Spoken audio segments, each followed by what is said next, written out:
Index. Front page. Appointment. Introduction, A. N. Leontiev. Foreword. First part, about the methodology of the problem. Chapter 1. The psychological problem of art. Second part, criticism. Chapter 2. Art as perception.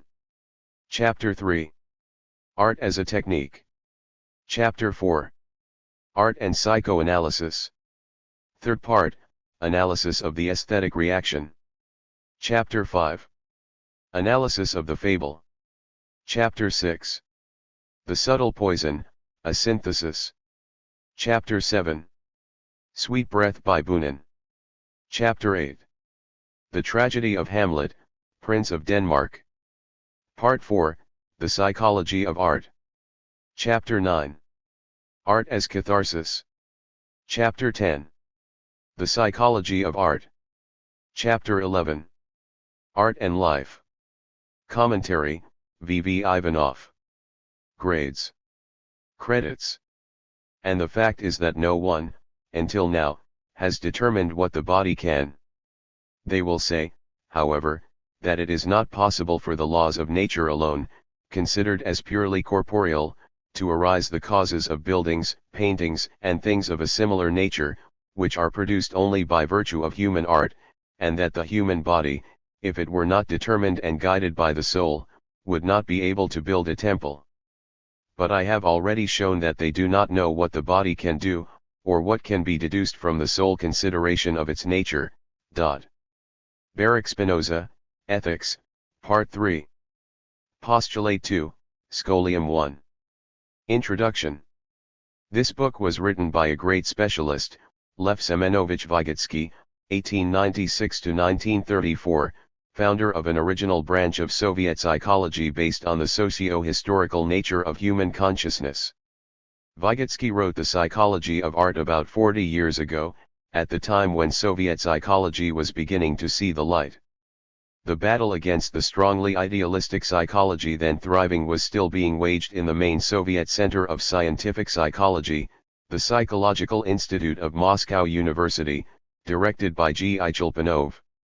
In the course of these disputes, which were aimed at reconstructing psychological science on the foundations of Marxism, progressive psychologists founded their new school of thought.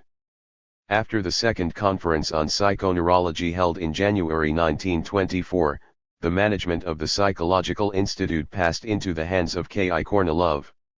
A multitude of new researchers, whose careers in some cases had only just begun, entered the institute. Among them was Vygotsky, who was only 28 years old at the time. Although he was assigned a modest position as a young staff scientist, or second-class staff scientist, as they called it then, from his first days at the Vygotsky Institute he displayed impressive energy. He presented numerous papers at the institute and other scientific organizations in Moscow, while also teaching students. He developed experimental research accompanied by a small group of young psychologist colleagues. Meanwhile, he wrote incessantly.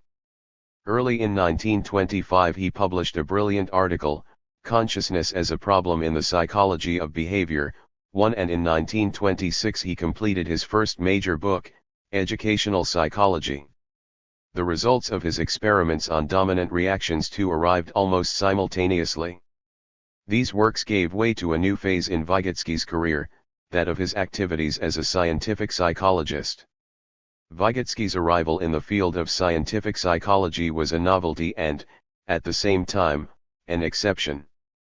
Psychology had always been one of his great interests, especially in connection with his preoccupation with art. The transition from him to the field of psychology was therefore not without internal logic. Logic that is also reflected in the work we present here, a transition book in every sense of the word. In The Psychology of Art the author presents the results of his work developed between 1915 and 1922. The book also lays the foundations for the new ideas in psychology that would constitute Vygotsky's main contribution to said science and to which he dedicated the years unfortunately very few that remained of his life. The Psychology of Art must be read on two levels, as the psychology of art and as the psychology of art.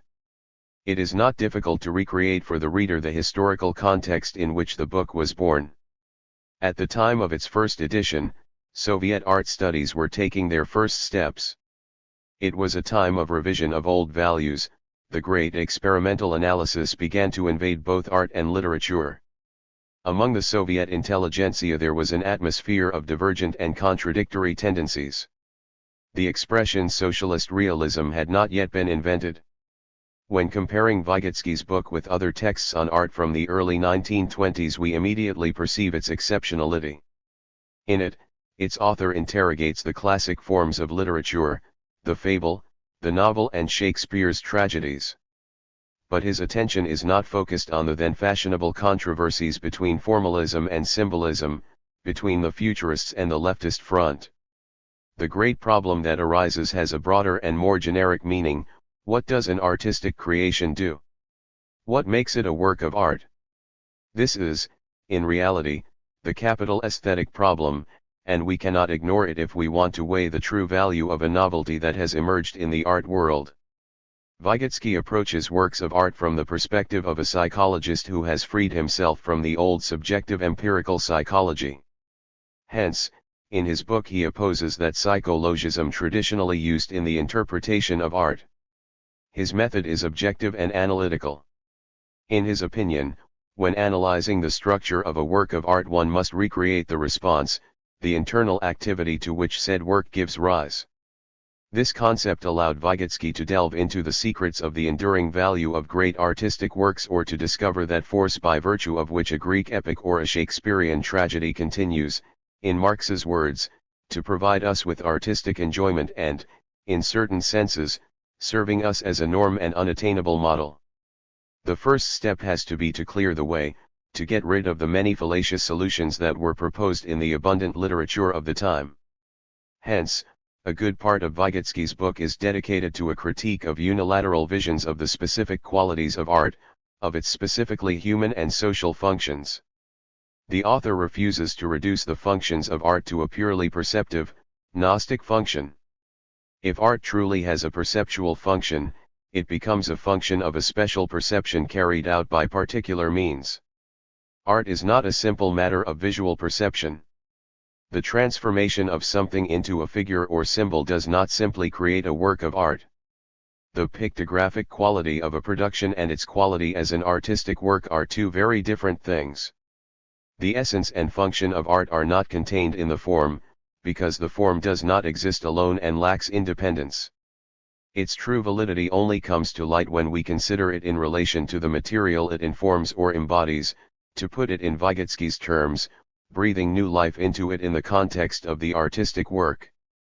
From this perspective, the author expresses his opposition to formalism in art, to whose criticism he dedicates an entire chapter of his book, Art as Technique.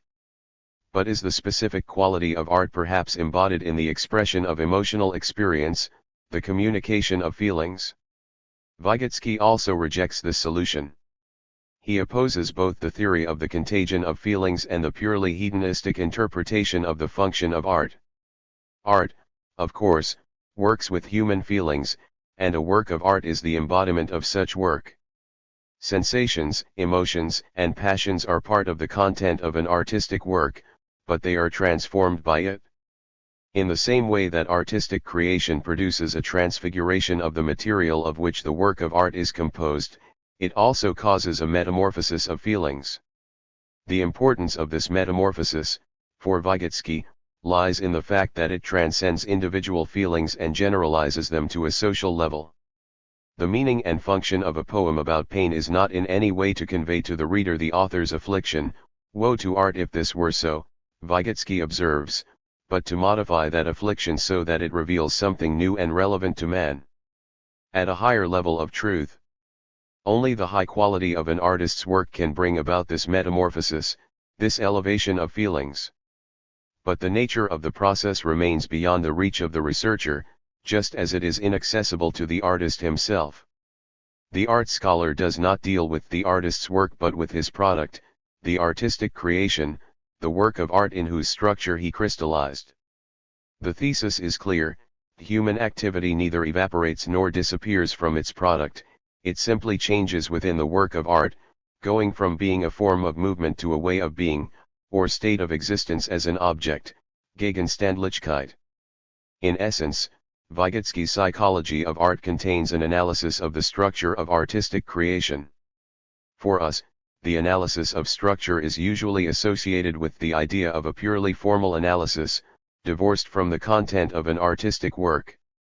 But in Vygotsky the form is not separated from the content, it penetrates into it.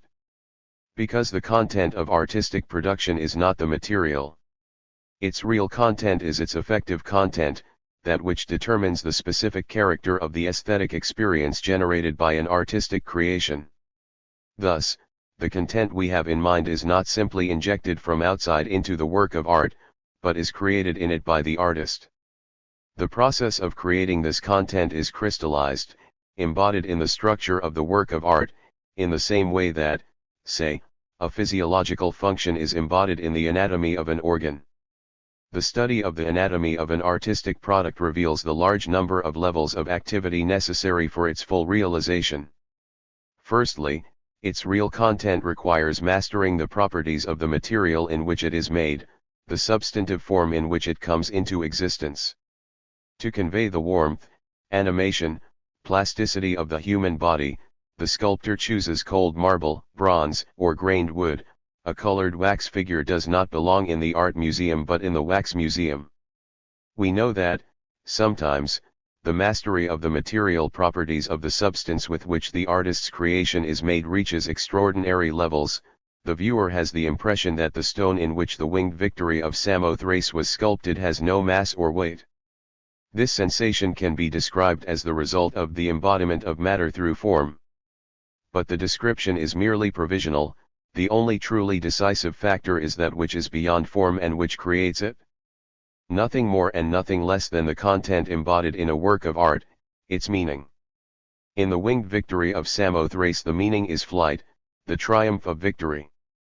The topic that the psychology of art studies is literature, a type of art that is singularly difficult to analyze, because its material is language. In other words, the material already has meaning. It is relevant to the content that is embodied in it. Here too, of course, there is an incarnation of the material, but an incarnation not only of its physical properties, not only of the phasic aspect of the words, as Vygotsky would have said, but of its intrinsic internal aspect, of its semantic values. The meaning of the artistic work is influenced by this prior factor and, for this reason, it surpasses the mere comparison with the semantic value of the words. One of the great merits of Vygotsky's book lies in its brilliant analysis of overcoming the prosaism of verbal material, of elevating its function in the structure of the literary work. Although it is only, of course, a level of analysis abstracted from the main level, the one that has the structure inside. The main factor would be that movement that Vygotsky calls movement of opposite feelings, which produces the effect of art and engenders its specific function. The opposition of feelings suggests that the emotional, affective content of the work evolves in two opposite directions that, despite everything, struggle to converge at a single supreme point. At that intersection, a fleeting union or closure of both creates the effect, the transformation and purification of feelings. To give a name to that fundamental internal movement crystallized in the structure of an artistic work, Vygotsky uses a classic term, catharsis. The meaning of the term, as Vygotsky uses it, is not the same as that attributed to it by Aristotle, nor that which he acquired in Freudian psychology. For Vygotsky, catharsis is not the simple liberation of tremendous emotional attractions that, through art, would be released from their negative qualities. Rather, it is the resolution of a certain strictly personal conflict, the revelation of a higher, more general human truth in the phenomena of existence. Vygotsky does not always use precise psychological concepts to express his thoughts. At the time of writing the book, many of these concepts had not yet been forged, there was not yet a doctrine of the socio-historical nature of the human psyche. The elements of the react-logical approach advocated by K.N. had not yet been overcome. Kornilov, a specifically psychological theory of consciousness had barely begun to be outlined, in very general terms. Hence, in his book Vygotsky very often expresses his ideas in words that are not his own. Quotations abound, even from authors whose general conceptions are basically foreign to their own. The Psychology of Art was not published during its author's lifetime. Was it an accident, the result of an unfortunate chain of circumstances? It seems unlikely to us. In the few years that remained after writing it, Vygotsky published 100 texts, including a series of books that began with his Psychology of Education, 1926, and concluded with his last book, Thought and Language, 1934, published posthumously. The explanation may lie in Vygotsky's internal motivations, as a result of which he virtually never touched the subject of art again. Point 3. Vygotsky probably had two reasons for not publishing this book. When he finished working on the manuscript, he had already perceived the potential of a new orientation in psychological science, to which he attributed very great, and even decisive, importance for the understanding of the mechanisms of artistic creativity and the specific functions of the art. He felt obliged to continue in that direction to complete his work on the psychology of art and demonstrate what had not yet been demonstrated. Vygotsky clearly saw the flaws and imperfections that had affected his previous works. At the beginning of the chapter in which he presents his own categorical conceptions, the theory of catharsis, he already warns the reader, the revelation of the content of this formula of art as catharsis must remain outside the scope of this book. Before it can be carried out, he writes, it would be necessary to undertake exhaustive research into the function of catharsis in each artistic form. Vygotsky, of course, was not only thinking about extending what he had already discovered to cover a broader sphere of phenomena. In a later article on the psychology of the actor's creativity, written in 1932 and published after his death, Vygotsky not only entered a new terrain of art but did so from a new point of view, the socio-historical interpretation of the human mind, a perspective barely present in his previous works. Being too brief and also being dedicated to the specific problem of theatrical or dramatic feelings, this posthumous article limited itself, when dealing with the broader problem of the psychology of art, to launching a few general theoretical statements. Even so, these statements are extremely significant. They reveal, retrospectively, what was already present, in germinal form, in the psychology of art. To discover the laws governing the interpretation of dramatic feelings, we must first search, wrote Vygotsky, in the framework of historical psychology and not in biological psychology.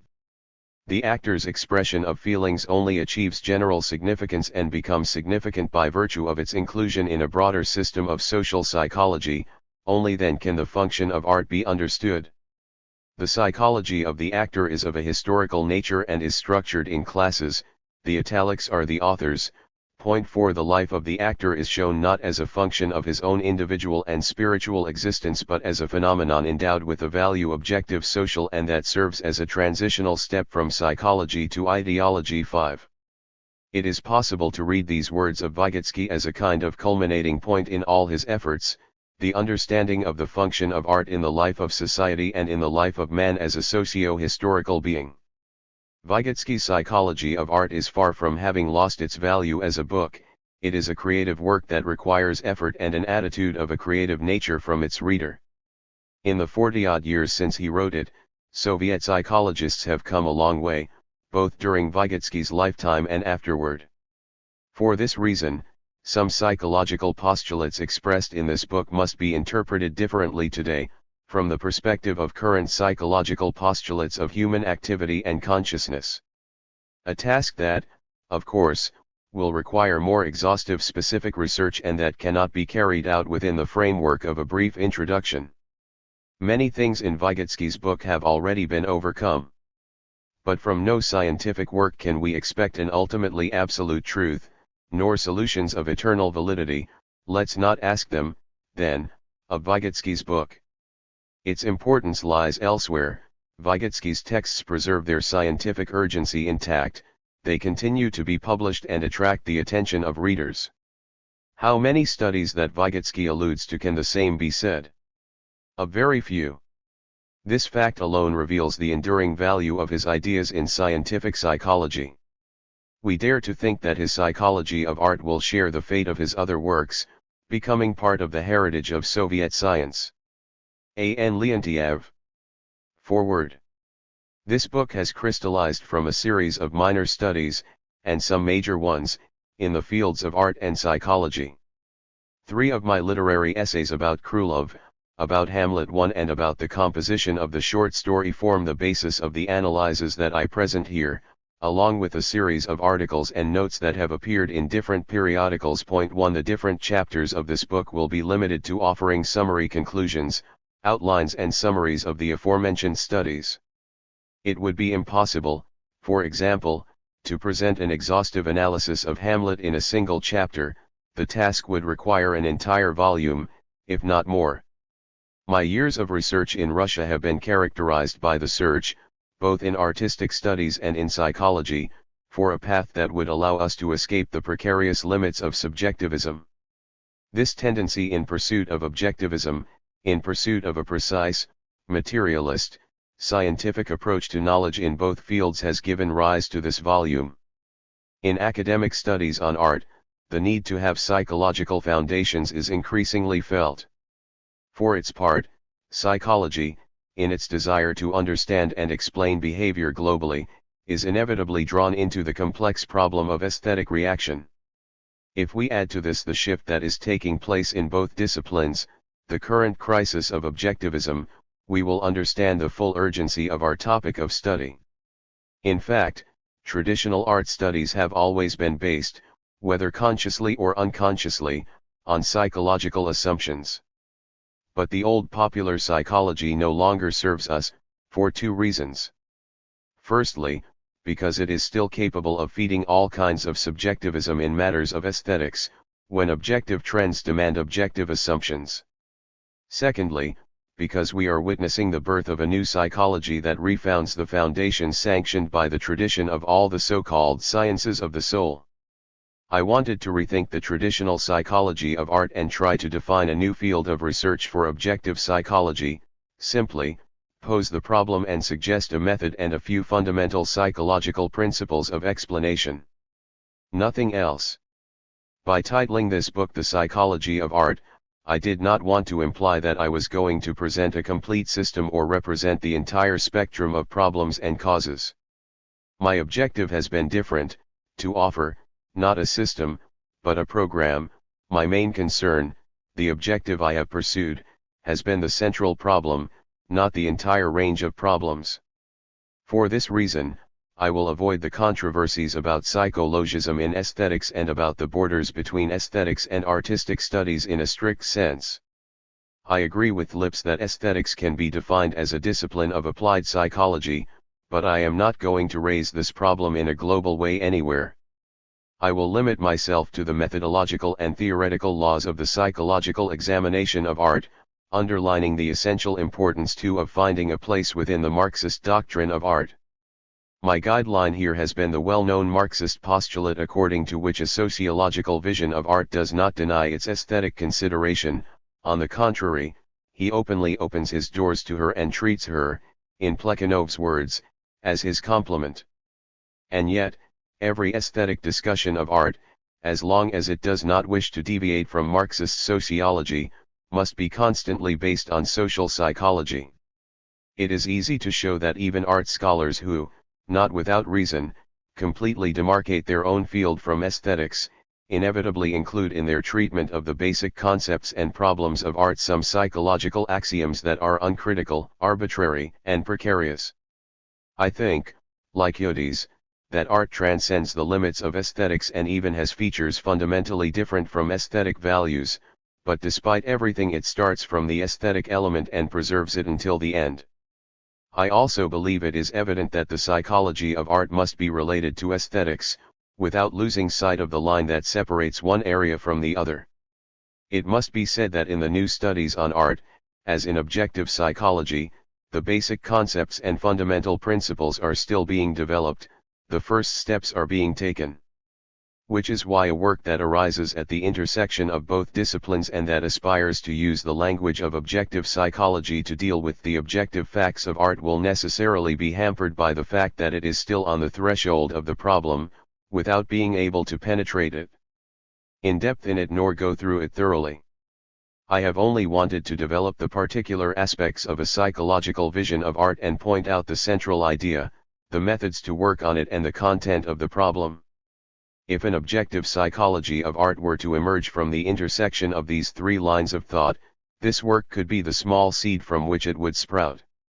In my opinion, the central idea of the psychology of art is the recognition of the preponderance of material over artistic form, or, what amounts to the same thing, the recognition in art of the social techniques of emotions.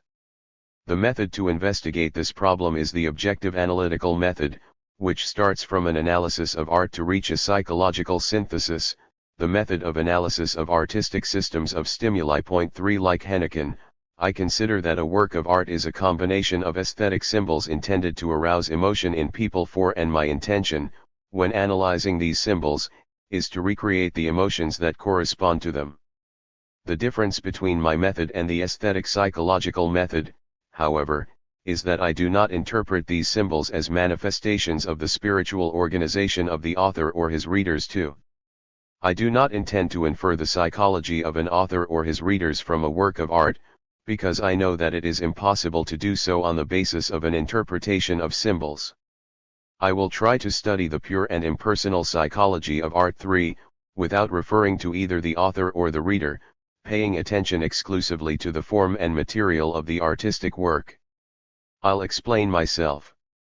Based solely on Krylov's fables, we will never be able to reconstruct the psychology of the author, and the psychology of his readers will differ depending on whether they are from the 19th or 20th century, or depending on groups, classes, ages, and individuals. By analyzing a fable, however, we can discover the psychological law on which it is based, the mechanism through which it acts, what we could call the psychology of the fable. Naturally, this law and mechanism have by no means acted in a pure form, but rather carry with them the complexity of a series of phenomena and processes that have affected them. Also, and quite justified, we have eliminated its concrete effect from the psychology of the fable, in the same way that the psychologist isolates a pure reaction, sensory or motor, selection or distinction, and studies it as an impersonal reaction. I am convinced, finally, that the essence of the problem is this: theoretical and applied art psychology should reveal all the mechanisms that operate through art and should also provide the basis for all disciplines dealing with art. Art. The task of the present work is essentially synthetic. Müller-Frauenfels is very right when he says that the art psychologist is similar to the biologist who can carry out a complete analysis of living matter and decompose it into its component parts, but is incapable of recreating the living whole from those parts or of discovering the laws that they govern that everything.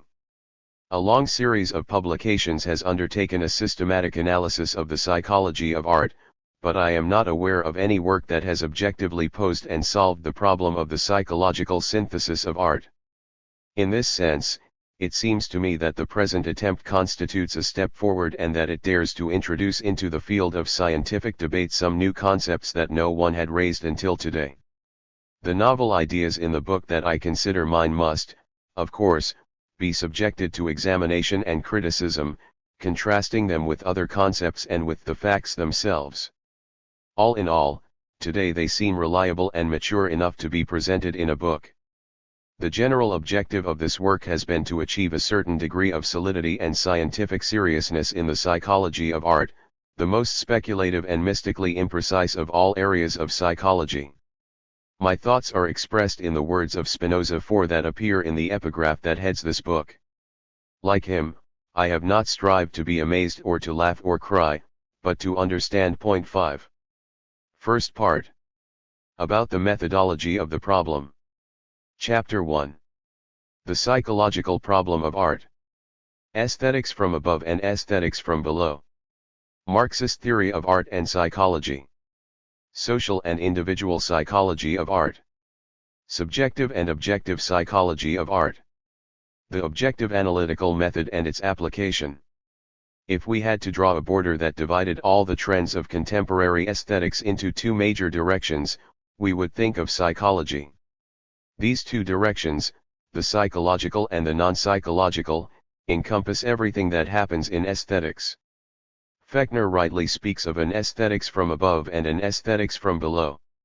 He could give the impression that we are faced not only with two different areas of a single science but, even more, with two independent disciplines, each of them with its own subject and its own method of study.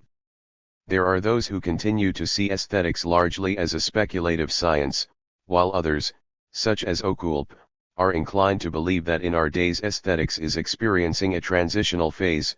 The speculative method of post-idealism Kantian has been almost completely abandoned. Empirical research, for its part, is influenced by psychology. For us, aesthetics is the teaching of aesthetic behavior, Verhalten, or, what is the same, the general state produced in a person by an aesthetic impression. We must consider aesthetics as the psychology of aesthetic enjoyment and artistic creativity. 1. Folkelt is of the same opinion. An aesthetic object, he says, only acquires its specific aesthetic character through the perception, feeling, and imagination of the person who perceives it too. Recently, this conception of psychology has been endorsed by scholars such as Veslowski. 3 Folkelt has quite accurately expressed the general idea: psychology must become the foundation of aesthetics. 4. The first and most peremptory of the tasks of aesthetics will, of course, provide us with an in-depth analysis of art, and not metaphysical speculations. 5. A diametrically opposite vision has occurred in the ranks of the anti-psychological tendencies of German philosophy, which have become so influential in the past decade and whose epitome can be found in an article by H. Schmidt. 6. The controversy between the defenders of these two points of view has been developed essentially through negative arguments and the exposure of the opponent's weaknesses. The substantial futility of this exercise turned the debate into a tedious exercise and delayed the arrival of practical solutions to the problem. Aesthetics from above has formulated its laws and demonstrations based on the nature of the soul, on metaphysical premises or on speculative constructions. It has thought of itself as a somewhat special existential category, and not even psychologists as renowned as Lipps have managed to escape this common destiny. Aesthetics from below, for its part, has been interested in extraordinarily primitive experiments in order to clarify the most fundamental aesthetic relations. With this, it has not been able to rise even one iota above this combination of primordial and basically irrelevant facts. It was increasingly clear that the two aesthetic trends were experiencing a deep crisis. Many authors understood that the substance and nature of this crisis went far beyond what could be considered the crisis of a specific trend. Suddenly, it became clear that the original premises of both trends, as well as their scientific research bases and methods, were unfounded. The proof was the spread of the crisis to both empirical psychology and German idealist philosophy in recent decades. To get out of this dead end, a radical change in the basic research principles, the selection of totally new methods and a rethinking of the problem is required. With respect to aesthetics from above, it is evident that a theory can only be developed on sociological and historical bases. It is also evident that art will only become the object of scientific study if it is considered as one of the vital functions of society. 5. In intimate relationship with all other spheres of social life in its material state. Historical. Of all the sociological trends in the theory of art, the one that has evolved most coherently is the theory of historical materialism, which attempts to base the scientific analysis of art on the principles applied to the study of all the phenomena of social life. 6. From this perspective, art is usually seen as one of the forms of ideology that emerged, like the other forms, as a structure superimposed on economic and productive relations. It was evident that, since aesthetics from below was always empirical and positive, the Marxist theory of art was going to make a clear attempt to introduce a psychology of this type into aesthetics. Lunacharsky even considers aesthetics as a branch of psychology. It would be, however, very superficial to rule that art lacks its own evolutionary laws. The flow of water is determined by the bed and the banks. Sometimes the water overflows until it stagnates in a pond. Other times it flows in a calm and majestic course. And then it can swirl and foam along bedrock, or tumble into waterfalls, turn right or left, and even retrace its path. But no matter how obvious it may seem to us that the course of a stream is determined by the inflexible laws imposed by external conditions, its essence is determined by the laws of hydrodynamics, which cannot be deduced from the external conditions of flow without possessing certain knowledge about the nature of water. 7. For this theory, the border that initially divided aesthetics from above and aesthetics from below has a completely different layout. It now separates the sociology of art from the psychology of art and shows each of these fields its own characteristic point of view about the same object of research. Plekhanov, in his studies on art, draws a clear border between the two perspectives. He points out that the psychological mechanisms that define man's aesthetic behavior are determined by sociological causes. Hence, psychology studies the effect of these mechanisms, while sociology studies their causality. Human nature is constituted in such a way that man can have aesthetic tastes and concepts. Its environmental conditions make this possibility real. We owe it to the environment that a certain social individual, or certain society, people, or class, has certain tastes and aesthetic concepts and not others. 8. In this way, in different phases of his social evolution, man receives from nature gives different impressions, because it sees nature from different points of view. Naturally, the effect of the general laws governing the psychological nature of man is not interrupted during any of these phases. But since at different periods the human mind receives anything but homogeneous and identical materials, we will not be surprised if the results of the processing of said material are anything but identical. 9. To what extent can understand psychological laws as a key that would explain the history of ideology in general and the history of art in particular? In the psychology of man of the 17th century, the principle of antithesis played exactly the same role as in that of our contemporaries. Why, then, are our aesthetic tastes so totally opposite to those of 17th century man? Because we live in totally different conditions. This means that we are about to reach a conclusion that we already know. The psychological nature of man makes it possible for him to have aesthetic concepts, and the Darwinian principle of antithesis, Hegelian dialectic, plays a role of utmost importance, which until today has not been achieved. It has been explained enough, in the mechanics of these concepts. Why, despite everything, a given social individual has precisely these tastes and not others, why he likes precisely these objects and not others, it all depends on the conditions of the environment. 10.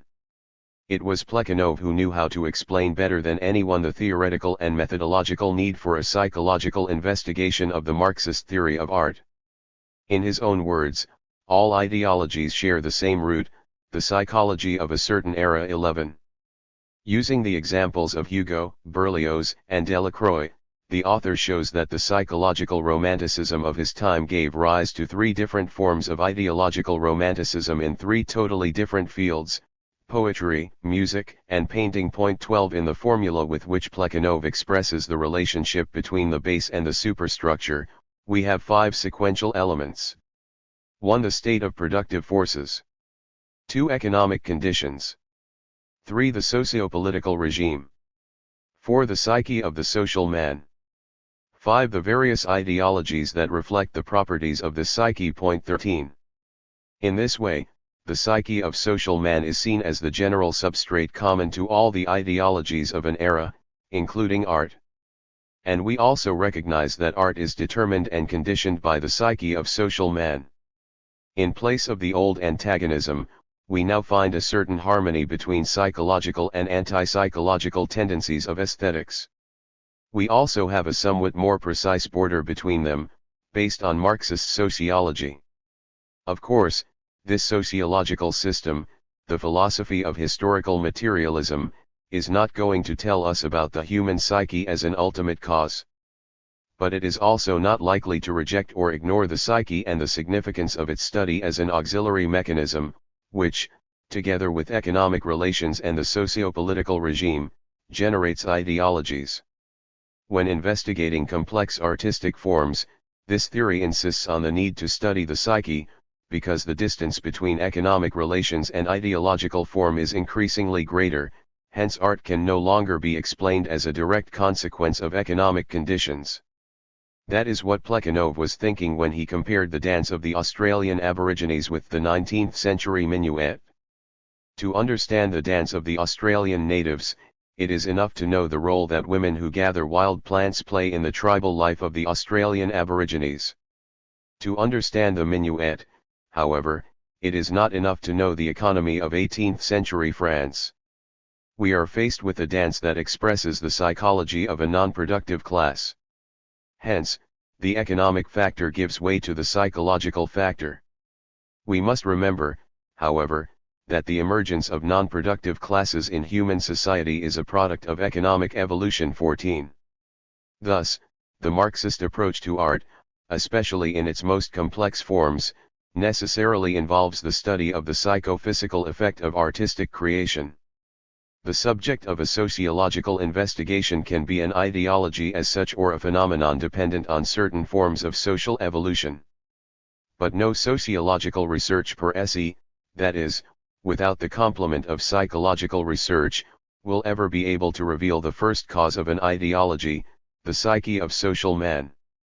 To draw the methodological boundary between different points of view, it is essential to understand how psychology differs from ideology. The clearly differentiated role attributed to art is now understood as a special ideological form that deals with a totally differentiated and peculiar aspect of the human psyche. And, to understand this peculiarity of art and to know how exactly art and its action are distinguished from all other ideological forms, we must necessarily resort to psychological analysis. Art systematizes a very special sphere of the psyche of social man, his emotions. Although it is true that all domains of the psyche are generated by the same causes, it is also true that, acting through different psychic modes of behavior, Verhaltungsweisen, such causes give life to diverse ideological forms. The old antagonism is thus transformed into an alliance between two aesthetic tendencies, which can only acquire relevance within a general philosophical system. Today aesthetics from above is being reformed in a series of works that allow us to study these problems from the spirit of historical materialism. As for the psychology of art, however, things are very different. Difficulties and problems arise here that are completely unknown to the conventional methodology of psychological aesthetics. One of them would be the separation of social psychology from individual psychology in the study of art. The old approach that did not allow a distinction between the two must be subject to a profound review. In my opinion, the conventional conception of the object and the subject of social psychology will end up proving fundamentally false when contrasted with the new approach. Certainly, the perspective of social psychology, or the psychology of peoples, as Wundt defines it, chose as topics of study language, myths, customs, art, and religious systems, as well as legal and ethical norms. There is no doubt that from the new perspective all this is no longer psychology but a conglomerate of ideology, or crystals of ideology. The task of psychology, however, is to study the solution per se, to study the social psyche and not the ideology. Language, customs, and myths are the result of the activity of the social psyche, not its process. Hence, social psychology, when dealing with the issue, replaces ideology with psychology. It is obvious that the fundamental premise of conventional social psychology and of the nascent collective reflexology, namely that the psychology of the individual does not serve to explain social psychology, will be shaken by the new methodological assumptions. Bekhterev states that, it is obvious that the psychology of individuals does not serve to explain social movements. Point 15. This opinion is shared by other social psychologists, such as McDougall, L. E. Bohn, Freud, et.al., for whom the social psyche is secondary and originates in the individual psyche. According to all of them, there is a special individual psyche, and from the interaction of individual psyches or psychologies, a collective psyche or psychology common to all individuals arises. So social psychology is considered as the psychology of a collective individual, just as a crowd is made up of individuals, although it has a super-individual psychology. As we see, non-Marxist social psychology adopts a primitive empirical approach with respect to the social entity, treating it as a multitude, a collective entity, a relationship between individuals or people. Society is an association of people and is considered an accessory activity of an individual. These psychologists do not admit that somewhere, in some intimate and remote corner of their thoughts, feelings, etc., an individual's psyche is social and socially conditioned. It is not difficult to demonstrate that the subject of social psychology is, precisely, the psyche of the individual. Cholpanov's often cited idea that specifically Marxist psychology is a social psychology that studies the genesis of ideological forms according to a specifically Marxist method, which involves the study of the origin of given forms on the basis of social economy, is wrong. As is his idea that empirical and experimental psychology cannot become Marxist, in the same way that mineralogy, physics, chemistry, etc., cannot become Marxist. To confirm his point of view, Cholpanov cites Chapter 8 of the Fundamental Questions of Marxism, where Plekhanov exposes the origin of ideologies. It is more likely that the truth is just the opposite, that is, that only individual psychology, that is, empirical and experimental, can become Marxist. After all, how can we distinguish social psychology from individual psychology if we deny the existence of a popular soul, a popular spirit, etc.? Social psychology studies precisely the psyche of the individual, what he has in his mind. There is no other psyche to study. The rest is metaphysics or ideology. Hence, to proclaim that his psychology cannot become Marxist, that is, social, in the same way that mineralogy and chemistry cannot be Marxist, means not having understood Marx's fundamental statement according to which man in the most literal sense is a zoon icon, an animal for which social relations are not only characteristic but necessary in order to stand out as an individual. To assume that the psyche of the individual, the object of experimental and empirical psychology, is as extra-social as the object of mineralogy is equivalent to adopting a position diametrically opposed to Marxism. Naturally, physics, chemistry, mineralogy, etc., can be Marxist or anti-Marxist, if we understand that science is not a pure enumeration of bare facts, a catalogue of relationships and functions, but rather a systematized knowledge of the world in its entirety. It now remains to elucidate the question regarding the genesis of ideological forms. Is it really the task of social psychology to study the dependence of these forms on the social economy? It doesn't seem like it to me. That would be the general task of each of the specific disciplines as branches of general sociology. The history of religion and jurisprudence, the history of art and the history of science perform this task for their own fields of study. The erroneousness of the point of view that we have just presented becomes evident not only through theoretical considerations but also by considering the practical experience of social psychology. In determining the origin of social creativity, Wundt was forced to appeal to the creativity of the individual. 16 The creativity of one individual, he says, can be recognized by another individual as an appropriate expression of his own ideas and emotions. Therefore, a series of different people can simultaneously be creators of the same concept. In his criticism of Wundt, Bekhterev correctly shows that in this case it is obvious that there can be no social psychology, since there are no new tasks beyond those already included in the psychology of isolated individuals. 17. In fact, the old perspective according to which there is a fundamental distinction between the processes and products of popular creativity and those of individual creativity, today seems unanimously discarded. No one today would dare to claim that an ancient Bylina, a popular Russian epic poem, written from the words of a fisherman from Arkhangelsk, and a Pushkin poem scrupulously corrected and edited by the poet are the product of different creative processes. The facts say just the opposite. A careful examination reveals that in this case the difference is purely quantitative. The narrator of the bylina does not tell it in exactly the same way as he received it from his predecessor. He makes changes, cuts, additions, and rearranges his words and the parts of him. He thus becomes the author of that particular version using norms and clichés already existing in popular poetry. Therefore, the notion that popular poetry is simple because it has been created by an entire people and not by professionals, storytellers, troubadours, storytellers, of artistic creativity who apply a traditional, rich, and specialized technique to their art and they use it exactly the same as writers of later periods, it is totally wrong. On the other hand, the author who puts into writing the product of his creativity is by no means the only creator of his work. Pushkin, for example, is not the individual author of his poems. He did not invent the methods of writing verses and rhymes or of constructing a theme or motif in a specific way. Like the narrators of the bylini, Pushkin transmits the immense heritage of literary tradition, which largely depends on the evolution of language, versification techniques, traditional themes, motifs, images, compositional themes, etc.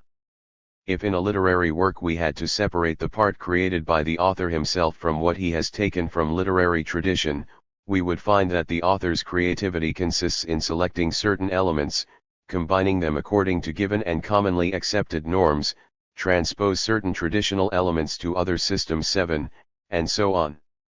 In other words, both in the bylini narrators of Arkhangelsk and in Pushkin one can always detect the existence of both elements, individual authorship and literary traditions.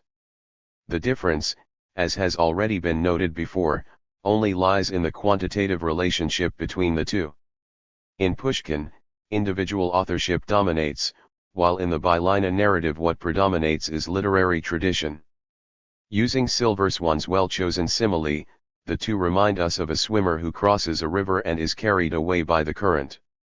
The swimmer's path, like the author's creativity, is the result of two forces, the narrator's own effort and the deflection force of the current.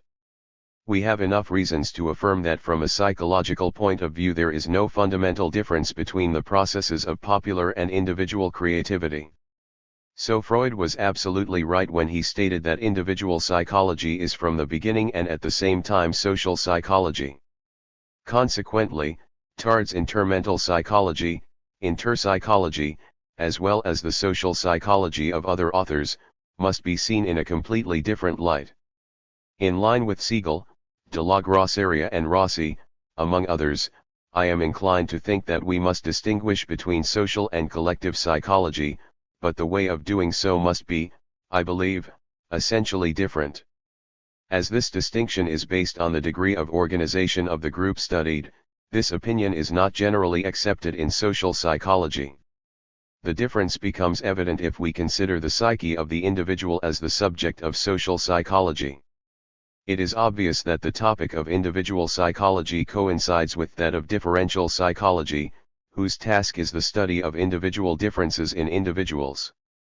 The concept of general reflexology, unlike Bekhtярev's collective reflexology, also coincides point by point with this.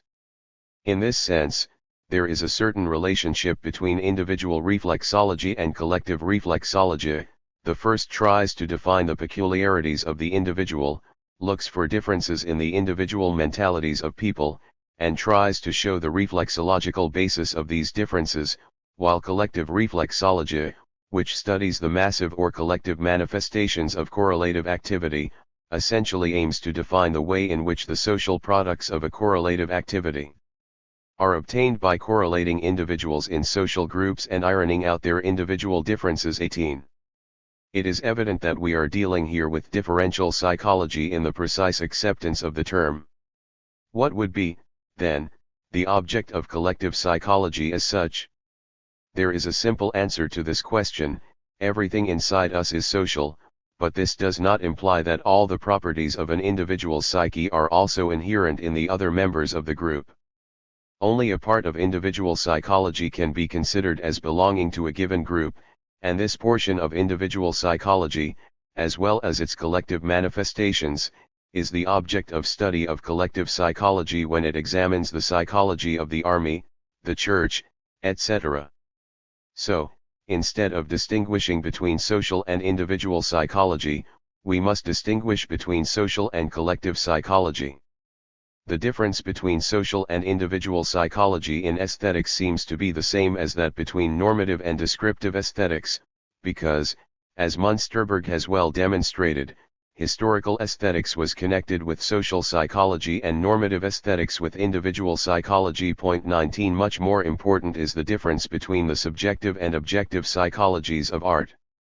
The difference between the introspective method applied to the study of aesthetic feelings becomes evident from the individual properties of these feelings. By its very nature, an aesthetic feeling is incomprehensible and fundamentally obscure in its evolution for the person who experiences it. We neither know nor really understand why we like or dislike an object. All the arguments with which we come forward and try to explain their behavior are nothing more than something thought after the fact, an obvious rationalization of unconscious processes. The substance of the experience, however, remains a mystery. The object of art is to hide art, according to a French maxim. Psychology wanted to solve these problems experimentally, but all methods of experimental aesthetics, whether those applied by Fechner, methods of selection, determination, and application, or those approved by Kulp, method of selection, gradual change, and variation over time, they are essentially incapable of aspiring to be anything other than simple or elementary aesthetic appreciations or judgments. In his summary of the achievements of this methodology, Freebies arrives at some of the most regrettable results. 21 Heyman and Croce harshly criticized him, the latter called it aesthetic astrology. 22 Not much better is the naive approach to the study of art, consisting of exploring the personality of the artist with test-type questions such as what would you do if the person you loved betrayed you. 23 Even if we took the artist's pulse or breathing, or were we to ask it to be expressed in spring, summer, autumn, or winter during a test of this type, it would still be an ineffective, inefficient, and ridiculous way of studying the topic. The fundamental error of experimental aesthetics consists in starting from the wrong extreme, that of aesthetic pleasure and aesthetic judgment, deliberately and at all times overlooking the fact that both pleasure and judgment can be arbitrary, secondary, and even irrelevant features of aesthetic behavior. Another error is the inability to perceive the details that distinguish an aesthetic experience from an ordinary experience.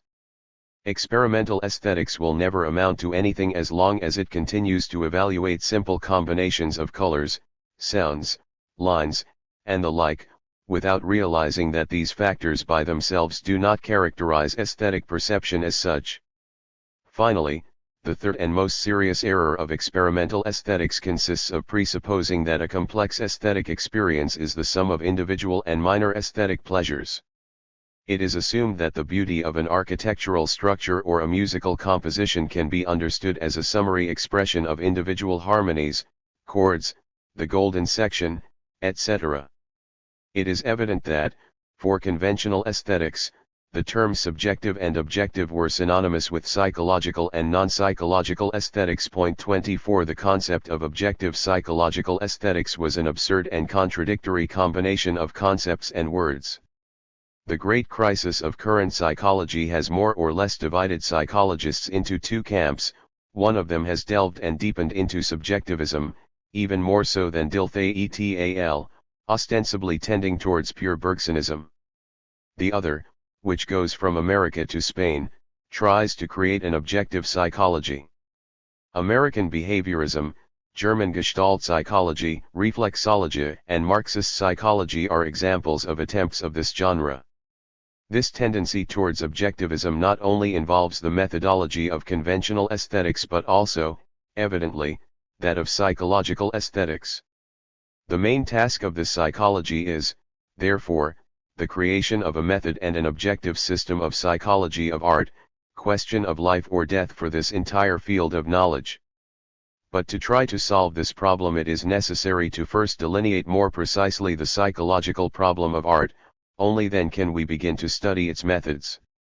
It would not be difficult to demonstrate that all research on art must necessarily operate with certain premises and psychological data. As they do not have a complete psychological theory of art, these investigations resort to traditional psychology and add some observations of their own. A few examples would serve to easily demonstrate how certain unacceptable errors can find their way into serious books when resort is made to trivial psychology. One of them is the typical psychological characterization of the meter of the verse. In a recent book, Grigorev points out that it is possible to test the sincerity of the poet's emotions and feelings thanks to a rhythmic curve designed by André Belly for different poems. The author psychologically describes the trochee as useful for expressing happy and dancing moods, as for example in The Clouds Run, The Clouds Spin, a poem by Pushkin. If a poet uses the trochee to express an elegiac mood, it is evident that the state is insincere or artificial, and the attempt to use the trochee for an elegy would be as absurd as, to use a witticism of the poet Rukavishnikov, the attempt to make a sculpture of a black man in white marble. 25. It is enough to remember Pushkin's poem cited by Grigorev, or even simply one of its verses, "Screams and plaintive howls tear my soul," to understand that there is not even a trace here of those joyful and dancing moods that they are attributed to the trochee. Instead, the poet uses the trochee in a lyric poem to express a dark and desperate mood. For Grigorev this would be as absurd as sculpting a black man in white marble. Only a bad sculptor would paint black a white marble statue of a black man, and only a bad psychologist would decree that trochaic verses are suitable to express exclusively happy and dancing moods. Of course, white marble statues can represent blacks, just as lyric verses expressing sad or desperate moods can be trochaic. It is true, however, that both examples require a special explanation that only the psychology of art is capable of offering. We can cite as an appendix to this idea an analogous characterization of verse meter, the work of Yermakov. In the poem A Winter Road, by Pushkin, the poet uses a painful iambic meter for this work of great sensitivity and creates a feeling of desolation and intimate alienation. Point 26. This psychological interpretation falls apart when we confront it with a naked fact. The poem A Winter Road is written in pure trochaic tetrameters and not in a painful iambic meter. The psychologist who wants to understand Pushkin's melancholy through the iamb or his joy through the trochee has lost his way in broad daylight and has forgotten the scientifically established fact, formulated by Gershenson, that for Pushkin the meter is obviously immaterial. He uses the same meter to describe the separation from a beloved woman, towards the shores of the remote homeland, a cat's hunt for a mouse, in Count Newlin, the meeting of an angel with a demon, a captive Lugano, 27. We will never be able to understand the laws that govern feelings and emotions in an artistic work without first carrying out adequate psychological research. It is also curious to observe how sociological studies of art are incapable of fully explaining the mechanics of a work of art. A useful tool is the Darwinian principle of antithesis, which Plekhanov uses to interpret a multitude of artistic phenomena. Point 28. All of this demonstrates the colossal complexity of the influences exerted on art, which cannot and should not be reduced to a form of expression. Primitive and univocal. Ultimately, we are faced with the problem of the complex effect of a superstructure to which Marx alludes when he says that certain stages of artistic flourishing do not correspond at all to the general progress of society, and that in the field of art some artistic forms important are only possible at a low stage of evolution of art. However, the difficulty does not lie in the fact that Greek art and epic are associated with certain forms of social evolution. Rather, it is that they continue to provide us with artistic pleasure and, to a certain extent, remain normative and unattainable models. We have here a precise formulation of the psychological problem of art. Actually, what we should do, instead of establishing the origin of art as a factor of the economy, is to determine the meaning and action of the vitality and fascination of art that do not contradict the undeveloped social level of the that arose Marx. In this way, the relationship between art and the economic conditions that generate it ends up showing its extreme complexity. This does not mean that social conditions do not completely determine the character and effect of an artistic work, it simply shows that they determine it indirectly. The feelings and emotions aroused by a work of art are socially conditioned. This is especially evident in the example of Egyptian painting, where the form, stylization of the human figure, obviously has the function of transmitting a social message absent from the object represented but provided by art. If we develop this idea, we can juxtapose the effect of art and that of science and technology. Here too the problem of psychological aesthetics is solved with the same scheme as that of sociological aesthetics. We can now quote Gosenstein, substituting sociology for psychology, a purely scientific sociology of art is a mathematical function. 29. Since art is form, ultimately the sociology of art only deserves this definition when it is also a sociology of form. The sociology of content is possible and necessary, but it is not sociology of art in the full sense of the term, since the sociology of art, in its precise meaning, can only be sociology of form. The sociology of content is nothing more than general sociology, and refers to the civil history of society rather than its aesthetic history. To contemplate a revolutionary painting by Delacroix from the point of view of its sociological content is equivalent to examining the July Revolution instead of studying the sociology of the formal element associated with the great name of Delacroix. 30. That is to say, the subject of this study it is general psychology, not the psychology of art. The sociology of style can never be a sociology of an art form, because the sociology of style deals with the effect on the form. 31. Thus the question arises as to whether or not it is possible to determine some psychological laws of the effect of art on man. Extreme idealism tends to deny any regular scheme in art or psychological life. Now as before or later, the soul is and will forever be unfathomable. For the soul there are no laws, nor are there any, therefore, for art. 32. But if we admit a scheme of regularity in a psychological life, we must necessarily refer to it to explain the functioning of art, since said functioning is always associated with our other forms of activity. Henneken's stethopsychological method thus implies the correct idea that social psychology alone can provide a solid foundation and direction for the student of art. Unfortunately, this method ran aground in what we could call a no man's land between sociology and psychology. It is therefore essential for any research in the psychology of art to be able to clearly and unequivocally determine the substance of the psychological problem of art, as well as its limits. We agree with Kulp, for whom aesthetics does not fundamentally rule out psychology, that this relationship with psychology is occasionally questioned is apparently due to a non-essential internal discrepancy. Some consider that the specific task of aesthetics it is the application of a specific point of view to the study of psychic phenomena. Others believe that it is the study of a peculiar region of events that are generally investigated psychologically. In the first case we have an aesthetics of psychological facts and, in the second, a psychology of aesthetic facts. The great task, however, will be to distinguish as precisely as possible the psychological problem of art from the sociological problem. Based on the above arguments, I believe that the best way to achieve this is to employ the psychology of an individual. The commonly accepted formula according to which the experiences, feelings, and emotions of an individual cannot be used as material for social psychology is, in this case, obviously inapplicable. It is not true that the psychology of an individual's experience with art is as alien to sociology as a mineral or chemical compound is. It is evident, however, that the study of the genesis of art and its dependence on sociological economy constitutes the theme of art history.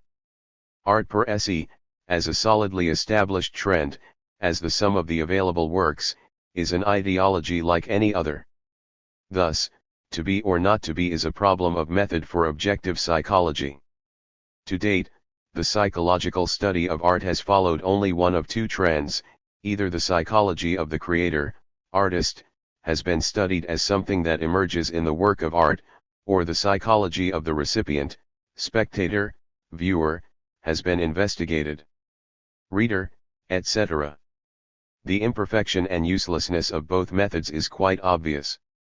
Taking into account the extraordinary complexity of creative processes and the absolute lack of knowledge about the laws that govern the expression of the artist's psyche in his work, it is clear that we cannot work starting from the artistic work and looking for the psychology of the artist without getting lost in endless conjectures. Engels has furthermore demonstrated that every ideology is always created with a false consciousness or essentially unconsciously. Marx tells us that we cannot judge an individual based on what he thinks about himself. It is not possible, therefore, to judge a revolution based on the consciousness of it. This consciousness must, on the contrary, be explained through the contradictions of material life. In one of his letters, Engels writes that ideology is a process carried out by a so-called thinker with full consciousness, even if this consciousness is false. The forces that really drive him to think remain hidden from him, otherwise, it would not be an ideological process. Therefore, he is only capable of imagining false or fictitious forces. Equally vain is the analysis of the spectator's emotions, since he too lives wrapped in the unconsciousness of the psyche. It is possible to propose, it seems to me, another method to study the psychology of art, a method that nevertheless requires a certain methodological verification. One of the first objections, and also one of the easiest, against it is the one that is usually raised against the study of the unconscious through psychology. The unconscious, they say, is by definition something we do not recognize, something that is unknown to us and, therefore, cannot become the object of scientific research. This reasoning is based on the false idea according to which we can only study what is directly recognizable. This attitude is evidently superficial, because when push comes to shove we study many things that we only know from analogies, hypotheses, conjectures, etc. We compile, for example, our ideas about the past from a reconstruction, carried out using the most heterogeneous methods of data and materials that often do not have the slightest resemblance to those ideas or mental images, just as a zoologist, starting from the bone of an extinct animal, it determines its size, its appearance, its vital habits, its eating habits, etc. The zoologist does not have all this information at his direct disposal, and he certainly does not experience it directly. It is the result of inferences and deductions on the basis of a few data directly recognizable from the bone 33. Based on these arguments, we can now suggest a new method for the psychology of art, which in Müller-Frauenfeld's classification is called Objective Analytical Method 34. 8. We should, therefore, take as the basis of the analysis the work of art and not its creator or its audience. Even if it is true that a work of art as such is not an object of psychology, since it lacks its own psyche, we must remember that a historian, when studying, for example, the French Revolution from materials that do not contain any of the objects of his study, faces the need to effectively create the object of his study through indirect methods, that is, analytical. And the same thing happens, of course, in other disciplines and sciences. In them, the search for the truth develops in a similar way to that of a court that investigates a crime based on clues and circumstantial evidence or any type of evidence. Only a bad judge would hand down a sentence based on the statements of the accused or the plaintiff, both being affected by their own prejudices and forced to distort the truth. The psychologist works in a similar way when studying the statements of a reader or a viewer of an artistic work. Which does not mean, in any case, that a judge should not listen to the interested parties, without being obliged to believe at face value everything they tell him. And the psychologist never refuses to use a material, even if from the beginning he knows that he may be wrong. The judge establishes the truth by comparing several false statements, contrasting them with objective evidence, and so on. The historian almost always has patently false or biased materials on his hands, and, like the historian or the geologist who for the first time creates his object of study and only then subjects it to scrutiny, the psychologist is forced to resort to material evidence artistic works and to create an adequate psychology to study the laws that govern them. For the psychologist, every work of art is a system of stimuli organized consciously and intentionally so as to excite an aesthetic reaction. By analyzing the structure of the stimuli, we reconstruct the structure of the reaction. A simple example, we study the rhythmic structure of a philological fragment and deal with non-psychological facts, but if we analyze it as an element directed in very different ways in order to cause a corresponding functional reaction, we will be creating, from objective data, certain characteristics of the aesthetic reaction. It is evident that the aesthetic reaction created in this way is totally impersonal, that is, it does not belong to any specific individual nor does it reflect any specific individual psychic process, that is the virtue it has. In this way, we will be able to determine the nature of the aesthetic reaction in pure form, without confusing it with all the random processes that accumulate with it in the psyche of an individual. This method guarantees sufficient objectivity of results and research, since at all times it is based on solid, objectively existing and demonstrable facts. The formula of the method is as follows: starting from the form of the work of art, through the functional analysis of its elements and structure, recreate the aesthetic reaction and establish its general laws. The task and plan of the present work can be defined as an attempt to apply this new method in a coherent and rigorous way to real problems. With this, we have had to renounce any systematization of the task.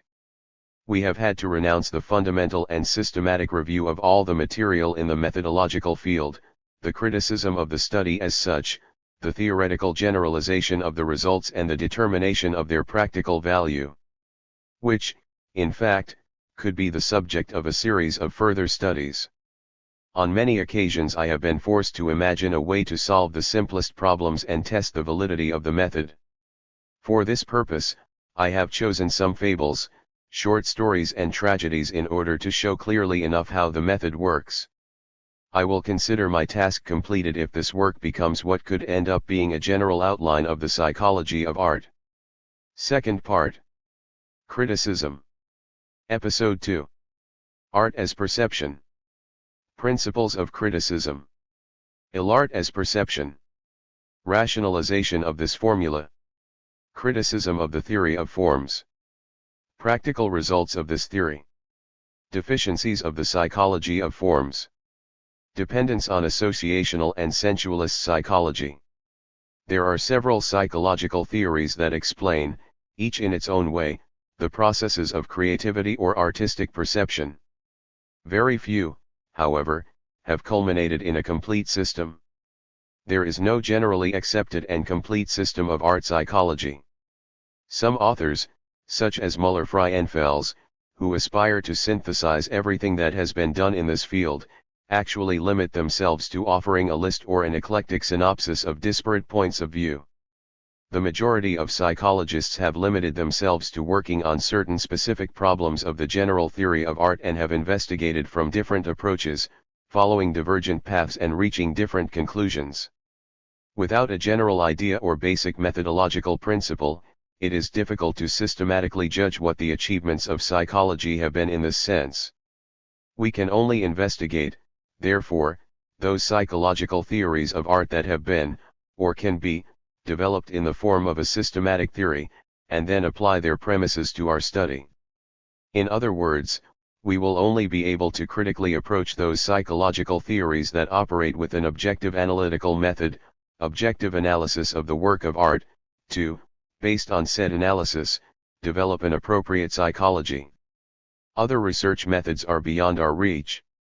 Contrasting the results of our study with facts and norms established in the past would require us to reach definitive conclusions in our study, since only the final conclusions can be compared with the results of other investigations that have followed a totally different path.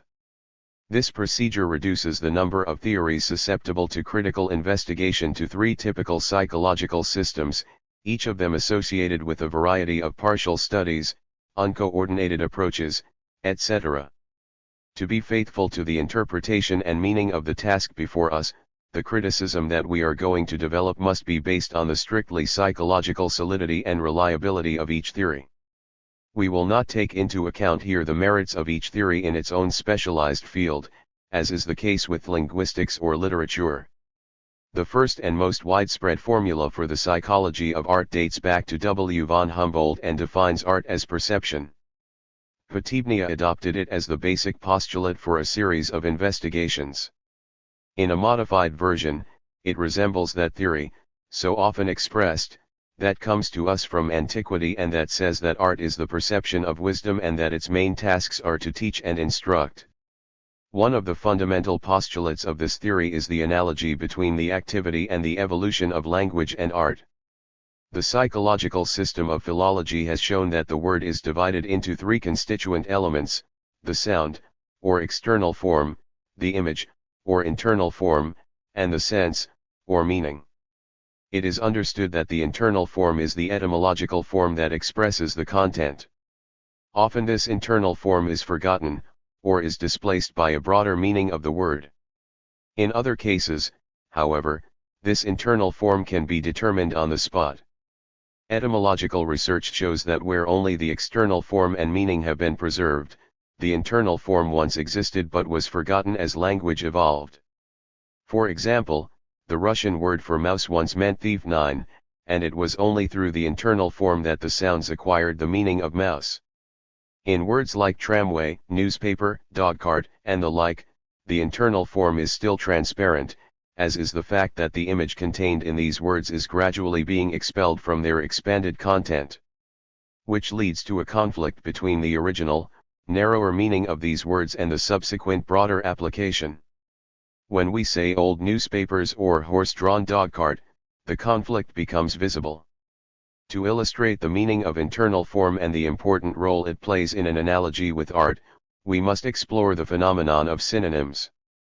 Two synonyms have the same content but a different sound form, because the internal form of each word is totally different. In Russian, moon and month mean exactly the same thing.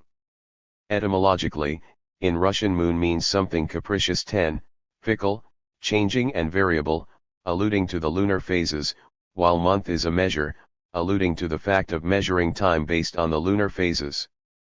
The difference between the two words is purely psychological. They lead to the same result, but through different thought processes. Similarly, two different clues can make us guess the same thing, but the way we guess it will be different in each case. Potivnia brilliantly enunciates this thought: the internal form of each word gives our thinking a different direction. Point 1. Psychologists have discovered that these three constituent elements of a word also appear in a work of art. They tell us that the psychological processes of perception and creation of an artistic work coincide with identical processes of perception and creation of a word. The same elemental forces, says Potivnia, are also found in an artistic work, and we can recognize them with a reasoning like the following: there is a marble statue, external form, of a woman with a sword and scales, inner form, that represents justice, content.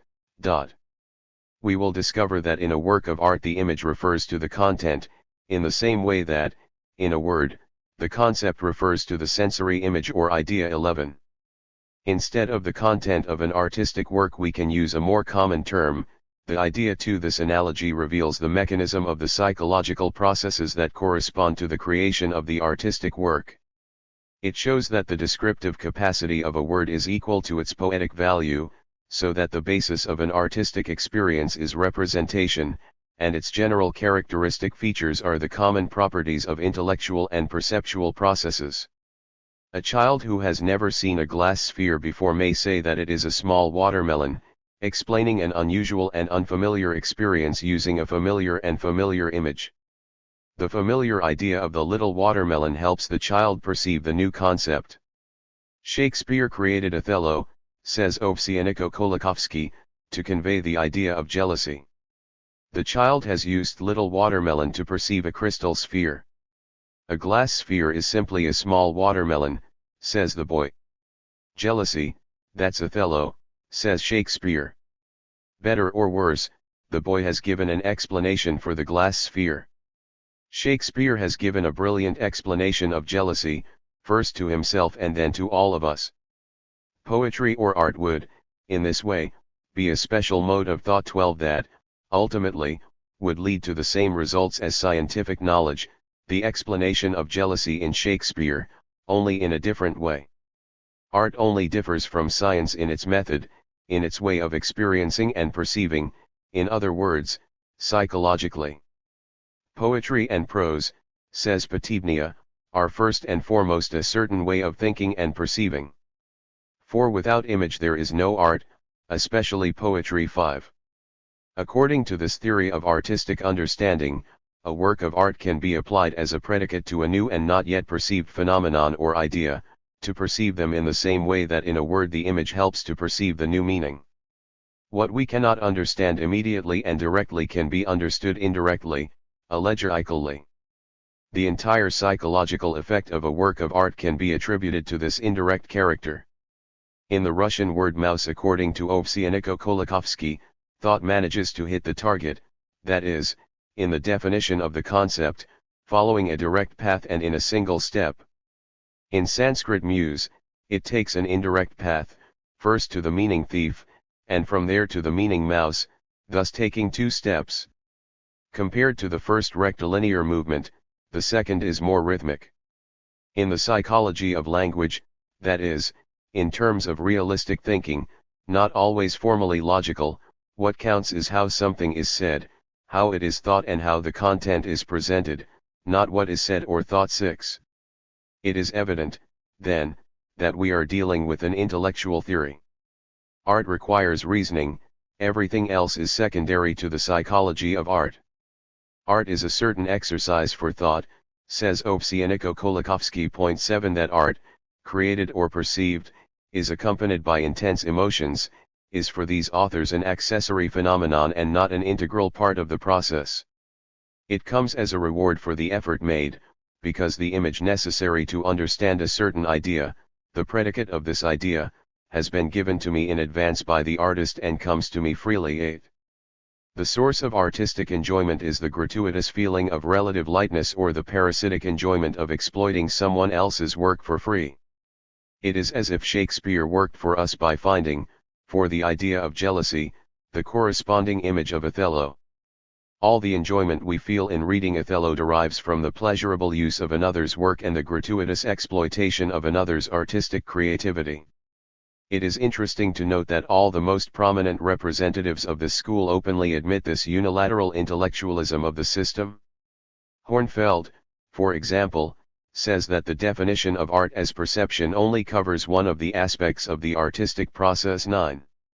He also points out that with such an interpretation of the psychology of art, the border between the processes of artistic and scientific perception disappears and that, in this sense, the great scientific truths resemble artistic images and that, therefore, this definition of poetry requires a more subtle differentia specifica that is not easy to find. 10. It is quite interesting that this theory conflicts with the entire psychological tradition linked to the problem. Researchers have excluded all intellectual processes from aesthetic analysis. Many theorists emphasize in such a one-sided way that art is a matter of perception, fantasy, or feeling, opposing art to science as a field of knowledge, that it may seem irreconcilable with the theory of art that we affirm that the thought process it is also part of artistic enjoyment. 11. This is the excuse that an author uses to include the thought process in the analysis of artistic enjoyment. Thought is used here as a pillar for the explanation of the artistic phenomenon. This unilateral intellectualism was noticeable from very early on, hence the second generation of researchers was forced to introduce substantial corrections to the theories of their teachers. Strictly speaking, from a psychological perspective, such corrections reduce teachers' statements to zero. Ovsyannikov-Kolakowski himself had to overcome the problem with a teaching or theory according to which the lyric would be a special aspect of artistic creativity. 12. Which would present a fundamental psychological difference with respect to the epic. The essence of lyrical art can be reduced to processes of perception, or to pure mental activity. The decisive role is played by emotion, an emotion so differentiated that it is possible to separate it from the secondary emotions that arise in the course of scientific and philosophical creativity. All human creativity involves emotions. By analyzing the psychology of mathematics, for example, we will discover a special kind of mathematical emotion. However, no mathematician, philosopher, or experimental biologist will recognize that his task is to create specific emotions associated with his field of work. One cannot speak of science or philosophy as emotional activities. Emotions play a predominant role in artistic creativity. It is the content itself that generates them, and they can be of all kinds: anguish, sadness, pity, anger, sympathy, indignation, horror, etc. These emotions per se are not lyrical, but they may present a lyrical vein if the work of art has a lyrical form, such as in a poem or fragment of rhythmic prose. Take Hector's farewell scene in Andromache. When reading it we can feel a strong emotion, and it can even make us cry.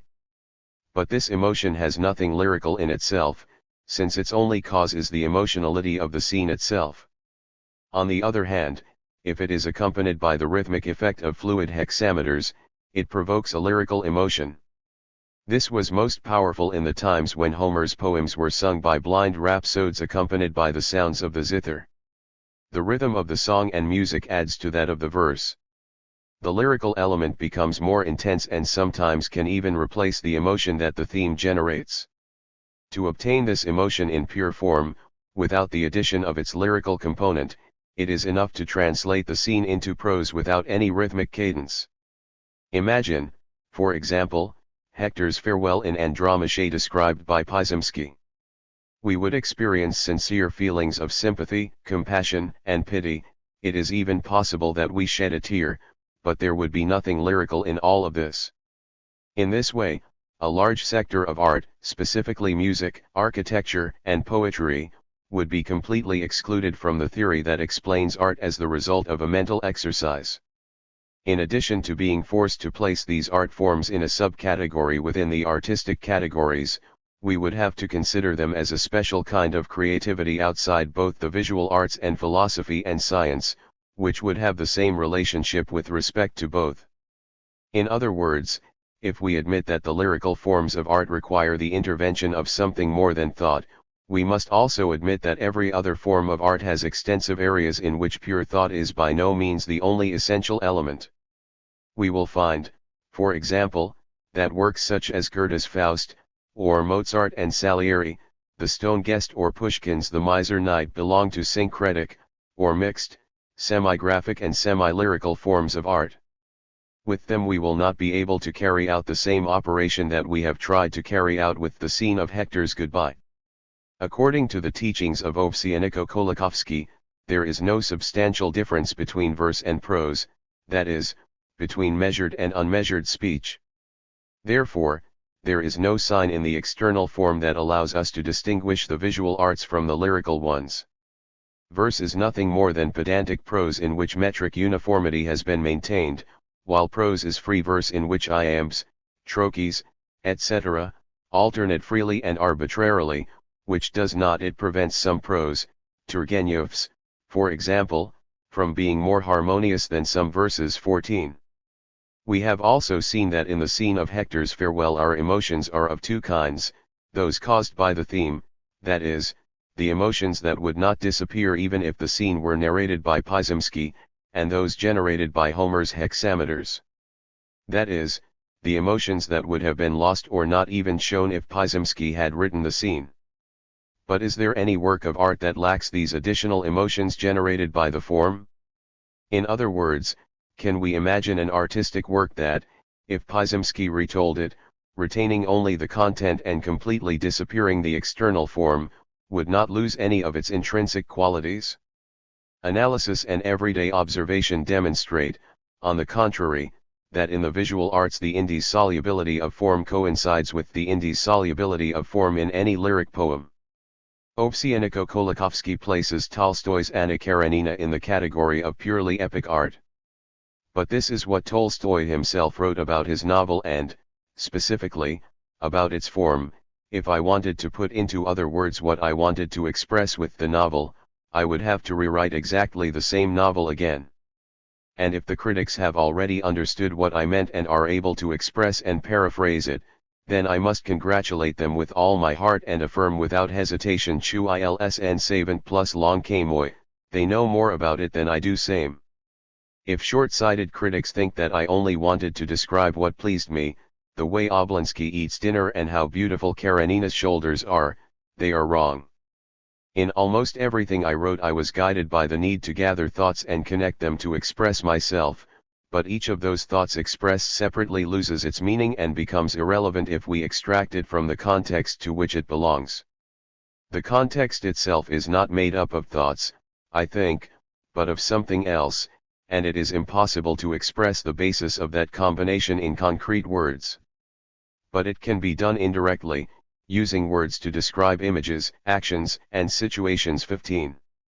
Tolstoy here quite explicitly alludes to the subordination of thought in an artistic work and shows why it is impossible to carry out for Anna Karenina the operation that Ovsyannikov-Kolakowski suggested for the scene of Hector's farewell. It may seem that if Anna Karenina were retold in our own words or in those of Pizemsky, all of her intellectual traits would be preserved. Since the novel is not written in hexameters, it cannot aspire to additional lyrical emotions and, therefore, would not suffer any harm from such an operation.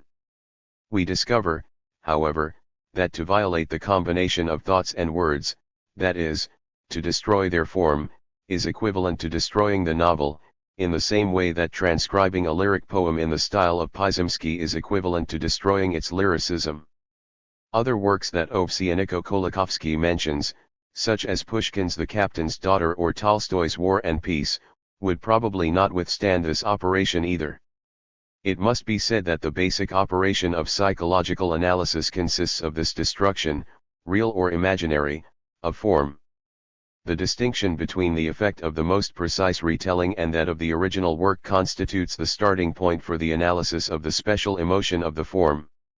The rationality of this system clearly reveals a blatant misunderstanding of the psychology of form in an artistic work. Neither Potebnia nor his disciples have ever been able to explain the special and specific effect that the artistic form generates. This is what Potebnia has to say about it, whatever the concrete solution to the problem of why poetic thought, in its less complex forms, is, more than prose thought, intimately related to the musicality of sounds and, specifically, with tempo, rhythm, harmony and association with melody. He will not be able to refute the position according to which poetic thought can dispense with measures and metrics while prose can be artificially given, although damaging it somewhat, the form of the. Verse 16. It is evident that meter or verses are not essential for a work of poetic art. It is also evident that a mathematical or grammatical rule expressed in verse is not a poetic work. The belief that poetic thought can be completely independent of any external form, as Potebnia states in the lines cited above, comes into complete contradiction with the first axiom of the psychology of artistic form, which determines that an artistic work only exerts its psychological effect in its given form. Intellectual processes are only parts and components, or instruments, in those combinations of words and thoughts that constitute the authentic work of art. But, as Tolstoy says, that combination, the form of an artistic work, is not only constituted by thoughts, there is something more. In other words, the psychology of art involves thought, of course, but it is not, overall, the result of a work of thought. The unique psychological power of the artistic form was well understood by Tolstoy, who pointed out that any violation of this form, even minimal, immediately destroys the artistic effect. I have cited elsewhere the profound reflection on the art of the Russian painter Bryullov, but I cannot repeat it because this reflection expresses, more than anything else, what can and cannot be taught in school. While correcting a student's sketch, Bryullov gave it a few touches here and there, and suddenly the clumsy, gray sketch came to life. "But you've barely touched it, and everything has changed," one of the students told him. "Art begins where the barely begins," Bryullov answered, thus expressing the most characteristic feature of art. This observation is true in all the arts. His great success, however, can be seen above all in the musical interpretation. Let's take the three main conditions: the pitch, duration, and intensity of a sound.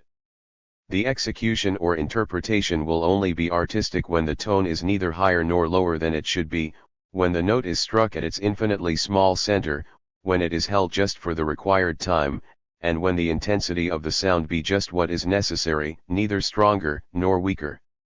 The slightest deviation, the slightest increase or decrease in intensity, and the interpretation disappears. The execution of the piece stops captivating us.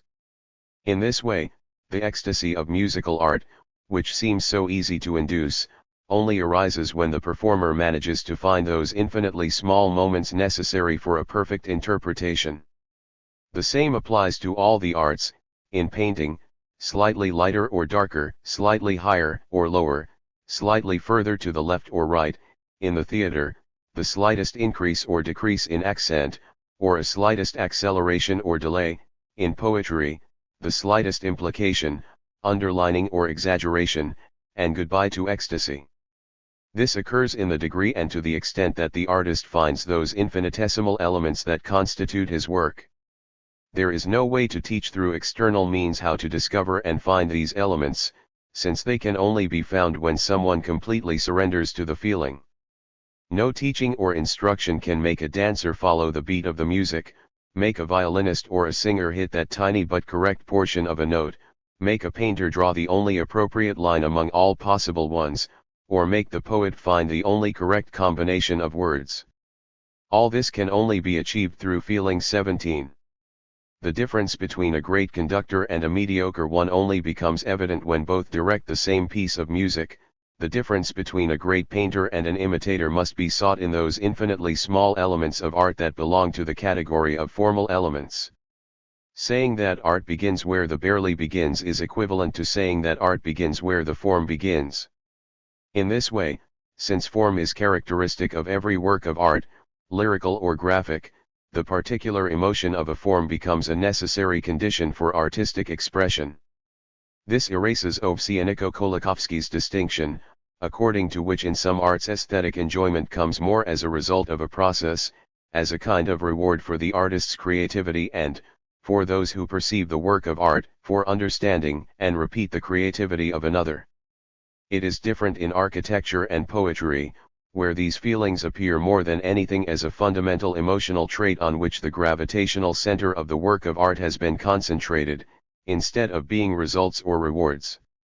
We can call these emotional arts, to distinguish them from the others, which we could call intellectual or graphic. In these, the emotional process is governed by the formula, from the image to the idea and from the idea to the emotion. In the former, the formula is different, from the emotion generated by the external form to another different, more intense emotion, which arises because the external form has become the symbol of the idea of the theme. 18. Both formulas are completely wrong. In fact, it would be more correct to say that during the perception of graphic and lyrical art the emotional process evolves according to the formula, from the emotion of the form to something that comes after it. In any case, the starting point, without which the understanding of art is impossible, is the emotion of form. The best illustration of this is the psychological operation that the author carries out on Homer. This operation also refutes the statement that art is the work of reason. The emotion of art cannot be equated with the emotion that accompanies every act of preaching, especially grammatical preaching. The question has been answered, the predicate has been found, and the subject experiences a form of mental satisfaction. An idea has been discovered, an image has been created, and the subject experiences a peculiar intellectual pleasure. 19. As we have already seen, this erases any psychological difference between the intellectual pleasure derived from solving a mathematical problem and that derived from listening to a concert. Hornfeld is right in stating that this entirely perceptual theory ignores the emotional elements of art. Such is the weak point of Potebnia's theory, a weak point that he knew and that he would have corrected had he continued his work. We do not know what Potebnia would have done if he had continued his work. We do know, however, what his theory, later developed by his disciples, turned into. After leaving a large number of arts out of his formulations, he contradicted the most obvious facts by wanting to apply it to the other arts. The intellectual operations and reasoning processes in which artistic works involve us do not belong to the psychology of art in the strictest sense of the term. They are the result, the consequence, the conclusion, or the effect of an artistic work, and they can only arrive as the result of the fundamental effect that the artistic work generates. The theory that is based on this postulate behaves, as Shklovsky keenly observed, like a rider who wants to mount his horse and instead jumps over him. The theory misses the mark and does not explain the psychology of art as such. The following simple examples will illustrate our point. Valery Brusov adopted this theory and proclaimed that any work of art, by virtue of a special method, leads to the same perception as the course of a scientific test. For example, what we experience when we read Pushkin's poem The Prophet can also be described with scientific methods. Pushkin tests the same idea with poetic means, specifically through the synthesis of concepts. But since the conclusion is wrong, there must be flaws in the evidence. We cannot, of course, accept the image of the seraphim, any more than we can accept the replacement of the heart with charcoal, etc. Despite all the merits of Pushkin's poem, we can only accept it if we share the poet's point of view. The Prophet by Pushkin is a historical fact, as is, for example, the teaching of the indivisibility of the atom. 21 Here intellectual theory is forced to absurd extremes, therefore, its oddities and psychological peculiarities are especially evident. It would seem that, when a work of art contradicts scientific truths, its value for us is the same as that of the teaching of the indivisibility of the atom, that is, that of an incorrect and therefore abandoned scientific theory. But then roughly 99% of the world's works of art should be discarded as material of merely historical value. One of Pushkin's great poems begins with these words. The earth is motionless, you, the creator. You support the celestial vault so that it does not fall on land and water and crush us. Any first-year student knows that the earth is not motionless but rotates. These stanzas therefore lack serious meaning for a civilized person.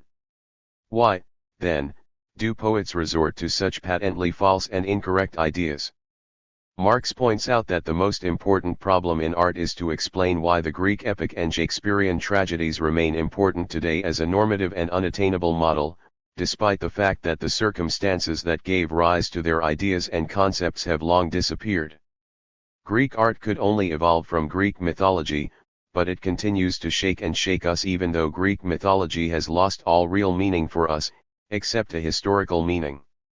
The best proof that in art this theory essentially operates with an extra aesthetic moment is provided by the fate of Russian symbolism, whose theoretical premises fully coincide with the theory we are investigating. Vyacheslav Ivanov crystallized the conclusions reached by the Russian symbolists in the formula, symbolism is beyond aesthetic categories 22. It is as if the processes of reasoning and theory were all beyond aesthetic categories and the psychological experiences of art. Far from explaining the psychology of art, these processes require an explanation that can only be given based on their scientific development. The best way to evaluate a theory is from its extreme conclusions, involved in a completely different field, which makes it possible to verify its laws with facts from a completely different category. It is interesting to follow the conclusions of the theory we are studying and apply them to the history of ideologies. At first glance, the history of ideologies seems to harmonize perfectly with that of the incessant change of social ideology caused by changes in production techniques. Apparently, it explains how and why changes in the psychological impression generated by a work of art take place even though the form of the work remains unchanged. Once it is clarified that the, let's call it, crux of the matter is not the content planned by the author but rather what the reader attributes to it, it becomes evident that the content of that work of art is a dependent and variable quantity, a function of the psyche of the social man. The artist's achievement does not lie in the minimum content that he wanted to give to his work. This achievement is reflected, rather, in the flexibility of the image, in the ability of the internal form to inspire different contents. A simple riddle, in which, from a play on words in Russian, we have a window, a door, and a bunch of objects, can evoke the idea of the relationships between the different strata of a people and the flowering of ideas political, moral and scientific. Such an interpretation of the riddle will only be wrong if we pretend that it is based on its objective meaning and not on the personal feeling that it has aroused in us. There is a story about a poor guy who wanted to get water from the Sava River to dilute some milk in a cup. While he was filling his cup, a wave of the river took away all the milk, to which he exclaimed, Sava, Sava, this has been of no use to you and you have left me very sad. Someone could see in this story the inexorable, cataclysmic, and destructive effect of world events, the bad luck and fateful destiny that strike individuals, the cry that arises from the heart of a person affected by an irreparable loss and, from his subjective point of view, undeserved. It is easy to make a mistake when imposing one interpretation or another on a people, but it is evident that stories like this survive for centuries not because of their literal meaning but because of the significance attributed to them. This explains why the works of ignorant peoples and dark ages can maintain their artistic values even in advanced and sophisticated times. It also explains why, despite the supposed immortality of art, the day will come when, with the increasing difficulties of interpretation and the forgetting of the internal form, works of art lose their value. 23. This could explain the mutability of art in history. Tolstoy compared the effect of an artistic work to a contagion, a comparison especially appropriate in this case. Ivan gave me typhus, but my typhus is mine, not Ivan's. My Hamlet is mine, not Shakespeare's. Typhus is nothing more than an abstraction necessary for theoretical thought, created by him. Every generation, every reader has his own Hamlet. 24. It would seem that this explains the dependence of art on history quite well, but the comparison with Tolstoy's formula exposes the fallacy of this explanation. It is true that, for Tolstoy, art ceases to exist when the smallest of its components is violated. It is also true that, for him, a work of art is a complete formal tautonymy. In its form it is always equal to itself. I have said what I have said. This is the artist's only answer to the question of what he meant by his work. The only way to assert himself is to repeat the entire novel with the same words he used the first time. Potibnia says that a work of art is always allegorical. I didn't say what I said, but something else, is his formula for an artistic work. This theory, evidently, does not explain the change in the psychology of art per se but rather the change in the use of the work of art. Each generation, each era uses the work of art in its own way. In order to be used, a work of art must first be felt. But how different generations and different eras feel it is something that the theory explains in a way that is not exactly historical. Ovsyaniko Kolikovsky points out that the psychology of lyric makes feeling more a matter of work than of thought and makes the following points. The psychology of lyric is characterized by certain special symptoms that distinguish it quite clearly from psychology of other forms of creativity. The distinctive features of lyric must be recognized as eternal. They are present in the earliest phases of lyricism accessible to research and run throughout its entire history. All the changes to which they undergo in the course of their evolution not only do not violate their psychological nature, but rather contribute to making lyrical expression more thorough and complete. 25. It is quite clear, then, that since we are talking about the psychology of art, in the proper sense of the word, it seems to be eternal. Despite all the changes, it more fully expresses its nature and does not seem to be subject to the general law of historical evolution, at least in its substantial parts. If we remember the fact that for our author lyrical emotion is a general artistic emotion, that is, an emotion of form, we see that the psychology of art, as the psychology of form, remains immutable and eternal. What changes and evolves from generation to generation is the way it is used and applied.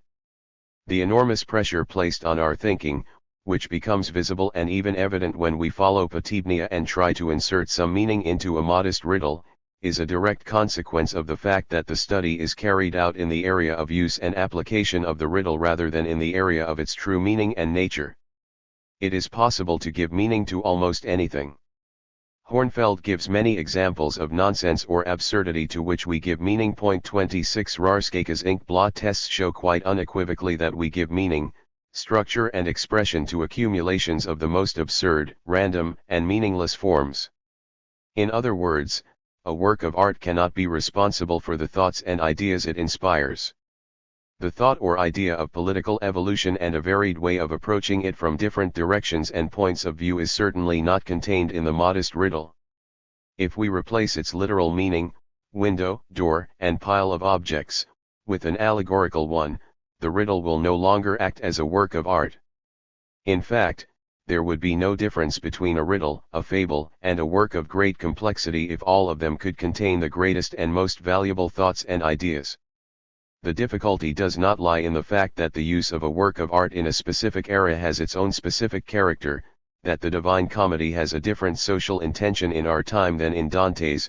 The difficulty lies in demonstrating that the reader, who is influenced by the same conventional emotions as any contemporary of Dante, uses the same psychological mechanisms differently and experiences the comedy differently. In other words, we must demonstrate that we not only interpret works of art differently, but that we experience and feel them differently.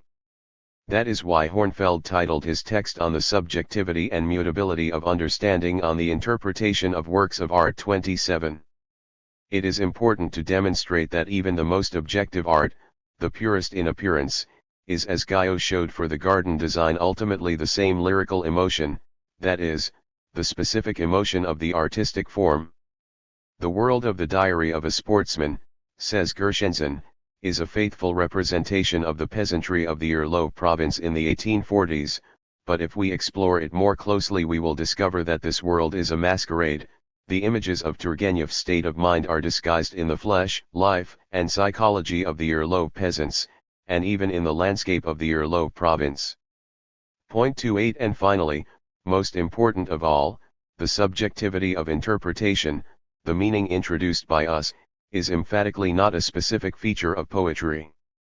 It is the sign of all interpretation.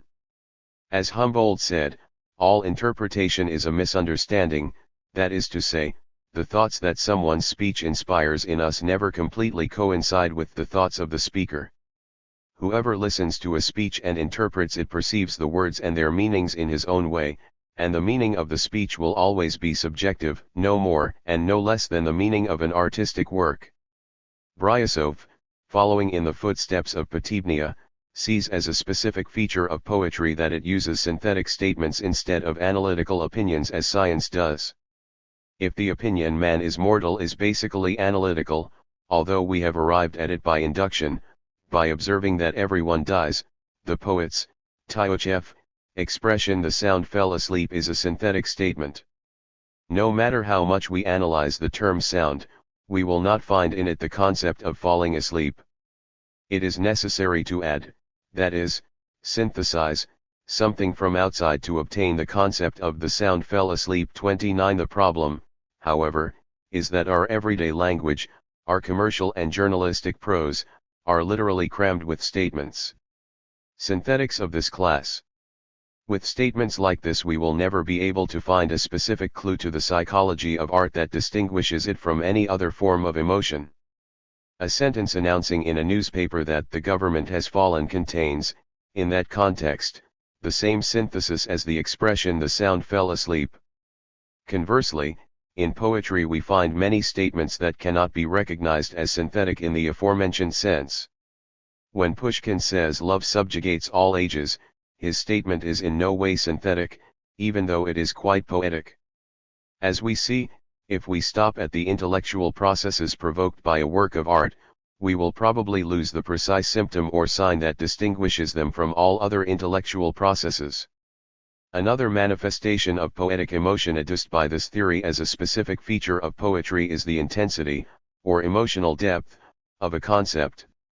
According to this theory, a work of art will be the more poetic the more intense, graphic, evident, and incisive the emotional image conjured up in the reader's mind. If, for example, when imagining a horse I amuse myself by thinking of a galloping black horse, with its mane flying, etc., my thought will be undeniably artistic, I will be carrying out a minor act of artistic creativity. 30. It would seem, therefore, that any concept that is accompanied by an image would at the same time be a poetic concept. There is here an indisputable connection between Potebnia's theory and the associative and sensualist tendencies of psychology on which all the teachings of this school are based. There has been tremendous turmoil in psychology since an implacable criticism of these two tendencies, applied to the higher processes of thought and imagination, destroyed the old psychological system and, with it, the statements and assertions that Potebnia had launched based on in his teachings.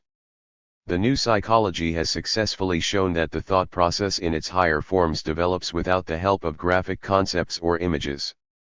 The traditional doctrine according to which thought would be nothing more than an association of images or concepts seems to have been completely abandoned after the founding research of Buehler, Messer, A.C.H., Watt, and other psychologists of the Würzburg school.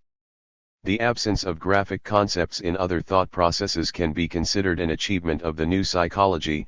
For his part, Kulp also tries to reach conclusions of great repercussion for aesthetics. He points out that the new discoveries overthrow the commonly accepted idea of the graphic nature of a poetic image. It is enough to take the observations of readers and listeners.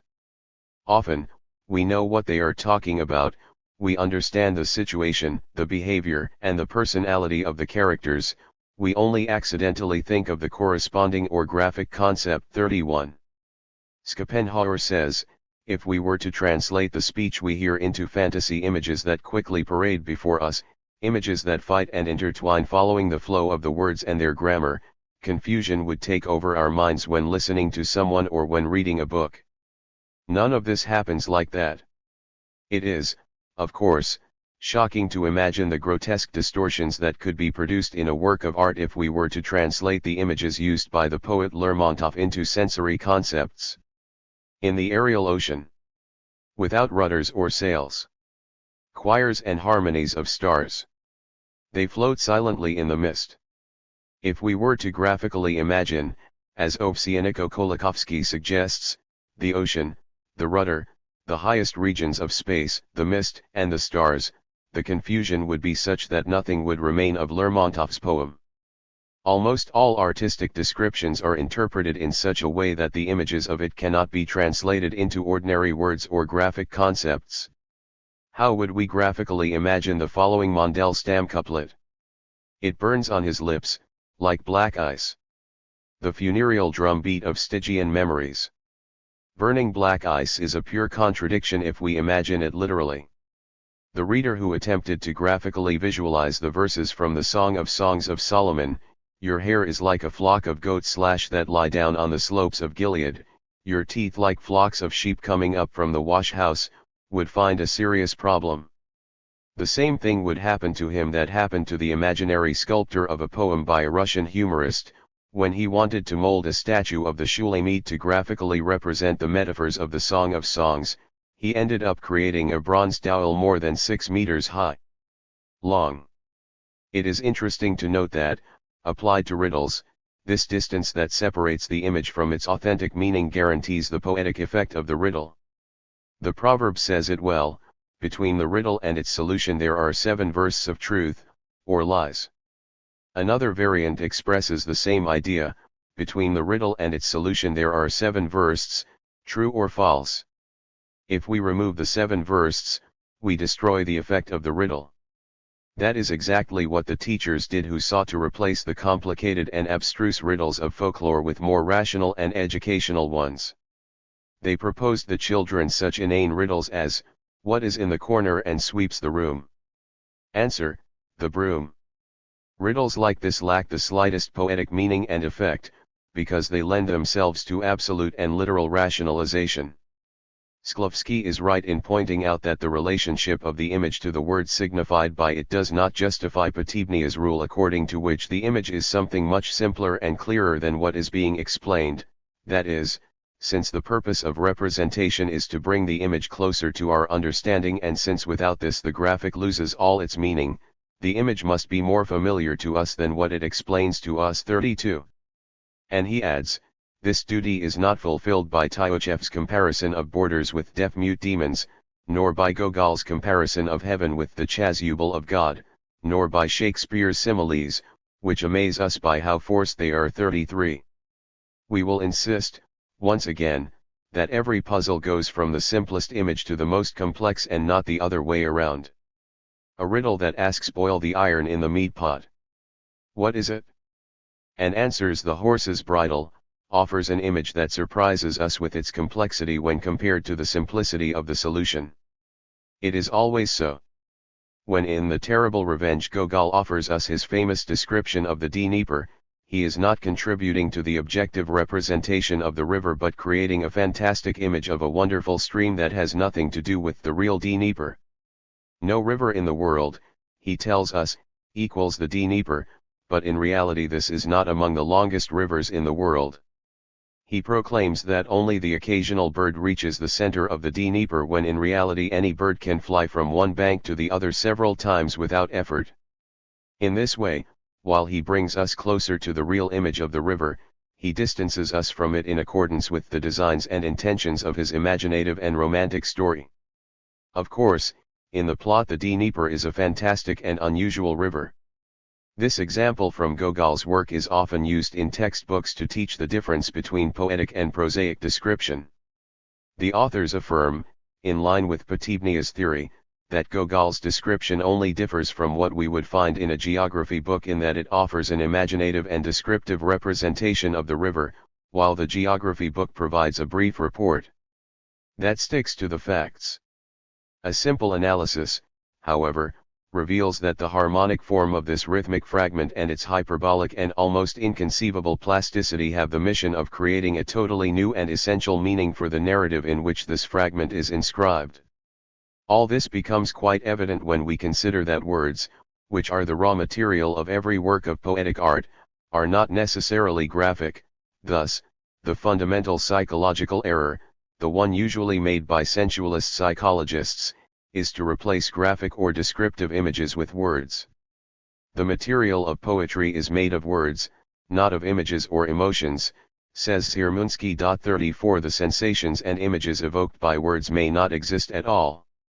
They are only, in any case, a subjective incorporation of the reader to the meaning of the words he reads. Building art from those images is impossible.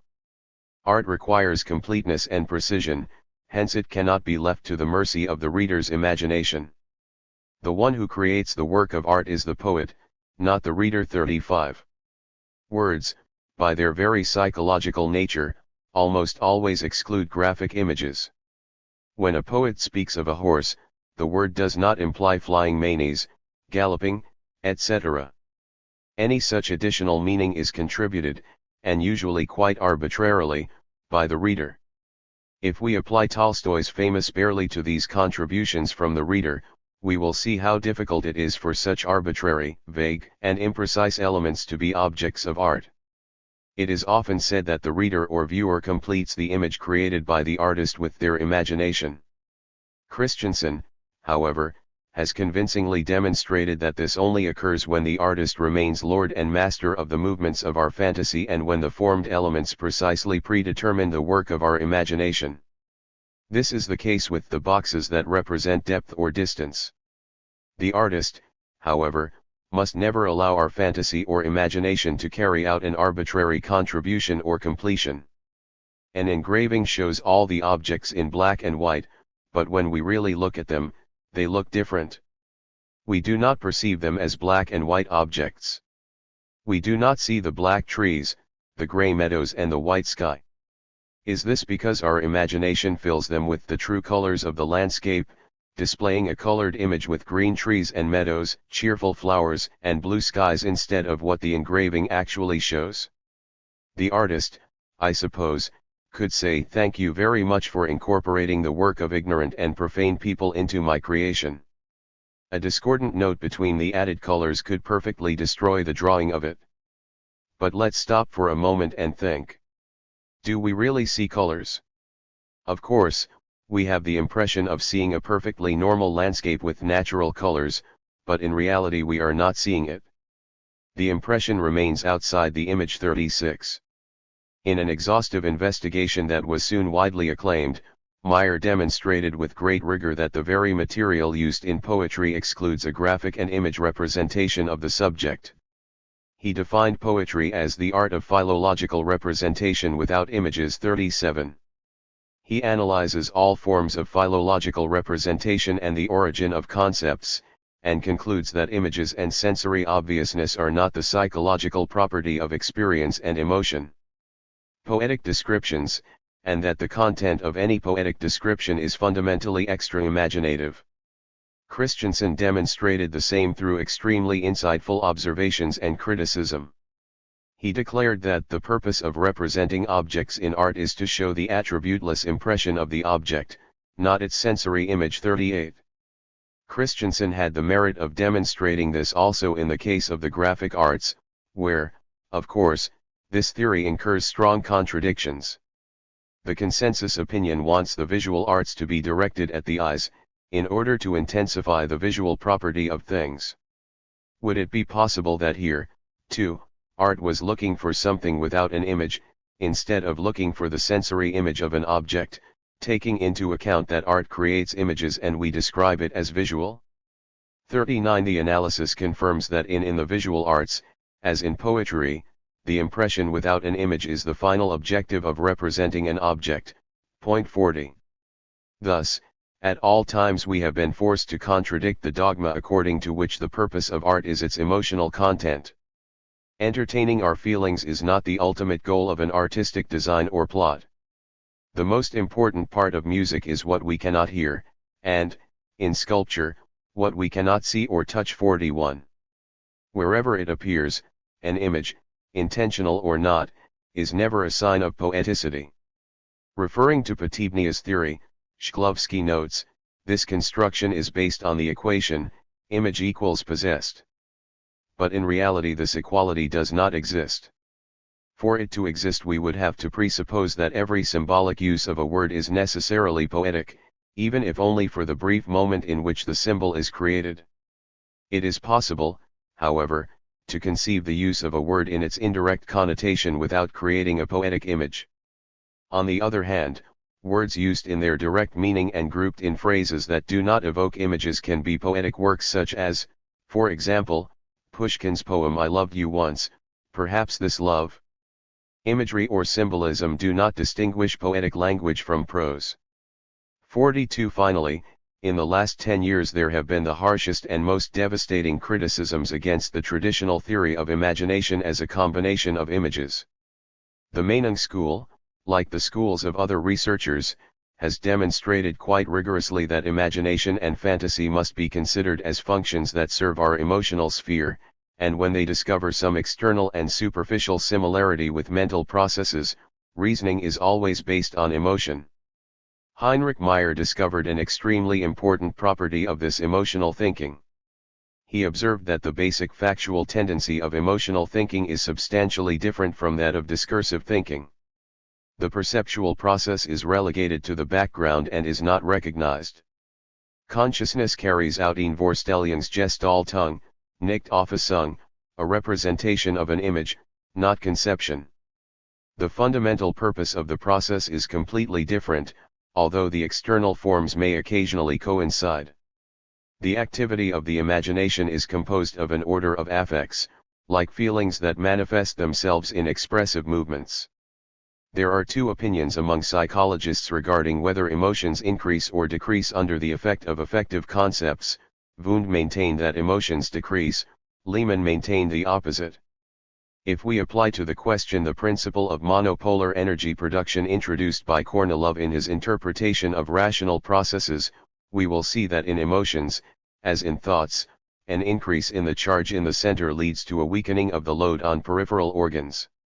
In both cases, the central and peripheral loads are in inverse ratio with respect to each other, therefore, any increase based on affective concepts basically represents an act of emotion, similar to the acts that make the reaction more complex by adding intellectual elements of choice, distinction, etc. Since the intellect is nothing other than inhibited will, we could conceive imagination as an inhibited feeling.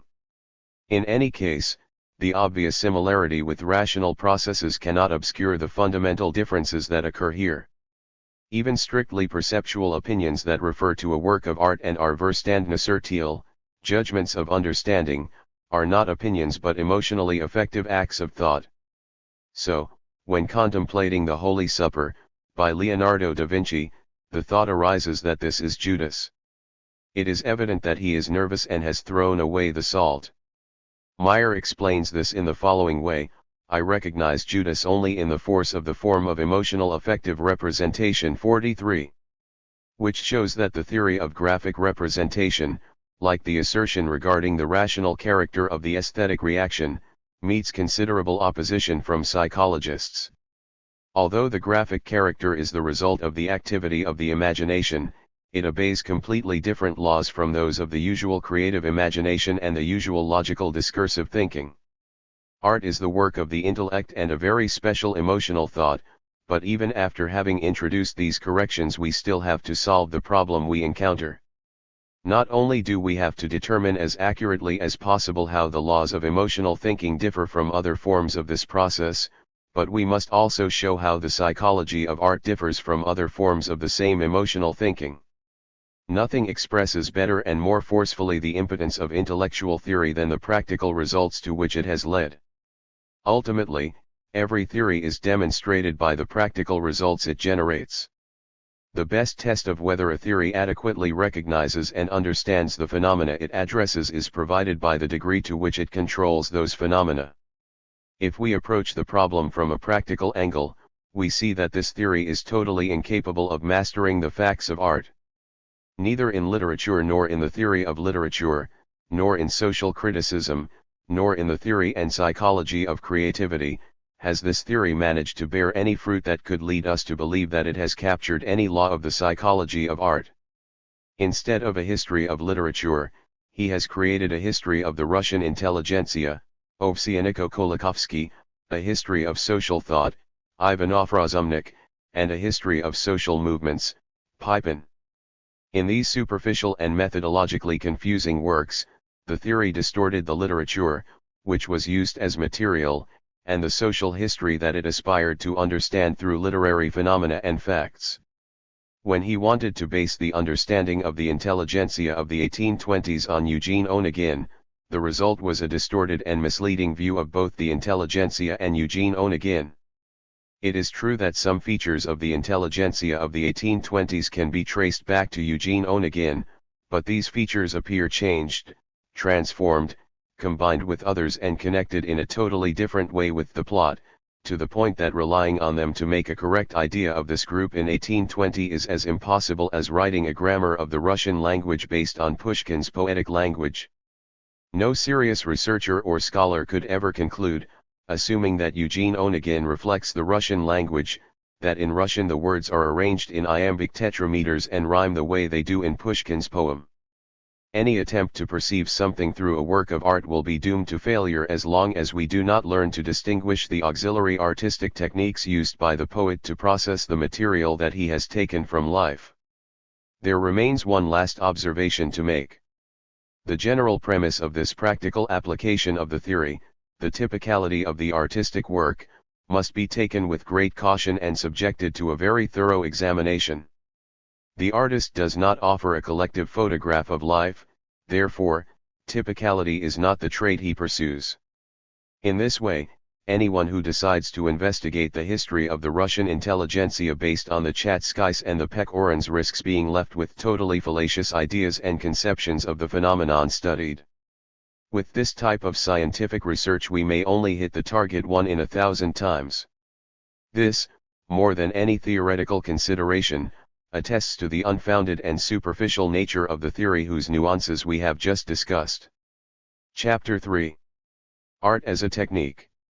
Reaction against Intellectualism. Art as a Technique. Psychology of the subject, the hero. Literary ideas and feelings. Psychological contradiction of formalism. Weak points of the psychology of the material. The practice of formalism. Elemental hedonism. In previous pages we have seen that the main weakness of current art theory lies in its inability to understand the psychology of form. We have also seen that his intellectualism and his theory of representation, fundamentally erroneous, have resulted in confusing and intricate ideas, far removed from the real problem.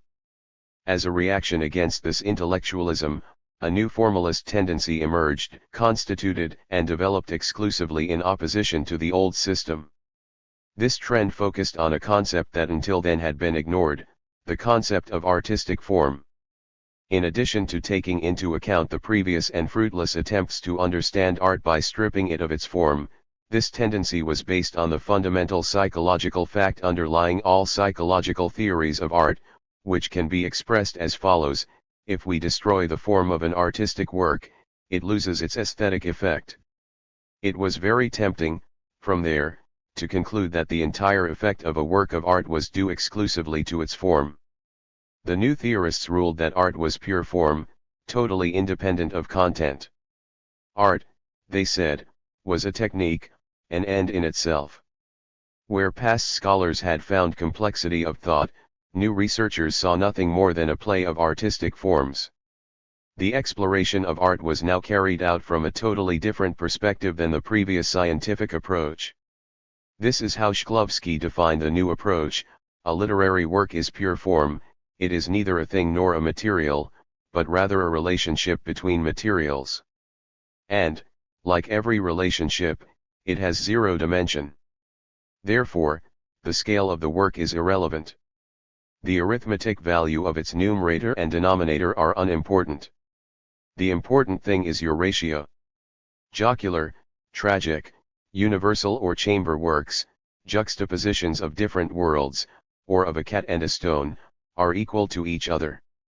Forced by this change in perspective, the formalists had to abandon the conventional concepts of form and content and replace them with the two new ideas of form and material. Everything that the artist has at his disposal, be it words, sounds, arguments, conventional images, etc., is the material of an artistic work and includes the thoughts and ideas included in said work. We call the form of that work the way in which said material is structured, situated, and distributed, regardless of whether we are referring to the distribution of sounds in a verse, the distribution of facts in a narrative, or the sequence of thoughts in a monologue. In this way, the traditional concept of form was quite successfully expanded from a psychological perspective. In the past, the scientific definition of form was very close to what the word has in common language.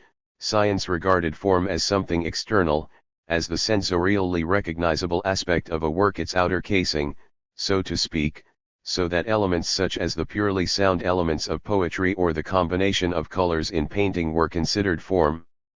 The new trend expanded the meaning of the term to include the universal principle of artistic creativity. Form was understood as the artistic arrangement of the given material, carried out in order to generate a specific aesthetic effect. This is then called artistic technique.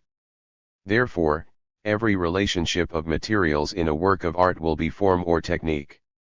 From this point of view, a verse is not the set of sounds that constitute it but the sequence, or the alternating sequence, of the correlation of these.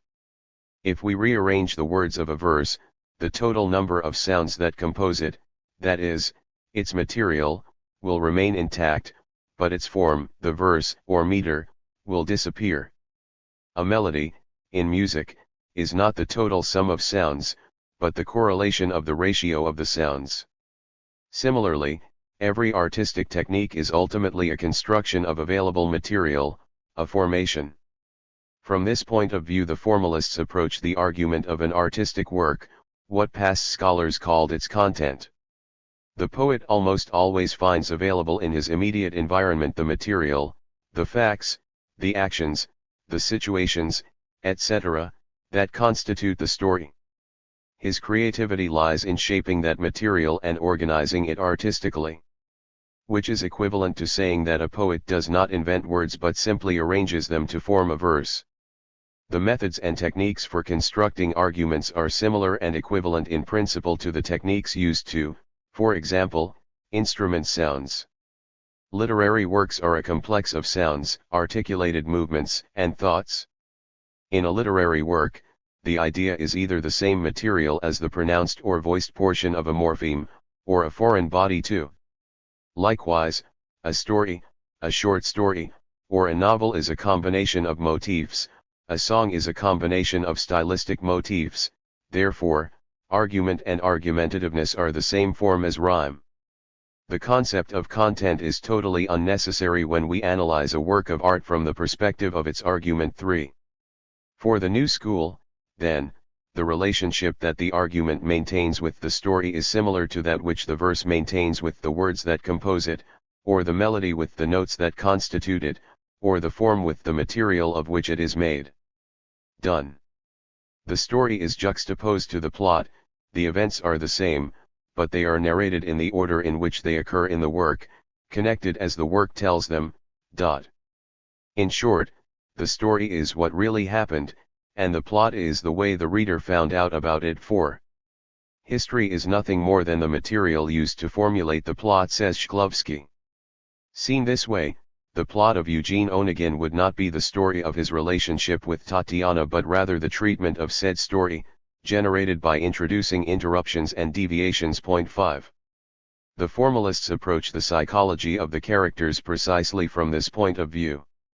We must understand that here psychology is only a technique used by the artist, a technique in the sense that the artist transforms the pre-existing psychological material in an artificial and artistic way depending on his aesthetic objectives and purposes. As for the explanation of the psychology of the characters, it will not have to be sought in the laws and norms of psychology, but in the aesthetic conditions dictated by the author's intentions. The reason why Hamlet hesitates to kill the king is not to be found in the psychology of irresolution and lack of will but in the rules and laws of artistic construction. Hamlet's slowness and indecision are nothing more than an artistic mechanism of tragedy. If Hamlet does not kill the king immediately, it is only because Shakespeare needed to defer the tragic action for strictly formal reasons, just as a poet must select words by their rhymes not as a matter of phonetic laws but because such are the task and purpose of his work. Art. If the tragedy is delayed, it is not because Schiller must analyze the psychology of the delay. On the contrary, if Wallenstein delays, it is because the tragedy must be maintained and the postponement must be concealed. The same thing happens in Hamlet 6. Consequently, the commonly accepted belief that the psychology of greed can be studied with the miserly knight and the psychology of jealousy and envy with Mozart and Salieri is completely discredited, as is the case with other ideas and theories as well. Popular ones for which Pushkin's intention was to create a portrait of greed or jealousy, with the reader having the task of recognizing such portraits. Both greed and jealousy are, according to the new approach, materials of artistic construction on the same plane as the sounds of the verse or the scales of the piano. Why doesn't King Lear recognize Kent? Why don't Kent and Lear recognize Edgar? Why do we attend to a request at the dance, if consent has already been given? What separated and dispersed Glen and Edvarda throughout this world in Homson's pen, if they both loved each other? 7. It is absurd to resort to psychology to answer these questions, because there is only one reason for it, an artistic mechanism or technique. Those who do not understand this will not understand why the words of a verse are distributed in an order completely different from that of common language. Nor will they understand the totally new effect generated by this artificial distribution or arrangement of the material. A similar change occurs in the conventional treatment given to the feeling that, they say, is part of a work of art. Feelings are nothing more than materials or techniques. Sentimentality cannot be the content of an art, if only for the simple reason that art lacks content. Showing things from a sentimental perspective is a special mode of representation, as would be, for example, showing things from the point of view of a horse, call Stammer, The Story of a Horse, by Tolstoy, or of a giant. Swift.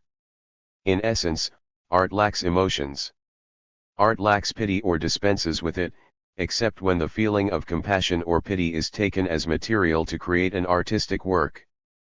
But when we talk about materials, we must consider them from the perspective of composition, in the same way that we must consider a drive belt as part of a machine if we want to understand the machine, and not from the perspective of a vegetarian person. 8. Thus, emotions are only part of the artistic machinery, the drag belt of the artistic form. It is evident that such an extreme change in the way of approaching art implies, as Eichenbaum says, that we are not talking about the method of studying literature, but about the principles concerning the structure of literary science. 9. And it is true, we are not talking about changing the learning method but the most fundamental of all explanatory principles. The starting point, for the formalists, is the abandonment of the banal and trite psychological doctrine of art. They tend, therefore, to see its principle as the anti-psychological principle par excellence. One of its methodological principles consists of renouncing all psychologism in the construction of a theory of art. They want to study the artistic form as something totally objective, independent of the thoughts, ideas, feelings, and other psychological materials of which the forms are made. Artistic creativity, says Eichenbaum, is of super-psychological essence. It is not part of normal and conventional emotional phenomena and is characterized by rising above emotional empiricism. In this sense, an emotional phenomenon, being something passive, must be distinguished from an intellectual phenomenon, and a personal phenomenon must be distinguished from an individual phenomenon. The formalists, however, will have the same fate as all art theorists who have attempted to build their theories outside of sociological and psychological foundations. Lanson is right when he states, "We critics do the same as Monsieur Jourdain. We speak in prose, that is, we practice sociology without knowing it and, like Molière's famous character, who only learned from his teacher that he had been speaking in prose all his life, every art student discovers thanks to the critic who has been practicing sociology and psychology without knowing it, since Lanson's statement is also applicable to psychology. It is easy to demonstrate that certain psychological premises underlie every formal principle, as occurs in every form of art, and that formalists are in fact obliged to be psychologists and, at times, to speak in extremely complex but quite psychological prose. Tomaszewski's study, based on this principle, opens with these words: "It is impossible to give an exact objective definition of the verse. It is impossible to determine the fundamental features that distinguish verse from prose. If we recognize verses, or a poem, it is thanks to perception. The trait of making verses not only arises from the objective properties of poetic discourse, but also from the conditions for its artistic perception and the listener's judgment of taste. 11. Stating this is equivalent to admitting that formalist theory has no objective data other than a psychological explanation to determine the nature of verse and prose, the two most obvious and defined formalist mechanisms or techniques. A superficial analysis of the formula proposed by the formalists leads to the same results. The formula of art as technique immediately raises the question, a technique for what? Some time ago, Ziermunsky pointed out, and correctly, that technique as an end in itself, technique taken per se and not directed towards something, is a trick, a strategy. As much as formalists want to leave this question unanswered, they, like Jourdain, answer it even without realizing that they are doing so. The answer is that an artistic mechanism or technique has its own objective that determines it completely and that cannot be defined in terms other than psychological ones. The basis of this psychological theory is the teaching of automatism of all habitual emotions. If we begin to examine the general rules of perception and cognition, we will discover that as soon as they become habitual, actions become automatic. All our habits belong to the unconscious automatic realm. Everyone remembers what it felt like to hold a pencil in their hand for the first time, or to speak a foreign language for the first time. Compare this sensation with the one experienced when carrying out that same action for the 10,000th time, and we will be proven right. The automation process explains certain rules of our prosaic speech, with its incomplete sentences and implicit or half-spoken words. With such an algebraic method of thinking, things are captured by number and size. In reality we do not get to see them, but we recognize them from their first signs, at first sight. Something happens before our eyes inside a bag, so to speak, we know that it exists and where it exists because of the place it occupies, but we only see its surface. By restoring the sense of life, by infusing feelings and sensations into things, so that a stone is truly stone, we have what we call art. The goal of art is to introduce feelings into objects using sight and not recognition. An artistic technique is the mechanism of estrangement of objects, a mechanism that complicates the form and increases the difficulty and duration of perception, given that in art the perceptual process is an end in itself and must be prolonged. Art is a method of experiencing the creation of a thing, but in art what is created does not matter. 12. We discover with this that the technique, or mechanism, used to compose the artistic form has its own intentions. In determining this purpose, formalists incur a flagrant contradiction by stating that neither things nor material nor content are essential in art, and then proclaiming that the ultimate goal of the artistic form is to make a thing felt. Make a stone, etc., that is, to intensify and increase the sensory experience of that same material whose importance was dismissed in the first place. Because of this contradiction, the formalists were unable to discover the true and definitive importance of the rules of estrangement 13, since ultimately the purpose of said estrangement is to perceive an object. This fundamental deficiency of formalism, the inability to understand the psychological significance of the material, leads to a sensualist one-sidedness similar to the intellectual one-sidedness arising from the inability to understand form demonstrated by the followers of Patibnia. Formalists assume that in art the material does not matter and that a poem about the destruction of the world and a poem about a cat or a stone are identical from the point of view of their poetic effect. They think, like Heine, that in art, form is everything and material does not matter. A tailor charges exactly the same for a suit or a coat whether he cuts it from his own fabric or made from the client's. He wants to be paid only for the form and he gives the material for free. However, the researchers had to convince themselves that not all tailors are like Staub and that in the case of a work of art we not only pay for the form but also for the material. Shklovsky himself claims that the selection of material is far from insignificant. He says, perceptible, significant quantities are chosen. Each era has its own index, its own list of topics prohibited due to their obsolescence 13. The truth, however, is that each era, in addition to its list of prohibited topics, has another list of topics that it itself has developed, which it means that the subject itself, or the material used to compose it, is far from insignificant in terms of the psychological effect of the entire artistic work. Ziermunsky is right when he distinguishes two meanings in the formula art as a mechanism or technique. The first contemplates the work of art as an aesthetic system determined by the unity of the artistic task, that is, as a system of techniques and mechanisms. 14. It is evident that in this case the technique or mechanism is not an end in itself, but rather acquires its meaning in relation to the global task, function, to which it is subordinate. If we take the second meaning of the formula, according to which what is important is not the method but the ultimate objective of the research, and we proclaim that in art, everything is artistic technique, in art there is nothing other than a totality of mechanisms and techniques 15, then it is inevitable that we come into contradiction with the most obvious facts, which demonstrate that many non-aesthetic tasks are involved in the processes of both creation and perception. For example, what is known as applied arts is on the one hand a mechanism or technique and, on the other, a practical activity. Instead of arriving at a formal theory, then, we arrive at formalist principles and the absolutely false idea that the theme, the material, and the content are of no importance in an artistic work. Ziermunsky correctly notes that the concept of poetic genre as a special compositional unit is linked to the definition of themes.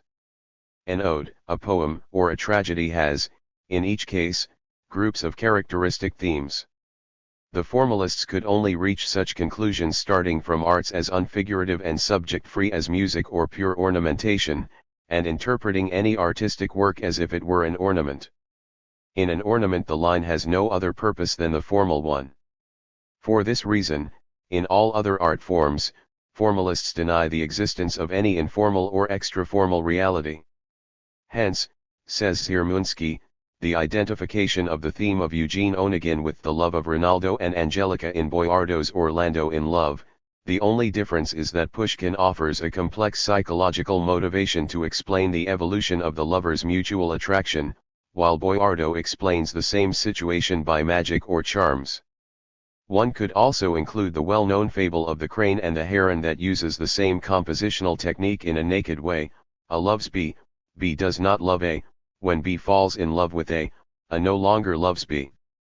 It would seem, however, that in relation to the artistic effect of Eugene Onegin, his affinity with the fable is quite secondary, What matters much more is the profound qualitative difference that arises from the difference in the theme, the arithmetic sense of the numerator and the denominator, of Onegin and Tatiana on the one hand, and the crane and the heron on the other.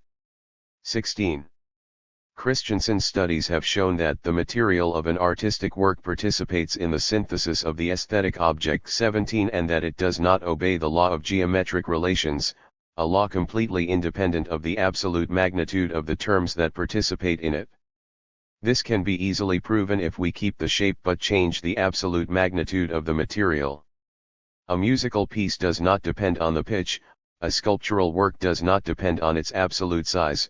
The deformation of an aesthetic object only becomes universally perceptible when the changes reach extremes. 18.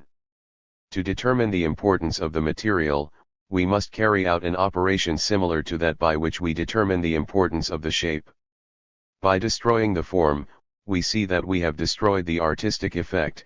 If we keep the form and apply it to a totally different material, we also distort the psychological effect of the work of art.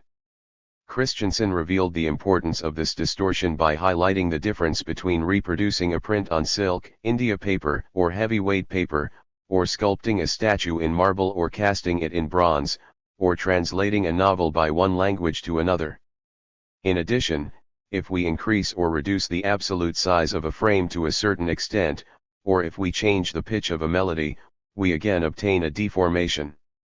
All this is all the more obvious if we take into account that Christensen takes the material in its strict sense, as the substance or matter of which the work of art is made, and distinguishes as something separate the material content of the work of art, whose respect reaches the same conclusion.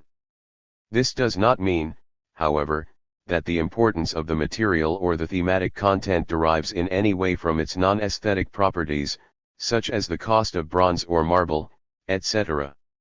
Although the effect of an object is independent of its non-aesthetic value, it can nevertheless become an important component of the synthesized object. A well-painted bunch of radishes is much better than a badly painted Madonna. The topic, therefore, lacks the slightest relevance. The artist who paints a good picture of a bunch of radishes does not necessarily know how to paint a good Madonna. If the subject were completely irrelevant, nothing could prevent a painter from creating an equally beautiful painting from whatever subject it was. Point 19. To understand the action and effects of the material, we must take into account the following two extremely important points. The first establishes the proposition that the perception of a form in its simplest mode is not, in itself, an aesthetic fact. At every step we perceive shapes in our daily lives and, as Kohler's brilliant experiments have recently shown, the perception of shape penetrates deeply into the psyche of animals. Kohler taught a chicken to perceive relationships, or shapes. The bird was shown two sheets of paper, A was light gray and B was dark gray. Some grains had been glued on sheet A, on leaf B the grains were loose. After several trials the chicken learned to go directly to the dark gray leaf, B, and peck at the grains there. At one point the chicken was presented with a new situation. The dark gray sheet, B, was kept, but the light gray sheet A was replaced by a new one, sheet C, even darker than sheet B. In the new combination, sheet B played the role of sheet A in the previous combination. It seemed that the chicken, which had learned to peck the grains on leaf B, would now go directly to it, since the new leaf was unfamiliar to it. It would have been like this if learning had been directed at the absolute quality of color. The experiment showed, however, that the chicken went to the new sheet of paper C and avoided the already familiar sheet B, because it had been taught to discern not the absolute quality of the color but its relative effect. The chicken did not react to leaf B but to the darker of the two leaves presented to it. Since in the new combination leaf B did not play the same role as in the previous one, it had a completely different effect. Point 20. These historical psychological experiments demonstrate that the perception of forms and relationships appears to be a fairly elementary, and even possibly primordial, act of the animal psyche, proving that not all perception of form must necessarily be artistic. No less important is the second consideration, which also starts from the idea of form and shows that form in the full sense does not exist outside of the material of which it consists. the relationships and proportions depend on the material to which they refer. When we mold a figure in papier-mâché we follow specific relationships and proportions, but these are different when we cast the same figure in bronze. A papier-mâché mask cannot produce exactly the same correlation as a bronze mask. Similarly, certain sound relations are possible only in Russian, others only in German, and so on. We will have a thematic correlation of untimely loves if we take Glenn and Edvarda, and another if we take Onegin and Tatiana, and a third if we take the heron and the crane. Every deformation of the material is, therefore, at the same time a deformation of the form itself. We begin to understand now why a work of art becomes irreparably distorted if we take its form and apply it to another material. With that other material, that shape is revealed as something completely different. Thus, the desire to avoid dualism in studying the psychology of art distorts the only intact factor and places it in a false light. The best, most obvious way to express the importance of form or content is to observe the consequences of eliminating form, such as when we describe an argument in plain language. Naturally, the artistic meaning of the content is lost. Does this mean, however, that the effect emanating from form and content fused into an artistic unity depended entirely on form? Such a conclusion would be as erroneous as the idea that all the features and properties of water depend on the addition of hydrogen to oxygen, since without hydrogen there is nothing in oxygen that can in any way resemble water. 21. Without going into the material relevance of this comparison, and leaving open the question of whether form and content constitute a unity in the same way that oxygen and hydrogen constitute water, we cannot but agree with the logic used to detect the flaw of formalist thinking. That form is extremely significant in a work of art, that without a specific form there is no work of art, has been recognized for a long time and we are not debating it here. But does this mean that the form is exclusively what creates the work of art? Of course not. We could prove it if we could take the form per se and show that certain indisputable works of art consist exclusively of it. But we affirm that this has not been carried out and cannot be carried out. 22. Continuing with this reasoning, we must mention that there have been attempts to represent the pure form, devoid of all content. These, however, have ended with the same psychological failure as the attempt to create artistic content without form. The first group of these attempts consisted of taking a work of art, transposing it to a new material and observing the deformation produced in it. Other attempts consisted of the so-called material or substantial experiment, whose resounding failure illustrates, better than any other theoretical speculations, the fragility of the unilateral doctrines of the formalists. Here, as always, we confront the theory of art with its practice. Practical corollary of formalist ideas were the early ideology of Russian futurism, the spread of abstruse language, the absence of history, etc. We have seen that practice has led the futurists to loudly repudiate everything they had stated in their manifestos based on theoretical assumptions. We have destroyed all punctuation marks, thus accentuating and recognizing for the first time the role of the mass of words, they announced in paragraph 6 of their manifesto. 23. In reality, this means that the futurists not only have not gotten rid of punctuation marks in their verse writing practices but have introduced a whole host of new punctuation marks, such as the famous dotted line in Mayakovsky's verse. We have destroyed rhythm, they announced in paragraph 8 of their manifesto, but in Pasternak's poetry they introduced a whole range of sophisticated rhythmic compositions that had long been absent from Russian poetry. They advocated abstruse language, proclaiming in paragraph 5 that the abstruse awakens and liberates the creative fantasy, without offending it with anything concrete, since the sense or meaning makes a word shrink, contract and become rigid as if it had been petrified. 24. In practice, however, they elevated sense and meaning in art to hitherto unattained levels of sophistication. 14. While Mayakovsky was busy composing advertisements in verse for Moselprom, Association of Moscow Businesses of Processing of Agricultural Products. They advocated abstraction, but they composed works full of meaning, both in their stories and in their plots.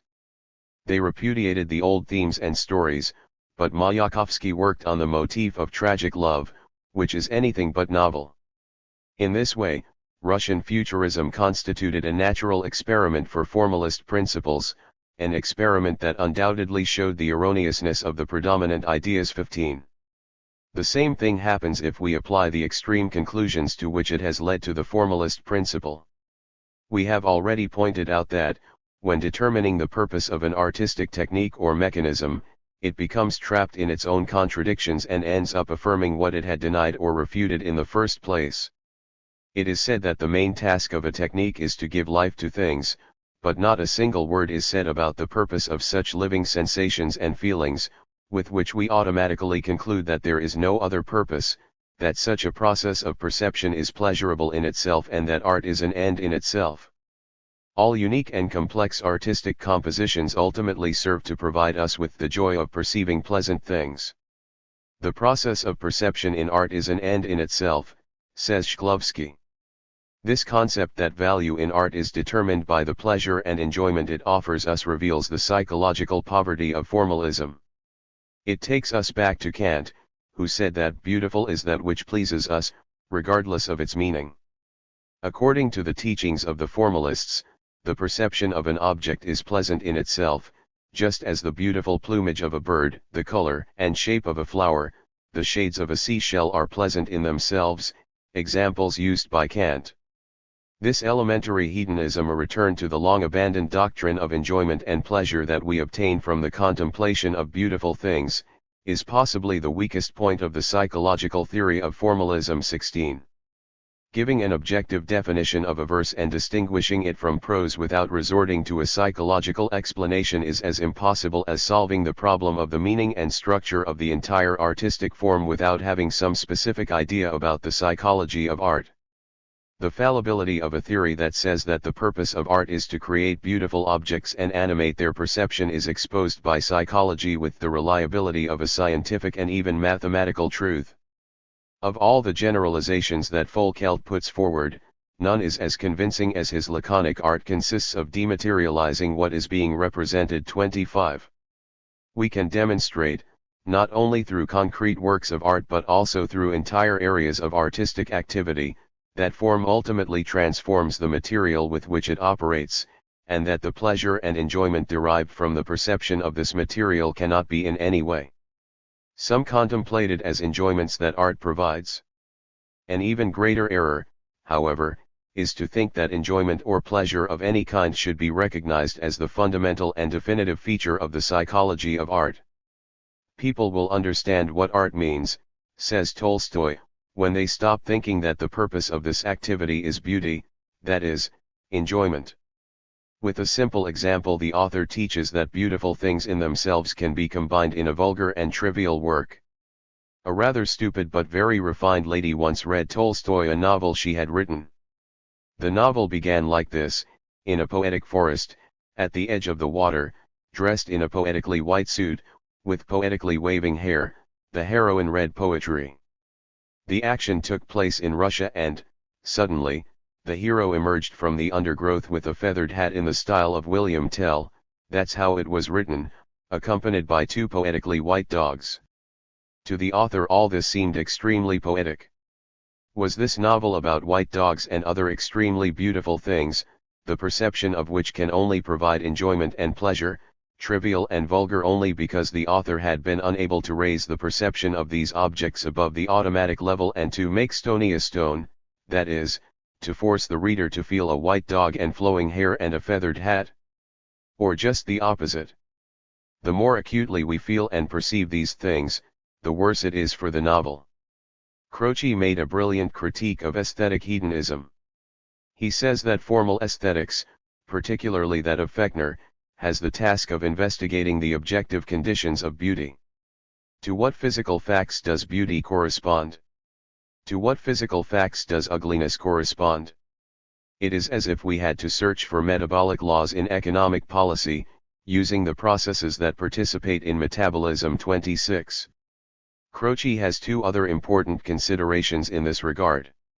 The first is the frank recognition that the problem of the effect of material and form, like the problem of the poetic genre of the comic, the sweet and tender, the humorous, the solemn, the ugly, etc., in art can only be resolved based on psychology. Without being a defender of psychology in aesthetics, Croce realizes that aesthetics and philosophy are absolutely incapable of reaching a solution to these problems. To what extent can we understand the psychology of art if we are not able to even understand the problem of the tragic and the comic and distinguish between them? Since psychology, whose purely empirical and descriptive character is increasingly emphasized, is the naturalistic discipline that has as its objective the development of the types and schemes of the spiritual life of man, none of these concepts it belongs to the domain of aesthetics or philosophy and, therefore, must be assigned to psychology. 27. Just the same happens with formalism, which ended up proving incapable of properly appreciating the effect of the artistic form without resorting to psychological explanations. Croce's other consideration refers directly to the psychological methods of solving this problem. Croce has the wisdom to oppose the formal tendency adopted by inductive aesthetics, since it began at the end, as if we said, he began by explaining the moment of enjoyment, precisely the point at which formalism had run aground. He began, very consciously, to collect beautiful objects, for example, stationery of different shapes and sizes. He tried to establish which of them generated the effect of beauty, and which generated the effect of ugliness. A rough manila paper envelope, ugly in the eyes of a person who wants to insert a message of love in it, is more appropriate for a summons to appear in court. But this technique failed. They, the inductivists, resorted to a technique that circumvented the precision of the scientific method. They circulated their envelopes and conducted a survey. Through a simple majority of votes they tried to establish what was beautiful and what was ugly. Despite all efforts, inductive aesthetics has not managed, to this day, to discover a single law. 28. It is true that since Fechner experimental formal aesthetics has taken the majority of votes as a decisive verdict regarding the truth and applicability of a psychological rule. Psychologists have also applied this criterion in a multitude of individual studies, and many researchers today continue to assume that if an overwhelming majority of subjects tested under identical conditions express identical opinions, they reflect the truth. In psychology there is no more dangerous error than this one. It would be enough to find a circumstance, applicable to all test subjects, that would distort the results of their statements and make them unreliable. This would destroy our aspiration to the truth. Psychologists know that there are many trends that distort the truth, such as social prejudices, fashions, etc., trends that affect each and every test subject. It is as difficult to find psychological truth through this method as it is to get a person to judge himself correctly. Since the vast majority of test subjects would maintain that they are quite intelligent people, the psychologist following this method would come to the strange conclusion that stupid people do not exist.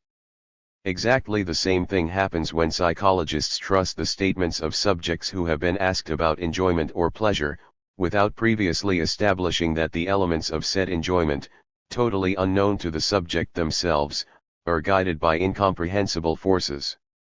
For him and require a deep and exhaustive analysis if we intend to find the authentic facts. Wundt also highlighted the erroneousness of the hedonistic approach in the psychology of art.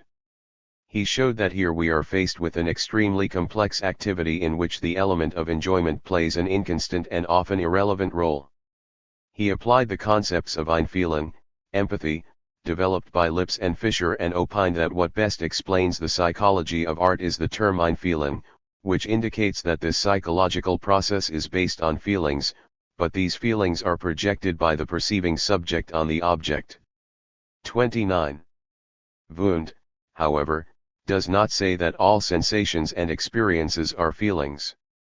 He offers, for the Einfühlung of it, the act of projecting oneself onto what we see, a very broad and essentially correct definition that we will adopt in our analysis of artistic activity. The object acts as a stimulant for the will, says Wundt, without, however, performing any act of will. The object generates the impulses or inhibitions of which the action is composed, and these are projected onto the object in such a way that it acts in different directions and enters into oppositions and resistances against external forces. Through this projection onto the object, the stimuli of the will animate it and free the spectator from carrying out the action. 30. This is how Wundt sees the process of an elementary aesthetic experience. We should not be surprised, therefore, that he shows a palpable disdain for the work of Lang and other psychologists who proclaim that the artist and the spectator have no other objective than enjoyment. Did Beethoven intend to give pleasure to himself and others? Others, when in his Ninth Symphony he expressed all the passions of the human soul from the deepest of sorrows to the highest of joys. 31. Evidently, Wundt wants to emphasize that although in everyday conversation we may miss that the Ninth Symphony causes pleasure, in the mouth of a psychologist the phrase would be an unforgivable error. A concrete example will help us highlight the impotence of the formal method, the way in which it reveals the absolute lack of coherence of elementary hedonism, when it is not supported by psychological explanations. To do this, I will focus my theoretical discourse on the importance of sounds in verses, as the formalists have developed it. The formalists began by pointing out the importance of the sound of a verse and stated that the perception of a poem is generally equivalent to perceiving its sound image. Everyone knows the difficulties we experience in understanding the content of even the easiest and most comprehensible poems. 32.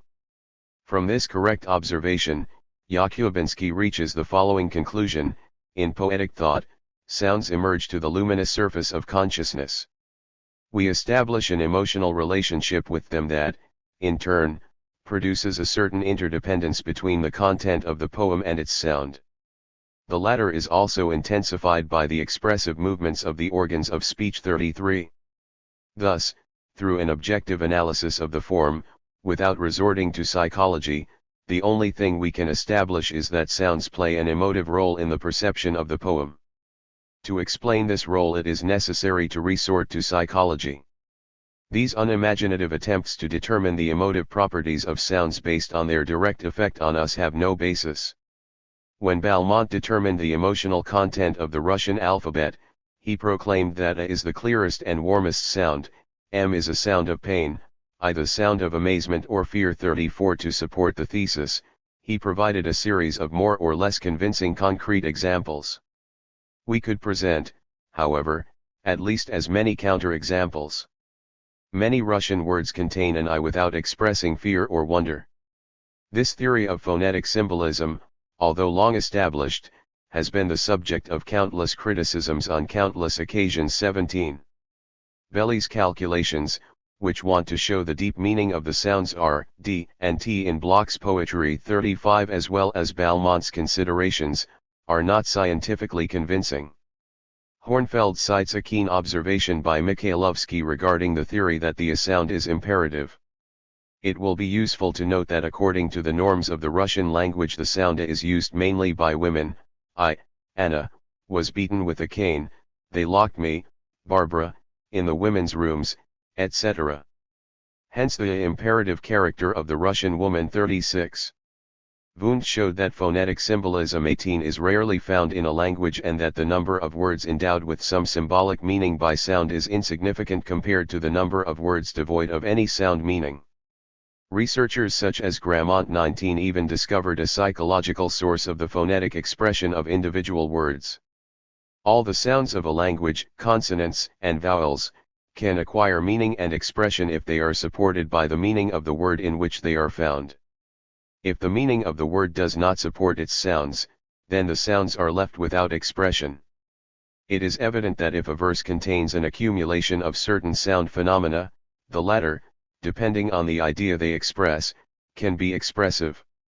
The same sound can be used to express ideas that are very different from each other. 37.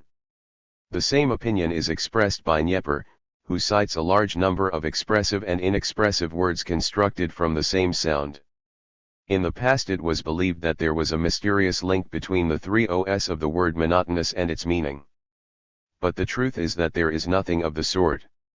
The repetition of the same vowel also occurs in other words with absolutely different meanings, such as protocol, monopoly, chronology, zoology, etc. Regarding expressive words, we will quote Charles Bailey: if the sound of a word can be associated with its meaning, then certain combinations of sounds foster a certain emotional perception and generate, in effect, concepts and ideas. However, the sounds themselves are incapable of producing such effects. 38. Thus, all researchers agree that sounds themselves lack emotional expression, and that by analyzing the properties of sounds per se we will never be able to establish rules correct relative to the effect they produce on us. Sounds only become meaningful if the word is meaningful. Sounds can have a meaning if the verse does. 20. In other words, the perception of the value of sounds in a verse is not an end in itself, as Shklovsky believes. Rather, it is the complex psychological effect of artistic composition and construction. As it happens, the formalists themselves realized that they had to resort to the concept of a sound image rather than the emotive effects of individual sounds. Vygotsky, in his study The Bakhkisarey Fountain, states that the sound image and the selection of sounds based on it does not aim to produce sensory pleasure from the perception of sounds, but rather to a preponderant meaning that fills the poet's mind at a certain moment and is linked, as one might guess, with the poet's extremely complex experiences and emotions. Following this path, Vygotsky assumes that the basis of the sound images in Pushkin's poem The Fountain of Bakhkisarey is the name of Rivskaya. 39. Eichenbaum criticizes Bailey's attitude according to which the instrumentation of poets subconsciously expresses the accompaniment of the intellectual content of poetry with the external form. 40. He is correct in pointing out that neither imitation of sound nor elemental symbolism are characteristic of the sounds of a verse. 41. We can, therefore, conclude that the purpose of the sound composition of a verse goes far beyond the limits of the simple sensory pleasure that we can receive from sounds. What we have tried to establish by the specific example of the study of sounds can, strictly speaking, be applied to all problems that have been solved by formalist methods. Everywhere we come across the fact that the psychology corresponding to the work of art investigated is completely ignored, so it is not possible to correctly interpret the work solely from the analysis of its external and objective properties. The fundamental principle of formalism is totally unable to reveal and explain the socio-psychological content of art that changes historically and depends on the selection of theme, content, or material. Tolstoy criticized Goncharov, the quintessence of the urban man, who said that after Turgenev there was nothing left to write about rural life. The life of the rich with its affairs and its dissatisfactions comprises an inexhaustible reserve of arguments and ideas. One character kisses her beloved on the palm of her hand, another kisses her on the elbow, the third somewhere else. One protagonist feels unhappy because he is lazy and bored, another because he is not loved. And so, for Goncharov, the variety appears infinite in this field. We believe that people in our time and society harbor very important and very varied feelings, but in reality all the feelings of individuals in our society are reduced to three very irrelevant and quite simple emotions: pride, sex, and Weltschmerz, ennui. These three emotions and their ramifications constitute the content of the art of the upper classes. 42. Although we may not agree with Tolstoy, we cannot deny, however, that each period has its own psychological contents and problems, and that historical research has sufficiently demonstrated the truth of this assertion. Formalism has reached the same conclusion, but from a different direction than that of Potebnia's followers. It has shown itself to be impotent when it comes to modifying the psychological content of art, and has generated conclusions that not only do not explain anything about the psychology of art but also need to be explained with the help of the psychology of art. Russian formalism, in its theoretical and practical failure, and despite its tremendous merits, reveals the fragility of any theory of art that is based exclusively on the objective facts of artistic form or content and avoids relying on the psychological theory of art. Chapter 4. Art and Psychoanalysis. The unconscious in the psychology of art. Psychoanalysis of art. Weak points of the social psychology of art. Criticism of pansexualism and illinfantilism. The role of conscious elements in art. Practical application of the psychoanalytical method. The two psychological theories of art that we have just investigated have shown that we will surely not find a solution to the great problems of the psychology of art if we limit ourselves to analyzing processes that only occur on the conscious level. We will not discover the essence of that emotion that links the poet and the reader with art. One of the most characteristic features of art is that the processes in which its creation and use are involved seem dark, inexplicable, and inaccessible to conscious thought. No one can express in precise and exact words why they like a work of art. Words do not explain the substantial and important aspects of an emotion and, as Plato already pointed out, in his dialogue Ion, poets are the last to know the methods they use for their creativity. It does not take much psychological insight to see that the most obvious reasons for an artistic effect are hidden in the subconscious. 21, so we can only address the problems of art if we delve into that area. The same thing happened with the analysis of the subconscious in art as with the introduction of this concept in psychology. Psychologists used to think that the subconscious, or unconscious, is by definition outside the reach of our consciousness, hidden and unknown to us. Consequently, by its very nature, it is unrecognizable. As soon as we perceive the subconscious or unconscious, it ceases to be such. We then have at hand some facts belonging to the scope of our normal psyche. In the first chapter we show that this view is erroneous and that these considerations have been refuted in practice. We have also shown that science not only studies what is given and knowable but also the total corpus of phenomena and facts that can be investigated indirectly, that is, through induction, reproduction or analysis, and also with the help of materials that are not only totally different from the objects studied but are often deliberately incorrect.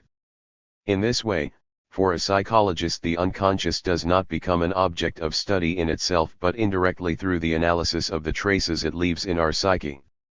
An impenetrable barrier does not separate it from the conscious. The processes generated in the subconscious often have a continuation in our consciousness, and reciprocally, many conscious facts are pushed into the subconscious. In our minds there is a continuous, animated, and dynamic connection between the two areas.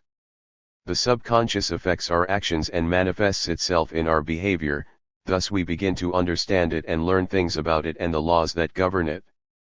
From this perspective, the old method of interpreting the psyche of the author or the reader is no longer valid. Now, basically, we will take objective and reliable facts, from which we can gain some knowledge about subconscious processes. Naturally, these objective facts, in which the subconscious reveals itself most clearly, are the works of art themselves. They become the starting point for the analysis of the subconscious. Any conscious and reasonable interpretation or comment that the artist or the reader offers about a work of art must be considered as an a posteriori rationalization, as a self-deception, a justification before one's own intellect or an explanation conceived post factum. The history of interpretation and criticism, as well as that of the obvious meaning subsequently introduced by the reader into a work of art, is nothing more than a history of incessantly changing rationalization according to the sign of the times. The artistic systems that have managed to explain why the understanding of an artistic work has changed from one era to the next have essentially contributed very little to the psychology of art, because they have only managed to explain why the rationalization of emotions changed. Artistic, without explaining how those emotions changed. Rank and Sachs rightly point out that the fundamental aesthetic problems will remain unresolved as long as our analysis is limited to processes developed in the realm of the conscious. The enjoyment of a work of art reaches its zenith when we remain speechless emotion, when our hair stands on end because of fear, or when we are unable to suppress tears of sympathy or pity. In life we avoid these emotions but, curiously, we look for them in art. The effects they have on us are obviously different when they are the result of an artistic work, and this aesthetic change from a painful emotion to one that can be enjoyed is a problem, the solution to which can only be found by analyzing the subconscious. Psychoanalysis is a psychological system that studies subconscious life and its manifestations.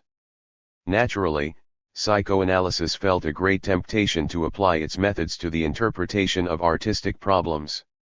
Psychoanalysis deals with the two great facts of the manifestation of the subconscious, dreams and neuroses.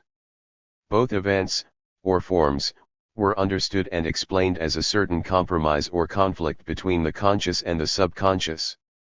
We wanted to study art from the perspective of these two basic elements.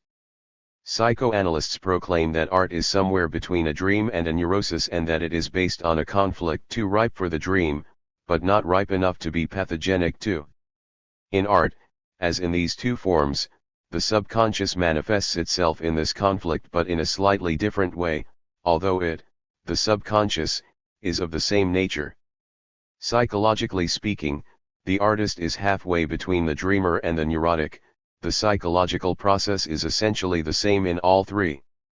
Only the degree of intensity varies. 3. The easiest way to understand the psychoanalytic explanation of art is to follow the explanations that the poet gives about his creativity and the reader's perception.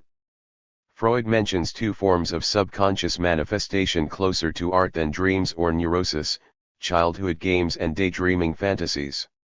It is a mistake to think, he says, that the child does not take seriously the world he himself creates. On the contrary, he takes his game very seriously and does so with a high dose of energy. The opposite of the game is not seriousness, but reality. Despite all the enthusiasm and distractions, the child distinguishes very well between the world he has created and reality, and seeks support for imaginary objects and relationships in the tangible and visible objects of real life. The poet does the same as the child who plays. He creates a world and takes it very seriously, with a lot of enthusiasm and energy, at the same time that he separates it very clearly from reality. When the child stops playing, however, he cannot abandon the pleasures and enjoyment derived from his game. Since he cannot find the source of said pleasures and enjoyment in the real world, he begins to replace play with daydreaming, as happens to many adults, who immerse themselves in imagining the realization of their favorite inclinations, erotic or otherwise. To be. Thus, instead of playing, he now dedicates himself to dreaming. He builds castles in the air and creates what are known as daydreams. 5. Daydreaming has three elements that distinguish it from play and bring it closer to art. First, these fantasies may contain, as basic material, painful emotions that nevertheless produce pleasure, characteristic that to some extent recalls the change of affect in art. Rank states that daydreaming contains situations that in reality could be quite painful. Fantasy, however, represents them with pleasure and enjoyment. Among these fantasies, the most common are death, pain, suffering and accident. Poverty, illness, imprisonment, and dishonor are quite common, no less than the execution of a heinous crime followed by its discovery. In his analysis of children's play, however, Freud demonstrated that a child often subjects himself to painful experiences and emotions. For example, when he plays doctors, he repeats in his game all the procedures that in real life would have caused him pain, tears and suffering. 7.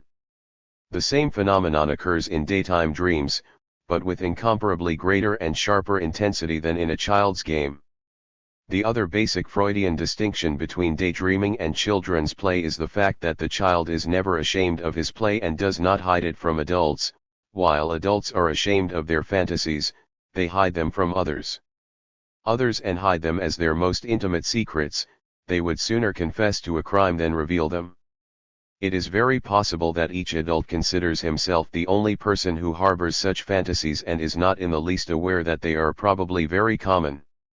Finally, the third element, the most important, to understand art is the source of these fantasies. The dissatisfied are the ones who most often have fantasies. Unsatisfied desires are the incentives and stimuli for daydreaming and fantasy. A fantasy is the fulfillment of a desire, a compensation for a frustrated reality. Freud concludes, from there, that the basis of poetic creativity, as well as the basis of dreams and fantasies, are unsatisfied desires, often those of which we are ashamed, those that we must hide from ourselves, and that for this reason we push the subconscious. In this sense, the mechanism of the effect of art is quite similar to that of fantasy. Fantasy is usually provoked by an intense and real emotion that awakens in the writer old memories and reminiscences, which often refer to childhood emotions, to the starting point of a desire that finds its fulfillment in the work of art. Creativity, like daydreaming, is nothing more than the continuation and replacement of an ancient childhood game. 9. Thus, a work of art is for the poet a means of satisfying unsatisfied and unrealized desires. The theory of affects developed in psychoanalysis can show us how this process is carried out. According to this theory, affects can, and in certain cases must, remain subconscious without losing their effect that invariably penetrates consciousness. The enjoyment, or the opposite emotion, that penetrates consciousness in this way, is linked there to other affects, or to concepts that refer to them. There must be a close associative link between the two, and the enjoyment and the energy linked to it travel along the path that this association opens. If this theory is correct, then it can also be applied to our problem. The solution would be more or less this: a work of art generates conscious, subconscious, or unconscious affects, which are much more intense than the conscious ones and often contradict them. The concepts that contribute to this solution must be chosen from among those that possess, in addition to conscious associations, a sufficient number of associations with typical subconscious complexes or affects.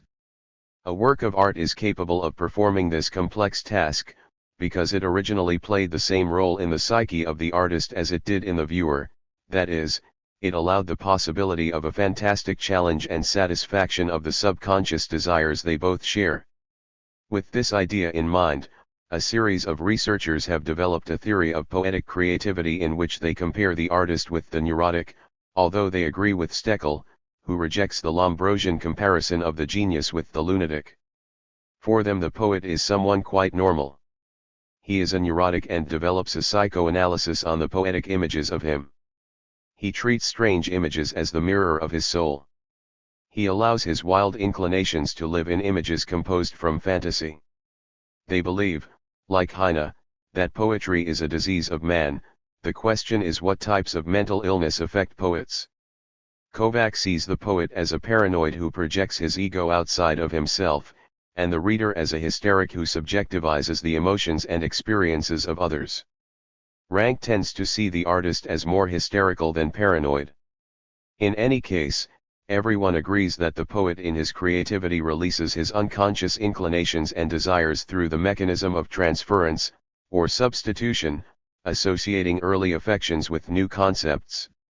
Therefore, as one of Shakespeare's protagonists says, the poet laments his own sins in other people, and, to Hamlet's famous question who is Hecuba to him, or he to Hecuba, that makes him weep. Rank responds, that actor who relates the affection generated by him to Hecuba, is actually crying, in the tears supposedly shed by Hecuba's sad fate, his own misfortune. We know the famous confession of Gogol, who recognized that he had freed himself from his own defects and vices by depositing them in his characters. Many other authors have confessed things like that.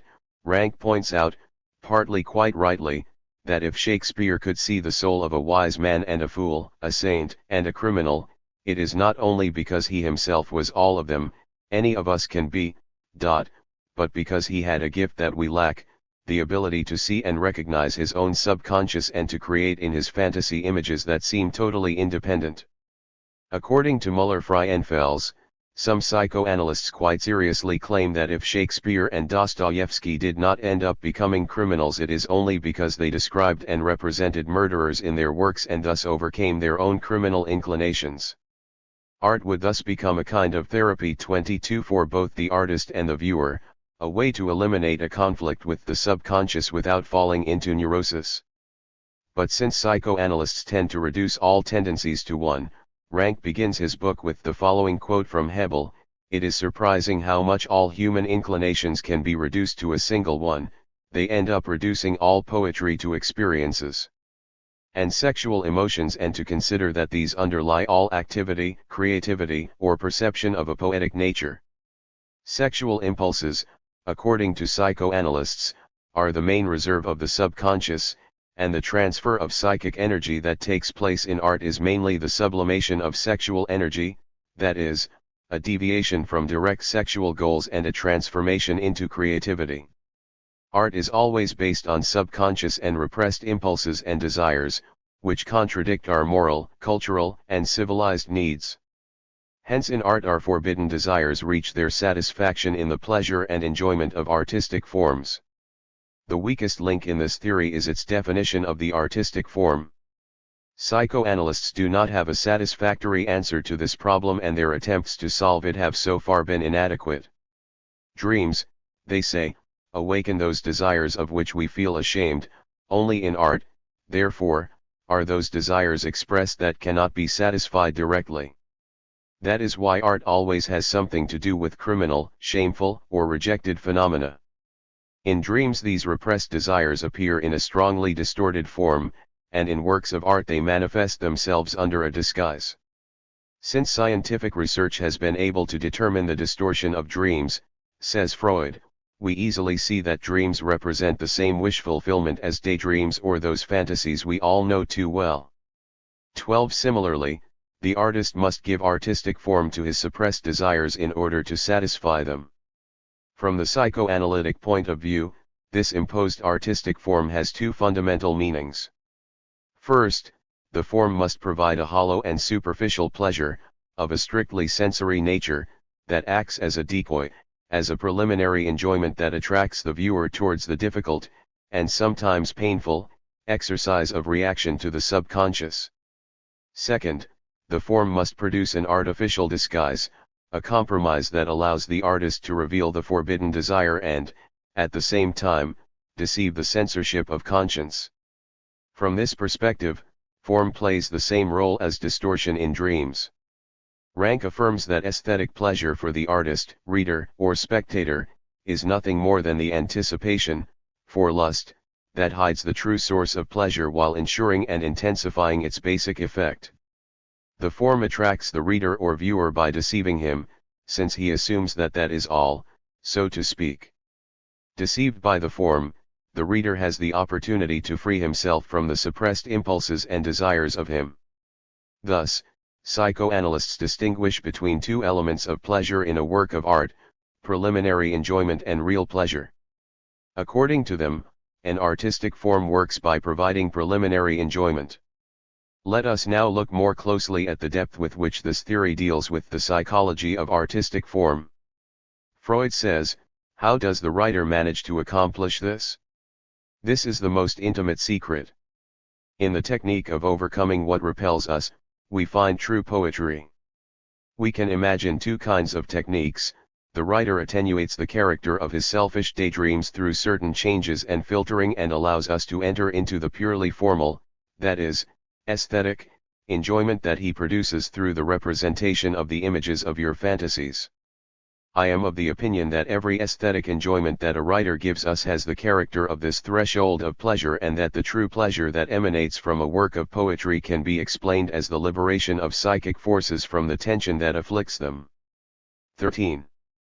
Freud also encounters the problem of artistic enjoyment, and, as he himself explains in his latest works, although art, like tragedy, generates in us a whole series of painful experiences, its final effect is nevertheless subordinated to the principle of pleasure, as in the similar phenomenon of children's play. 14. But when we analyze this concept of pleasure, the theory seems to plunge into incredible eclecticism. In addition to the two sources of pleasure already indicated, there is a whole series of diverse sources. Rank and Sachs, for example, talk about an economy of affect. The artist, they say, does not allow affection to be consumed instantly and in vain, but forces it to be built gradually, following a plan. This economy of affection, they claim, is a source of pleasure. And there is still another source, which is the economy of thought, which, by economizing the energy necessary to perceive a work of art, generates, once again, pleasure. And, finally, psychoanalysts also see a strictly formal source of sensory enjoyment in rhyme, in rhythm, in the play of words, which they reduce to a childish pleasure. but even said pleasure is made up, as we will see, of a whole series of different forms and configurations. The pleasure of rhythm also comes from the fact that, since time immemorial, it has been used as a relief from work. Likewise, the most important aspects of sexual activity and the sexual act itself are rhythmic. A certain activity acquires, through rhythm, a certain resemblance to sexual processes. It becomes sexualized. 15. All these sources thus configure a mixed bag incapable of accounting for the significance and effect of the artistic form. This is interpreted as a simple facade behind which true pleasure is hidden, a pleasure whose effect, ultimately, derives more from the content of the artistic work than from its form. It is considered an incontestable truth that the great theme of poetry is the question, will one get his wanna, accompanied by infinite variations and repetitions that never wear out or bore the poet or his audience. 16. Psychoanalysis reduces the distinction and difference between different forms of art to different forms of childhood sexuality. The visual arts are interpreted and explained as a sublimation of the instincts of sexual observation, while landscape painting is the direct result of inhibiting that desire.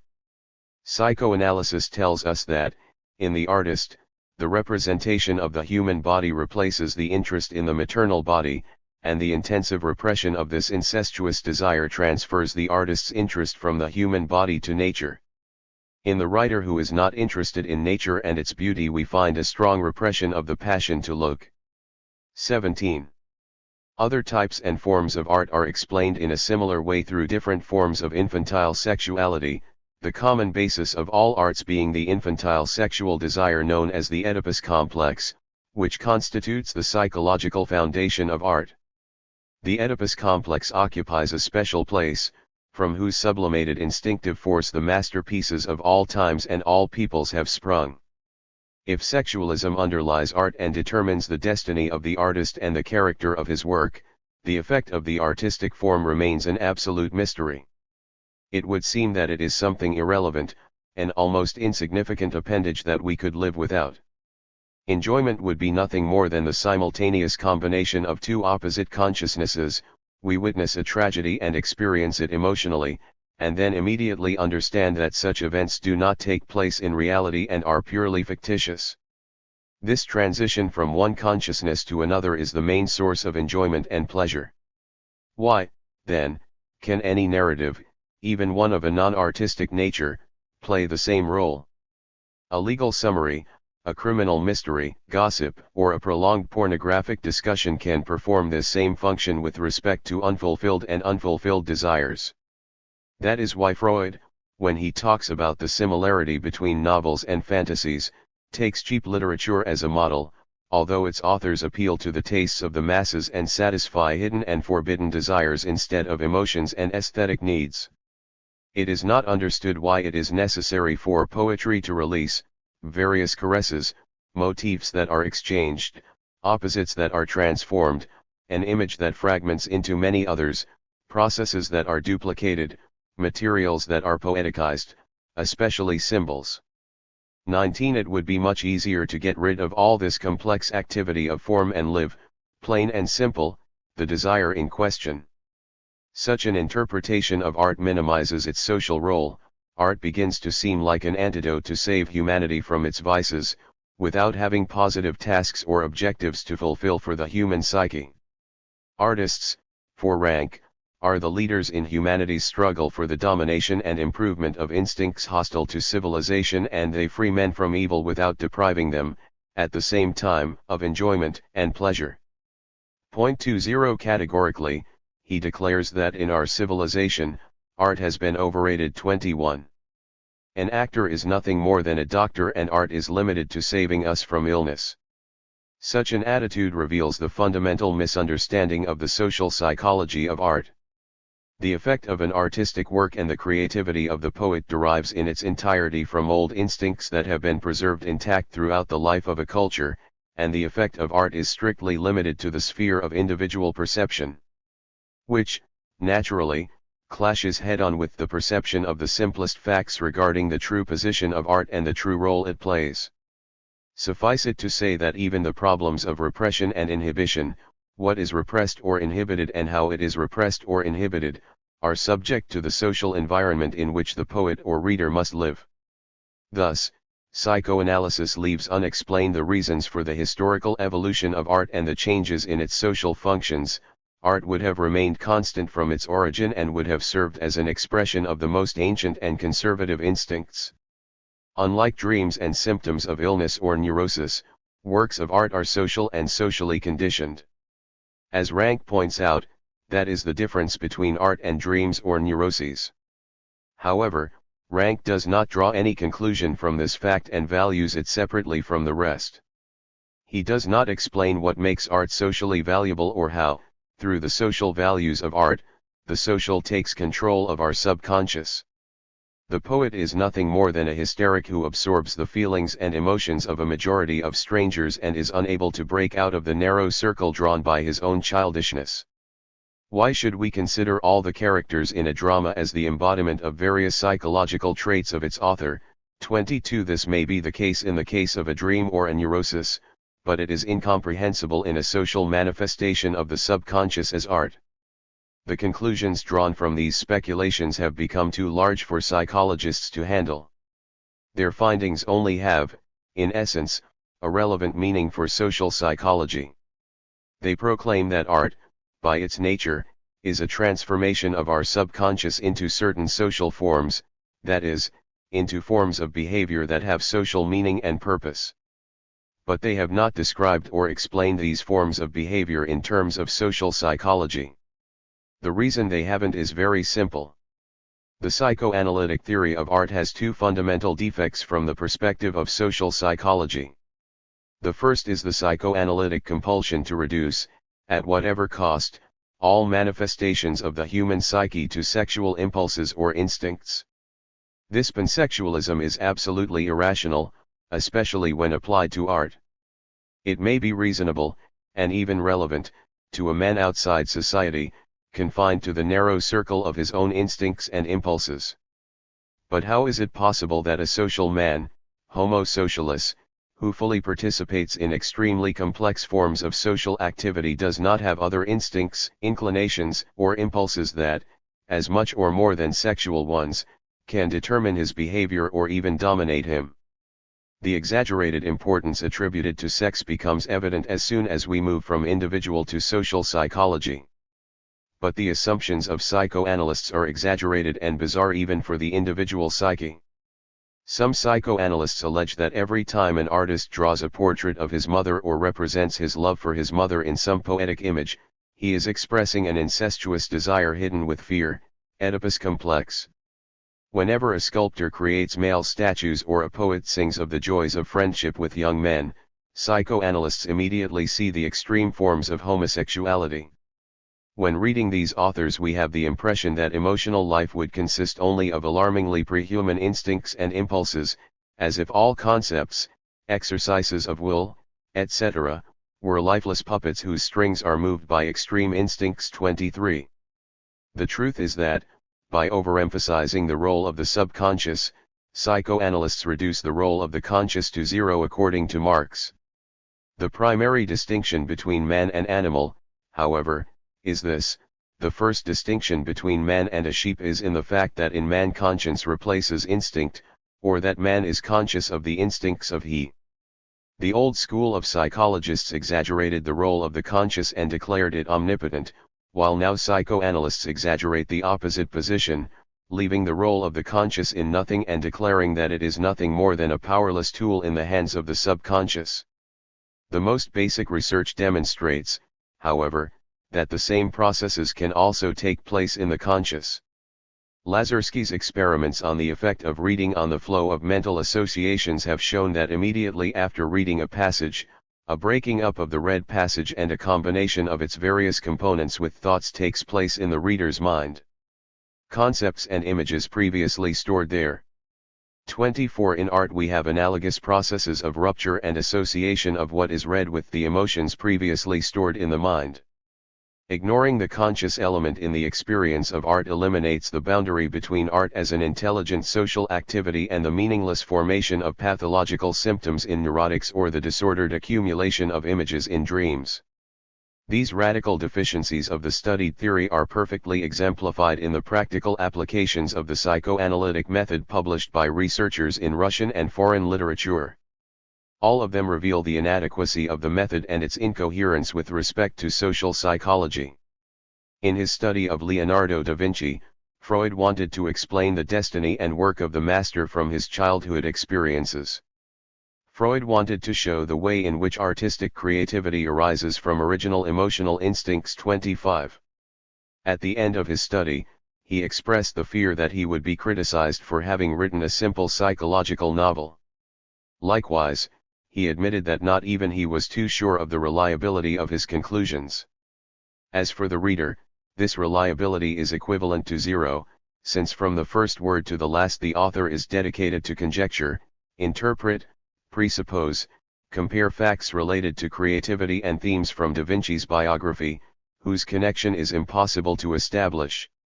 It is as if psychoanalysis had a catalogue of sexual symbols and such symbols were the same at all times, for all peoples, and it was enough to find the corresponding symbols in the artistic creativity of an artist to determine that he or she suffers from the Oedipus complex, voyeurism, etc.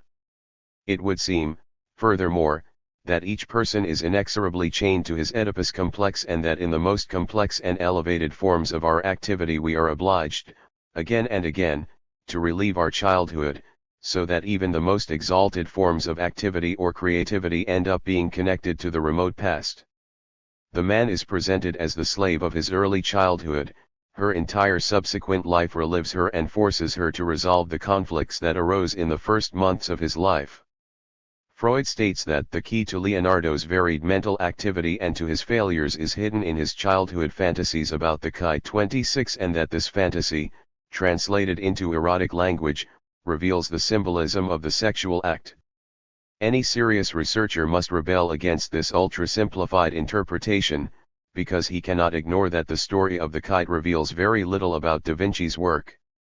Freud himself, it is true, admits a certain degree of arbitrariness that psychoanalysis cannot determine or specify exactly. 27. But, excluding this arbitrariness, everything in life, activity, and creativity, is subject to infantile sexuality. This error appears very clearly in Neufeld's study of Dostoevsky. The author says that Dostoevsky's life and creativity were enigmatic, but the magic key of psychoanalysis will open the doors to the solutions to these riddles. Psychoanalysis explains all the contradictions and enigmas. An eternal Oedipus lived in that man and created his works. 28. No one can deny him ingenuity, more than a magic key, a master key to penetrate each and every one of the mysteries of artistic creativity. An eternal Oedipus lived and created inside Dostoevsky. One of the fundamental principles of psychoanalysis, however, is that Oedipus lives in each of us, without exceptions. Does this mean that we have solved Dostoevsky's enigma? Why should we think that the conflicts of childhood sexuality and the child with his father influenced Dostoevsky's life more than later traumas, experiences, and emotions? Why not think that the experiences of waiting to be executed, of forced labor, among others, were the source of new and complex sensations and emotions? Even if we agree with Neufeld that a writer cannot describe or represent anything other than his own subconscious conflicts, 29, it is not clear why these subconscious conflicts can only originate in his early childhood. When we study the life of this great writer in the light of psychoanalysis, we verify that his character, formed under the influence of the relationship with his parents, his life, and his destiny depended totally on his Oedipus complex and were totally determined by this. His perversity and his neuroses, his illness and his creative potential, and certainly all the qualities and peculiarities of his character, can be explained exclusively with the Oedipus complex. 30. It is difficult to imagine a more resounding refutation of the theory of Neufeld. The whole life seems insignificant compared to early childhood. All of Dostoevsky's novels seem to have been born from the Oedipus complex. But then all writers would be similar to each other, because Freud teaches that the Oedipus complex is a common inheritance. It is necessary to completely reject reality and social psychology to affirm that a writer only obeys subconscious or unconscious conflicts in his work without ever facing any conscious social problem or task. This tremendous hole in the psychological theory of art becomes more evident if we apply it to the study of non-figurative arts. How can this theory explain music, ornamental painting, or architecture, in which the language of form cannot be translated simply and directly into the erotic language of sexuality?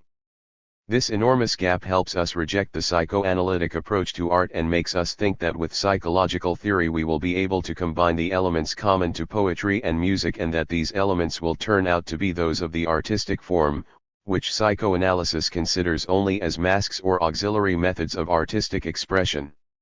Nowhere, however, are the monstrous exaggerations of psychoanalysis so obvious as in the works of Russian art critics. When Professor Yermakov declares that the little house at Kolomna is to be understood as "I am fed up with the house," 31, so the Alexandrian verse means Alexander, Pushkin's first name, while Mavrusha means Pushkin himself, who is descended from a Moor. Mavra is Moor in Russian. We can dismiss all this as an absurd and nonsensical interpretation that explains nothing at all. A final example will be given by Yermakov's comparison between the prophet and the little house. The prophet was left lying in the desert, as if dead. The widow, seeing Mavrusha shaving, cried "Oh, oh," and fell to the ground. The prophet fell exhausted, and there were no seraphim. The widow fell, and there was no trace of Mavrusha. The voice of God invokes the prophet and forces him to act, burn the hearts of men with words. The widow's "Oh, oh" causes Mavrusha to flee in shame. After his transfiguration, the prophet travels across oceans and continents and addresses the people. After the deception is discovered, Mavrusha has no choice but to flee as far as possible, far from the town. 32. The absurdity and complete arbitrariness of such comparisons only undermine our confidence in Yermakov's method. But when he explains that Ivan Nikiforovich is closer to nature because he is Dovgokyun, that is, someone who lets out big sneezes, while Ivan Ivanovich is affected, is a Pararepenko and has grown larger than the turnip, 33, he completely annihilates our confidence in this method with its ridiculous interpretation of surnames, one as more natural and the other as affected. Another classic example is Peredanov's interpretation of a Pushkin verse in a philology class. Next to the wolf hungry for him, the wolf begins to wander through the field. You have to understand this well. There is a hidden allegory here. Wolves roam and hunt in pairs. The wolf goes with the wolf is satisfied, but the wolf is hungry. The wife must always eat after the husband, because the wife has to subordinate herself in everything to the husband. There are no more psychological reasons for this interpretation than for the one proposed by Yermakov. The inattention to formal analysis is revealed as the general weakness of psychoanalytic research. We only know of one investigation that is almost perfect in this sense. It is the study of humor carried out by Freud, where the author compares humor to dreams. Unfortunately, this study is on the border between general psychology and the psychology of art, because humor and jokes belong more to general psychology than to the specialized psychology of art. However, it can be seen as a classic example of analytical research. Freud begins with a very exhaustive analysis of the techniques of humor and jokes to, based on these techniques, that is, based on form, address impersonal psychology and point out that, despite all the similarities, jokes and humor differs fundamentally from dreams. One of the main distinctions is based on their social relationship. Dreams are totally asocial products of the soul, they cannot say anything to another person. On the other hand, jokes and humor are among the most social of all the emotional mechanisms designed to obtain pleasure or enjoyment. 34. With this subtle analysis, Freud cannot include everything artistic works in the same group, and instead determines three different sources of pleasure for forms as closely related as jokes, comedy and humor. His only mistake lies in trying to interpret fictional dreams, dreamed by literary characters, as if they were real. Something as naive as trying to study real greed from The Miserly Knight. When the psychoanalytic method has been fully applied in practice, it will highlight the tremendous theoretical values it holds. Such values are, in essence, the active role of the subconscious in expanding the scope of research and explaining how the subconscious becomes social in Art 23. We will deal with the positive aspects of psychoanalysis when we establish a system on which a psychology of art can be based. A practical application can only be fruitful if it abandons some of the original sins of the theory that supports it, if, in addition to the subconscious, it takes into account the conscious not only as a purely passive factor but as an independently active factor, if it explains the effect of the artistic form not as a facade but as an artistic mechanism and technique of enormous importance, and if, finally, abandoning pansexualism and infantilism, he includes in the sphere of his research the sum total of human life and not only its primary and schematic conflicts. One last point, you will have to offer a correct socio-psychological interpretation of the symbolism of art and its historical evolution, and you will have to understand that art can never be fully explained from the limited point of view of an individual life, demanding instead a broader approach to social life. Art as the subconscious is a problem, art as a social solution for the subconscious is probably your solution. Third part. Analysis of the aesthetic reaction. Chapter 5. Analysis of the fable. Fable, short story, and tragedy. The theories of the fable of Lessing and Dipatibnia. Fables in prose and verse. Structural elements of the fable, allegory, use of animals, moral, anecdote, lyrical style and technique. As we move from the critical to the positive section of our research, we believe it is appropriate to discard some studies to establish the salient points of our theoretical development. When preparing psychological material for subsequent generalizations, it seems most appropriate to start with simple questions and then move on to others of greater complexity. We have decided, therefore, to analyze the fable, the short story and the tragedy as three literary forms that present a progression in complexity and literary prestige. We will start with the fable. Scholars have always considered it the most elementary literary form, the one that illustrates all the specific properties of poetry better than any other. Many theorists, in their comments and interpretations of poetry, start from a specific interpretation of the fable. For them, higher-level literary works are more complex literary forms but remain, nevertheless, fundamentally similar to the fable.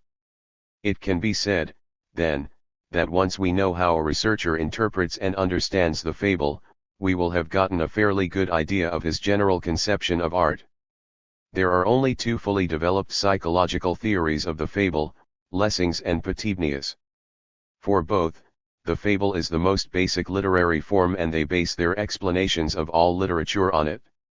If, according to Lessing's definition, we apply a general moral statement to a specific story, told as if it were real, that is, not as a pure example or comparison and in a way in which the story explains the general moral statement, then that story is a fable. The idea that a work of art is an illustration of a general idea already known constitutes a fairly widespread aesthetic attitude. In a novel or a painting, the reader, or viewer, looks first and foremost for the main artistic intention. He seeks to discover what the artist wants to express, what the art form conveys, etc. The fable, then, is nothing more than a more tangible and perceptible way of illustrating a general idea. Patibnia criticizes this view and, specifically, Lessing's theory. He concludes that the fable should be a constant statement of different themes taken from the sphere of human life. 1. He sees it as a quick answer to a question, a way of perceiving, elucidating, or understanding intricate issues of daily life, political or of whatever kind. The fable is, for him, the key that solves the enigma of poetry. He states that any poetic work and, in fact, any word, at some point in its existence consists of parts that correspond to those we discover in the fable. Allegory, as I will try to demonstrate, is a necessary and indispensable feature of poetry too. The fable is one of the means to apprehend human relationships, the character of people and, in short, everything related to the moral aspects of human life. 3. Curiously, despite the marked differences between Potebnia's general views and those who defend the formalist theory of art, the latter have no problem agreeing with the formula of Potebnia and, although they criticize him in almost everything else, they admit that he is completely right about the fable. Thus the fable, a creation that seems to be located on the borders of poetry and that is for some the prototype of poetry itself while for others it constitutes a notable exception with respect to the entire domain of art, becomes an exceptionally suggestive theme for the formal psychological analysis. Potebnia's theory, says Shklovsky, is less controversial when he deals with the fable, a topic he researched exhaustively. In fact, he never directed his theory to substantial artistic works, which is why he never finished his book. For in the end, it turned out that Potebnia's formula of art was confirmed only in a very narrow strip of poetry, the fable and the proverb. That's why Potebnia was able to finish that part of his work. The fable and the proverb proved to be, indeed, an immediate answer to the question. The images of him turned out to be a way of thinking. The concepts of the fable and the proverb coincide, however, very little if at all with the concepts of poetry. 5. Tomaszewski thinks the same.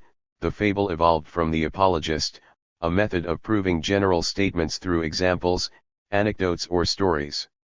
The fable, built around a story, offers the narrative as an allegory from which a general conclusion can be drawn, the moral of the fable. Point 6. This definition of the fable returns us to Lessing's, and even to older theories, such as those of Lamotte and others. Theoretical aesthetics also sees the fable in this way and compares it with advertising art. All fables, says Heyman, in which the aesthetic interest of a compelling story is cleverly used for the moral of that story must be treated as advertising poetry.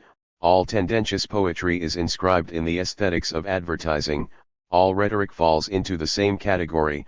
Point 7. After the theorists and philosophers come critics and the general public, who hold the fable in very low esteem and see it as an inferior poetic product. Krylov is known as a moralist who expresses the ideas of the man in the street. He is the bard of everyday practicality, of common sense. The opinion one has of the author is transferred to the fable. Many believe, like Eichenwald, that after having read these fables we can adapt better to reality. But what the great teachers teach us is not reality. The truth is that there is no need to teach that, and that is why the fable is superficial and vulgar. The fable is nothing more than an approximation that slips on the surface. 8. Only Gogol, in a rather haphazard manner and without really knowing their meaning, once pointed out the deep and unfathomable spirituality of Krylov's fables, even though shared the generalized view of Krylov himself as a pedestrian and prosaic artist.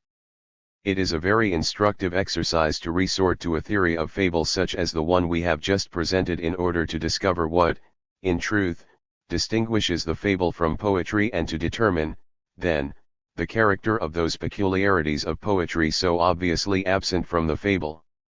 It would be futile to examine the theories of Lessing or Potebnia, since they point in completely different directions. Both authors have in mind two different types of fables in terms of their origin and artistic functions. Both history and psychology teach us the subtle distinction between poetic fable and prosaic fable. Let's go to Lessing first. Lessing says that the ancients placed the fable in the philosophical realm, not in the poetic, and he chose the philosophical fable as his subject of study. For the ancients, the fable belonged to the field of philosophy, from which the teachers of rhetoric took it. Aristotle does not discuss it in his Poetics but in his Rhetoric. What Aftonius and Theon have to say about the fable is also part of the Rhetoric. Until the time of La Fontaine, everything that was said about Aesop's fables was in terms of rhetoric. La Fontaine managed to transform the fable into a pleasant poetic toy and soon everyone began to treat the fable as if it were only for children. Any representative of the old school, the one that taught the non-aesthetic, non-artistic representation of the fable, would be unable to understand in bat, for example, the extensive catalogue of ornaments and flourishes that said author pointed out as characteristic of the fable. Stunned, he would ask, How is it possible that for modern authors the meaning of things has changed so much? All these ornaments and flourishes contradict the true essence of the fable. 9. Of course Lessing refers to the pre-Lafontaine fable as a philosophical and rhetorical subject, not an artistic one. Potebnia adopts a similar position. To understand what a fable is, we must not study it as it appears on paper, in the Book of Fables, nor in those cases in which it passes from the Book of Fables to the mouth of the narrator without that his narration is sufficiently motivated, as when an actor reads it to show his recitation skills, or when a small child recites, "How many times have I warned the world that flattery is vile and harmful?" Divorced from real life, a fable can easily become an accumulation of meaningless empty words. But often this poetic form is used in cases in which the subject discussed is not at all cheerful, cases in which the destiny of man and society is discussed, cases in which jokes or empty words do not intervene. Potebnia mentions the passage we have quoted from Lessing and states that all the trappings and flourishes were added by Lafontaine because people didn't really want to know how fables should be appreciated. There is the fable, which in the past was used in energetic political pamphlets or as a powerful advertising technique, and which, despite its function, or perhaps because of it, continued to remain a first-rate poetic product that played an important role in the thinking of the time. Now it has been reduced to almost nothing, like a virtually useless toy. 11. To corroborate his claim, Potebnia alludes to Krylov to teach how fables should not be written. Both Potebnia and Lessing reject the lyrical fable, the fable book fable, as a mere children's toy. Instead they dedicate themselves to apologists, and their analyses refer more to the psychology of logical thinking than to the psychology of art. We could formally question the opinions and theories of both, since both, deliberately and consciously, investigate the prosaic fable and not the lyrical one. To both of them we could say, everything you say is quite correct, but it only applies to rhetorical and prosaic fable. That the zenith of fabulistic art reached by Lafontaine and Krylov seems to Lessing and Potebnia to be its nadir shows that their theories refer to the fable not as a phenomenon in the history of art but only as an argument in a system of empirical truths.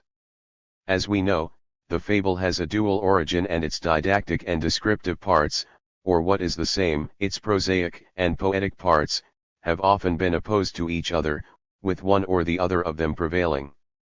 In the Byzantine civilization the fable lost almost all of its artisticity and became a moral didactic product. Latin literature, for its part, generated a lyrical fable, written in verse. But the two parallel tendencies of the fable, the prosaic and the lyrical, have continued to coexist as two distinct literary tendencies.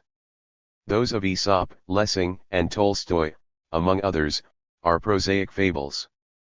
Lyrical fables include those of Lafontaine and Krylov. This alone would be enough to demolish the theories of Potebnia and Lessing, but it would be a strictly formal argument, not one based on merit or substance, and it would be closer to legal rejection than psychological research. We want to get to the roots of both systems, investigate their arguments, their evidence, etc.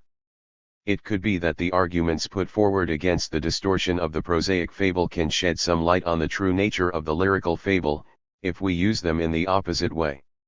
According to the psychological theses, with which Potebnia and Lessing agree, the artistic norms that govern the novel, the poem, and the drama are not applicable to the fable. We have seen why this is so and how the authors manage to demonstrate what they propose by treating exclusively the prosaic fable. We will now move on to a diametrically opposite thesis.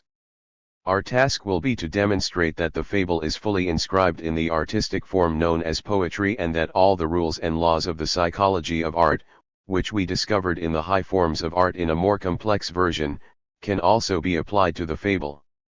We will follow another path and pursue another goal.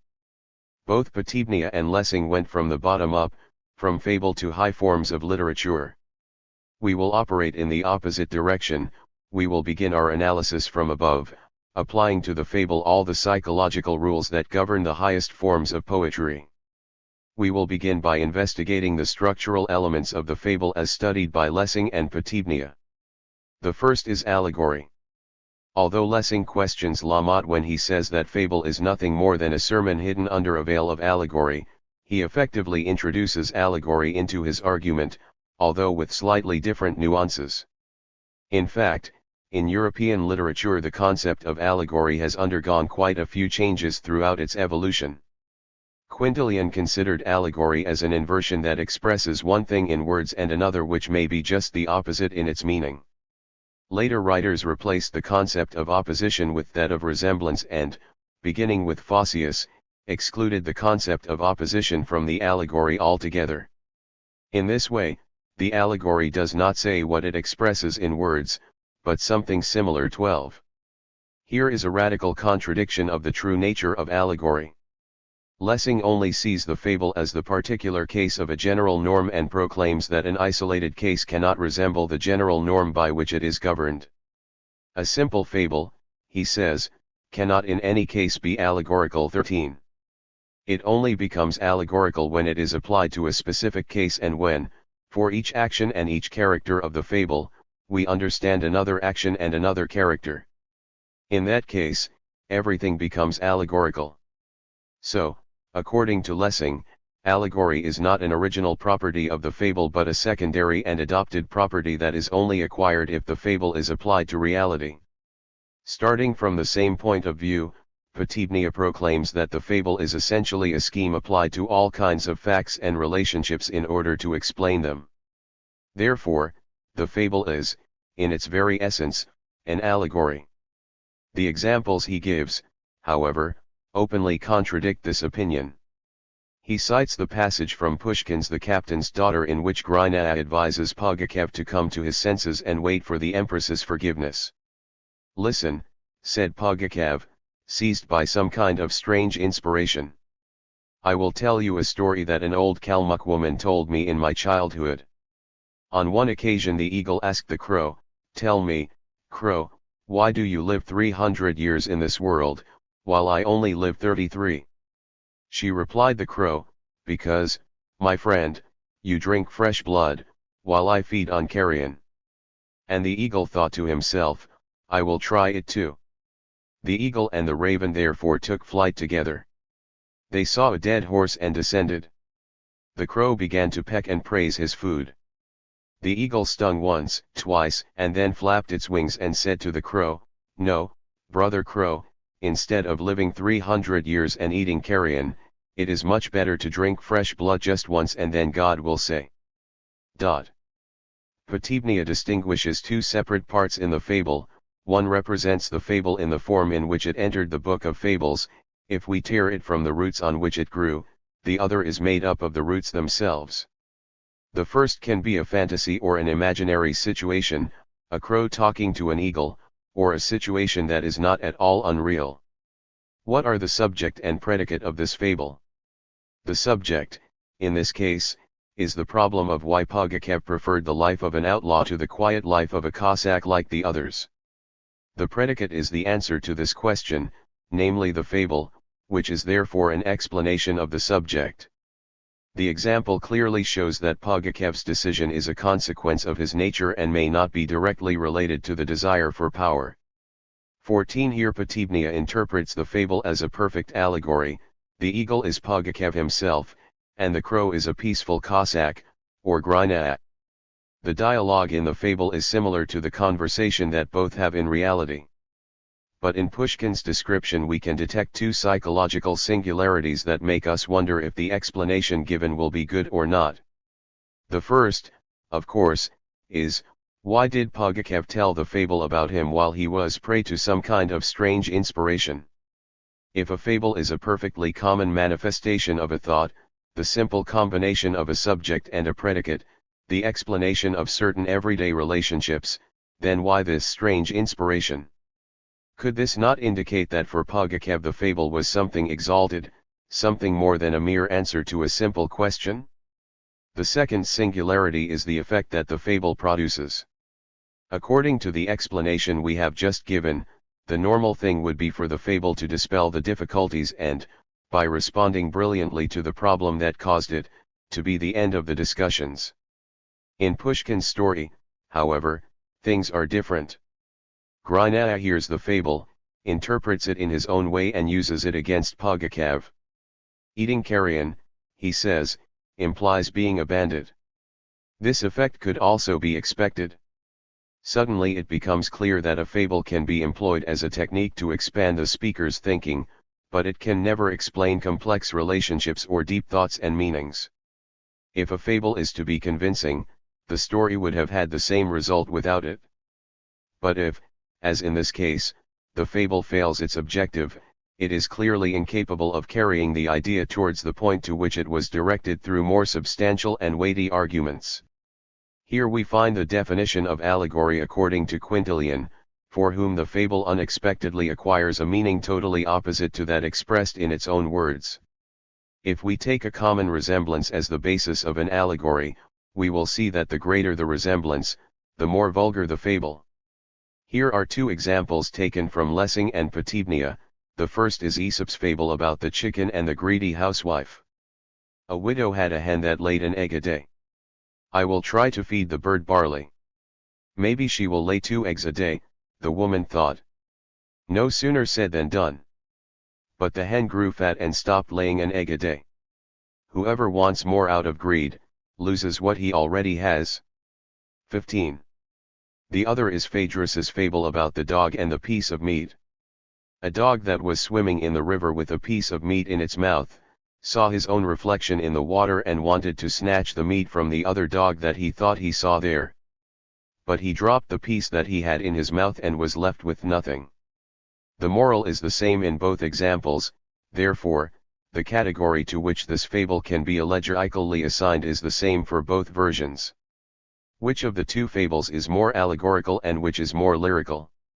There is no doubt that the fable about the dog is immeasurably more interesting and poetic, since it is difficult to imagine something more vulgar and tinged with grey everyday life than the story told in the first fable. We could conjure up countless such stories and attribute to them a special allegorical meaning. The first fable simply tells us that the hen laid eggs, she grew fat and stopped laying them. Who might be interested in this? Not even a child. What can we obtain from reading this fable, beyond a superfluous moral corollary? It is undeniable, however, that as an allegory it is considerably superior to the second fable, and that is why Potibnia chose it to illustrate the fundamental law of fables. The first fable, certainly, is much closer to all those everyday incidents to which it can be applied, while the second presents very little resemblance to them. Lessing criticizes Phaedrus for making the dog carrying the meat swim in a river. This is impossible, says Lessing, because if the dog were swimming in the river, he would certainly stir up the water around him, so that he would not be able to see his reflection. The Greek fable mentions that the dog with the meat walked into the river, which, of course, means that he crossed the river. 16. Lessing considers such a minor infringement of credibility as a violation of the rules that govern the fable. What would you say then about the essence of a plot that, strictly speaking, cannot be applied to any example of human greed? The key to this story of the dog is that he saw his own reflection, he jumped after the ghostly illusion of the meat that he had in his mouth and, with it, lost it. Without that key, the same story could be told like this: a dog with a piece of meat in its mouth saw another dog with a piece of meat in its mouth and rushed at him to take it away.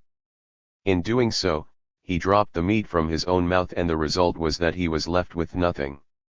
It is obvious that in its logical construction this fable fully coincides with Aesop's fable.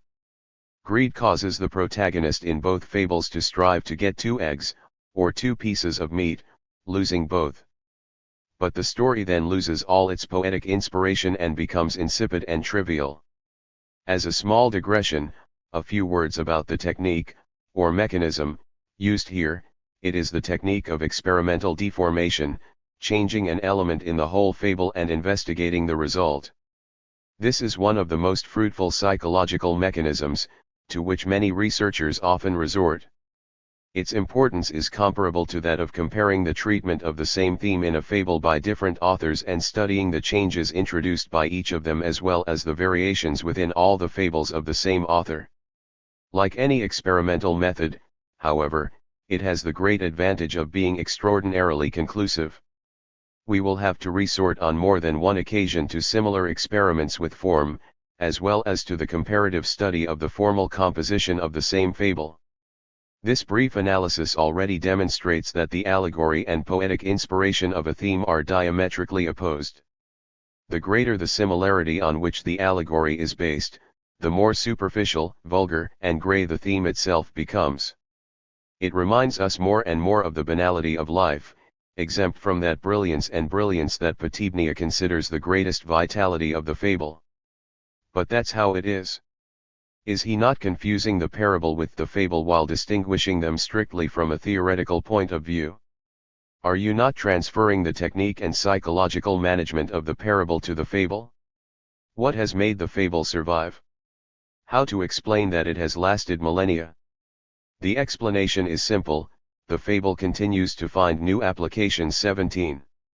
Once again, it is evident that this only refers to the non-lyrical fable or the plot of the fable. As for the fable as a poetic work, it is governed by the rules and laws of all artistic works. It does not survive for millennia. The fables of Krylov and many others had substantial meaning and importance in their time, then they began to become extinct. Did Krylov's fables not survive because no new applications could be found for the old themes?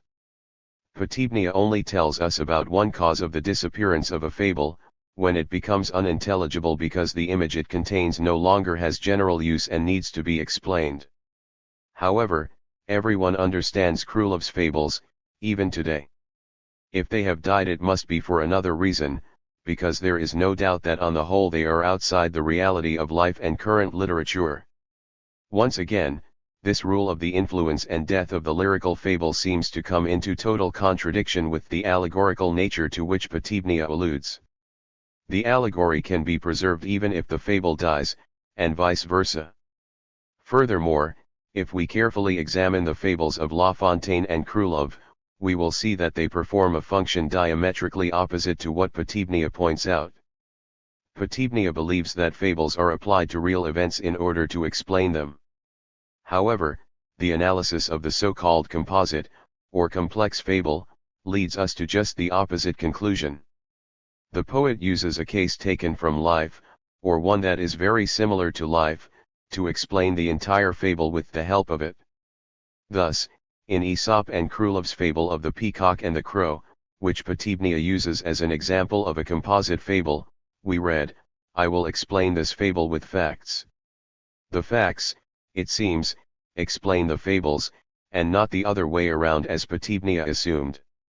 That is why Potebnia saw in the composite fable a false and illegitimate type, because while Lessing assumed that the fable in this way becomes allegorical, confusing the general idea it contains, Potebnia pointed out that because of its composite part, a fable of this type becomes it is limited to the application that can be given to it, since this second type of fable should be considered as a simple particular case of its possible applications. A composite fable of this kind has the meaning of a label. It can be compared in language by the following operation: to better express our idea, we accumulate words that mean approximately the same thing. 18. To Potebnia this parallelism seems excessive, because it limits the scope of the basic fable. The author of a fable of this type compares the toy merchant who tells the child that with this specific toy one can play, in some way. Point 19. But if we carefully analyze the composite fable, we will immediately perceive that the second part of the fable is always a complement, an ornament, or an explanation of the first part of the fable, and never the other way around. In other words, here too the theory of allegory is defeated. The second element we must deal with when composing a fable is the unusual choice of heroes and characters. Why does fable prefer to deal with animals, and may even present some inanimate object, without almost ever presenting people? What logic is there, if any? Different authors give different answers to these questions. Breidinger thought that in fables animals and other lower creatures are made to speak to cause surprise and amazement. Point 20. Lessing was quite right in criticizing this claim. He pointed out that amazement and surprise in life and in art do not coincide at all. A speaking animal would surprise us in real life, but in art everything depends on how the speech is presented. if it is presented as a stylistic convention to which we become accustomed immediately as we do with a literary technique, and if the author, as ancient theorists claim, strives to minimize the effect of the marvelous, then when reading about the most extraordinary events we will be surprised or astonished more than at any commonplace or normal or vulgar event in life. Lessing gives a brilliant example: when I read in the scriptures, and the Lord opened the mouth of the donkey, and the donkey said to Balaam, I read something amazing. But when I read in Aesop, at the time when animals knew how to speak, the sheep said to the shepherd, it is perfectly obvious that the fabulist does not want to tell me anything astonishing, but that, at the time when with the reader's permission all this happened, it was consistent with the laws of nature. 21. Lessing also points out, and he is right, that psychologically the use of animals in the fable can surprise us once or twice, but when it becomes customary and when the author considers it something perfectly normal and natural, it stops causing amazement or admiration. And yet this practice has a very deep meaning, to the point that if we replaced the animal with the man, the fable would lose its meaning.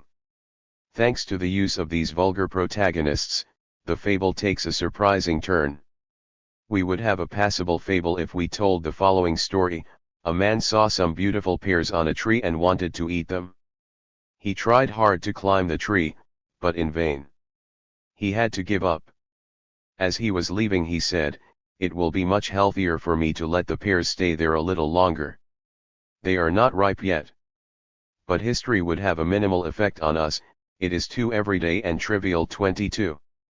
As soon as we replaced the fox with a man in this famous fable, all its meaning was lost. According to Lessing, there are two reasons for using animals in fables. First, animals are more immutable and have a more fixed character. It is enough to name an animal, and we immediately identify it with the concept of the strength, courage, etc., that it may represent. We mention a wolf in a fable, and we immediately imagine a strong and voracious person. We say fox, and we see a devious and cunning person. But if the fabulist replaces the wolf or the fox with a person, he will then have to explain in a fairly detailed way the traits and character of said person, because otherwise the fable will lose its expressiveness. As Lessing thinks that animals are used in fables because of their well-known character of perseverance and determination, he 23 reproaches La Fontaine for explaining the character of his characters. When in 3 verses La Fontaine defines the character of the fox, for Lessing it is an unforgivable violation of the lyricism of the fable. He tells us, the fabulist needs the fox to describe in a single word the complete image of a clever, cunning, and devious person. The poet prefers to forget about this comfort, to renounce it, in order to offer a skillful and effective description of the object, whose great advantage at that time was that of not needing any description. 24. We will mention, in passing, that Lessing juxtaposes the fabulist and the poet. This, naturally, will later explain why animals have a completely different importance for prosaic fable and for lyrical fable. Potibnia is also inclined to think that animals are used in fables for their definitive characters. The third property of the fable, she affirms, which derives from its intention, is that it does not waste a moment in the characterization of the participants and takes those characters whose names are sufficient to characterize them before the reader. Animals, as we know, fulfill this purpose well. The practical advantages that the fable brings can be compared to certain games, for example chess, in which each piece can only make specific moves. The bishop moves in one way, the king and queen move in a different way. All players know this, and it is extremely important that this is the case, otherwise they would have to agree on the moves every time they start a game. 25. No less important for Lessing is that the animals prevent the fable from causing emotional effects in the reader. He rightly argues this statement, saying that he would never have fallen into it if his feelings had not pushed him to it. The goal of a fable is to provide a clear and vivid understanding of a moral rule. Nothing confuses our perception and our knowledge more than emotions. Consequently, the fabulist must avoid evoking emotions as much as possible. Is there a better way to avoid emotions, such as pity or sympathy, than to create sufficiently imperfect potential objects by using animals and other lower creatures instead of people? Let's imagine the fable of the wolf and the lamb transformed into the fable of the priest and the beggar. We sympathize with the lamb, but our sympathy is so weak that it practically does not alter our objective perception of the moral rule. Just the opposite happens with the beggar, regardless of whether the story is real or not. We would feel too much sympathy for the beggar and too much hostility for the priest, so the objective recognition of the moral rule might not be as clear as in the first case 26. Here we arrive at the core of Lessing's reasoning.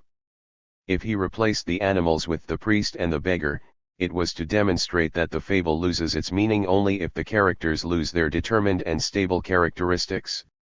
If instead of animals we do not use abstract people but concrete people, for example, a beggar and a priest, whose greed we know well through multiple stories about the clergy, the fable would not lose anything in the characterizations of its protagonists, but, as Lessing demonstrates, the second reason for using animals would be revealed.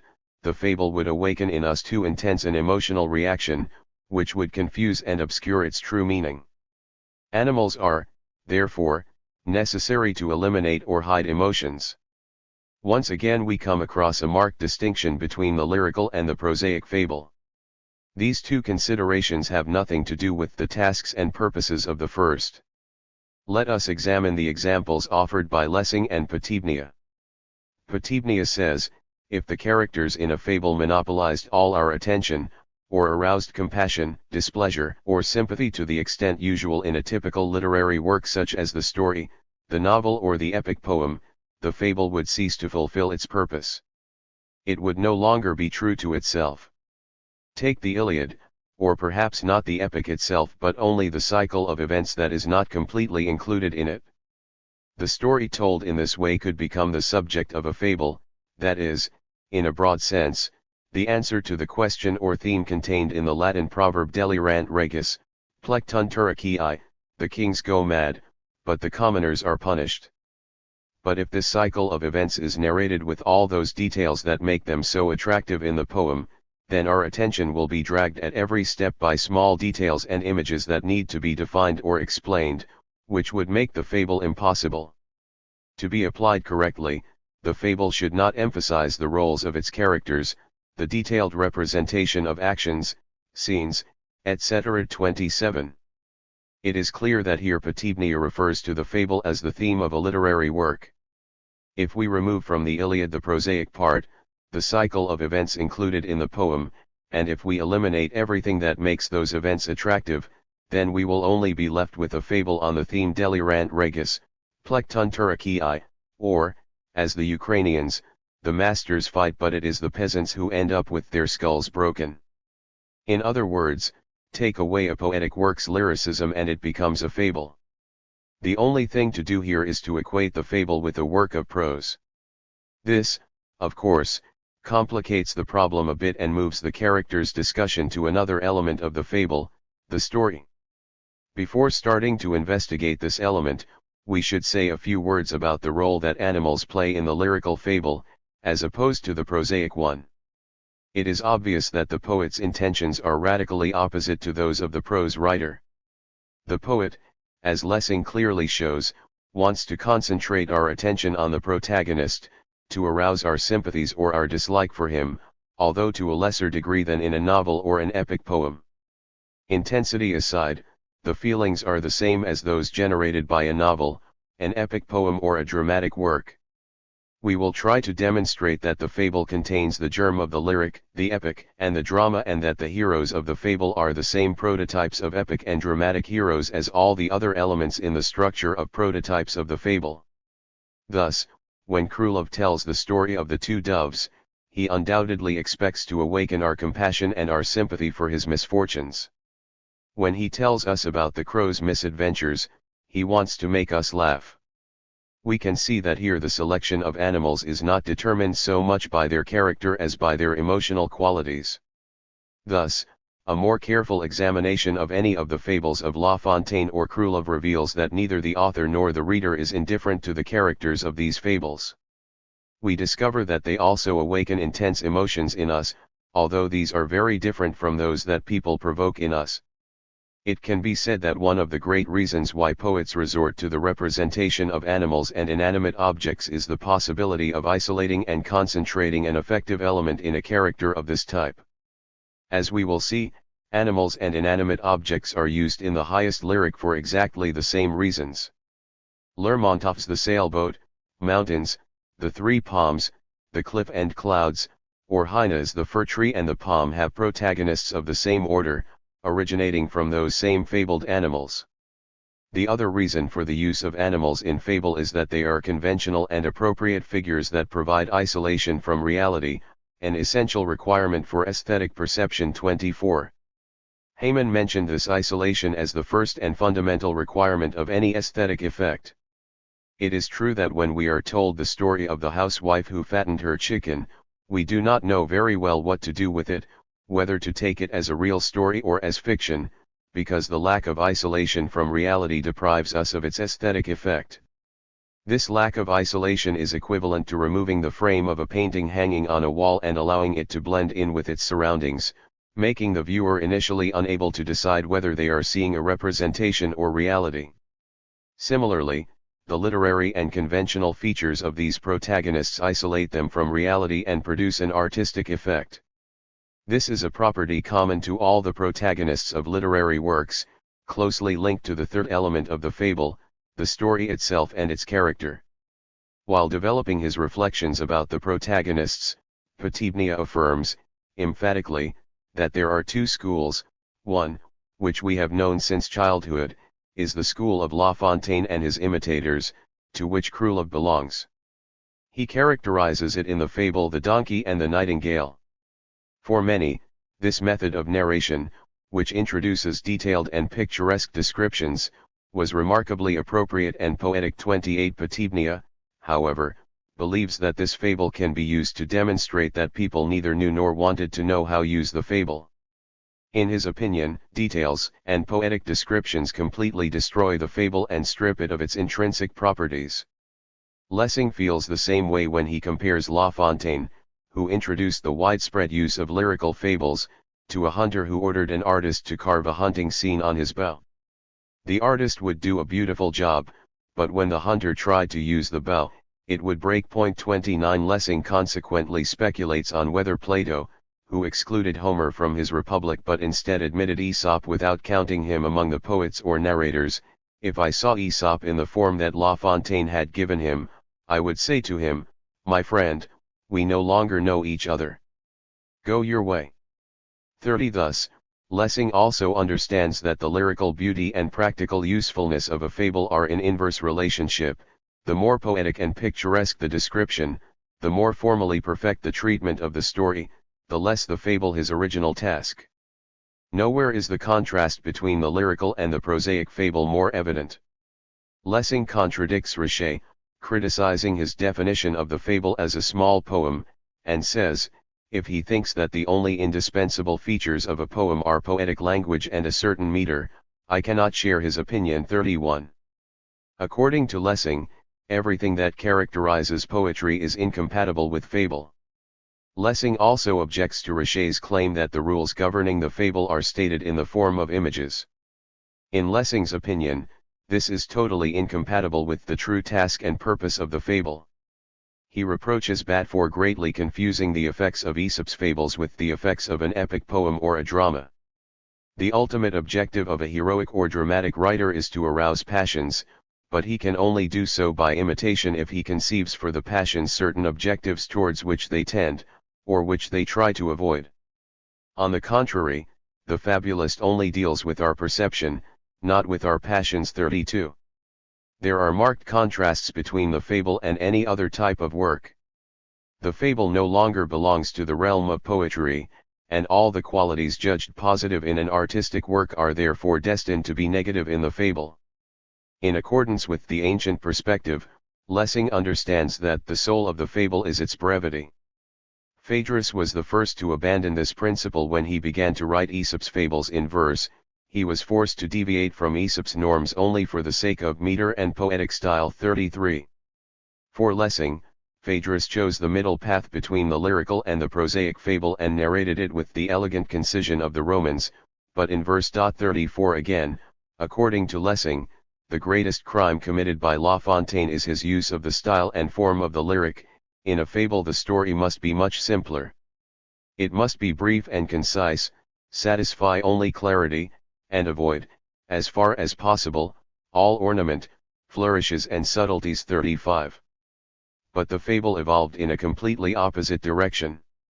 It established itself as an independent poetic genre, without differing in any way from other forms of poetry. In his introduction to his fables, La Fontaine alludes with touching naivete to the Platonic story about Socrates, who was allowed by the gods to study music before he died, hence he began to transpose Aesop's fables into metrical form. He wanted to combine fable and poetry with the help of musical rhythms, or, in other words, he began the task that would later be completed, among others, by La Fontaine and Krylov. No sooner had the fables attributed to Aesop appeared than Socrates decided to dress them in the attire of the Muses. Socrates was not the only one to see poetry and fable as sisters. Phaedrus proclaimed to share this opinion. La Fontaine stated that he did not intend to make his fables as exceptionally short as Phaedrus's, but that he did want to make them a little more entertaining. La Fontaine's argument goes like this: since everyone knows these fables, I suppose I won't hurt anyone by adding something new to them, some touches that give them a certain literary flavor that they lack. We all like novelty and joy. For me, joy is not what makes us laugh but rather what brings a certain charm, a certain pleasant form that we can give to any topic, even the most serious one. 36. The significant story about Socrates, who was given permission by the gods to study music, meaning to study poetry, and who was afraid to touch poetry because it required subterfuge and falsehoods, sheds light on the two trends in the evolution of the fable.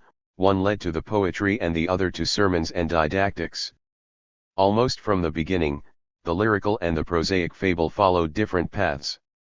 Each of them was governed by different rules, and the interpretation of each one required completely different psychological techniques. Although we cannot agree with Lessing and Potebnia that the use of animals in prosaic fable is due above all to their determined character and serves reasoned and objective purposes, we must admit that the same fact takes on a totally different meaning in the case of the lyrical fable.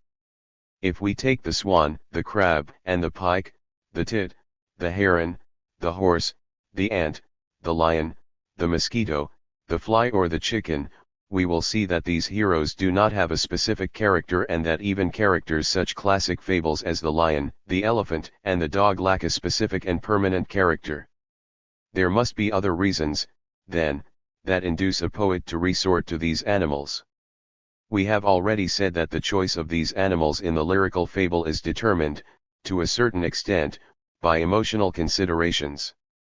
What reasons, then, prompted the writers of lyrical fables to turn to animals? In the lyrical fable, these beings share the spotlight with household items such as razors, barrels, paper, combs, axes, cannons, candles, money or coins, flowers, etc. They also share it with mythological heroes, or with people with a specific purpose and activity, such as the peasant, the philosopher, the merchant, the nobleman, the liar, etc. This leads us to a very important conclusion. Animals are used in fables not because of their known specific character. This character is more likely to have been deduced by the reader from the fable and is therefore a secondary factor, but for an entirely different reason. Each animal represents a specific, known pattern of activity. He is not in the fable because of his character but because of the properties and characteristics of his life. It is now understood why a knife, an axe, or a barrel can also be characters. They are also actors. They are the chess pieces mentioned by Potebnia, whose action is defined very precisely. That is why people like the peasant, the liar, the philosopher, and the nobleman, or instruments like an axe or a hammer, can effectively replace animals in a fable. If we take the fable of the swan, the crab, and the pike, we wonder about the character of these three beings, and we also ask ourselves which of their previously known characters made the author choose them, as well as what life situations can be related to them and what kinds of human nature they symbolize.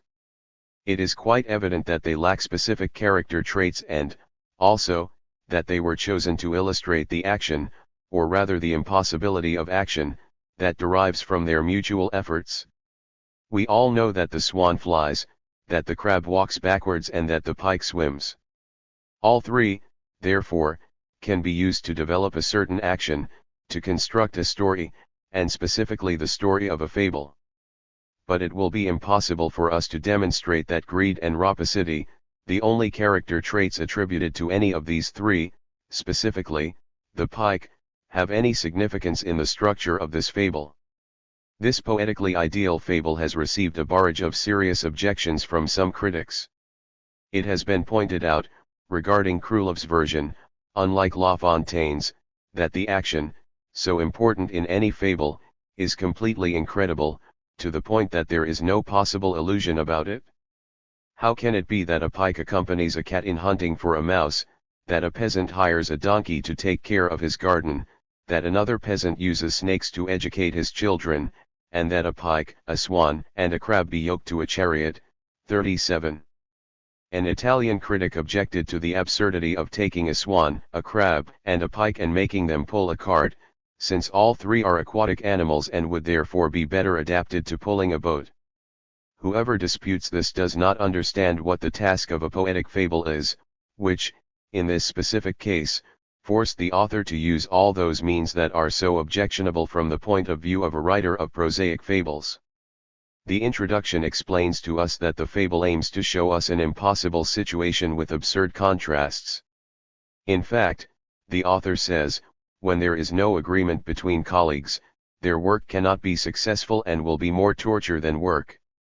To illustrate this idea in a prosaic fable, we would have to choose animals whose character excludes all possible agreement and highlights the fights and conflicts that could arise from their attempt at cooperation. In other words, the fable should be written according to Lessing's formula. This would eliminate some of the strangeness and absurdities mentioned above. Kanavik quotes Ismailov's opinion. Ismailov considers it unnatural that the three collaborate simultaneously on the same work. If the load were really light, then the swan could have carried the cart, pike, and crab into the air. 38. Lo, important here is not the conclusion the critic reaches, but his fundamental idea that the combination of these three individuals participating in a common task is unnatural. Consequently, history does not tell us about the lack of agreement between the three companions. On the contrary, we do not find any disagreement anywhere in the fable. We only see that they try very, very hard, and it is not possible to determine which of the three is right and which is wrong. The fable does not fulfill, therefore, Lessing's formula, showing the correctness of the general moral statement, but rather challenges it and highlights, in accordance with Quintilian's definition, a frank contradiction between its words and its meaning. This element of impossibility and contradiction is, as we will demonstrate, an indispensable condition in the composition of fables.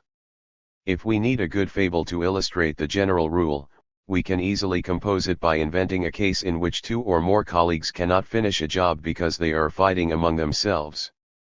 The poet, however, proceeds in a completely different way. The poet strains, to the breaking point, the rope of total agreement. He takes the motif of exceptionally strong purpose to a hyperbolic peak. They fight to the point of exhaustion, deliberately eliminates all interference. The burden seemed light to them. At the same time, he strains to the breaking point another rope that deals with disorder, lack of coordination and incongruity in the action of the three. The fable finds its balance in this contrast, which we will try to explain later. In reality, this contrast is not only inherent to this fable but, as we will demonstrate, constitutes the psychological foundation of every lyrical fable. This is how we must understand all the literary heroes that have developed from fabled animals. Initially a protagonist was not simply a feature. Later we will see that the characters in Shakespeare's tragedies, which for whatever reason are considered character tragedies, lack this characteristic. We will also see that the hero is nothing more than a chess piece 25 with a specific capacity and, in this sense, fabulistic characters are no exception to those of other literary genres. We have seen, from various examples, that this also applies to the rest of the story, and that everywhere the fable resorts to exactly the same techniques and mechanisms as other literary works. The fable describes its characters, violates the rule of laconic brevity, introduces flourishes and stylistic ornaments, verses, and rhymes. If we make a list of the accusations of Lessing against La Fontaine, and of Potibnia against Krylov, we will have a precise list of the techniques and poetic mechanisms used in the writing of a fable. We will try to determine the basic tendencies of all of them and present a final formulation. The prosaic fable is contrasted with the lyrical fable, its characters are somewhat overlooked, it is assumed that its story should not cause reaction or emotional involvement of any kind and that its language should be totally prosaic. The lyrical fable, according to the tradition of the Socratic era, tends towards music and, as we will try to demonstrate, uses the logical thought that originates it only as a poetic material or device. To demonstrate this, we must take a look at the so-called moral of the fable. The moral problem has a long history. For whatever reason, everyone, from the time of the first fables to the present day, thinks that the moral is an indispensable, and even the most important, part of the fable. It has been said that the moral is the soul of the fable and the story its body. Lessing, for example, flatly rejects the idea that the moral of a fable should be hidden behind an allegorical image. He even opposes La Motte's idea that the moral must be woven into the story 39 and is convinced that the moral must be totally clear and evident, without hiding behind the story, because the moral is the ultimate objective of the action of the fable. We also see, however, that as soon as the fable becomes lyrical it begins to distort the moral. Some, like Tomaszewski, continue to believe today that the moral is an intrinsic part of the lyrical fable. They are misinformed, however, and have not taken into account that the path of historical development of the fable has separated into two divergent directions. Lessing had already discovered that even ancient authors had problems with morals. He quotes Aesop's fable about the man and the satyr. A man blows on his cold fist to warm it with his breath and then blows on hot food to cool it. Do you blow hot and cold from the same mouth, says the satyr. Go away, I don't want to have anything to do with you. This fable teaches us to avoid friendship with false people. 40. According to Lessing, the moral does not fit well in this fable. It does not show that the person who blows hot and cold from the same mouth seems, even remotely, to be someone who is false or insincere. In fact, the moral should be the opposite, and what should surprise us is the satyr's lack of insight.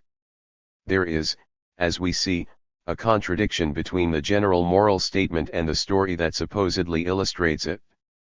Lessing finds exactly the same dead end in Phaedrus's fable of the wolf and the lamb.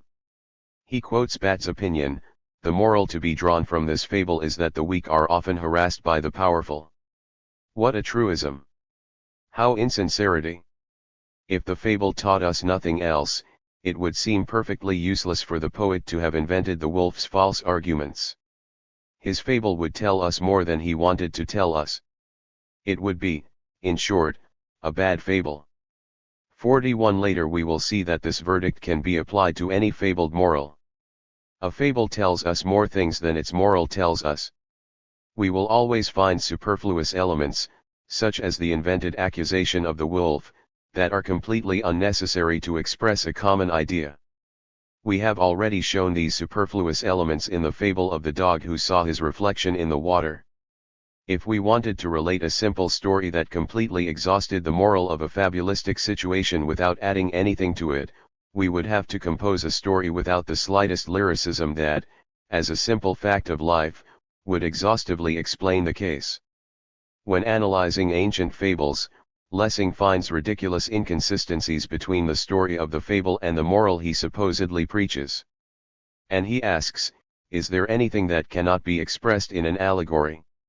Tell me a story, an insipid tale, an unfunny parody, to which no moral sense can be infused with an allegory. Aesop's friends became fond of their host's excellent figs and ate them all, but when they were asked they stated that the culprit was Aesop. To clear himself of the accusation, Aesop drank a large glass of hot water, and ordered his friends to do the same. Soon the hot water took its effect, and the gluttons were exposed. What does this story teach us? Essentially nothing, except the fact that hot water taken in certain quantities is an emetic. A Persian poet, however, put this fact to a much more interesting use. On the day of judgment, he said, you will be made to drink hot water, and it will reveal everything you have so carefully hidden throughout your lives. And the hypocrite, whose pretenses have made him honorable, will remain naked, crushed under shame and embarrassment. This example shows how weak the positions Lessing tries so desperately to defend. If any story, even the most vulgar, can be given a moral meaning, then the moral has nothing to do with a lyrical story. Lessing himself points out the two main points of the lyrical fable. 1. The moral never covers the entire story, since there is always a part of it that is unnecessary for the moral, and 2. Since any story can have a moral, we are never entirely sure of the strength and conviction of the link between the specific story and the moral. Both Lessing and Potebnia are dedicated to criticizing this theory. They appeal to Phaedrus's fable The Thief and the Lamp to show that the author handles three moral issues in the story. The moral interpretation is so complex that the author himself has to explain it. First, it means that our worst enemy is often someone we have raised ourselves.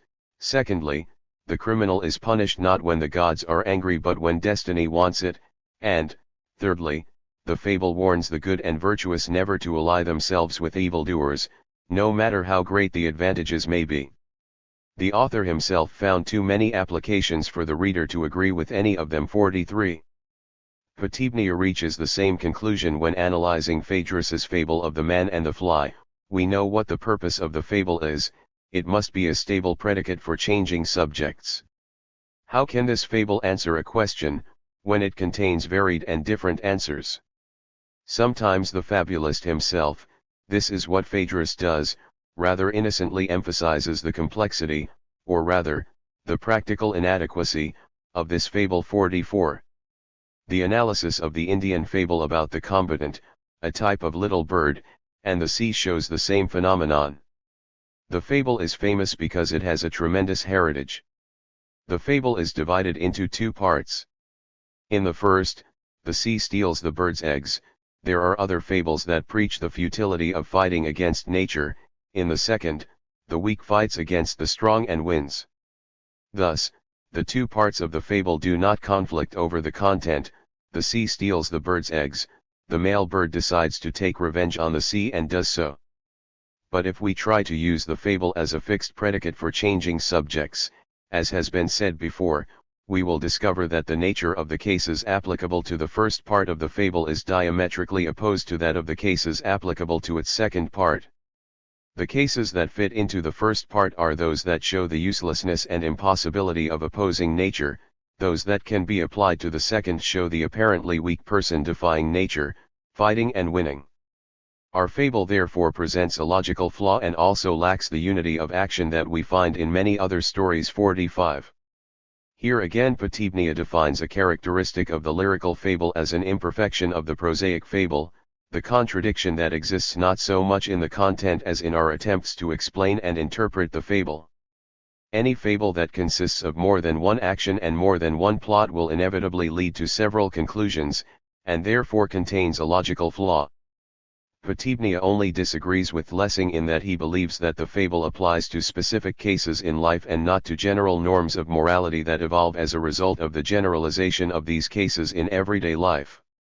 He also demands, however, that some of those cases be defined beforehand in the construction of the fable. If they are numerous, and if the same fable can be applied to contrasting or contradictory cases, then it is imperfect. But, completely contradicting himself, Potebnia also demonstrates that a fable can maintain not one, but several moral positions and that it can be applied to different cases without us judging it imperfect or defective. Thus, when analyzing the fable The Peasant and the Stork, by Babrius, he says that the question regarding the general attitude to which the fable is reduced, or the generalization that is derived from it, can be answered depending on the application of the fable or the attitude taken by Babrius. such as you will be responsible for what you have been taught, or human justice is unreasonable and blind, or there are no truths in the world, or there is a supreme justice. What simply happens is that when observing higher interests, we do not have to pay attention to the particular damages that it may cause. In other words, one extracts from the fable what one wants, and it is very difficult to prove that one of those generalizations is wrong or correct. 46. Potibnia also points out that if we take the fable in its abstract form, as we usually find it in a book, we should give it more than one generalization and indicate which one is closest to its purpose, since generalization can go very far.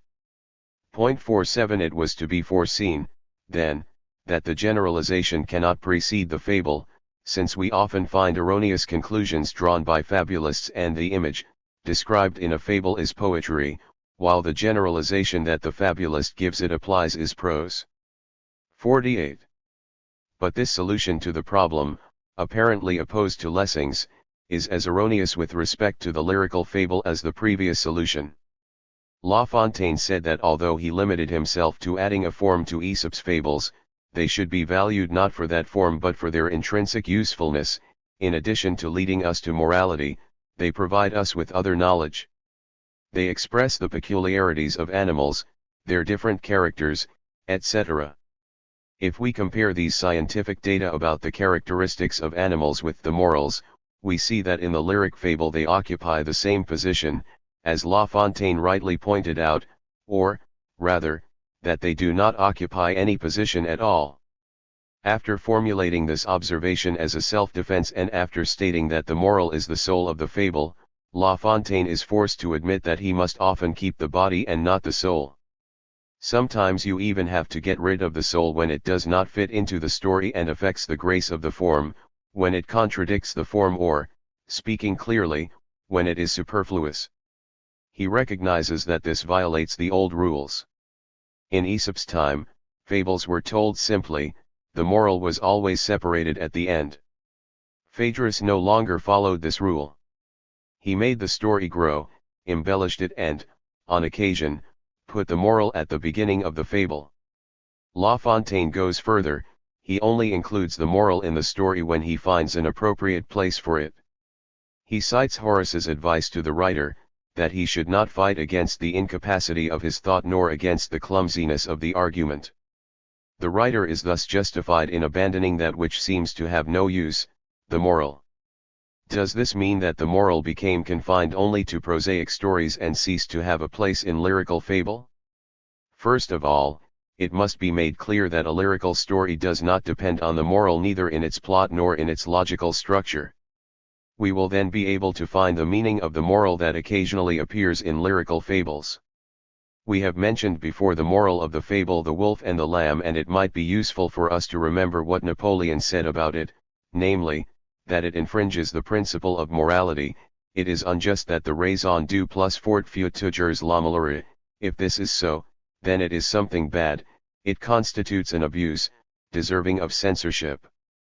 The wolf should choke and die while he devours the lamb. 49. This statement clearly expresses the idea that if the fable were to really follow moral norms, it could not evolve according to its own internal mechanics, and, naturally, the wolf would drown while devouring the lamb. But if we investigate the aims and purposes of this lyrical fable, we will realize that such an epilogue would destroy its poetic meaning. History follows its own rules and, obviously, the laws of morality. This is how Ismailov ends the fable The Grasshopper and the Ant. The ant said this to the grasshopper to teach it a lesson, but then he took pity on it and offered it food. It is clear that Ismailov was a kind-hearted man, and he consented to feed the grasshopper and forced the ant to act according to the dictates of morality. As a fabulist, however, he proved mediocre by ignoring the demands of history. He didn't want to see that the moral and the story diverge completely, and that, for the sake of the story, someone must be left dissatisfied. Something similar happens in Chemnitzer's famous fable The Metaphysician.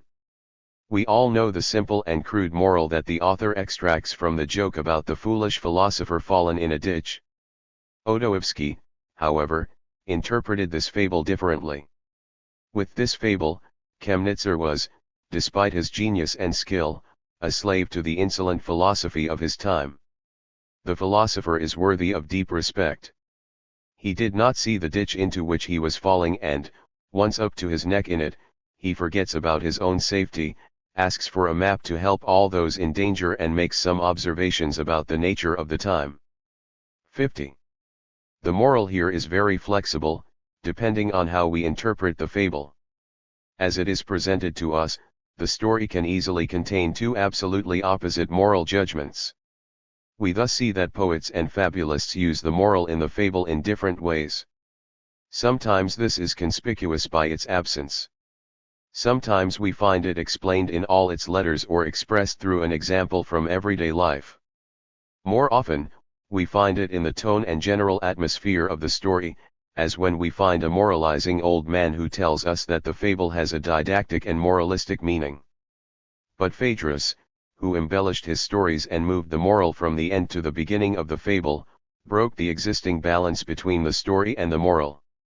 The story began to generate its own demands that distanced it from the moral, and the moral, in turn, after being placed in the introduction, began to play a totally different role. Thus, in the lyrical fables of La Fontaine and Krylov, the moral is almost completely dissolved and assimilated. According to Vodopazov, his fables have become so independent of moral implications that even children understand them in the most immoral way, against all the rules of morality. Most of the time, however, the moral is used as a poetic technique, as a humorous introduction, middle, or ending, or, more often still, as what is called a literary mask. It is a particular style of narration 26, through which the author speaks not only on his own behalf, but on behalf of some fictional character and reflects all actions and events in a particular and conventionalized way. Pushkin narrates on behalf of Belkin, or acts both as author and as a direct friend of the protagonist in Eugene Onegin. Gogol's stories are often told on behalf of another person. Turgenev has an II, who invariably lights a pipe and begins to tell a story. The moral of the fable is nothing more than another literary mask. The fabulist never speaks on his own behalf, always on that of an old man who moralizes, teaches, or preaches. The fabulist often flaunts this technique and plays with it. In Krylov's fable The Lamb, for example, more than half of the story is taken up by a long sermon reminiscent of conventional dissertations and narrative introductions. Krylov introduces fictional conversations with beautiful women and tells the fable to an imaginary girl. My sweet Anyushka. For you and your happy playmates. I have invented a fable. Even if you're still a girl. Learn it by heart, could be useful to you. Both today and in a day to come. Listen, then, to the story of the lamb. Leave your beautiful doll in a corner. My fable will not be too long. He had previously said. Shouldn't we look around us? Or smile?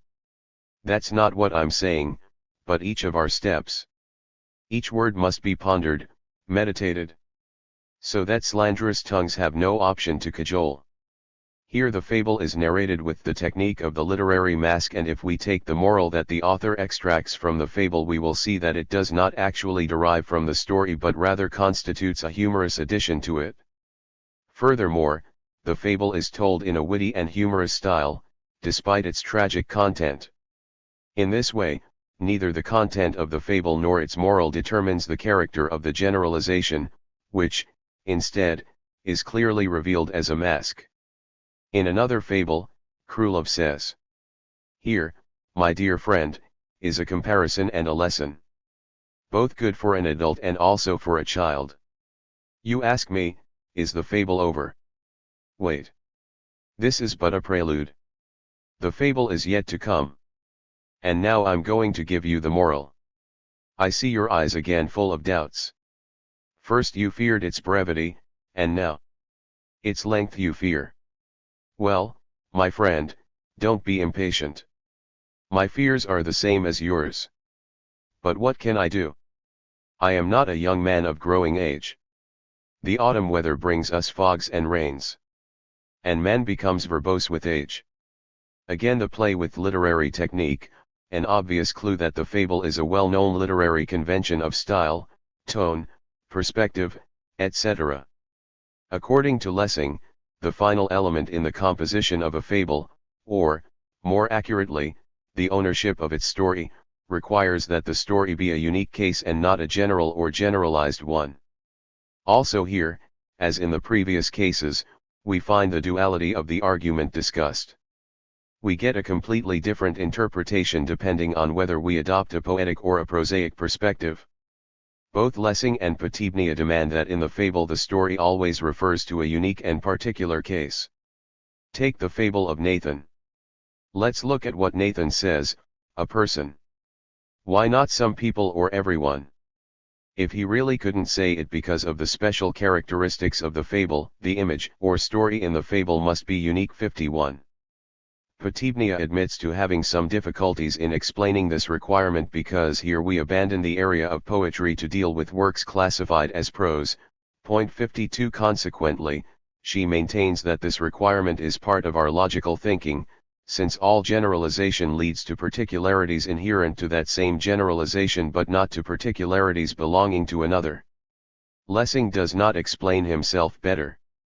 According to him, the famous Aristotelian example of the election of a magistrate carried out in the image of the appointment of a helmsman by the shipowner, according to his own choice, differs only from a fable in that with the magistrate we are dealing with possibility, while in the case of the shipowner we deal with reality. That is the question.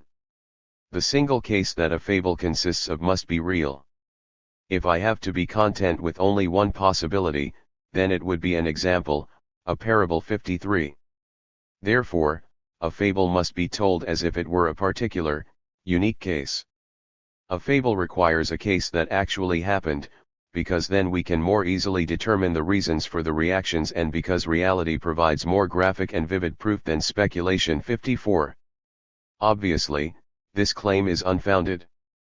There is no fundamental difference between a single case and a general one, and any scientifically based general attitude or opinion told as a fable can be used as the basis of any given moral attitude.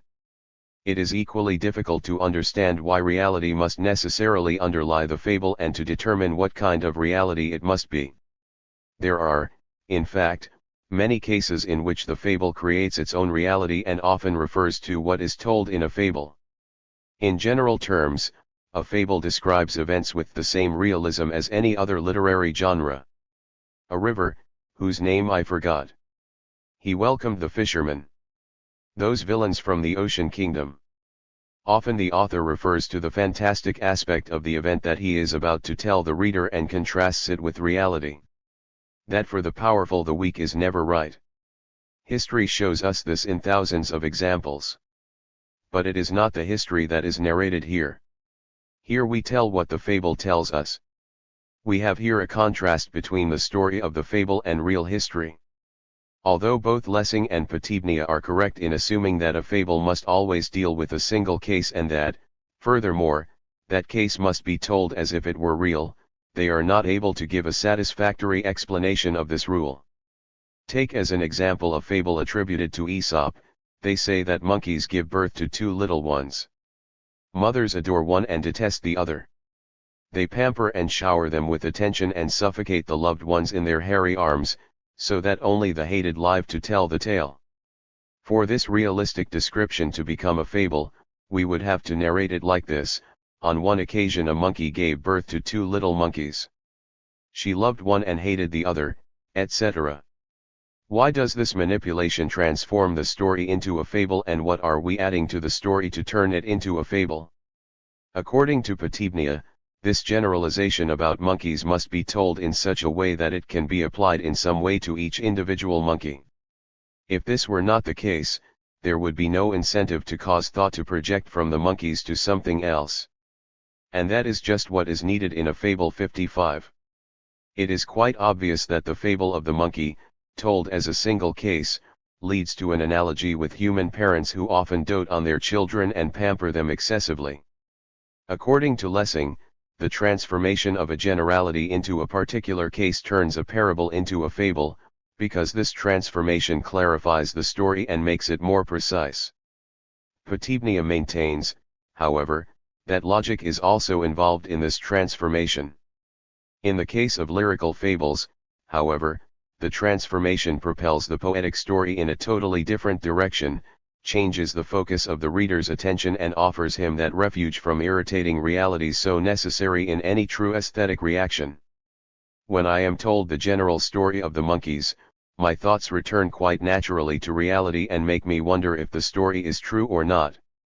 I process and evaluate it according to an intellectual technique that I always use to familiarize myself with a new idea. But the story about a single monkey works differently. I perceive it differently, immediately isolating the case from everything else, and I relate to the case in a way that makes the aesthetic reaction possible. We have seen that a lyrical story generally tries to put emphasis on the body and form of a fable at the expense of the soul, as La Fontaine established. Consequently, a narrative of this type places emphasis on the authenticity and tangibility of the fact by virtue of which it acquires its effective quality for us. However, this authenticity and tangibility of a story should not be confused, as is often the case, with reality. Here we are faced with a special, strictly conventional reality or, to put it paradoxically, a voluntary state of hallucination into which the reader chooses to enter.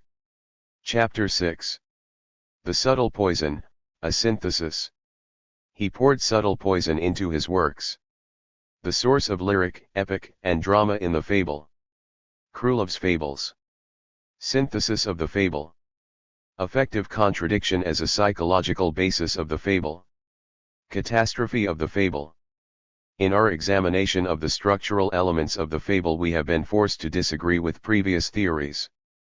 We have wanted to demonstrate that, in its historical evolution and in its psychological substance, the fable is divided into two completely different genres. We have also wanted to demonstrate that Lessing's theses apply exclusively to the prosaic fable, limiting his attacks on the lyrical fable to highlighting those elementary properties of poetry that the fable acquired as a poetic genre. They are different issues and we have already demonstrated the importance and meaning of each of them. Its meaning as a whole has not been really understood, nor have we been able to understand the essence of the lyrical fable. Since this cannot be deduced from any singular set of elements, we must now move from analysis to synthesis and study a few fables, with which we may perhaps be able to explain the meaning and importance of their individual parts. We will use the same elements, but their meaning and significance will be determined by the global structure of the fable. We have chosen to dedicate this chapter to the study of Krúlov's Fables 27. The Crow and the Fox. Vodopazov 1 observes that children do not usually accept the moral of this fable. How often has the world been told that flattery is mean and vile? But it's in vain. The flatterer always finds a cozy corner in the heart of man. The truth is that this moral, which comes to us through Aesop, Phaedrus, and La Fontaine, does not fit with the story told in Krúlov's fable. As surprising as it may seem, some sources explain that Krúlov himself was equated in the fable with the fox, due to his relationship with Count Gvostov. He claimed to have listened patiently to the Count's poems, praised them and then asked the satisfied Count to lend him some money. Point 2 Whether the anecdote is true or not hardly matters, the important thing is that it is possible. Because it is unlikely that the fox's act in the fable will turn out to be mean and vile. If so, Krúlov would hardly compare to the fox. To tell the truth, the fox's flattery is full of wit and lightness while the raven's mockery and disdain could not be more direct or rude. The crow is described as a complete fool, so the reader, contrary to the moral of the fable, must necessarily think that flattery is anything but vile. He can only think that the crow well deserves his punishment and that the fox has given him just the lesson he deserves. Such a radical change, of course, is due to the lyrical narration. We would feel very differently if the same story were told to us in prose, as Lessing prescribes, without the fox's flattering speech, without the observation that the crow almost chokes with pleasure when listening to the fox, and so on. The graphic description of the encounter, the characters of the characters, everything that Lessing and Petitbny rejected in the fable, are mechanisms that make us perceive and feel the poetic climate that creates each word, each verse, each rhyme. In the Russian version of this famous fable by Sumarokov, the small change from the rook of ancient times to the crow has contributed to completely modifying the style of the fable, but it is unlikely that a change of gender would imply any substantial change in the individual character of the animal. Our feelings are polarized in the two opposite directions that the author develops in the story. Influenced from the outset by the assertion that flattery is vile and mean, we hope to see in the vixen the quintessence of the flatterer. We know that flattery is something for the weak, the defeated or the beggars.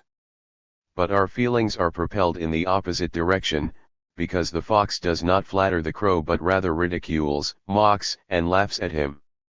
The fox is at all times the owner of the situation, and every word she utters has for us a double meaning of flattery and mockery. Dear, how beautiful you are!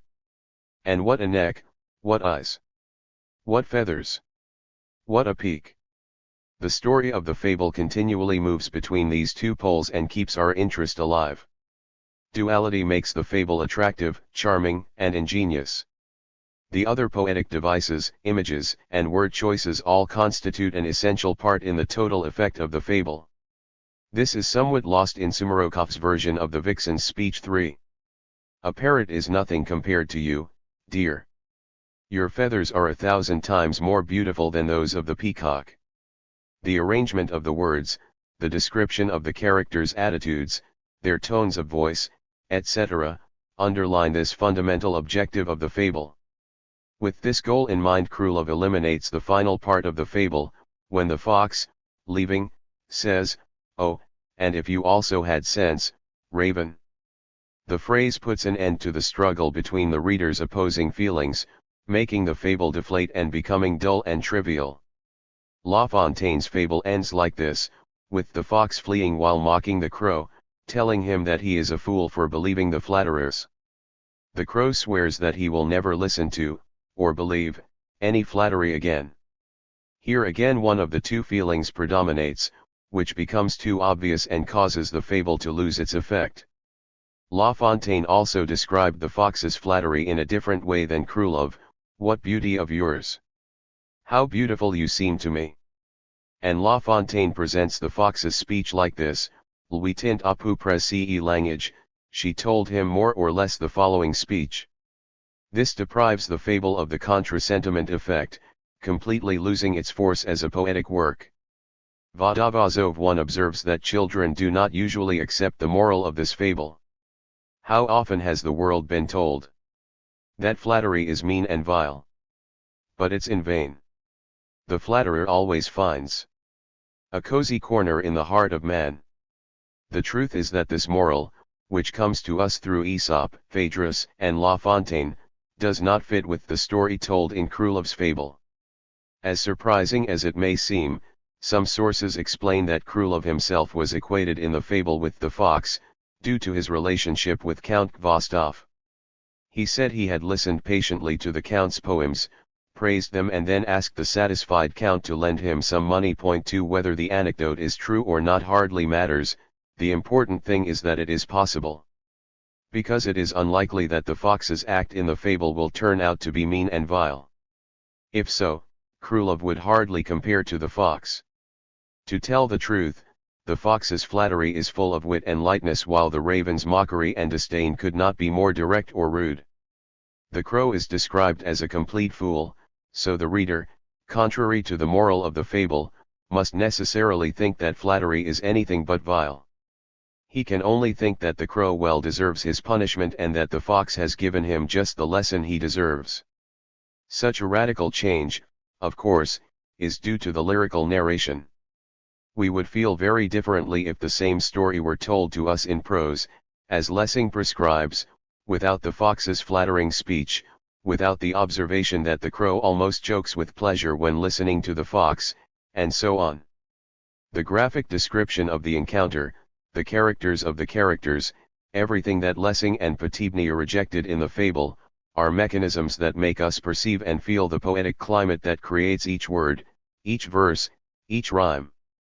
In the Russian version of this famous fable by Sumarokov, the small change from the rook of ancient times to the raven has contributed to completely modifying the style of the fable, but it is unlikely that a change of gender would imply any substantial change in the individual character of the animal. Our feelings are polarized in the two opposite directions that the author develops in the story.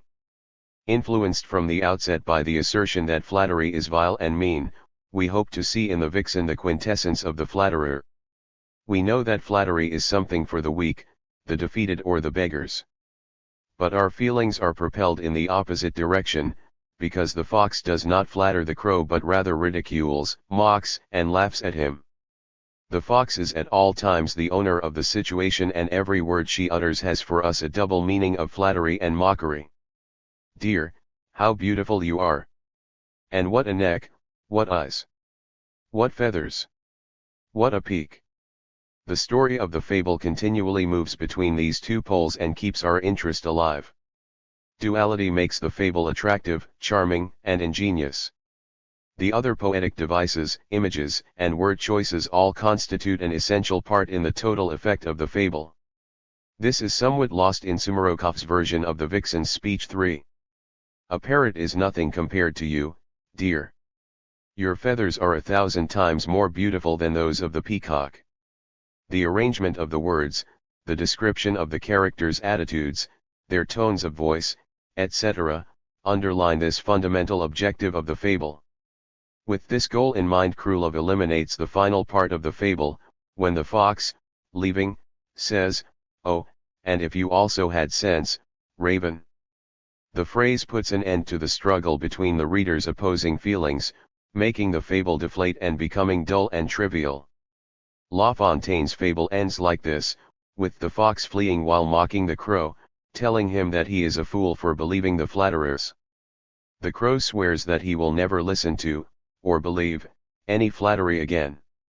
Here again one of the two feelings predominates, which becomes too obvious and causes the fable to lose its effect. La Fontaine also described the fox's flattery in a different way than Krylov. "What beauty of yours! How beautiful you seem to me!" And La Fontaine presents the fox's speech like this: "Lui tint à peu près language," she told him more or less the following speech. This deprives the fable of the contra-sentiment effect, completely losing its force as a poetic work. The Wolf and the Lamb. We have already said before that Krylov begins this fable by juxtaposing his story with the real story. Thus, his moral disagrees with the moral expressed in the first verse, "For the powerful, the weak are never right." We have also quoted Lessing, who stated that, with this moral, the essential part of the story, the wolf's accusation, becomes irrelevant. This fable also flows in two different directions. If history wanted to show that the strong and powerful often oppress the weak, it would be enough to tell of the tearing of the lamb at the hands of the wolf. Apparently, however, the key to the story lies in the false accusations leveled by the wolf against the lamb. The action of the fable, then, moves continuously on two levels. One is legal oppression. Here, the lamb has everything going for him. Each new accusation from the wolf is instantly effectively countered. Finally, when the lamb reaches the peak of his legal position and refutes all the accusations, the wolf is left without arguments. His defeat is the lamb's triumph. But the fight between the two also unfolds on another level. We keep in mind that the wolf wants to devour the lamb, and we understand that the accusations are nothing more than a pretext. The wolf intensifies his verbal attacks, and with each retort, the lamb, in justifying his position, comes closer and closer to condemning him. In the end, the wolf runs out of arguments, the two plots converge, and victory on one level results in defeat on the other. In this carefully designed system, feelings are evoked at a level diametrically opposed to those evoked at the other level. It would seem that the fable is playing with our emotions. With each new justification of the lamb, we hope that he will manage to avoid his destiny, when in reality he is getting closer and closer to his death. We perceive, recognize, and feel the contradiction, and the technique of the fable is revealed in the final combination of those contradictory emotions. When the lamb definitively destroys the wolf's arguments, when reason tells us that he is finally safe, then fate strikes, inexorable. All the mechanisms used by the author demonstrate this. How politely, for example, the lamb addresses the wolf. By the permission of your majesty, O wolf. May I inform you that in the stream, downstream, a few 100 feet below the highness of him I quenched my thirst. Therefore your anger seems in vain to me. The modesty of the lamb and the arrogant power of the wolf are eloquently described. With each new argument the wolf becomes more furious, while the lamb dignifies itself in vain. Drama moves contradictory emotions within us. As soon as it rushes towards its inevitable end, as it seems to stop in hope, playing with these contradictory feelings. The charcoal. This story is based on the fable of the fighter mentioned by Potibnia. Potibnia speaks of contradictions because they imply two opposite concepts: the weak should not fight the elements and the weak can sometimes defeat the elements. Kirpichnikov also compared the two fables. Point 4 Likewise, in Krylov's fable the trace of these contradictions can be perceived, to the point that critics could easily be angry with it for its improbable and absurd paradox. The entire fable contradicts the moral presented at the end. From this we can draw the following conclusion. And say without anyone feeling offended: there is no need to boast about an act before this has been done. But this moral is in no way derived from the story. The charcoal burner set in motion a plan that he did not know how to continue, much less finish. The point of the story about the titmouse who wants to burn the ocean is to show the impossibility of this grandiose and extravagant undertaking that the little bird has embarked on, not to blame him for showing off before he has finished the task. This becomes evident in the following verses, which were removed from the final version. How to interpret this fable? Better not try. Tasks that exceed our strength. The story itself shows that the enterprise is impossible, and the key to the fable is that, although the attempt is described in vivid and extremely realistic terms, the reader is reminded again and again of its impossibility. The phrase "burn the ocean" reveals this profound contradiction. But despite the apparent absurdity, Krylov goes ahead, develops the theme and forces the reader to experience it emotionally as if it were real and wait for the miracle. This is how Krylov describes the behavior of animals that apparently have nothing to do with the fable. The birds flew here in flocks. Animals came out of the forest to contemplate. The oceans burn and the flames rise. The word has spread, and it is rumored. Then some impatient revelers. They were among the first to appear on the shores. With your mouth watering and your eyes gluttonous, to try a rich and tasty fish broth, as exquisite and delicious as they had never tasted before. And there they are, in multitudes and in flocks. Either sitting, or stretched out, in silence, contemplating the ocean and waiting for the miraculous event. From time to time you hear a murmur. Now it will burn. It's about to boil. Far from burning, however, the ocean remains the same. It doesn't even boil. Krylov describes all this absurdity with the same intensity and realism that he would use to describe a totally normal event. The event and the description of it enter into frank mutual contradiction. They awaken in us contrasting and contradictory emotions that have a surprising result. Almost imperceptibly, without us being too aware of it, the weight of our mockery and our irony shifts, passing from the protagonist bird to whom?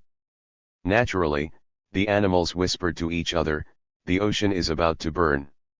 It's already boiling. In fact, in the final verses the author gravely proclaims, the titmouse caused a commotion. But he never burned the ocean. Krylov had described this absurd enterprise with such seriousness and realism that he felt obliged to explain that it was doomed to failure. The subject of his fable is, of course, pompous and exalted enterprises, not the modest corollary, the requirement not to boast about an act before it has been performed. The Two Doves. This fable combines several styles and genres into one and is one of the few to show some sympathy for its characters.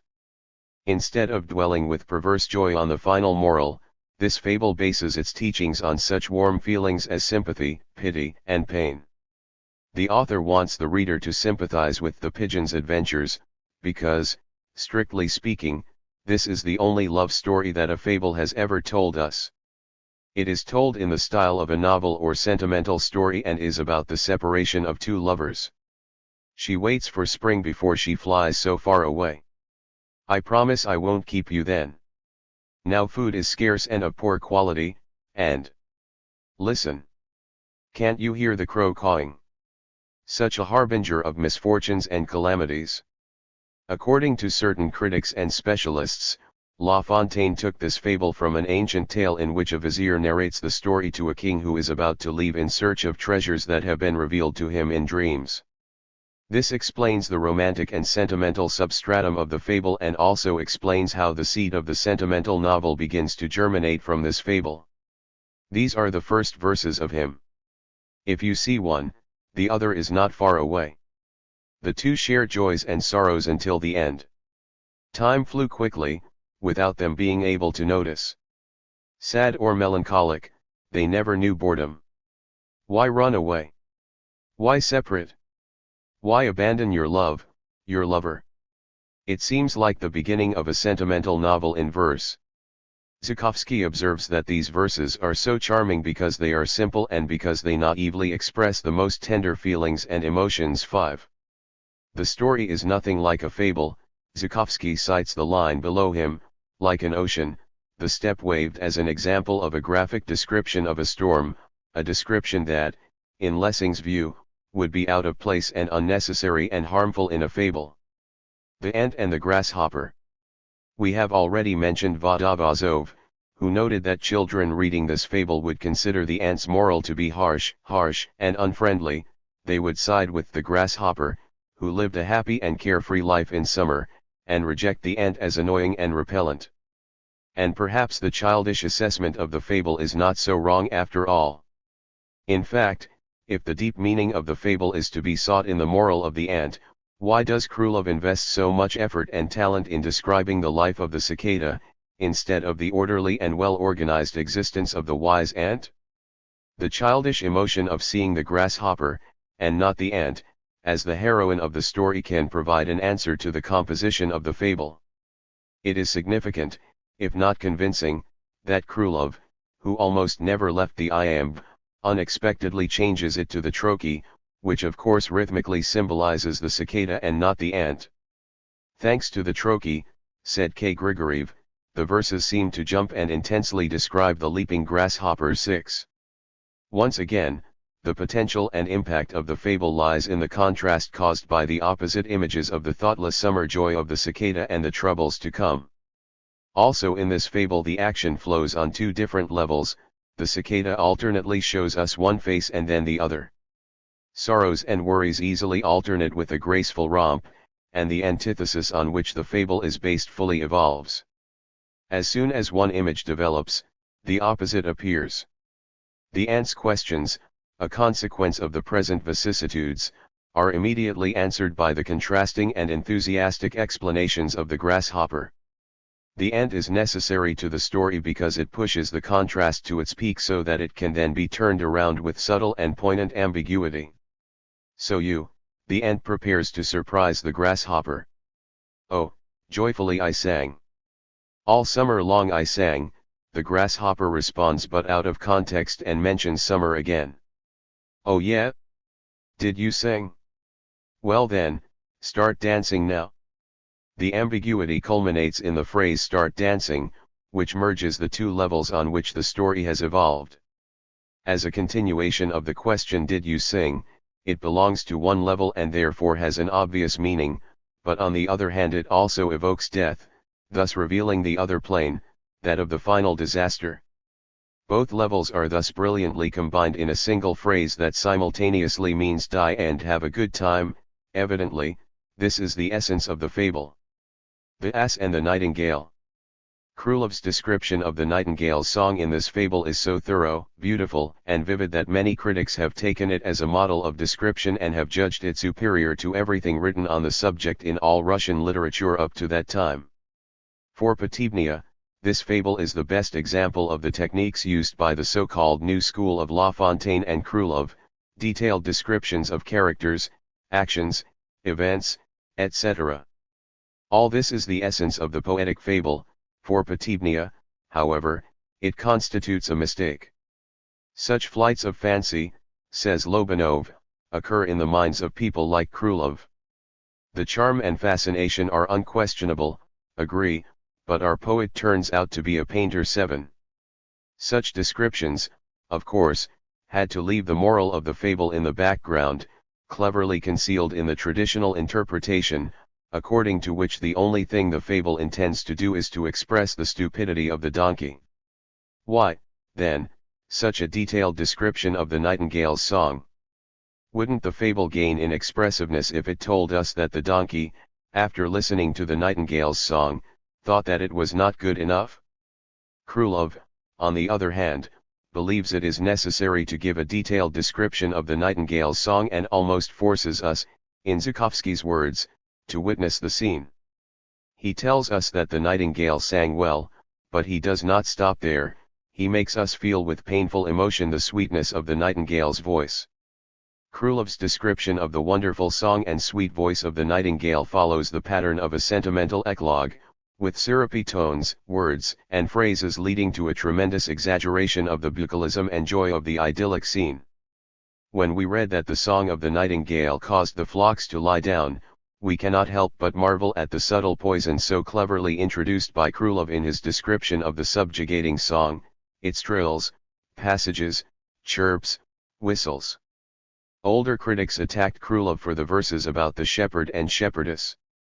Golokhov, for example, wrote that with the song of the nightingale Krylov ruins the whole image and the effect it produces. Regarding these verses, holding his breath, the shepherd delights in his sight. And only from time to time he flashes a fleeting smile. To his shepherdess, enthralled by the sweet music of the nightingale. The critic tells us, we can accept that the first 4 verses are pure ornament, even though they attribute a certain mythical value to the voice of the nightingale. The last 3, however, take the reader out of the Russian landscape and transport him, unfortunately, to the pastorals of Fontenelle. With this, of course, we cannot take communion 8. Here the critic highlighted the true meaning of the entire scene. He is right to complain about Krylov's syrupy description of the bucolic scene, and the juxtaposition of the rooster and the nightingale is a discordant note that interrupts, and even spoils, the saccharine image. But, of course, this does not prove the stupidity and coarseness of the donkey. Although Stoyunin broadly preserves the traditional interpretation of the fable, he points out with remarkable insight, the rooster reveals to us here, in a few words, the true taste of the donkey. Well, what greater contrast than that between the song of the nightingale and the crowing of the rooster? At this point almost all of the poet's irony emerges. 9.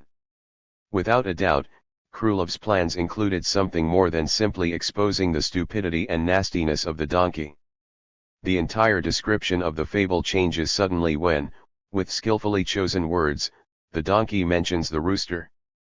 Stoyunin is right when he says that no greater contrast can be thought of than that of the songs and voices of the 2 birds, and that the meaning of the fable becomes visible as soon as the rooster is spoken of, manifesting this contrast. Once again, we see the sentiment evolve on 2 different levels. One presents a high-flying pastoral scene. Towards the end of the fable the light changes and, with it, the image.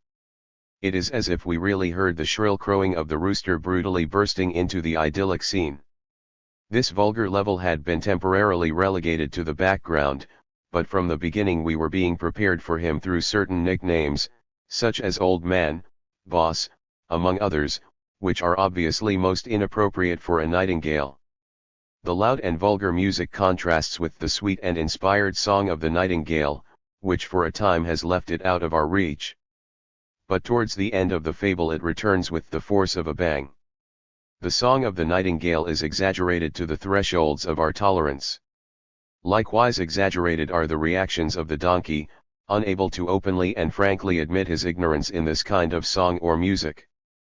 But behind the mask of understanding and appreciation, and thus fully confirming the bucolic level of the fable, The donkey bursts in and destroys the effect on a completely different level. Regarding the symbols of the nightingale and the rooster and their use in world literature, the two have often been opposed. The donkey in the fable is nothing more than any official figure, who, behind the mask of stupidity, must pronounce the judgment that the author demands of him. Curiously, the crowing of the rooster appears in works of prose as stylistically elaborate as the story of St. Peter's denials in the Gospel or in scenes of tragedies as powerful as Hamlet. The singing of the nightingale would be out of place as something absurd in the Gospel scene or in Hamlet, while the crowing of the rooster fits quite well in them 28 because, from an emotional point of view, it fits the tone and atmosphere of events, thus remaining on the same level with respect to them. Recently there has been an attempt in Russian literature to juxtapose these two symbols, the donkey and the nightingale. We are talking about Bloch's poem The Grove of Nightingales, in which the happiness of love life is symbolized by the nightingale and life and the harsh reality of it, by the donkey. We do not want to compare Krylov's fable with Bloch's poem, we will only point out that the true meaning of this fable lies in the contrasting levels on which the action evolves and in the way in which each level intensifies the effect of the other. The sweeter and more subtle the song of the nightingale, the more strident and shrill the crowing of the rooster. This fable, like the others, is based on antithesis or contra-sentiment, the difference is that here its evolution and culmination take a slightly different form. Demian's fish soup. This is an example of purely comic writing in the form of a fable. The psychological structure of this fable is the same as that of all the others. Here too the action flows on two levels. Demian invites his neighbor, showering and overwhelming him with attention and hospitality and thus becoming his tormentor, as is made perfectly clear to the reader. With each bowl of fish soup that Demian forces his neighbor to swallow, the latter's woes increase, along with Demian's kindness and generosity. Every time Demian encourages him to eat more, a kind of hyperbolic and pathetic kindness becomes visible, but also something very close to a streak of cruelty. The reader, of course, is well aware of the paradox, and that is why the fable is so comical. In the end, when Demian flees in panic, the two conflicting levels merge into one, at which point we discover the psychological absurdity of the two motifs that make up the fable. Trishka's Code. Vodovazov complains about this fable, commenting that he could not make the children understand that the author wanted to show the landowners in trouble and some stupid farmers.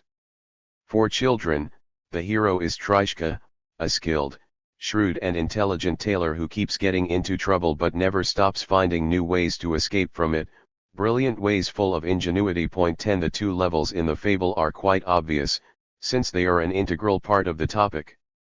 Every patch Trishka applies to his coat is also a new tier, the more you darn, the more it disintegrates. We see that the coat undergoes two diametrically opposed operations that nevertheless are woven into a solid unity, even though their meanings are contradictory. Trishka repairs the sleeves of his coat by cutting the tails of it. When he does it, we are glad that he had such a good idea, but at the same time we worry about the problems that are coming his way.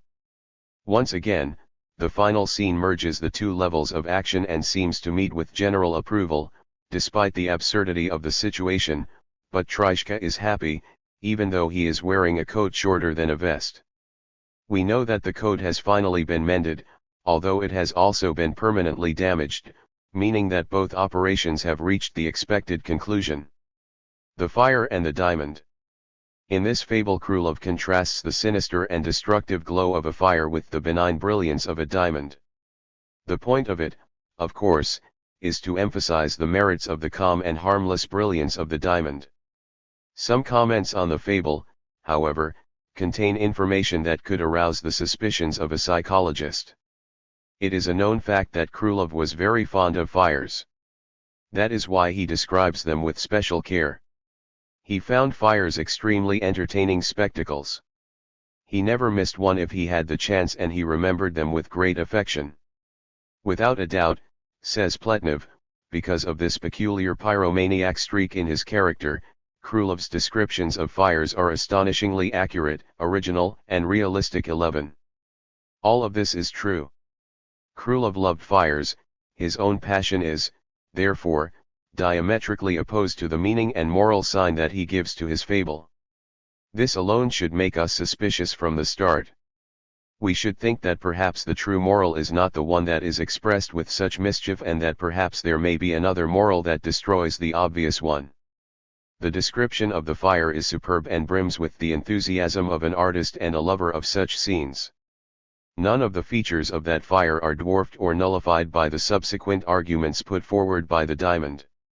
The fable is constructed in the form of a dialogue or dispute between fire and diamond. You, with all your brilliance, your games of light, with your reflections. You are nothing compared to me. Thus spoke the fire. And the diamond replies. The more lively and impetuous your flames. Your end is closer. The meaning is being expressed here not only of this fable but of any other fable in which the action evolves simultaneously in two opposite directions. Figuratively speaking, the more intensely a level of the fable burns, the closer its end is. At the same time, the other level is approaching with its brilliance and reflections and triumphs in its own right. The plague among the beasts. With this wonderful fable Krylov was about to crown the heights of epic poetry. Zhukovsky's observation about the description of the plague can be applied to the entire fable. It is a beautiful description of the pestilence. Krylov adopted from La Fontaine the art of mixing truly poetic images with simple, plain statements. Death wounds the plains, the forests, the mountains. The victims of its savage ferocity are scattered everywhere. These verses could have adorned the description of an epidemic in any epic poem. The true meaning comes to us through extremely serious, almost grandiose images and descriptions. The fable is, in reality, an epic poem in miniature, with a slight moralistic touch in the denouement.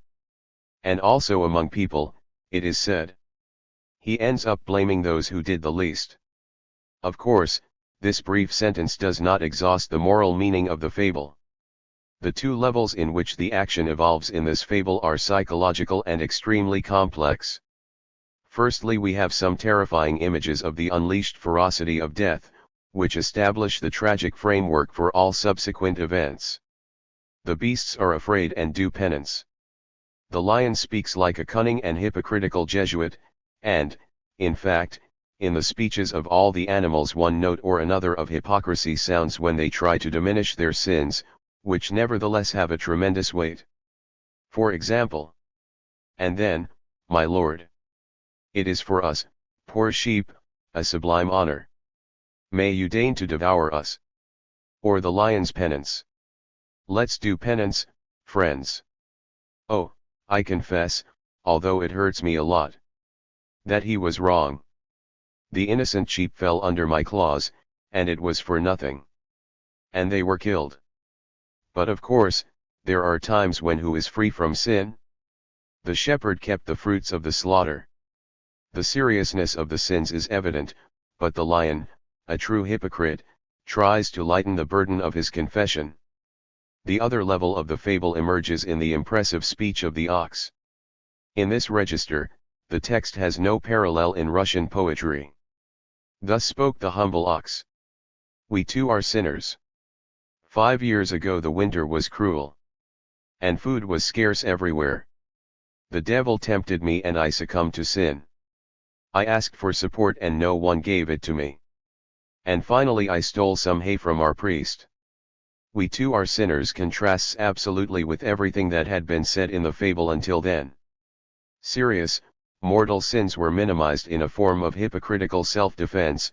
Here, a trivial, insignificant sin is presented in the pathetic form of self-incrimination, and the reader feels that the ox has bared his soul in front of him. Russian textbooks have long praised these verses as Krylov's masterpiece of onomatopoeia. But Krylov had, of course, something else in mind. He had introduced an interesting stylistic change in La Fontaine's fable that showed that the meaning of the fable is in the contrasts between these two levels, developed thoroughly and in inverse proportion. In La Fontaine's fable, the ox's speech is delivered by the donkey. The donkey's speech is rather stupid and lacks the gravity and epic depth that we find in Krylov's verses, in the lofty poetic images he uses and, possibly, in that way with which the ox chooses to express itself. Lobanov says, in La Fontaine's fable the donkey's confession is written in beautiful verses, but Krylov has replaced the donkey with an ox, which is not a stupid animal but simply a simple animal. The change is ideal because in the ox's speech we hear sounds that evoke its mooing, sounds that are truly irreplaceable as words are due to their poetic meaning. This beauty, administered in small doses by our poet, always provides the reader with the greatest of pleasures. 13. Here is a translation of La Fontaine's version of the donkey's speech. I remember, as I crossed the meadow in front of a monastery, feeling the call of hunger, or of occasion, or of the goodness of the grass, and probably that of some demon, I stole a mouthful of grass from the meadow. I had no right to do it, but I must tell the truth. This demonstrates how substantial and profound the change introduced by Krylov is and how it has affected the emotional structure of the story. He now has everything an epic poem needs: elevated language, exalted emotions and feelings and authentic heroism, contrasted with a little of the opposite so that it can end in catastrophe. And as this catastrophe approaches, the two levels meet again, as the final words of the fable illustrate. The sentence was handed down, and the ox was thrown onto the pyre. Thus we have the maximum heroism and sacrifice on the part of the ox and a nameless hypocrisy on the part of the rest of the creatures. 14. It is surprising how well hidden the moral contradiction is. At first glance there are no contradictions. The ox dictates his own death sentence with his speech and the rest of the animals simply ratify his self-incrimination. There does not seem to be any dispute or debate between the ox and the rest of the animals, but this apparent coincidence of opinions is what hides the contradiction in the fable, because it reveals the two psychological levels in opposition, one in which animals are motivated exclusively by their desire to live and the other in which an animal feels the desire to perform a heroic act of courage and sacrifice. The wolf in the kennel. The most extraordinary of Krylov's fables. No other equals it in emotion, form, or style.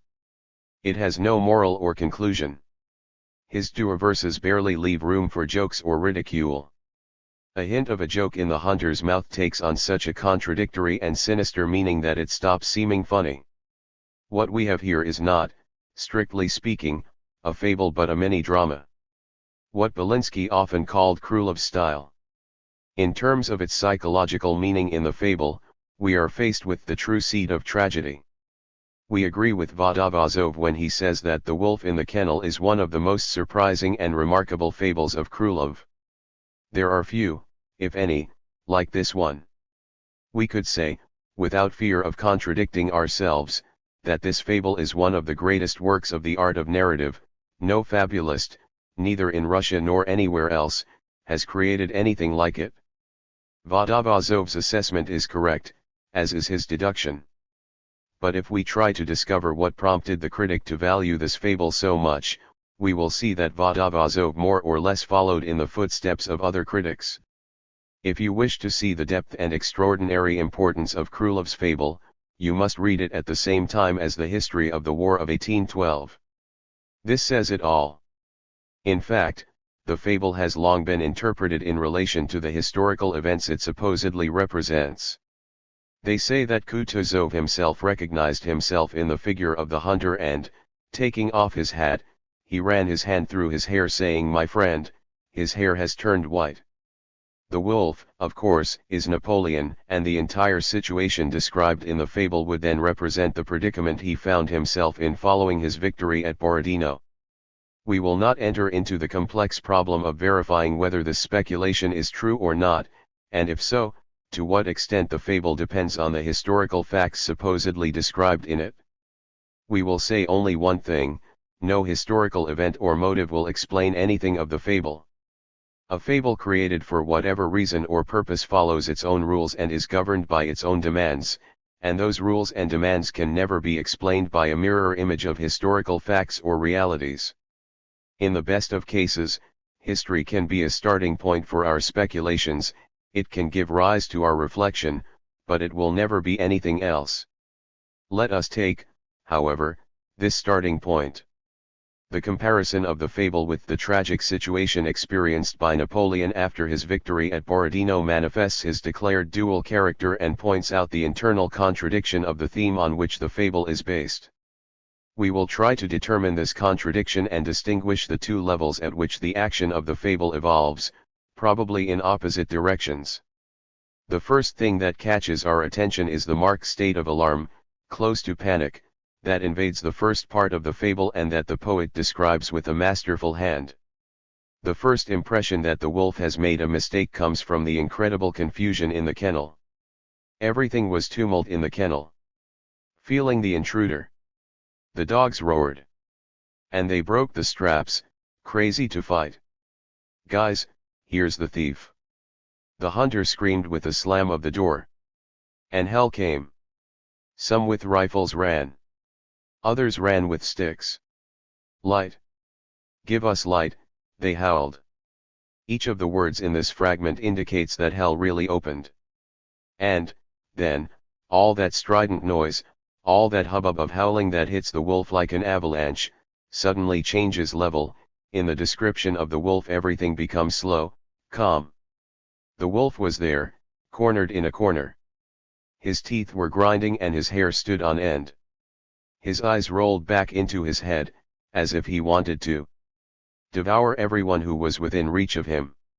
He could verify that that place was different from the plains and the forests. He witnessed. How did they calculate how many of the sheep he had killed and, with cunning, he made the decision. If he starts negotiations, the wolf, cornered, creates a specific climate. We understand that the fight is impossible, the wolf has been trapped, its end is approaching, it is in fact unfolding before our eyes. But instead of losing his mind and panicking, he begins to speak in majestic verses, like an emperor, and he said like this, "My friends, why all this noise?" The wolf expresses himself as if the occasion were festive. He addresses the crowd running with sticks and guns, treating them as friends, and adds a highly ironic note with his "why all this noise?" It takes a certain poetic daring to reduce to the category of mere noise all the horrible hubbub unleashed against the wolf. It is difficult to find another example of such a bold artistic technique in Russian poetry. The phrase completely transforms the initial atmosphere and climate, it changes the entire situation and abruptly introduces the other level, so necessary for the subsequent development of the fable. The words spoken below by the wolf develop this plane with unusual poetic courage. I came to you in peace, not to fight. Let's forget the past and establish a joint order. From now on, I will not only stop attacking your flocks, but I will fight, at your side, all our common enemies. I am ready to take the oath of the wolves. I swear to you that. The exalted tone of the speech openly contradicts the real situation. The wolf's eyes want to devour everyone, but his words promise protection. He claims to have come seeking peace and to offer his generous protection to the flocks, but the truth is that he is backed into a corner, trembling. The dogs are close to tearing him to pieces, but his words take an oath where the word I is pronounced majestically. The contrast and contradiction between the two levels, as indicated by the wolf's experiences and emotions and the true and false images, remains. The hunter interrupts the wolf and answers him in a completely different tone. The wolf uses a noble, slightly exalted, as one critic rightly pointed out, popular language, quite peculiar to his manner. The hunter, on the other hand, uses quite pedestrian and common language, applicable to everyday cases and things. His familiar interjections, such as neighbor, little friend, and guts, contrast sharply, of course, with the solemnity of the wolf's words. The hunter, however, is willing to dialogue, he accepts the wolf's proposal and tells him. But his words could have, at the same time, a completely opposite meaning. In the sharp contrast, little friend, you are gray, for my part, I comb my hair with gray hair, the distinction between the voiced R and the dull D is particularly significant. We have already indicated that the emotional nuance of sounds depends on the context in which these sounds are used. Sounds take on an emotional inflection depending on the meaning of their total context. We must interpret the difference between two sounds and appreciate their distinctiveness in light of all the previous contrasts. The catastrophe of this fable merges the two contradictory levels, which come to light in the words of the hunter. So, the way I see it, peace with wolves is only achieved one way. After having torn off their hides and skin. With that, he unleashed a handful of wolfhounds. The last verse tells us that the debate has been resolved in agreement and that the hunt has resulted in death. This fable, like the others, develops its action on two contrasting and often opposite emotional levels. From the beginning it is clear that the dizzying attack on the wolf is the equivalent of its destruction. The threat of death looms throughout the fable. But at the same time another theme develops. They are discussions, in which one party wants to make peace and the other seems at least willing to talk about the issue. The characters' roles are reversed. The wolf promises protection to the flocks and is willing to take the wolf oath. The two levels are described with maximum poetic realism, while the author provides a dual characterization to the participants. No one could say that the wolf is pathetic with his majestic and solemn speech, with which he makes clear his absolute poise and his sublime courage. It is the dogs and the hunter who are afraid and panicking, not the wolf. Traditional criticism ambiguously compares the nobles and merchants of the Kalyuga district with the hunter and the dogs in Krulov's fable. Vodovazov says, the Kalyuga merchants raised 150,000 rubles in 2 days. The nobles of Kalyuga gathered an army of 15,000 men in 1 month. Krulov's words would now be understood. And hell came. Some with rifles ran. Others ran with sticks. It is the image of a popular uprising, some take pitchforks, others axes, sticks or scythes. And although we may agree with the opinion that the fable artistically describes the Napoleonic invasion of Russia and the superb struggle of our people against it, this does not detract from the prevailing heroic atmosphere. We believe it is feasible to consider this fable as a full-fledged tragedy because the two levels of the story provoke emotions typical of tragedy. In tragedy the two levels, or themes, finally converge in the general catastrophe that represents the death or destruction of the hero and, at the same time, his sublime triumph. Scholars of psychology and aesthetics say that an impression or emotion is tragic when moments of sublime triumph coincide with those of inevitable destruction or death. The words of one of Schiller's tragic characters, "You elevate my spirit, but you degrade me," are applicable to this fable. No one could say that the tone of disdain and mockery was directed at the wolf. Our feelings and emotions become organized and directed in the opposite direction. We now understand those words of the critic who said that Krulov, while leading the wolf to his death, could perfectly paraphrase the text of the Gospels and the words of Pilate when presenting Christ before his accusers, "Ecce homo," proclaiming "Ecce lupus." In summarizing the results of our synthetic study of fables, we will follow these 3 steps. First of all, we will summarize our ideas about Krulov's poetry as a whole and determine its general character and meaning. Based on these results, we will formulate our ideas about the nature and substance of the fable. And finally, we will offer a psychological analysis of our reaction to the poetic or lyrical fable, studying the general mechanism of the human psyche that activates the fable and determining the action that man undertakes after reading it. We want to point out, first of all, the erroneousness of the ideas about Krulov and his poetry mentioned at the beginning of this chapter. Even Krulov's detractors are forced to admit that his poetry has beautiful, poetic landscapes and inimitable form and brilliant humor. 16. However, our critics are unable to understand what exactly the contribution of these features is to the fable, which for them is minor, vulgar, and prosaic. Gogol states that Krulov's verses resonate when his theme resonates. They move when his theme moves. They gain strength and power when their idea and intentions are stronger and more powerful, becoming light and inconsequential when they describe the light and inconsequential talk of a fool. Not even the most suspicious and malicious of critics can fail to admit that a notable, if not overwhelming, number of Krulov's verses are far from being grey and vulgar.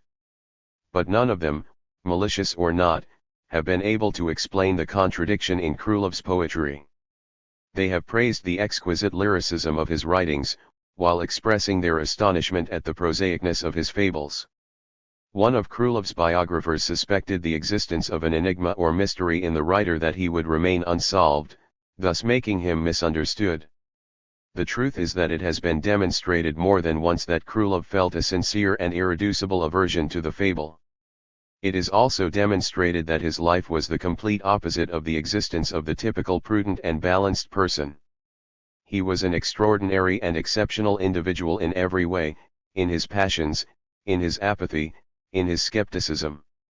He admires and amazes, therefore, that he has become the grandfather of all, to put it in Eschenwald's expression, and that he has conquered, if not subjugated, kindergartens.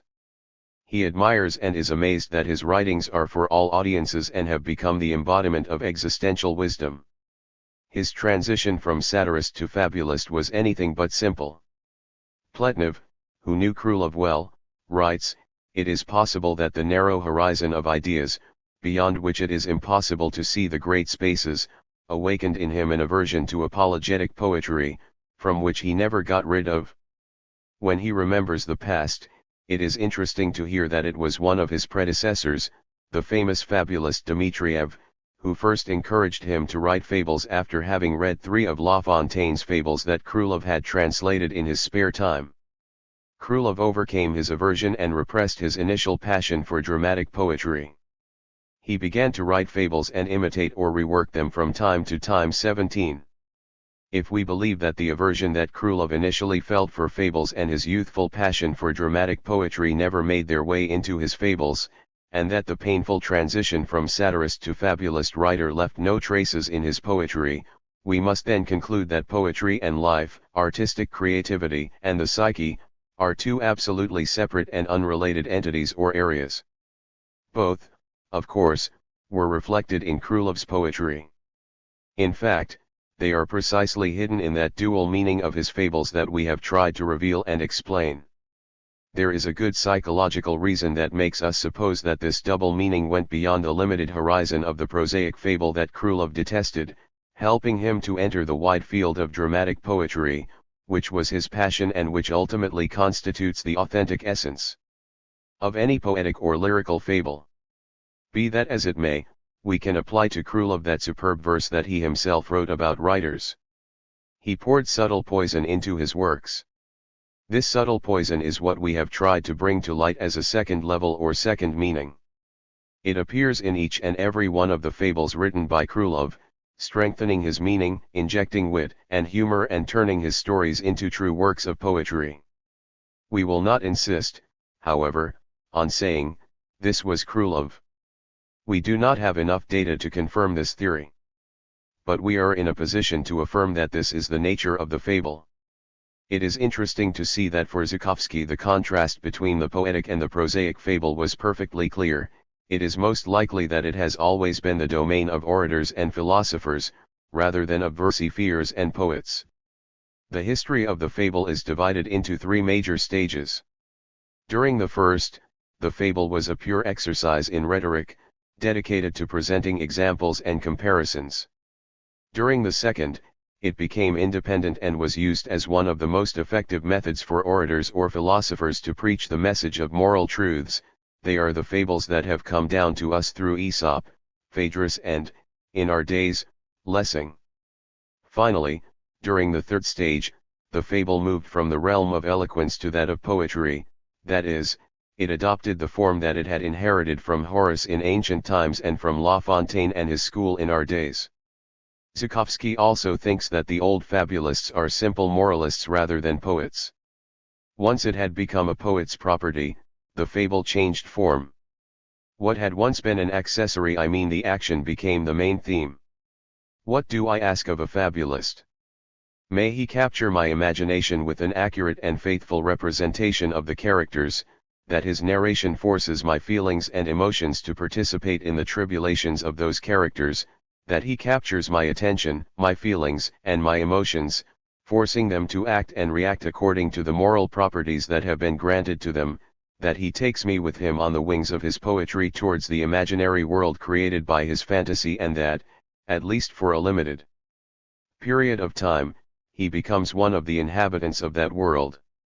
Translating this poetic language into words in simpler terms, we see that in fables the action must capture the feelings and attention of the reader, that the author must force the reader to actively participate in the joys and sorrows of the grasshopper, or in the greatness and death of the wolf.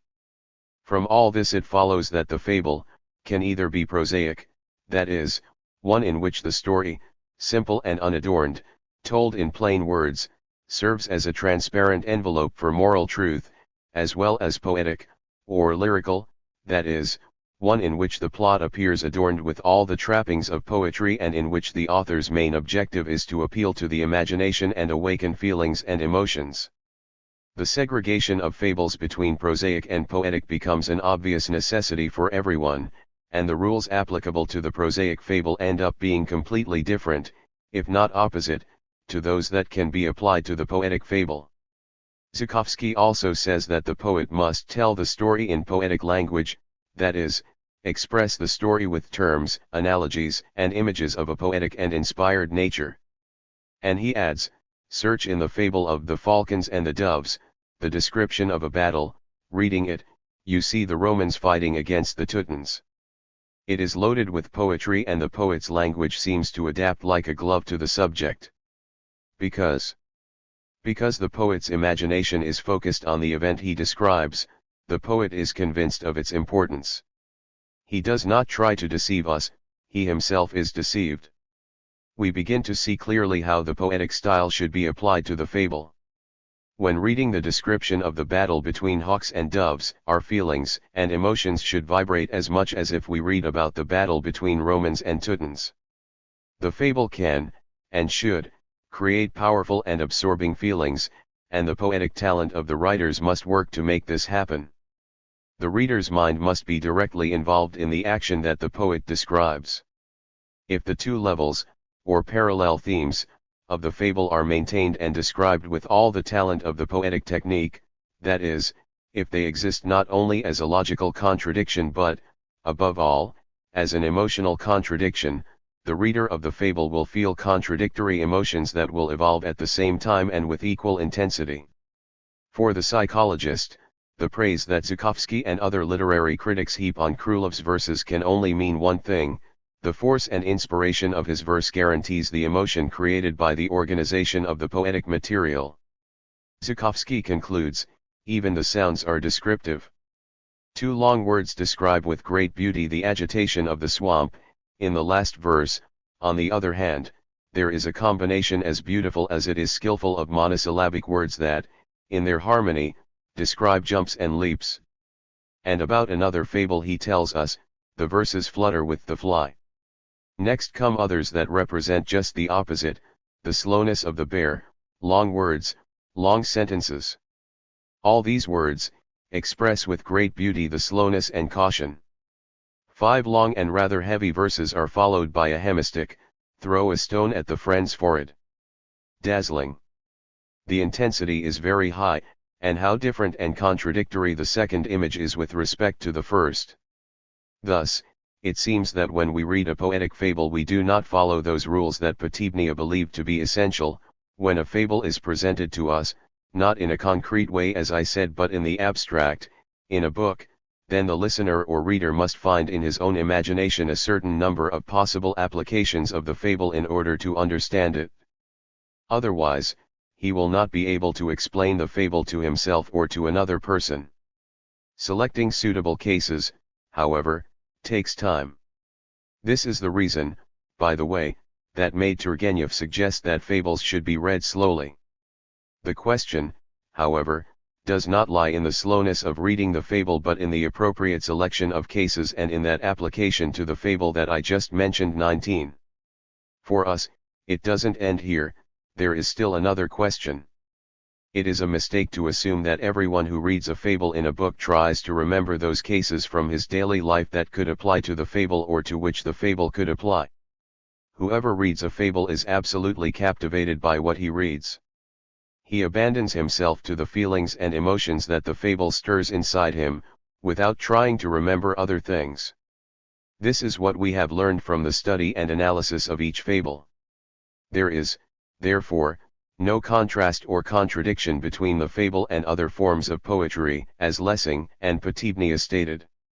The fable is, on the contrary, a basic and elemental form of poetry, which is why it contains within itself the germ of lyric, epic, and drama. Some of Krylov's fables were considered short dramatic pieces by Belinsky, who correctly established not only their dialogic style but also their psychological essence. Other critics, Zhukovsky included, have spoken of the fables as small-scale epic poems. It is a capital error to believe that a fable must be a mockery, a satire, or a joke. The fable has an infinite variety of psychological genres, and it is absolutely true that it contains the seeds of all other forms of poetry. We refer here to Croce's position, according to which the problem of gender is the problem par excellence of psychology. Along with fables like The Cat and the Nightingale or The Fish Dance, which are nothing more than harsh social and even political satires, we have discovered in Krylov the psychological seed of tragedy in The Wolf in the Kennel. That of the heroic epic in The Plague Among the Beasts, and that of lyricism in The Grasshopper and the Ant. We have already had occasion to mention that lyric poems such as The Candle and Clouds by Lermontov and others of the kind, that is, poems dealing with inanimate objects, evolved from the fable. Therefore, Potebnia is only right when he compares these poems with fables, and even then he comes to the wrong conclusions. We have thus achieved, essentially, the same definition of the character of the fable that can be found in an encyclopedia. According to the encyclopedia, the fable can be distinguished by an epic, lyrical or satirical style. 20. Poor conclusion, which was not worth the effort, nor does it contribute anything new to that truth that we all already knew from the beginning. But, by comparing the fable to poetry and its general laws, and by contradicting the tradition represented by Lessing and Potebnia, we have managed to reach other conclusions. We can affirm that our analysis has added some content to the always simple truth. An example. Lessing tells us about the fable of the fisherman. The fisherman took his net out of the sea. He had caught some big fish. The little ones, on the other hand, had managed to escape, returning to the ocean. We find this story among Aesop's fables, but it is not a fable, or at best it is a very mediocre fable. It has no action. It revolves around a single fact, which could easily have been represented with the help of a drawing, but even after having enriched this single fact that only the big fish were caught in the net while the small ones escaped with a series of different circumstances, it will still be possible to fix the moral of the story in that original isolated fact and not in the circumstances that surround it. 21. A study of this fable leads us to a very different conclusion. The story makes an excellent plot for a fable and can easily be developed on two levels. Our assumption is that large fish will have more options to survive than small ones, whose defenselessness seems much greater in this dangerous situation. If the action were developed in such a way that while the defenselessness of the big fish is revealed, the survival options of the small ones grow, a pretty good fable could be created. This demonstrates that a fable can be approached from two totally different, if not opposite, points of view. But there is still more.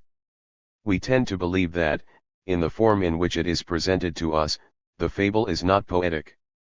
It would only be so if the poet developed the contrast and contradiction that lies within it, forcing us to mentally participate in the process, which occurs simultaneously on both levels, and arousing in us through style opposite emotions either with his verses or through other stylistic devices, to finally destroy them in a denouement in which both themes of the fable were connected as if in a short circuit. We must now formulate the psychological generalization of our aesthetic reaction to the fable. Every fable, and our reaction to it, evolves on two levels that develop simultaneously so that they represent a unity and are linked in a single action, although they remain dual and separate. In The Raven and the Fox, the more flattery, the more caustic the mockery. Flattery and mockery are included in the same phrase that is both flattery and ridicule and which combines the two contradictory meanings into a single entity. In The Wolf and the Lamb, the more vehement the lamb is in defending his rights, which should protect him from destruction, the closer he comes to his final and fatal point. In the grasshopper and the ant, the greater the joy, the more imminent the death. The key to the story lies in the formal relationship between the two parts of the fable, first the days of carefree singing, then the problems, first summer, then winter. The fable is composed in such a way that the happy and light part is summer, the happier the cicada is at that time, the more tragic the fate that awaits it in winter.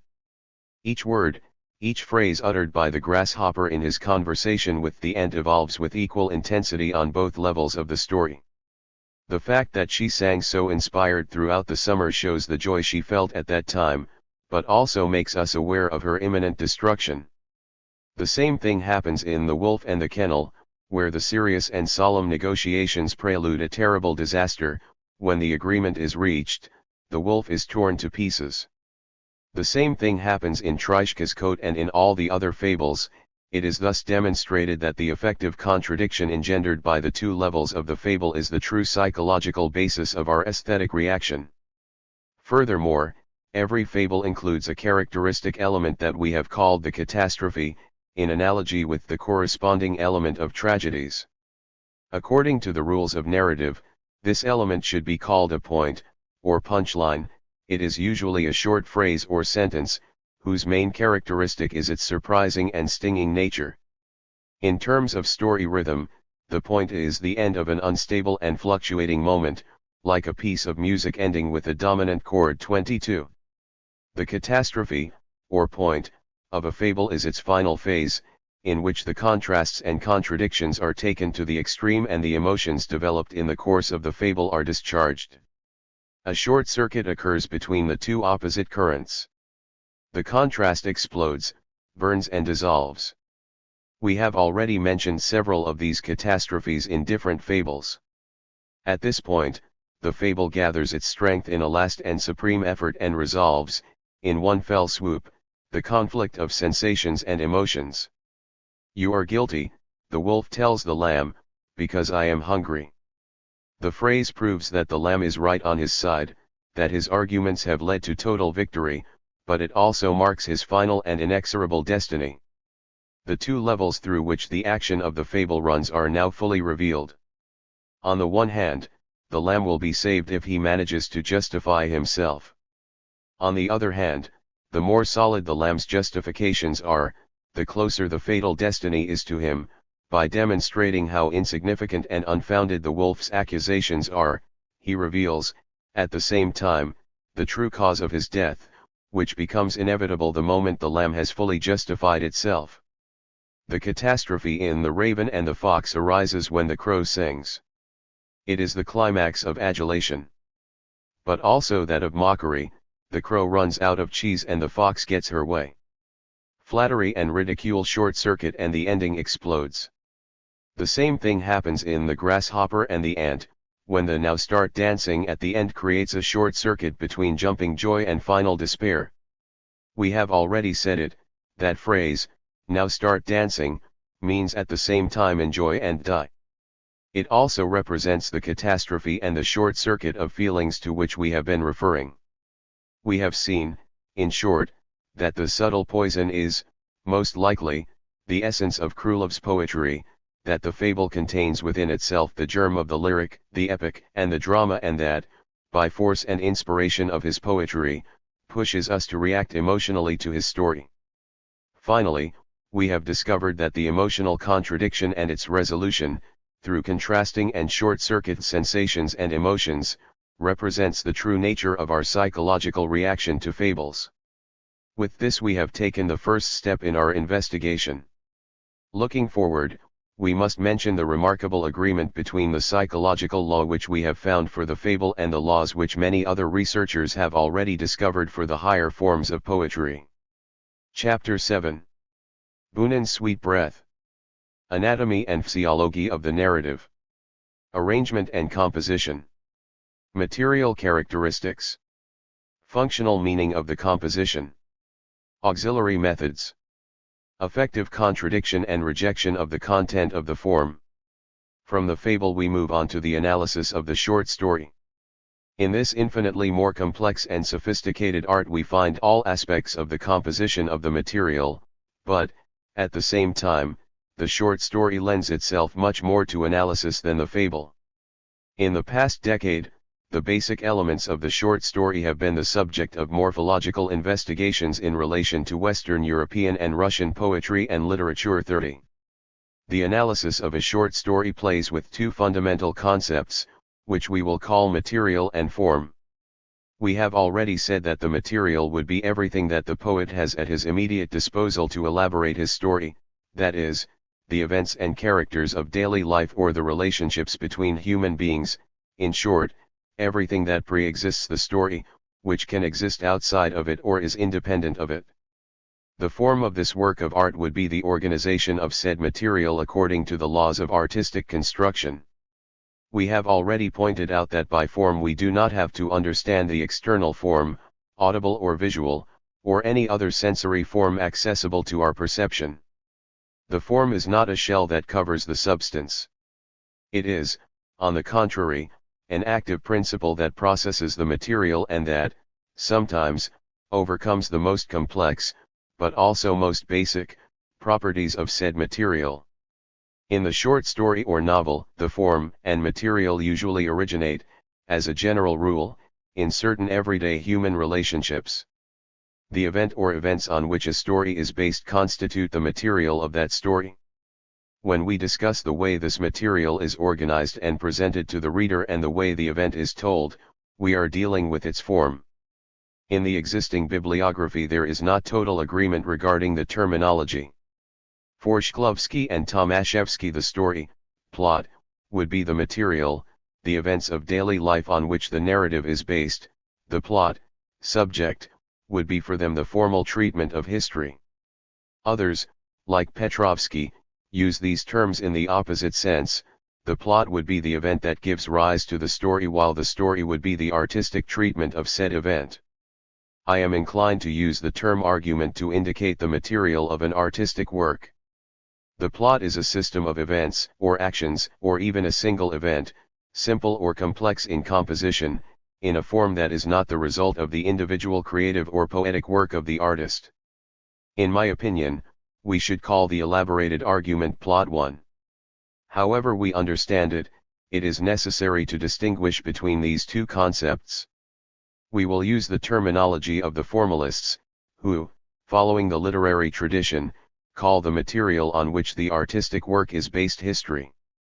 The relationship between material and form in a narrative is, of course, identical to that between story and plot. If we want to know where a poet's work evolves, we must investigate the techniques he uses, how he treats the material throughout the narrative and how he transforms it into a poetic argument. The material story of a narrative bears the same relationship to the narrative of which it is a part as individual words do to a verse, scale to music, colors to paint. The plot, form, maintains the same relationship with narration as verses with poetry, a melody with music, a painting with the art of painting. In other words, we are dealing with the relationships between individual portions of the material, which means that in a narrative the plot bears the same relationship to the story as the form bears to its material. This concept evolved with great difficulties, because for a long time that extraordinary rule of art according to which authors tend to treat their material hidden from the reader has misled theorists when they tried to distinguish between these two aspects of narrative to thus being able to set some rules in its creation and perception. Writers have long known that the organization of events in a narrative, the method the author uses to present the story to the reader, and the composition of the literary work are extremely important tasks in the art of writing. Composition has always been the object of scrupulous attention, conscious and unconscious, on the part of the poet or novelist. But only in the short novel, evolved from the short story, could composition reach its highest level of development. The novella can be considered a form of pure writing, whose main purpose is the formal treatment of a story and its transformation into a poetic argument. There are a series of sophisticated and complex forms of construction and treatment of history. Some writers have been very aware of the role and significance of the techniques they have used. As Shklovsky showed, it was Stern who reached the pinnacle of this awareness by explaining the technique of plot composition and by offering, in his Tristram Shandy, 5 curves for the course of the novel's plot. Point 2. Now I am beginning to get into the matter properly, and, I have no doubt that I will succeed in continuing the story of my Uncle Toby and myself in a tolerably straight line. Well, these are the 4 lines 31 that I have followed with my first, second, third, and fourth volumes. In the 5th volume I have been very good, because the exact line that I have described in it would be this.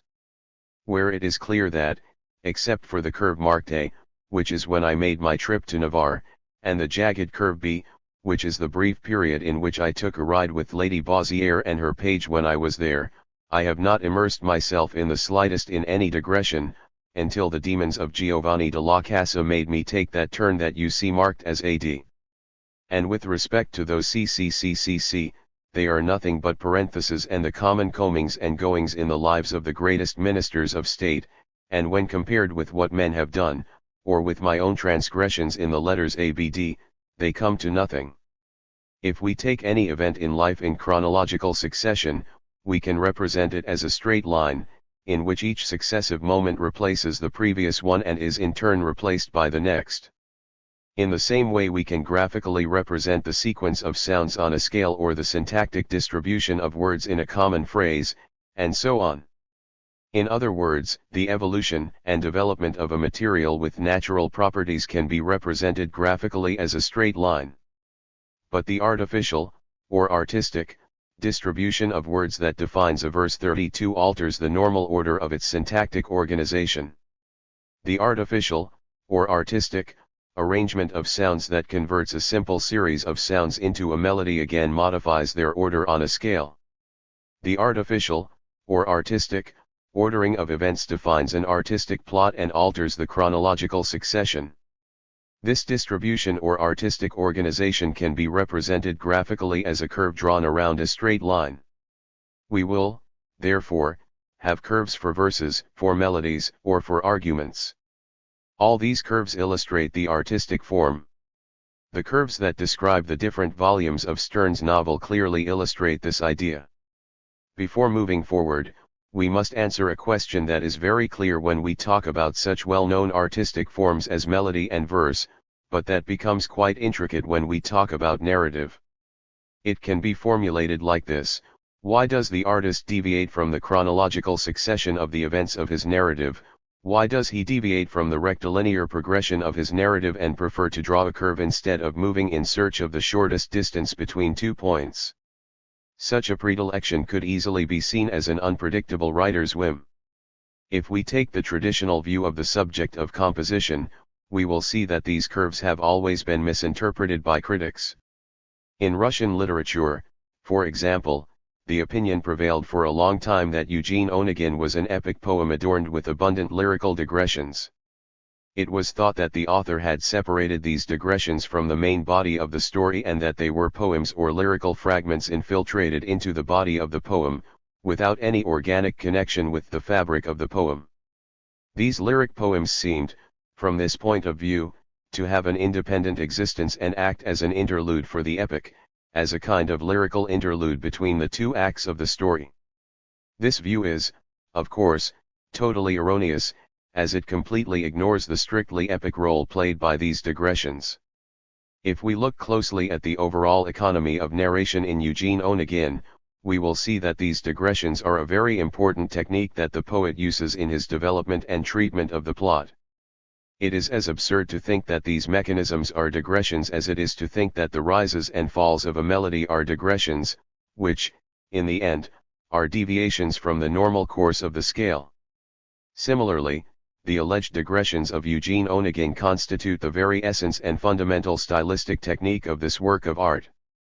They are the melody of his story. An ingenious painter, Vladimir Miklaszewski, says Shklovsky, proposed to draw the main digressions, like legs, for example.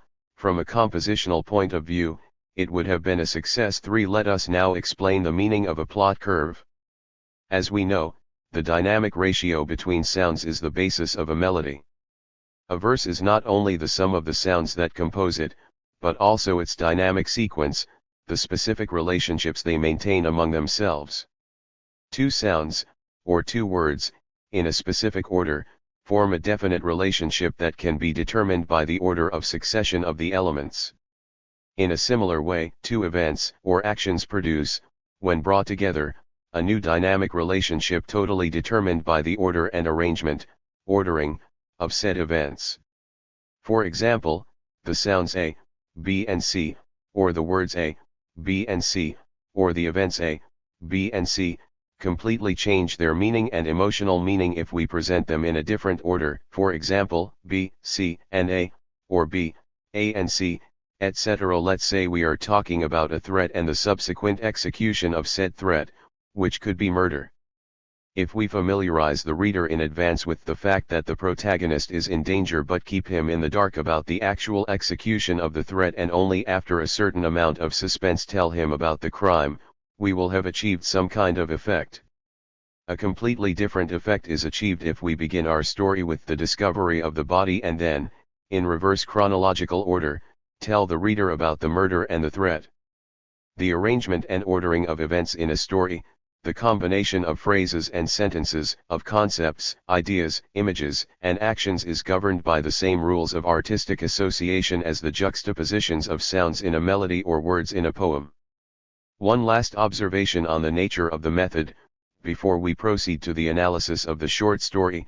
It is useful to distinguish, as many authors do, the static scheme of the construction of a narrative, what we could call its anatomy, from the dynamic scheme, which we could call it its physiology. We have already said that every narrative has a specific structure that differs from the structure of the material on which it is based. It is also evident that every poetic technique used to treat a material has a purpose.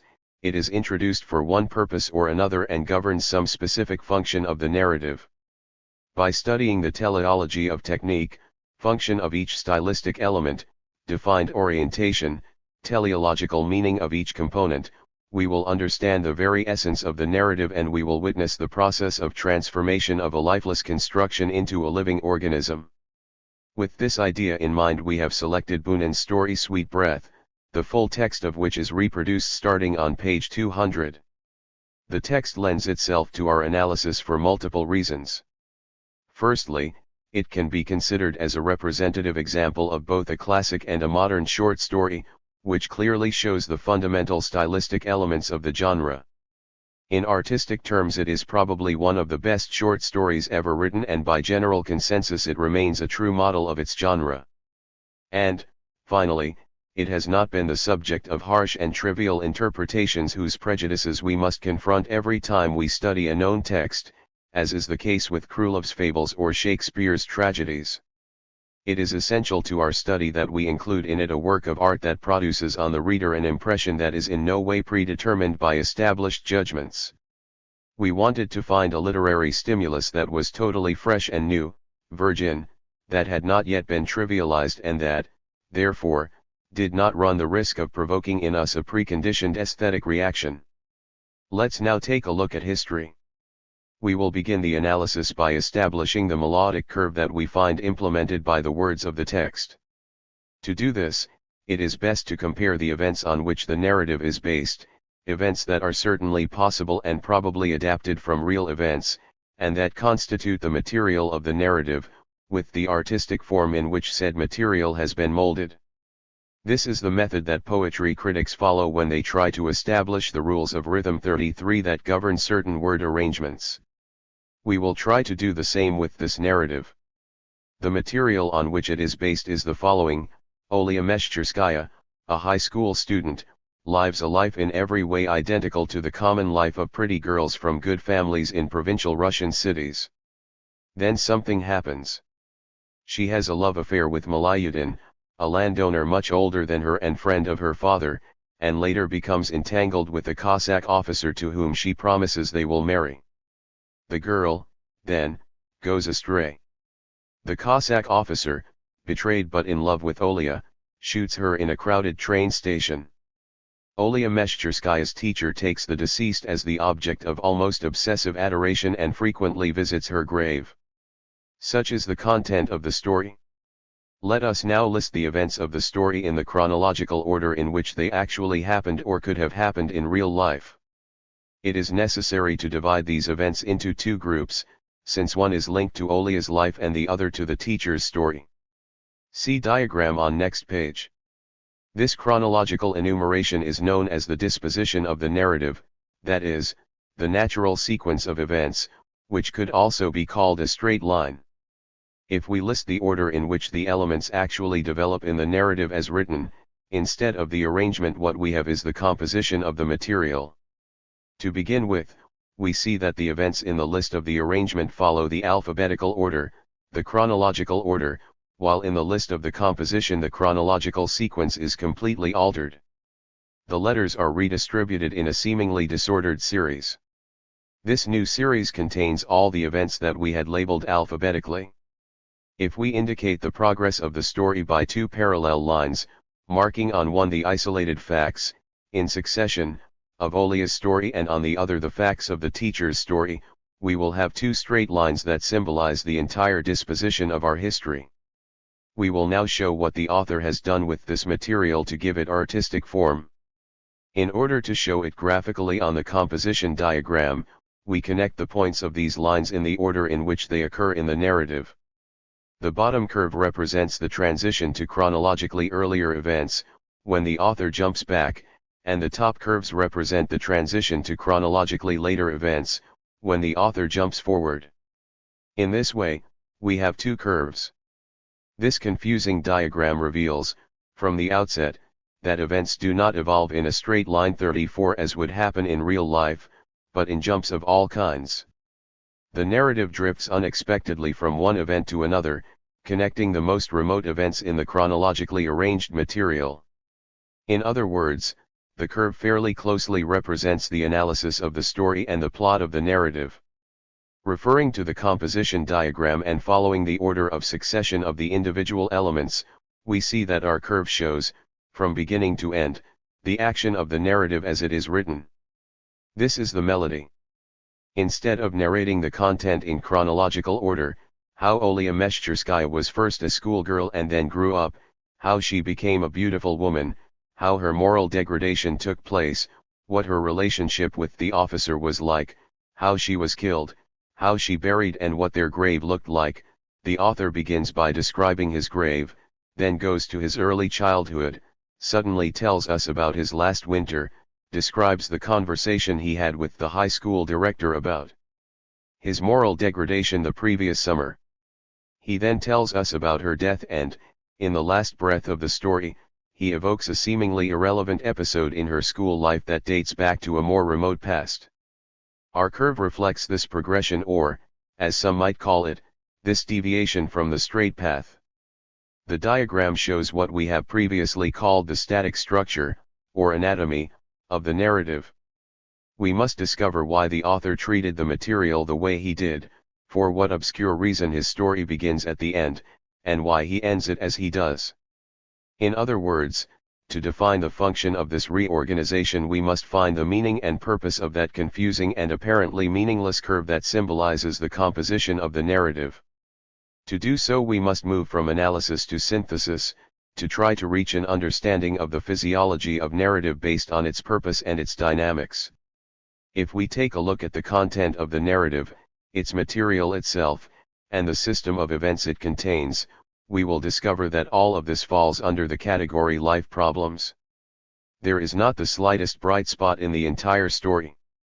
There is nothing in it except the insignificant and rather absurd life of a student in a provincial Russian city. It is a life arising from obviously sick roots, its outcome is, inevitably, sordid and sterile. Has this problematic existence perhaps been idealized, or to some extent embellished, in history? Have its darker aspects been somewhat lightened so that it can be seen as a pearl of creation, or perhaps the author represents them in a rosy light? Did the author himself grow up in similar circumstances and find events like these a certain charm? Could our assessment be different from the one the author gave to these facts? If we look at history, we will see that none of these conjectures are justified.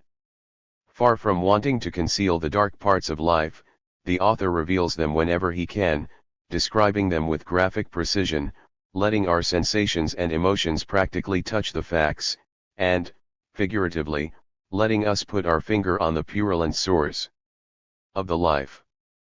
The author highlights the meaningless emptiness of that life. This is what he tells us about the girl.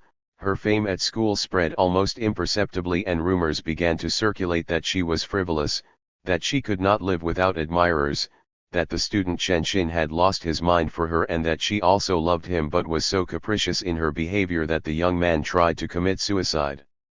Bunin expresses himself in harsh and brutal terms in describing her relationship with the officer, and reveals a truth of life that might otherwise have remained somewhat concealed. Olia had seduced him, she had had a relationship with him, she had promised to become his wife. But on the day of the murder, at the train station, while they were saying goodbye because he was going to Novokirkisk, she suddenly announced that she had never loved him, that everything she had told him about the marriage was nothing more than a joke. And there is the cruel revelation of the truth, as it appears in Olia's diary. In it he describes his meeting with Malayudin. He is 56 years old, but he is still quite handsome and always well dressed.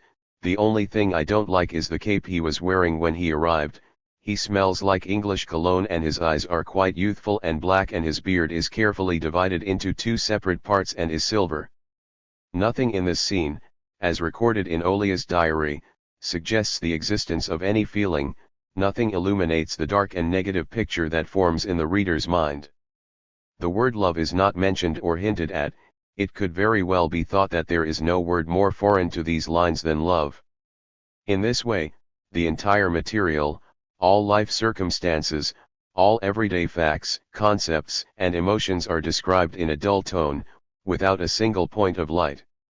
As we have pointed out, the author does not hide the facts of life, but rather exposes them with a brutality that makes us experience the full impact of the truth on which this short story is based. We'll say it again, the essence of history, seen from this perspective, can be defined as life's problems or its murky waters. What is surprising, however, is that the effect of the story is, on the whole, different. The story, after all, is titled Sweet Breath. The effect it produces on us is almost diametrically opposite to that caused by events as such. The real theme of this story is sweet breath, not the murky existence of a provincial schoolgirl. Its fundamental feature is the feeling of liberation, of lightness, the crystalline transparency of life, none of which can be derived from literal events. The duality of the story is especially obvious in the section dedicated to Olia's teacher, which serves as a framework for the narrative as a whole. That teacher who goes into an almost ecstatic trance when looking at Olia's grave, that teacher who would be willing to give half her life to make the crown disappear from her grave, that teacher who is basically as happy as anyone who is in love or possessed by a dream, he is the one who will suddenly bring a totally different meaning to the story. For a long time she has been living off false illusions that she believed were life. The author has the courage to name 3. The first was her brother, a poor and insignificant non-commissioned officer. This is reality, whom she hoped would miraculously change her own life and destiny. This is illusion. Secondly, she believed she was carrying out some kind of great work, or sacrifice, for an ideal. For some time this was a substitute for her life. The death of Olia Meshcherskaya gave him a new vain illusion, says the author, and he puts this third fallacious illusion on a par with the previous 2. With this technique, Bunin divides our emotions. He holds a mirror up to the story as he describes the new protagonist and breaks her down into multiple beams, like a luminous spectrum. As we read, we become aware, and even convinced, that the story reflects both reality and dreams. From there our thinking easily proceeds to the aforementioned structural analysis. The straight line is reality as it appears in the story, while the complex structural curve of reality, which we have called the composition of the story, is its light breath. We understand that the events are connected in such a way that they lose their gloomy character. They are linked as in a melody, and in their crescendos, diminuendos, and transitions they untie the threads that unite them. They are freed from those conventional bonds with which they are presented to us in reality.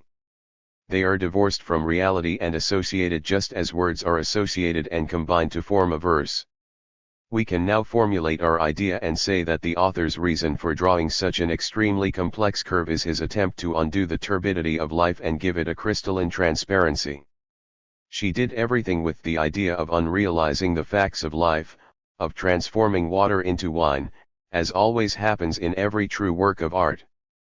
The words of a story or a verse carry their meaning, water, while the composition creates another meaning for the words, transposes everything to a completely different level, transforming the whole into wine. In this way, the trivial tale of a frivolous provincial schoolgirl is transformed into the sweet breath of Bunan's story. History itself proves it without a doubt. If we enter the composition, the first thing we see is why the author begins with a description of the tomb. If the story of Olia Meshcherskaya's life were told to us in chronological order, the suspense would be almost intolerable until the moment of her death. The poet would have created that special suspense of containing our interests, which German psychologists like Lips call a psychological dam and literary theorists call Spannung, or suspense. The term means that the tension, or suspense, arises exactly at the point where we have encountered the obstacle. The suspension of our interest, which each new episode of history accentuates and directs towards the new solution, would have filled this short story to excess. As we have already said before, the suspense would have been intolerable. The narrative would work more or less like this: we would discover how Olia seduced the officer, how she began a relationship with him, how she swore to love him and talked to him about marriage, and how she began to make fun of him. We would witness the scene at the train station and, with an almost intolerable suspense, we would watch her in those final moments in which the officer, with her diary in his hands, steps onto the platform and shoots her. That is the effect that the action would have on us if it followed the order of history. It is the culmination, the climax of the narrative around which all other actions and events would gravitate. But from the beginning the author places us before Olia's grave and tells us things about her life while she is already dead. We learn first that she was killed, and then how it happened. We realize that composition already offers the solution to the tension inherent in facts, if we take them per se. We learn that they killed her and what she wrote in her diary with totally different feelings than we would have if the events had unfolded in a straight line, in chronological order.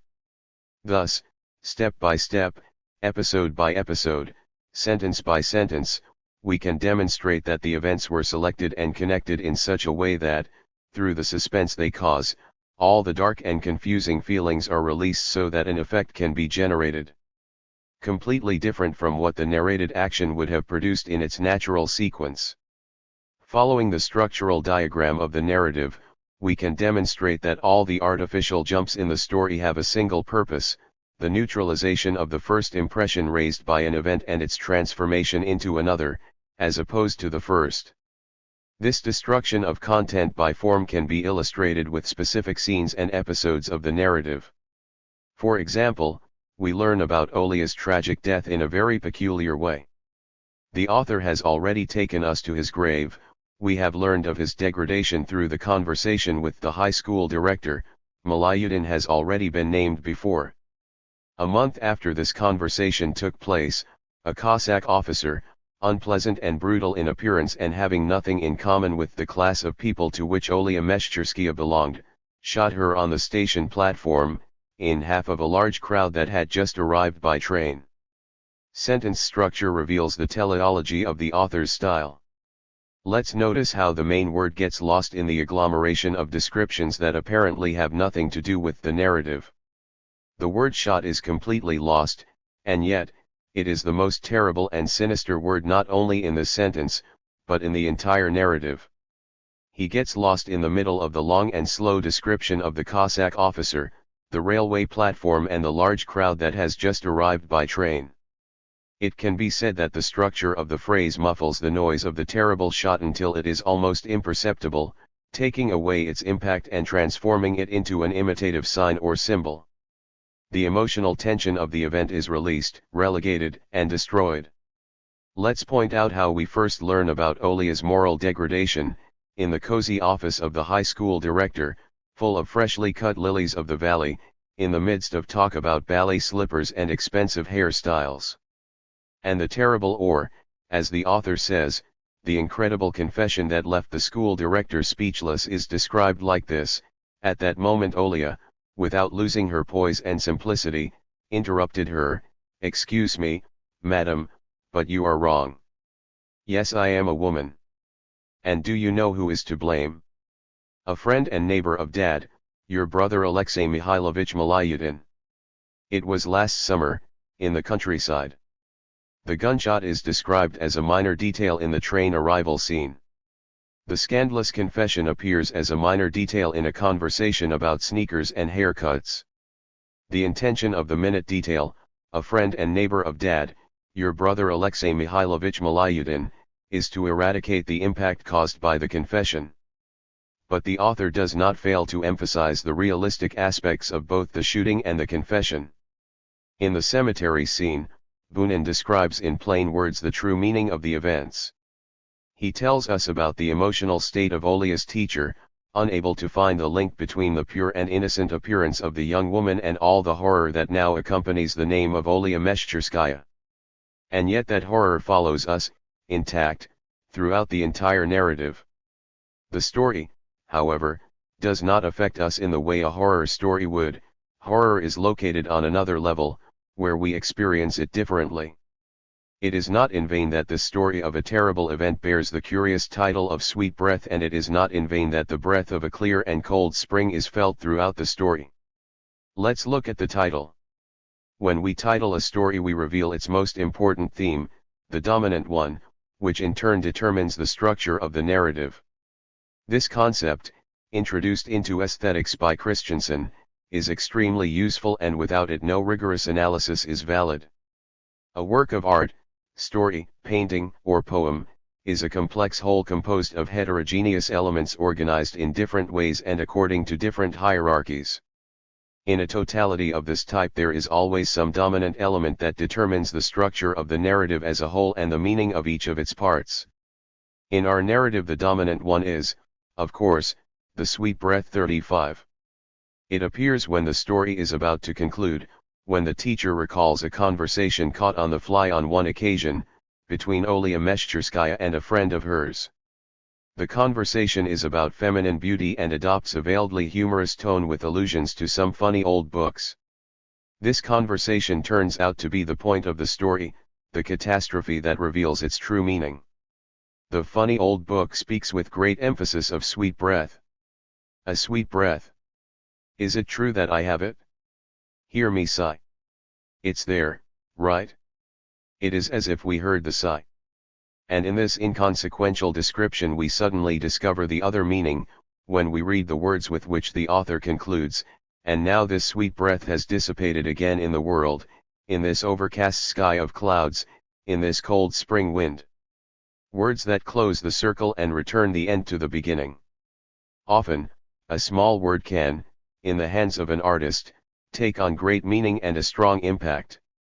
In this context, that word is this.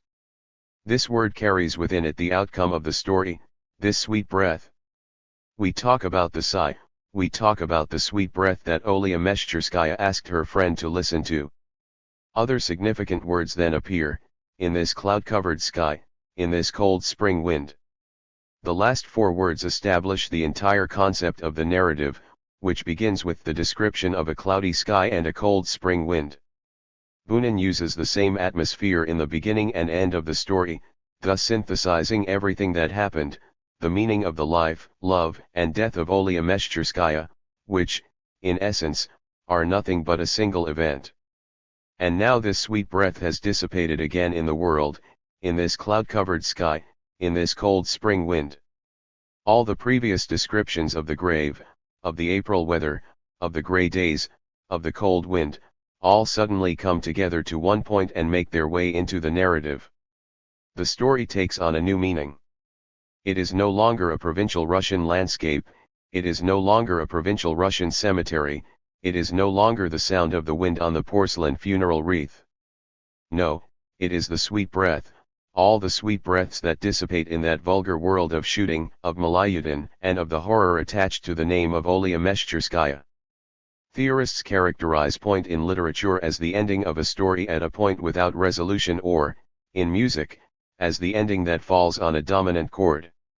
In the last breath of the narrative, when we already know everything, when the story of the life and death of Olia Meshcherskaya has passed before our eyes, when we already know everything that could interest us about the teacher, at that point a new light is projected, unusually brilliant, about the entire story.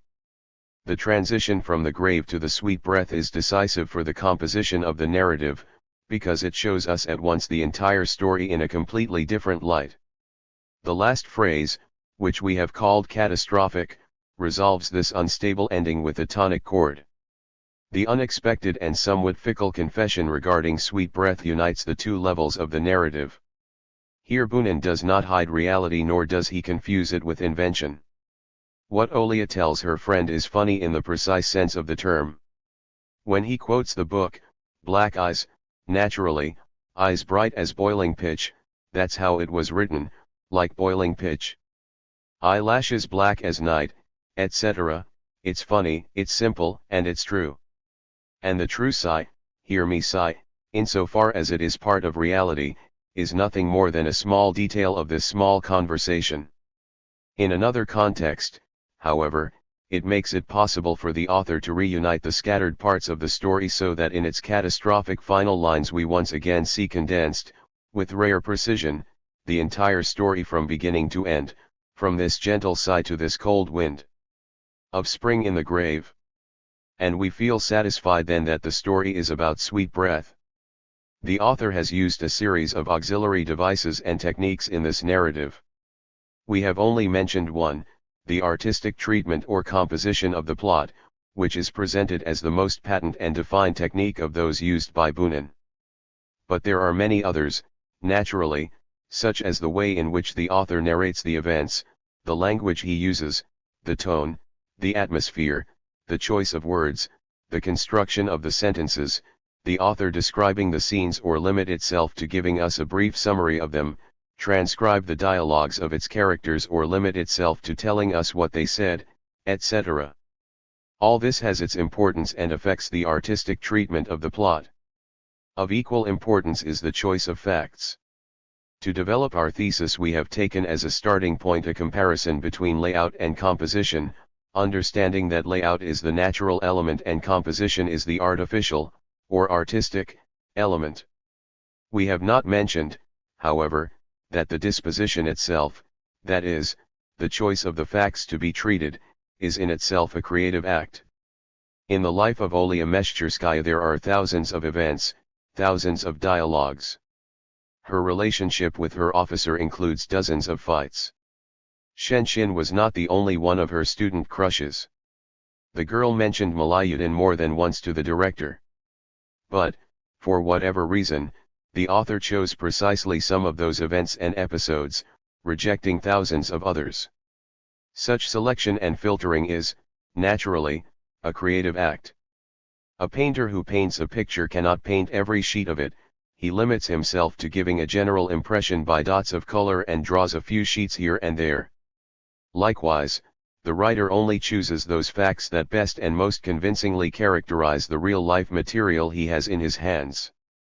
Strictly speaking, when we begin to apply our own conceptions about life to this material we are already going outside the limits established by said selection. Bloch has described this rule very well in a poem. Life has no end or beginning. Chance awaits us at every step. But on the other hand Bloch says, eliminate chance from time to time. And you will see that the world is beautiful. Special attention must be paid to the writer's organization of language, rhythm, and melody. In the calm, fluid, virtually classical prose used by Bunin in this short story we find all the elements of vigor, energy, and eloquence necessary for an artistic treatment of the plot. To appreciate the importance of the effect that the language used by the writer has on our breathing, we have made experimental recordings of our breathing while reading fragments of prose and poetry with different rhythms, in particular while reading Bunin's story. Blinsky claims that we feel the same as we breathe, and he is right. We can determine the emotional effect of a literary work from the breathing that corresponds to it. 36. When the author makes us breathe at short intervals, he creates a general emotional atmosphere corresponding to a sad and somewhat withdrawn mood. When he makes us exhale all the air we have in our lungs and then fill them again with a deep inhalation, he creates a completely different atmosphere for our aesthetic reaction. In a later phase we will discuss the meaning of these recordings of our breathing. It is significant, however, that the pneumographic recording made during the reading of the story in question shows sweet breathing, which means that we are reading about the murder, death, misfortunes, and horrors related to the name of Olia Meshcherskaya, and we breathe as if each new phrase frees us from those horrors. Instead of painful tension and suspense, we experience an almost pathological lightness. This illustrates the emotional contradiction, the collision between two opposing emotions that seems to constitute the astonishing psychological norm of the aesthetics of the story. Amazing because the aesthetic tradition prepared us for a diametrically opposite understanding of art.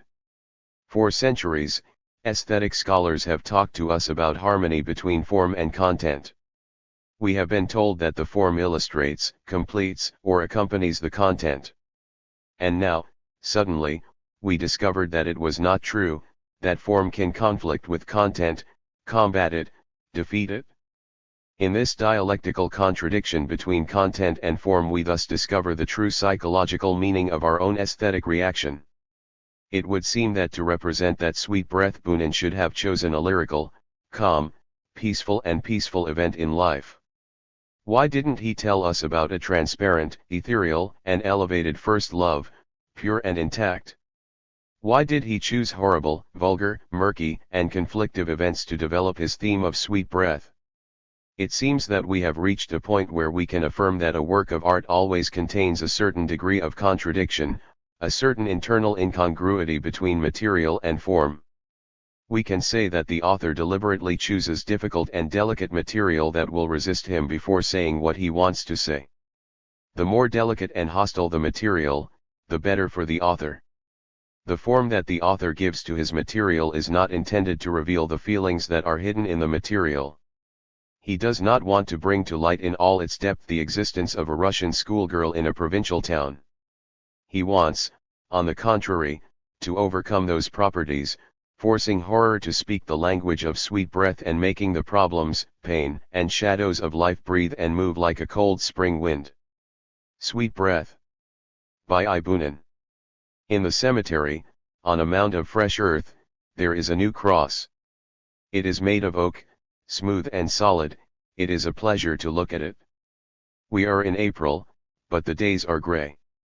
In the spacious cemetery of the small country town, the monuments can be seen from afar through the branches of the fruitless trees, and the cold wind resonates through the leaves of the porcelain wreath at the foot of the cross. A rather large bronze medallion hangs from the cross, in it, the photograph of a pretty and elegant schoolgirl, with happy eyes, and unusual vivacity. This was Olia Meshcherskaya. As a child she did not stand out among the noisy swarm of pupils, all dressed in brown, who filled the halls and classrooms of the school with their laughter and her shouting. Little could be said about her, except that she was a pretty, happy girl from a good family, talented but wayward, and that she didn't care about the warnings from her teachers. Suddenly, in a matter of days, hours, it began to bloom.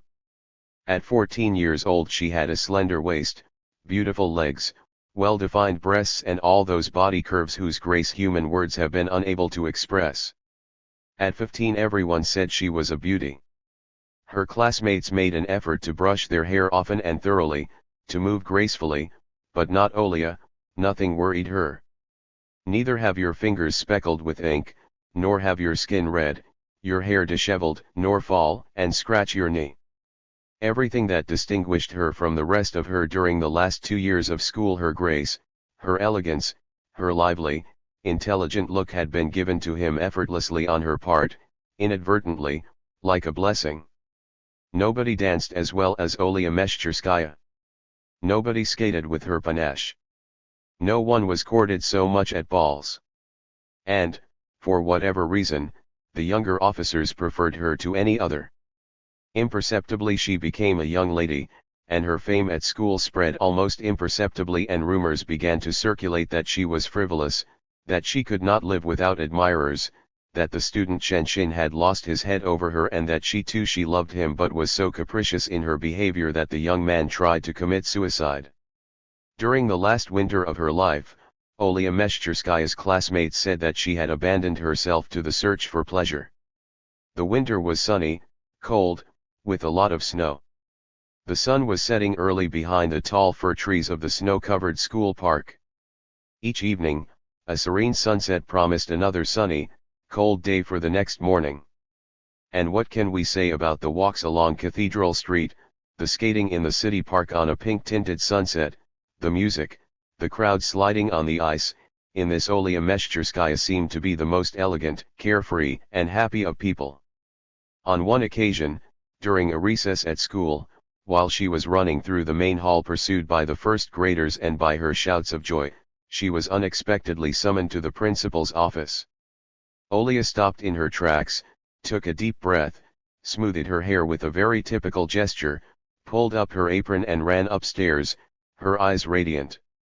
The director, a small, young-looking lady with grey hair, was sitting under the portrait of the Tsar, knitting behind her desk. "Good morning, Mlle Meshcherskaya," she said in French without looking up. "Unfortunately, this is not the first time that I have been forced to summon her to talk to her about her behavior." "I'm listening, madam," Olia replied, approaching her desk, looking at the director with bright and lively eyes although with a modest expression on her face, and sitting with her usual grace and ease. "You are listening without due attention, as my bitter experience has taught me," said the director, pulling the thread, tracing a scroll on the polished floor that Olia contemplated with curiosity. She looked up and said, "I won't repeat it. I'll be quick."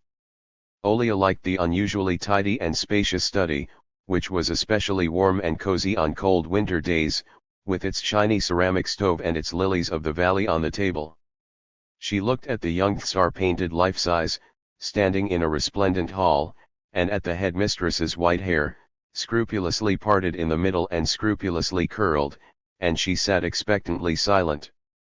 "You're not a girl anymore," the headmistress said emphatically, secretly beginning to get irritated. "No, madam," Olia answered simply, almost happily. "Not a woman yet," the headmistress added, with even greater emphasis, and her pale complexion reddened slightly.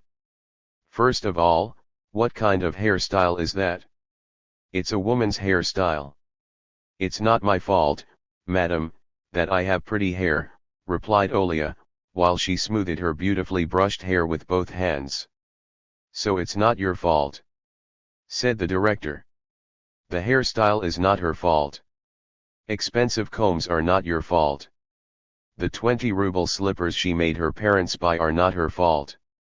But let me repeat it, you seem to forget that you are nothing more than a schoolgirl." At that moment Olia, without losing her poise or her simplicity, interrupted her suddenly but politely. "Excuse me, madam, but you are wrong. Yes, I am a woman. And do you know who is to blame? A friend and neighbor of Dad, your brother Alexei Mikhailovich Malyutin. It was last summer, in the countryside. A month after this conversation took place, a Cossack officer, unpleasant and brutal in appearance and having nothing in common with the class of people to which Olia Meshcherskaya belonged, shot her on the station platform, in the middle of a large crowd that had just arrived by train. Olia's incredible confession, which had left the school director speechless, was fully corroborated. The officer explained to the investigator that Olia had seduced him, she had had a relationship with him, she had promised to become his wife.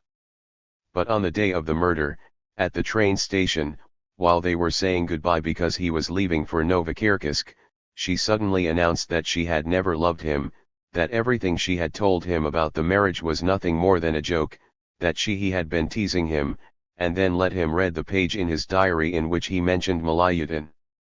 I read her lines in one breath. I went up to the platform where she was walking, waiting for me to finish reading, and I shot her, the officer testified. The diary is in my coat pocket. Take a look and see what it says on the page dated July 10th of last year. The researcher read the following. It is 2 in the morning. I had fallen asleep, but it didn't take me long to wake up. Today I have become a woman. Dad, Mom, and Talia had gone to the city and I was left alone. Being alone made me feel happy. I have no words to express how much. In the morning I walked through the garden, through the fields, through the forests, alone. I felt like I was the only person in the world, and I had never felt so good. I ate alone, I played the piano for an hour, and the music made me feel like I was going to live forever, happy as anyone.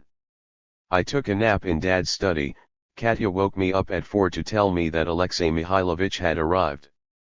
I have been very happy and I have loved receiving and serving you. She has come with her pair of Vyotka foals, very pretty. They have been by the porch the whole time, but he stayed because it was raining and he didn't want to get wet. He was sorry that Dad was not there. He chatted animatedly with me, he was very gallant, and he jokingly told me that he had been in love with me for a long time. As we walked through the garden before tea, the weather had cleared up again and the wet foliage glistened in the sun. He had cooled down and, taking my arm, he told me that he was Faust with Margarita.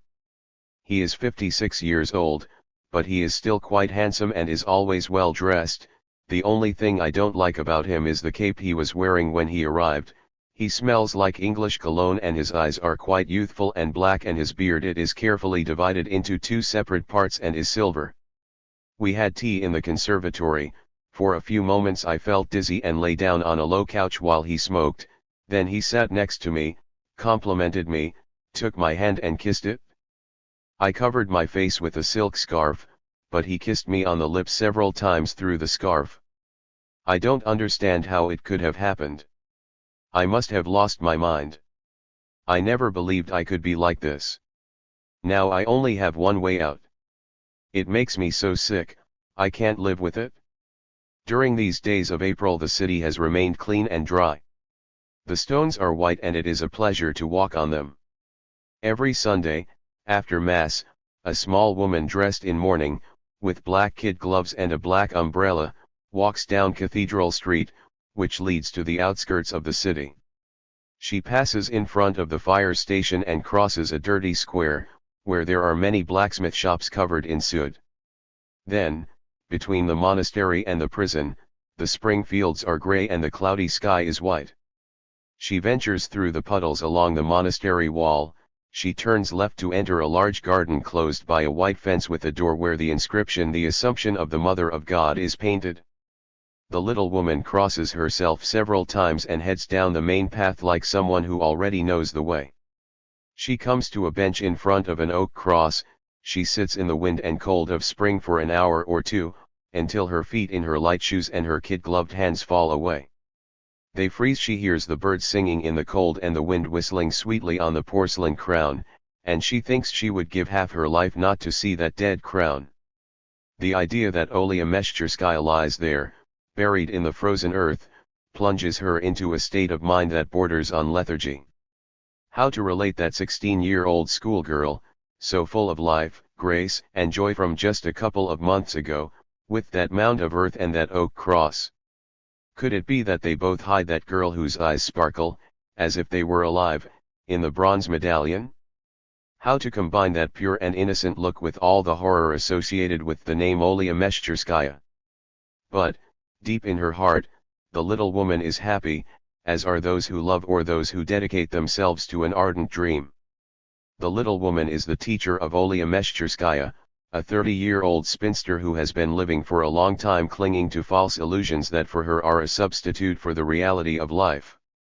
The first was her brother, a poor and ordinary non-commissioned officer. She had linked her soul to his future, which she believed was going to be bright. She had lived with the strange expectation that her own destiny would be miraculously changed by his. So when the young man died at the Battle of Mukden, she convinced herself, much to her relief, it seemed, that she was different from everyone else and that, for her, beauty and femininity would be replaced by certain qualities, superiors of the spirit. She saw herself as a martyr to the world of ideas. The death of Olia Meshcherskaya gave him a new vain illusion, and now Olia is the object of her incessant thoughts, of her admiration and of her delight. Every holiday she visits the grave.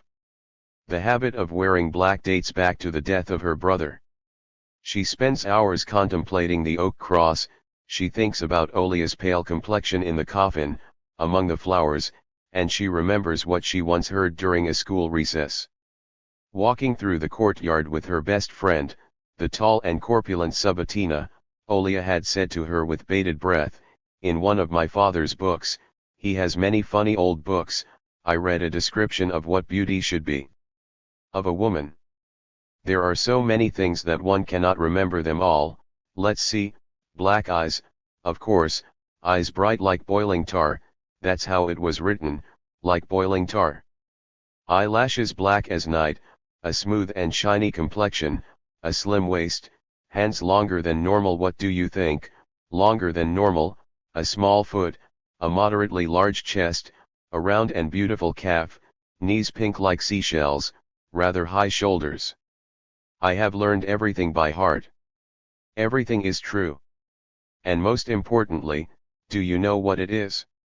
A sweet breath. Is it true that I have it? Hear me sigh. It's there, right?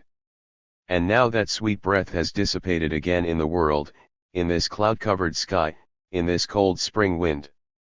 Chapter 8. The Tragedy of Hamlet, Prince of Denmark. Hamlet's Enigma. Subjective and Objective Solutions. The problem of Hamlet's character. Structure of the tragedy. Fable and argument. Identification of the hero. Catastrophe.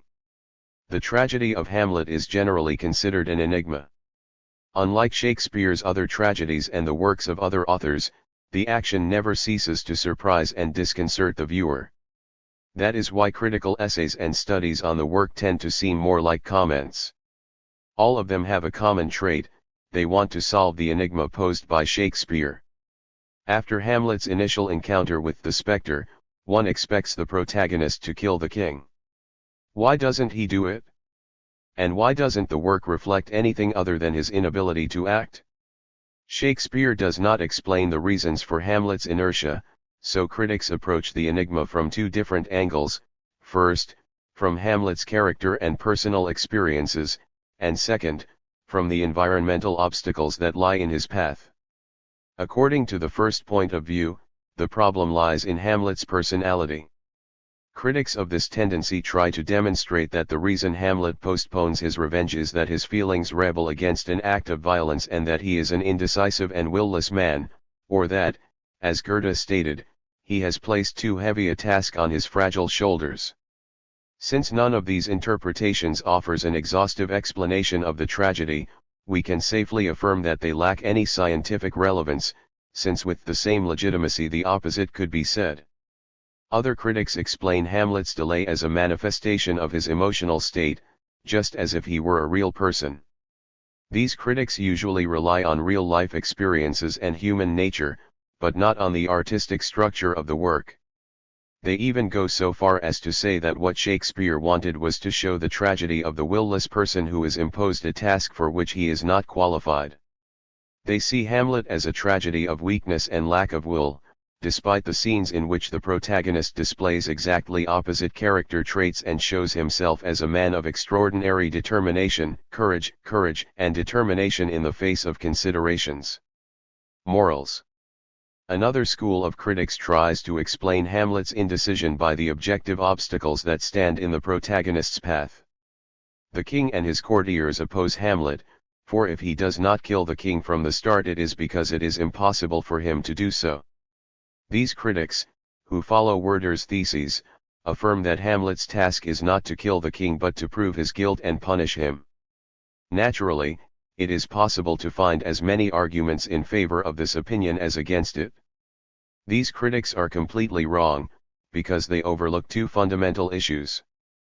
First, nowhere in the tragedy does Shakespeare assign such a task to Hamlet, either directly or indirectly. Critics, therefore, want to speak on behalf of Shakespeare by inventing new and complex tasks, based once again on common sense and life experience and not on the aesthetics of tragedy. At the same time, they close their eyes and ears to multiple scenes and monologues in which Hamlet, aware of the subjective nature of his delay but unable to understand the reasons that cause it, tries out some explanations, which in no case fully justify his actions. Both groups of critics agree, however, in pointing out that the tragedy is deeply enigmatic, a recognition that certainly takes away much of the foundation of their theses. Of course, if his hypotheses were correct, there would be no enigma in the tragedy. How could tragedy be mysteriously enigmatic if Shakespeare only wanted to describe a weak and indecisive person? From the beginning it would be clear that the reason for the hero's inaction was his indecision. A play about a character without will would not be much if his weaknesses were hidden behind an enigma. If the critics of the second group, who say that the main difficulties come from external causes, were right, then Hamlet would be a failure because Shakespeare, unable to clearly show the true meaning of tragedy, that struggle with external obstacles, would be disguising, again, with a riddle. Critics want to solve the mystery of Hamlet with arguments that have nothing to do with the tragedy itself. They approach it as if it were a real-life case that must be explained and understood based on common sense. According to Burns' very pertinent observation, the painting is covered by a veil, but when we tried to lift it to examine the painting we discovered that the veil is painted on the painting itself. An observation that is all the more precise as it is easy to demonstrate that the enigma has been deliberately integrated into the tragedy. Tragedy is structured as an enigma that cannot be explained or resolved by strictly logical means. By stripping tragedy of its enigma, critics are depriving it of its most essential element. Let us now go to the enigma of the work. Despite the different perspectives adopted, critics are unanimous in pointing out the darkness and ambiguity of the work. Hessner speaks of Hamlet as a tragedy mask. For Kuno Fischer, before Hamlet and his tragedy we find ourselves before a curtain. We wait for the curtain to rise and reveal the image, but we discover that the hidden image is none other than the curtain itself. Burns says that Hamlet is an absurdity worse than the death of someone who has not yet been born. Goethe tells us about a dark mystery linked to tragedy. Schlegel compares it to an irrational equation. Baumgard mentions the complexity of a fable that contains a long series of diverse and unexpected events. Without a doubt, the tragedy Hamlet resembles a labyrinth, writes Kuno Fischer. Hamlet, says Brandes, is not permeated by any general meaning or by the idea of unity. Shakespeare did not have certainty and clarity as ideals. The work is full of enigmas and contradictions, its charm and appeal reside largely in its darkness. And if we are talking about dark books, Brandes affirms that Hamlet is one of them. From time to time an abyss opens in the action that surrounds the work like a cloak and Hamlet remains a mystery, says Ten Brink, an incomparably attractive mystery, however, since we know that he was not artificially created but that his origin emanates from the wisdom of nature. 3. Shakespeare created a mystery, I quote Dowden, that remains a question, forever fascinating, never fully explained. It is impossible, therefore, to believe that an idea or a magical formula will solve the difficulties posed by the drama or shed a sudden light on all of it. Darkness is inherent in a work of art that is not about a specific problem but about life itself, and in that life, in the story of a soul that enters the shadowy boundaries that separate the dark night from the bright day, there are many things that challenge or confuse investigation. We could continue indefinitely with quotes and passages of this style, since almost all critics emphasize the theme. Even the great detractors of Shakespeare such as Tolstoy and Voltaire express, in essence, the same opinion. Voltaire, for example, in the introduction to the tragedy of Semiramis proclaims that the course of events in the tragedy of Hamlet is an enormous gibberish. Rumlin calls the entire work incomprehensible. 5. All these critics see in darkness a cloak that hides a center, a curtain that hides an image, a veil that prevents our eyes from seeing the painting underneath. But if Hamlet is what critics say he is, Why is he shrouded in so much mystery and darkness? Often that mystery is the subject of great exaggeration, and even more often it is based on a complete misunderstanding. Misunderstanding that underlies Merezhkovsky's opinion when he says that the spectre appears to Hamlet in an atmosphere of solemnity and romanticism, with thunder and earth tremors. The spectre tells Hamlet the secrets of the dead and of God, of blood and revenge. 6. Something like this may appear in an operatic libretto, but certainly not in the authentic Hamlet. We can, therefore, ignore all the criticism that wants to separate the enigma from the tragedy and tear the veil from the painting. It is not without interest, however, to see how this criticism deals with the inscrutability and behavior of Hamlet's character. Burns says that Shakespeare is a king who does not obey laws. If he were like the others, we could say that Hamlet is a lyrical character who defines the dramatic process. 7. Brandes also points out this incongruity. We must not forget that this dramatic phenomenon in an active hero is to a certain extent a requirement of technical of the work. If Hamlet killed the king right after receiving the ghost's message, the play would have to be limited to a single act. Hence, it becomes imperative to find a strategy of delay. But this need to defer would imply that the plot is not appropriate for a tragedy, that Shakespeare artificially delays an action that could be executed immediately, introducing 4 superfluous acts in a play. That could be resolved in a single act. Montague also points this out, offering us an excellent formula: inaction is the action of the first 3 acts. Beck comes to a similar interpretation. He explains everything by the contradiction between the story of the work and the character of the protagonist. The story is part of the chronicle around which Shakespeare has woven his plot, and the character of Hamlet is part of Shakespeare himself. There is an irreconcilable contradiction between the two. Shakespeare was not the absolute master of his own work and did not enjoy complete freedom to use all its components, a deficiency that can be attributed to the chronicle. This opinion, however, is so obvious and simple that it would make no sense to look for solutions or explanations elsewhere. Hence we turn to another group of critics who seek the solution to Hamlet either in the demands of dramatic technique, as Brandes said, or in the historical and literary roots of tragedy. In such cases, however, either the author's talent would have been evidently defeated by the rigid rules of technique, or the historical background of the subject would exceed the possibilities of its artistic treatment. In both cases Hamlet should be considered a failure because Shakespeare would not have known how to find an adequate plot for his tragedy. Zhukovsky would then be right when he says, Shakespeare's masterpiece, Hamlet, seems to me to be a warp-like monster. I do not know what it means. Those who find so much in Hamlet are actually boasting about the riches of his own thought and imagination rather than demonstrating the superiority of the play. I cannot believe that Shakespeare, when composing this tragedy, thought exactly the same as Schlegel and Tieck, when in their incongruities they read all the unsolved enigmas of human life. I asked him to read Hamlet for me and tell me in detail his views on this monstrosity. Goncharov expresses himself in the same terms. He claims that Hamlet cannot be performed on stage. Hamlet is not a role like the others. No one can interpret it, there has never been an actor who can play him. He would lose himself in it as if he were the wandering Jew. The character of Hamlet is a phenomenon that no one who is in a normal state of mind can understand. 9. Not all literary critics who seek to explain Hamlet's indecision on technical grounds or historical think that Shakespeare has written a bad play. Many point to the aesthetically positive aspects of Hamlet's irresolution. Fulkenstein, for example, holds a different opinion, the opposite of Heine, Byrne, Turgenev, and many others, for whom Hamlet is someone who is faint-hearted and without will. The group's views are reflected in Hebel's words, Hamlet was already a corpse long before the curtain rose. What we see are the roses and thorns that grew from the remains of him. Fulkenstein thinks that the true essence of a drama, and especially of a tragedy, is the tension and force of the passions.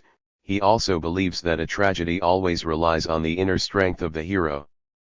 That is why he believes that the vision of Hamlet as a being lacking will and character is based on that blind faith in semantics that defines some of the most profound literary critics. A dramatic hero cannot be judged by what he says he is. We must judge him by his actions. Hamlet's actions are energetic. Without anyone helping him, he engages in a long and bloody battle with the king and the entire Danish crown. In his tragic effort to restore justice, he attacks the king 3 times. The first he mistakenly kills Polonius, in the second he forgives him because he is praying, and in the third, at the denouement of the work, he achieves his goal. With superb naivete he sets a trap to confirm what the ghost tells him. He cleverly gets rid of Rosencrantz and Guildenstern. His fight, there is no doubt, is titanic. Hamlet's versatility and strength are matched by his physical form. Layard's is the best sword in France, but Hamlet defeats him because he proves to be more skilled. How this contradicts Turgenev's statement about Hamlet's physical weakness. The protagonist of the tragedy shows maximum will. We would not live the tragedy of Hamlet if his hero were weak and indecisive. It is nothing new to underline the traits that denote Hamlet's strength and courage. It has been done many times in the past to demonstrate the obstacles Hamlet faces. What is new is the treatment of material related to Hamlet's indecision and weakness. For Wolkenstein, all the monologues in which Hamlet reproaches himself for his passivity are nothing more than so many instruments to spur his will. They do not illustrate his weakness but his strength. Thus, according to Wolkenstein, the accusations with which Hamlet incriminates himself are nothing other than proof of the extraordinary vigor of his character. His titanic combat requires maximum effort and strength, but he does not have enough and demands even more. This interpretation shows that the contradictions are not accidental but have been introduced on purpose and that, furthermore, they are only apparently fortuitous. Every time weakness and indecision are mentioned, the opposite is demonstrated, Hamlet's formidable will. But this attempt to answer Hamlet's problem is not entirely convincing either. In fact, he limits himself to repeating, in slightly different terms, of course, the previous approach of Hamlet's character, without explaining why he delays, why he does not kill the king in the first act, just after the revelations of the spectre, as suggests Brandis, or why the tragedy does not end with the first act. We are forced, then, to side with Werther, who claims that external obstacles represent the true cause of Hamlet's passivity. This vision, however, totally contradicts the meaning of the work. Let us grant, however, on the basis of his character, that Hamlet is waging a titanic struggle. Suppose that tremendous forces are concentrated inside it. But who accompanies him in that fight, against whom is he directed and how is this expressed? It is enough to utter these questions to realize that Hamlet's opponents are insignificant people and that the forces that prevent him from killing are irrelevant. He gives himself over blindly to the machinations directed against him. The critic cannot help but notice that although the prayer once saves the king's life, no one has told us that Hamlet is devoted to or forgives the king he prays to for reasons of any personal belief. The reason, on the contrary, appears as if by accident and is almost incomprehensible to the viewer. The accidental death of Polonius shows that Hamlet decided to kill just after the actor's performance at court. Why, then, does his sword not strike down the king until the last breath of tragedy? And finally, whether premeditated or accidental, whether his fight is limited by outside circumstances, Hamlet spends most of his time dodging blows aimed at him rather than launching his own attacks. The deaths of Guildenstern and all the others are nothing more than self-defense, and in no way can we describe that defense as a titanic struggle. We will demonstrate that the 3 attempts to kill the king, to which Wolkenstein alludes, prove just the opposite of what the critic sees in them. An equally poor interpretation was the staging of Hamlet by the Second Moscow Art Theatre, a production that closely followed Wolkenstein's line. As a starting point, the directors took the clash between 2 very different aspects of human nature. One is the rebel, the heroic one, the one who fights to affirm the meaning of his life. This is our Hamlet. To emphasize this aspect of our hero, we had to considerably shorten the text of the tragedy and eliminate everything that could interfere with the whirlwind of events. Already in the middle of the second act, Hamlet takes the sword and does not let go until the final curtain of the tragedy. We have also accentuated Hamlet's activity by condensing all the obstacles he encounters in his path. That was our guideline in the treatment of the king and the other characters. King Claudius personifies everything that tries to make the heroic Hamlet fail. And our Hamlet constantly launches himself into a fierce combat against everything that the king embodies. To emphasize the shadows and colors of the work, we found it necessary to transfer the action to the Middle Ages. This is how the directors of the play expressed themselves when they announced their plans to perform Hamlet. They openly admit that due to scenic needs and for a better understanding of the tragedy, they were forced to practice 3 operations, discarding from the work everything that hindered such understanding, condense the obstacles that appear in Hamlet's path, and accentuate the shadows and colors in the work, transferring the action to the Middle Ages, despite the fact that it is normally understood that the work takes place in the Renaissance. After these 3 operations, it is evident that any interpretation of the drama is possible. It is also evident that these 3 operations turn tragedy into something diametrically opposed to the author's intentions. That such radical surgery was needed to create a concrete interpretation of Shakespeare's play is the best evidence of the immense discrepancy between the true meaning of the story of Hamlet and the meaning attributed to it by critics. To illustrate the almost colossal contradictions that beset the stage version of Hamlet, it will suffice to mention that the king, who in the original play was a rather modest character, suddenly becomes Hamlet's heroic counterfigure 37. If Hamlet, as a focus of heroic and luminous will, is one of the poles of tragedy, then the king, as a focus of anti-heroic and dark power, is its opposite pole. But reducing the king's role to the personification of all the negative principles of life would require writing a new tragedy with a different purpose than Shakespeare's. Closer to the truth are those explanations of Hamlet's indecision that, although they also derive from formal considerations, try to solve the enigma without performing first-order surgeries on the original text. One such attempt is to explain some of the peculiarities of Hamlet based on the technique and design of the Shakespearean scene 38. Its importance cannot be overlooked, and at the same time the study of the plot is vital for a correct understanding of the tragedy. In this sense, the law of temporal continuity in Shakespearean drama outlined by Prowles is important, according to which a concept of staging very different from that of our modern theaters is required from both the audience and the author. We divide a work into acts, each of which only involves the brief period of time in which the events represented in it occur. Important events, and their effects, occur between acts and the audience learns about them later. The acts may be separated by intervals of several years.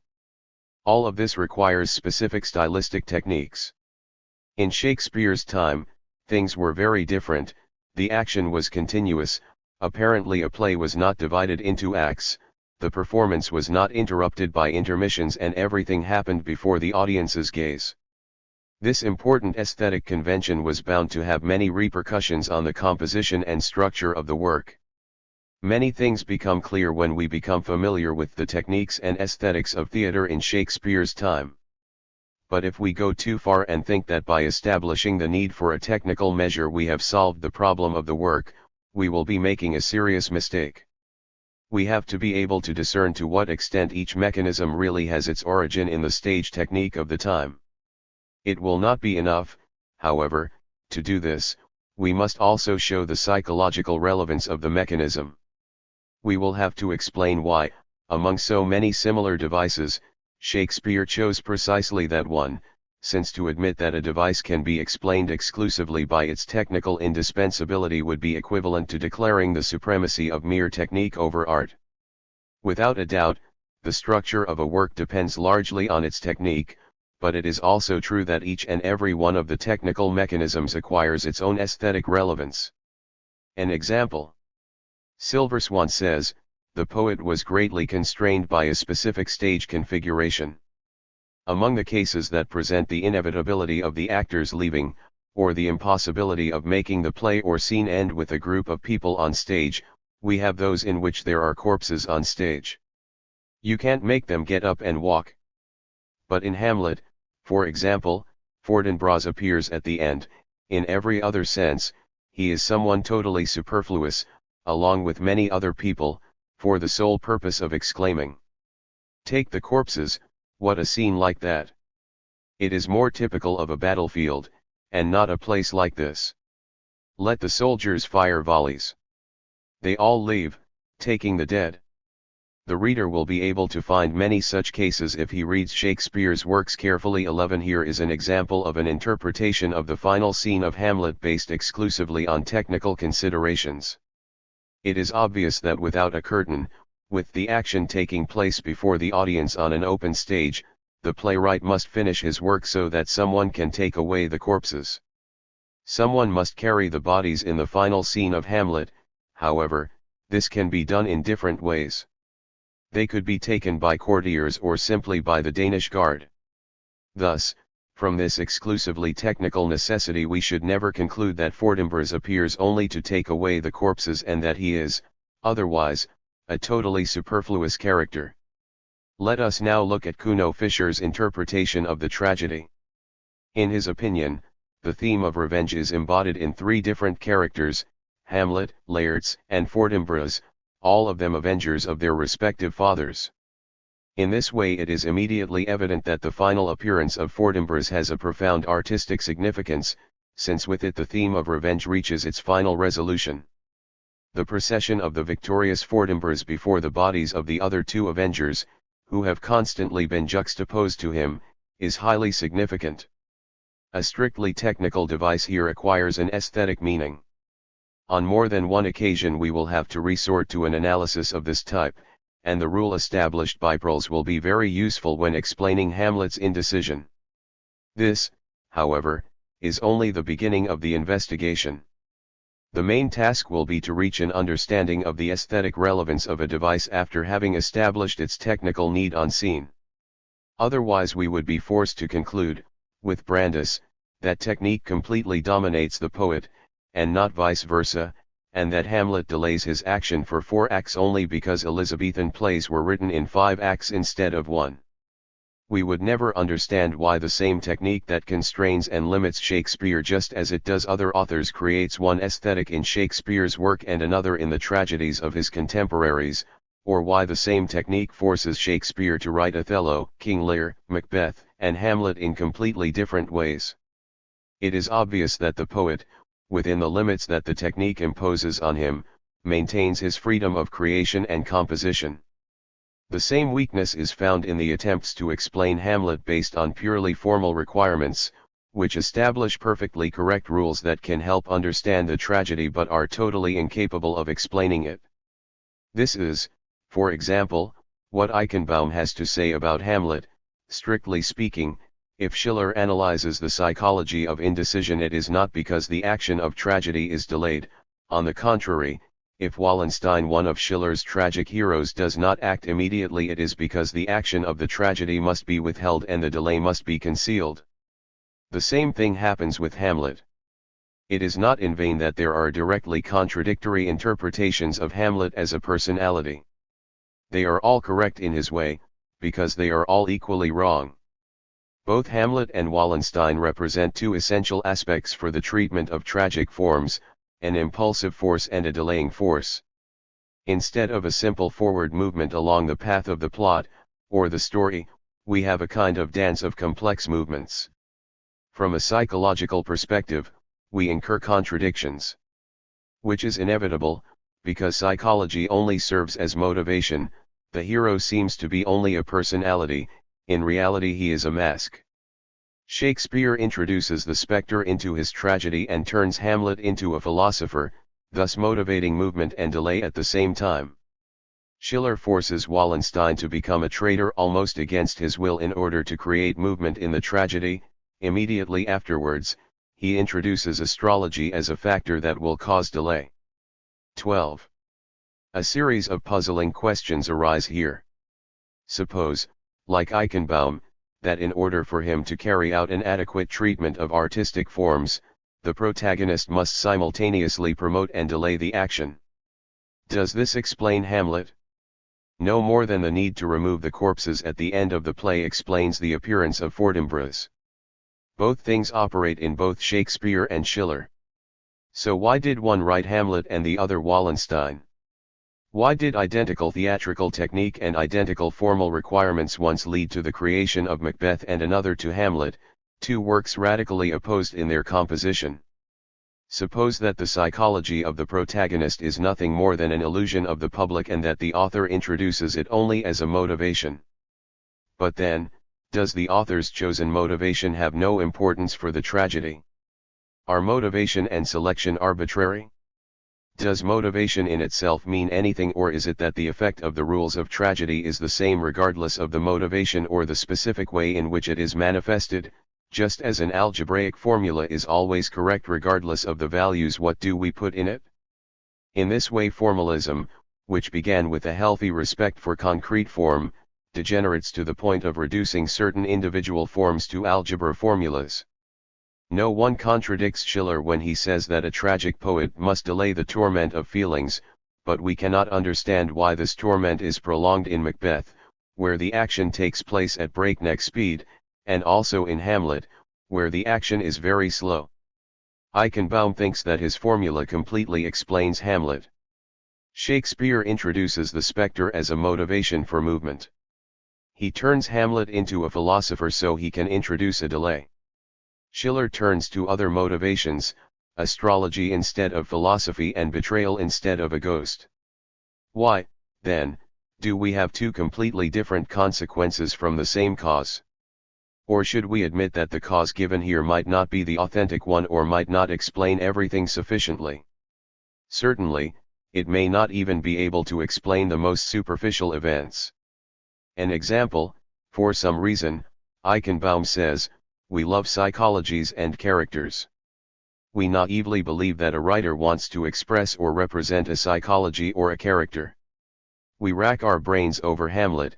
Did Shakespeare really mean to express passivity, or was what he meant to express something else?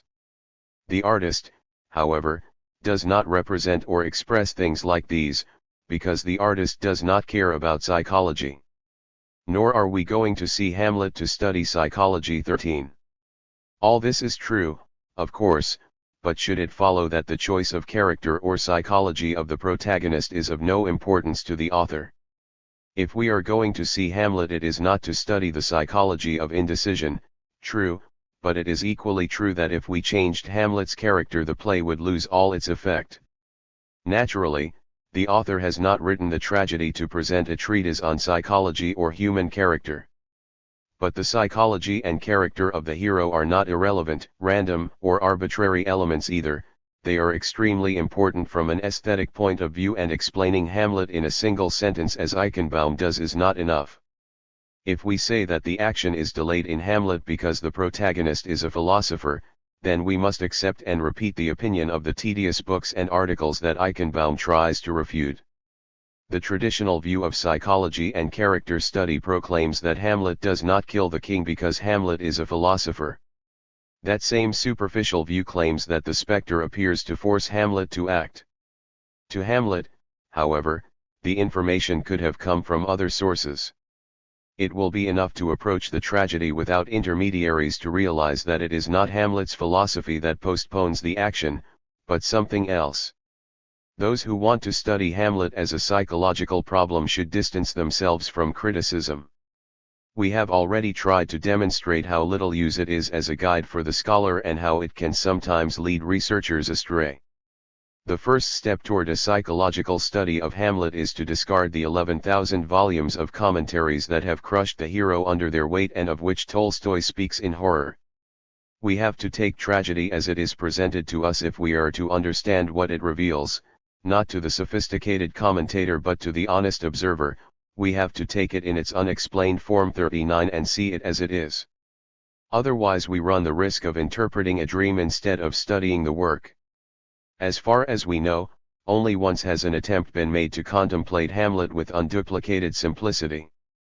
It was Tolstoy who did it, who, with penetrating audacity, wrote a brilliant article on Shakespeare that, for some unfathomable reason, is often considered stupid and uninteresting. This is what he writes. None of Shakespeare's characters displays, so conspicuously, the playwright's utter unconcern. I do not mean inability for proper characterization as Hamlet. None of his other works reveals as much as Hamlet the blind adoration of Shakespeare, the irrational hypnosis that is not even capable of admitting the thought that a Shakespeare play could be anything other than brilliant, or that one of its main characters could be anything else except the expression of a new and deeply complex idea. Shakespeare takes a reasonably good story or play written about 15 years earlier, writes his own work from it, putting into the mouth of the main character, quite unexpectedly, as he always does, all those ideas of his that he considers worthy of consideration. But, in doing so, he does not care in the least about when and under what circumstances such ideas are uttered. In this way, the character who expresses all these ideas becomes Shakespeare's spokesperson and loses his own essence to the point that his actions no longer correspond to his words. Hamlet's personality is quite understandable in the story from which Shakespeare got his work. He feels anger for what his uncle and his mother have done. He wants to take revenge on them, but he is afraid that his uncle will kill him like he did with his father, which is why he pretends to be crazy. All this is clear and follows from Hamlet's character and position. But by putting in Hamlet's mouth the ideas that Shakespeare wants to tell the world, and by forcing him to carry out the actions that Shakespeare needs to prepare the most effective scenes, the author destroys the Hamlet character of the legend. Throughout the entire play, Hamlet does not act as he would have wanted or as he would have liked to do, but rather as the author forces him to act. At one moment he is terrified by the specter of his father, at another moment he jokes with him, calling him old mole. He first loves Ophelia, then cruelly mocks her, etc.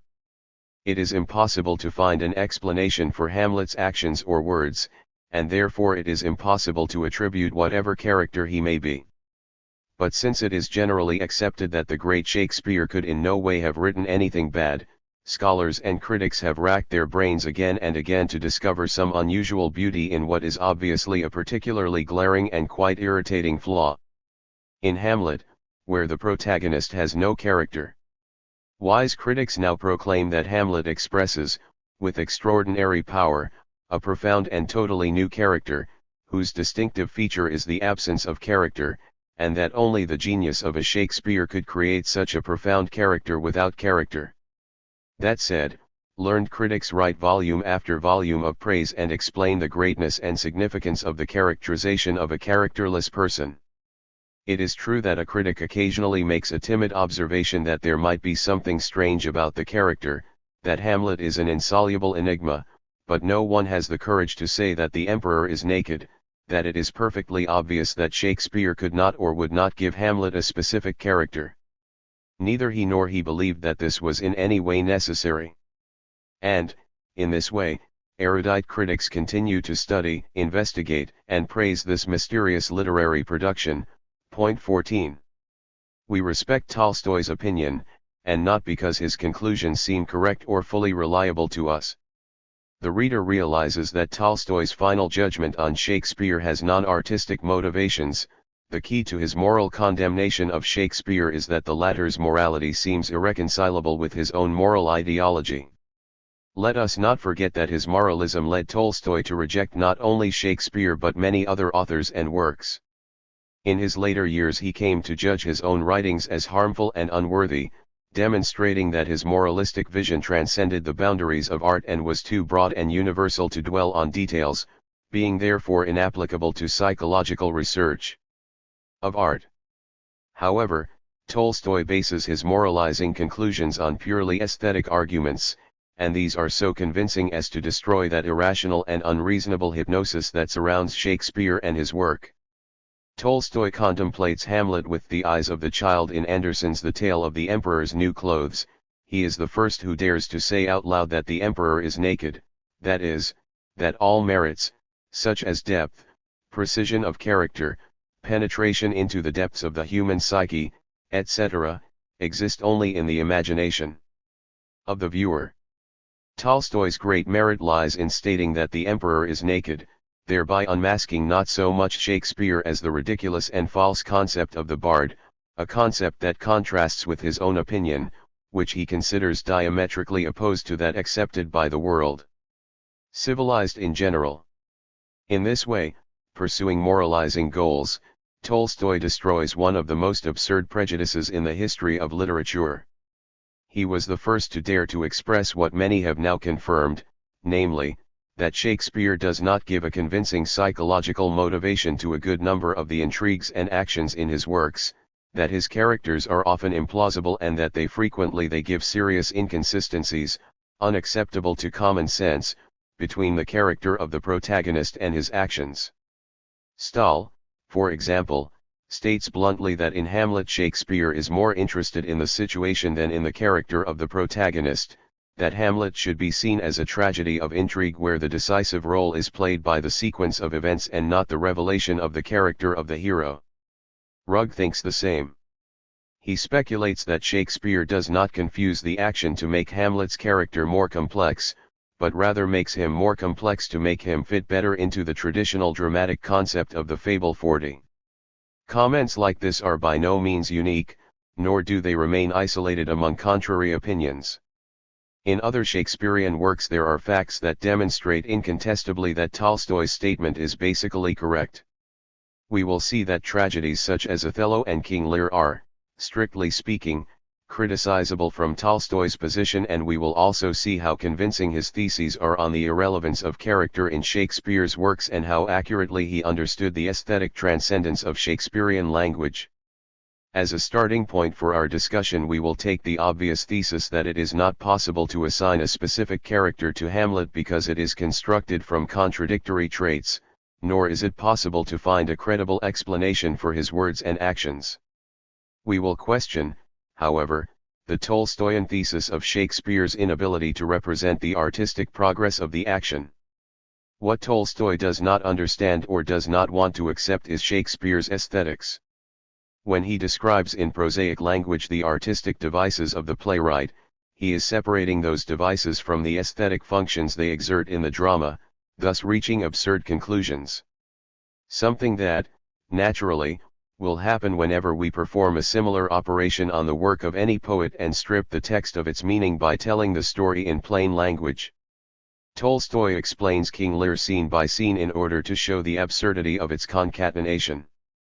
But if we did the same with his Anna Karenina, we would reduce the novel to a similar bunch of absurd nonsense.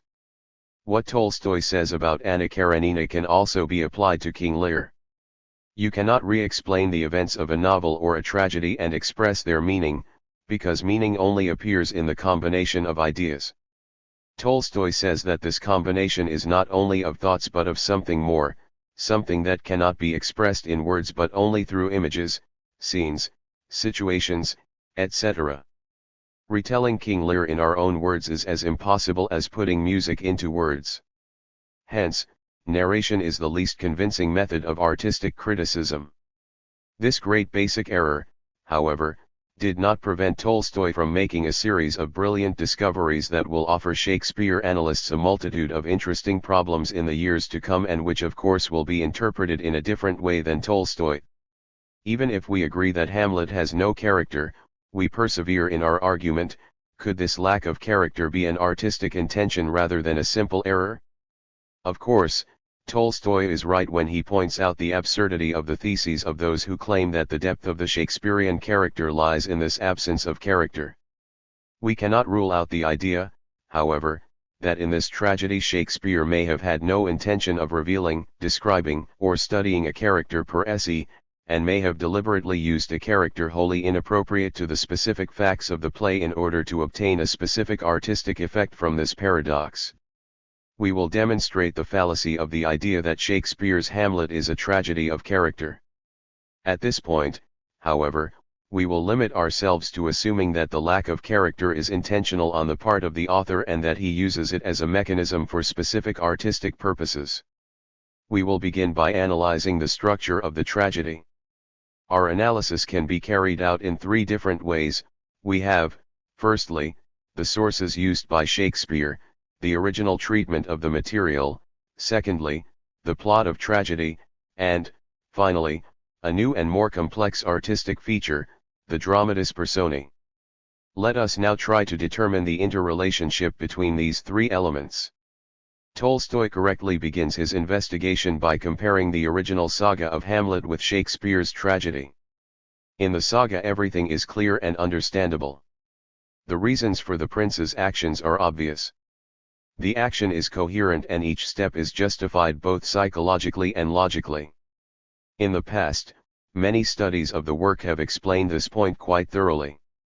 The enigma of Hamlet would hardly have arisen if the story had been limited to the old sources, or at least to its oldest pre-Shakespearean dramatic forms, since there is absolutely nothing mysterious or dark in them.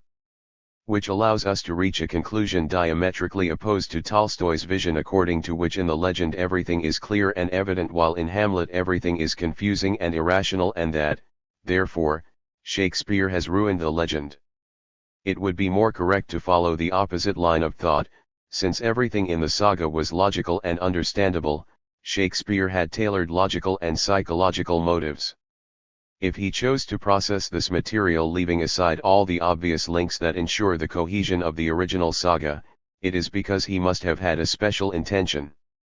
We are inclined to believe that Shakespeare created the enigma of Hamlet for stylistic reasons and that it is not the result of an inability on the part of the author. We choose, therefore, to face the problem from a different angle. In fact, it is no longer for us an enigma to be solved or a difficulty to be overcome. We see it as an intentional artistic device that we must try to understand. Instead of asking, why does Hamlet delay? The question we ask is, why does Shakespeare delay Hamlet? Any artistic method, or mechanism, can be understood much more easily from its teleological direction, the psychological function it performs, than from its causal motivation, which could explain a literary fact but never an aesthetic one. If we want to find an answer to the question of why Shakespeare makes Hamlet delay, we have to compare the legend of Hamlet with the plot of the tragedy. We have already mentioned that the treatment of the story follows a law of dramatic composition in force in Shakespeare's time, known as the law of temporal continuity. The action developed on stage was considered continuous and, therefore, the work evolved according to a concept of time completely different from that of contemporary works. The stage was never empty, not even for a moment. While a dialogue was taking place on stage, long events took place behind the scenes, lasting up to several days, as the audience discovered a few scenes later. In this way, the spectator did not perceive the passage of real time, since the playwright operated with a fictitious stage time of totally different proportions. Consequently, Shakespearean tragedy features a tremendous distortion of the concept of time. The duration of events, daily incidents, and actions is distorted to fit the demands of stage time. How absurd it is then to speak of the temporalization of Hamlet in terms of real time. With what units of real time could the delay be measured? Actual time periods constantly contradict each other in tragedy, and there is no way to determine the true duration of events. We do not know how to calculate how much time passes between the first appearance of the spectre and the death of the king. A day, a month, a year? It is evident, therefore, that the problem of Hamlet's inaction cannot be solved psychologically. If he kills the king just a few days after the first appearance of the spectre, then there is no delay, no postponement, in terms of the course of our normal lives. But if it takes longer, we will have to look for different psychological explanations for the different time periods. That is, if it takes a month to kill his uncle, the explanation is one, and if it takes a year, it is another. In tragedy, Hamlet is in no way bound by these real-time units, since all events in the play are measured and related to each other in terms of conventional stage time units. 41. Does this mean that the author assigned to the action just the amount of time he requires on stage and that therefore everything happens when it should happen? Not so, as we will see. It is enough to remember, certainly, the monologues in which Hamlet reproaches himself for his delay in action. The tragedy seems to place emphasis on the protagonist's timing of his death and, surprisingly, offers diverse and varied explanations for his delay. Let's follow the main plot line of the tragedy. Just after Hamlet receives the secret from the ghost, when he discovers that he has been entrusted with the mission of revenge, he says that he will fly in pursuit of revenge with wings faster than those of thought and love. He erases from the pages of his memory all the thoughts, feelings, and dreams of his entire life, to consecrate himself body and soul to the secret mandate. But already at the end of this same scene the protagonist laments the unbearable burden of the revelation that has fallen on him. He regrets having been born to carry out such a disastrous act. After his talk with the actors, Hamlet reproaches himself for the first time for his inaction. He marvels that an actor is driven by passion and inflamed by an absurd plot, while he remains mute and passive in the face of the crime that has destroyed the life and kingdom of a great king, his father. The amazing thing about this famous monologue is that Hamlet does not know how to understand the reason for his delay. He berates himself for speaking of shame and dishonor, being the only one who knows that he is no coward. Here we are presented with the first reason to postpone the king's death: perhaps the ghost's words were not trustworthy. The accusations must be verified well. Hence, Hamlet prepares his famous mousetrap so that, as soon as it is triggered, all doubts are dispelled. As the king betrays himself to the ruse, Hamlet no longer doubts the spectre's veracity. When her mother calls for him, he convinces himself not to raise his sword against her. Arrival is the time of night curses, of tombs that yawn, of hells that infect with its breath to the world. Now it's time to drink hot blood, and to perform things that, when contemplated, would fill one with horror. The light of day. Silence. I'll go see my mother. Do not be corrupted, my heart. Never. Let the soul of Nero penetrate the fortress of my chest. Let me be cruel, but never monstrous. I will say words like daggers, but without actually using them. Tongue and soul will be hypocritical. And if those words were to offend her, oh, my soul, do not allow them to leave a mark. 3:2. Hamlet now feels ready to kill and fears even harming his own mother. The strange thing is that this discovery comes followed by the prayer scene. Hamlet enters, takes the sword and stands behind the king, whom he could strike down right there. We have left Hamlet ready for revenge, ready to kill. We have left him convincing himself not to raise his hand against his mother. Now we wait for him to carry out his act. But instead what we hear is this: I can do it right now, now that he is praying. I have to do it now. I will send you to heaven. 3:3. A few verses later Hamlet sheaths his sword and gives a completely new reason for his delay. He does not want to kill the king while he is praying or atoning for his faults. Stop sword. He chooses the horror of another moment. Perhaps when he is more than drunk, he is asleep or full of desire, or in the pleasure of his incestuous bed, having fun, or blaspheming, or in action for certain conviction. Attack him then and let him kick against the sky. And the curse will fall on his soul and it will be black, like hell itself, where he will be thrown. The queen waits. I give you medicine that will prolong your sick days. 3:3. In the next scene Hamlet kills Polonius, who is hiding behind some curtains, by leaping forward without warning with his sword and piercing the cloth while exclaiming a rat. From this, and from the words he addresses to the extinct Polonius, we deduce that what he wanted was to kill the king, who is precisely the rat trapped in the mousetrap. It is the king Hamlet refers to when he speaks of someone of higher rank for whom he has taken Polonius. The reasons that stopped Hamlet in the previous scene have disappeared, although this does not seem to have much importance either. One of the two scenes must include a patent contradiction, if the other is correct.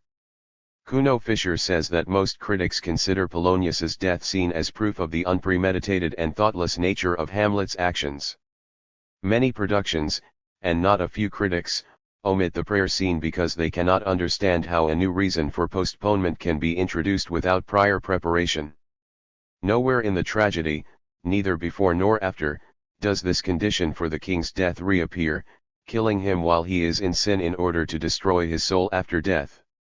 During Hamlet's scene with his mother, the ghost reappears and Hamlet believes that he has come to reproach him for his delay in taking revenge. Hamlet does not resist when he is exiled to England. In the monologue after the scene with Fortinbras, he compares himself to that brave leader and, again, reproaches himself for his weak will and his inaction. His passivity seems ignominy to him and he ends his monologue resolutely. From now on they will be of blood. My thoughts? Or they will be nothing. 4. Later, when we find Hamlet in the cemetery, or chatting again with Horatio, or during the final duel, revenge is not mentioned. It is not until the play's last breath that Hamlet sticks to his promise to think only of blood. Before the duel he is plagued by premonitions. In any way, I will challenge the omens, because even in the fall of the sparrow Providence acts. Let it be right now. If it is not to be later, then it must be. Even if it is not now, all that remains is to be willing. And if it is true that no one gets to know what they abandon, why wait any longer? v. 2. His death feels close and so does the public. Only when the duel comes to an end does he think about her revenge. The final catastrophe seems to have come for totally different reasons. If Hamlet kills the king, it is not in fulfillment of the promise made to the ghost. The viewer learns that Hamlet is already virtually dead, because the poison is in his blood and he has less than half an hour to live. Only now, with one foot in the grave, does he decide to kill the king. The final scene leaves no doubt that Hamlet kills the king for his most recent crime, the poisoning of the queen and the murder of Laertes and Hamlet himself. Not a word is said about Hamlet's father, whom the audience no longer remembers. The outcome is surprising and inexplicable. Almost all critics agree that the king's death leaves us with the feeling of an unfulfilled duty or, at most, fulfilled because there was no other option. It would seem, then, that the play was dark and enigmatic because Hamlet had not killed the king. Once death was accomplished, the enigma would have to disappear, but the truth is that it has only become manifest. Mézières is right when he says, without a doubt, in the last scene everything surprises us, everything, from start to finish, is unexpected. Throughout the play we have been waiting for Hamlet to kill the king. He finally strikes the blow, but as soon as he performs his act, the bewilderment and amazement return to us. Sokolovsky says, the final scene of the tragedy is based on a clash of accidental circumstances, arriving so suddenly and unexpectedly that some old-fashioned commentators have accused Shakespeare of screwing up. The intervention of an external force has had to be resorted to. It is all purely accidental, and in Hamlet's hands it works like those sharp weapons that we occasionally allow a child to handle but without ceasing to watch the way in which he wields it. 15. Byrne is right when he says that by killing King Hamlet he not only avenges his father but also his mother and himself. Johnson reproaches Shakespeare for the fact that the king does not die according to a premeditated plan but by a completely unexpected accident. Alfonso points out, the king's death is due to events that completely escape Hamlet's control, it is not the result of a well-laid plan. If everything had been left in Hamlet's hands, the king would never have died.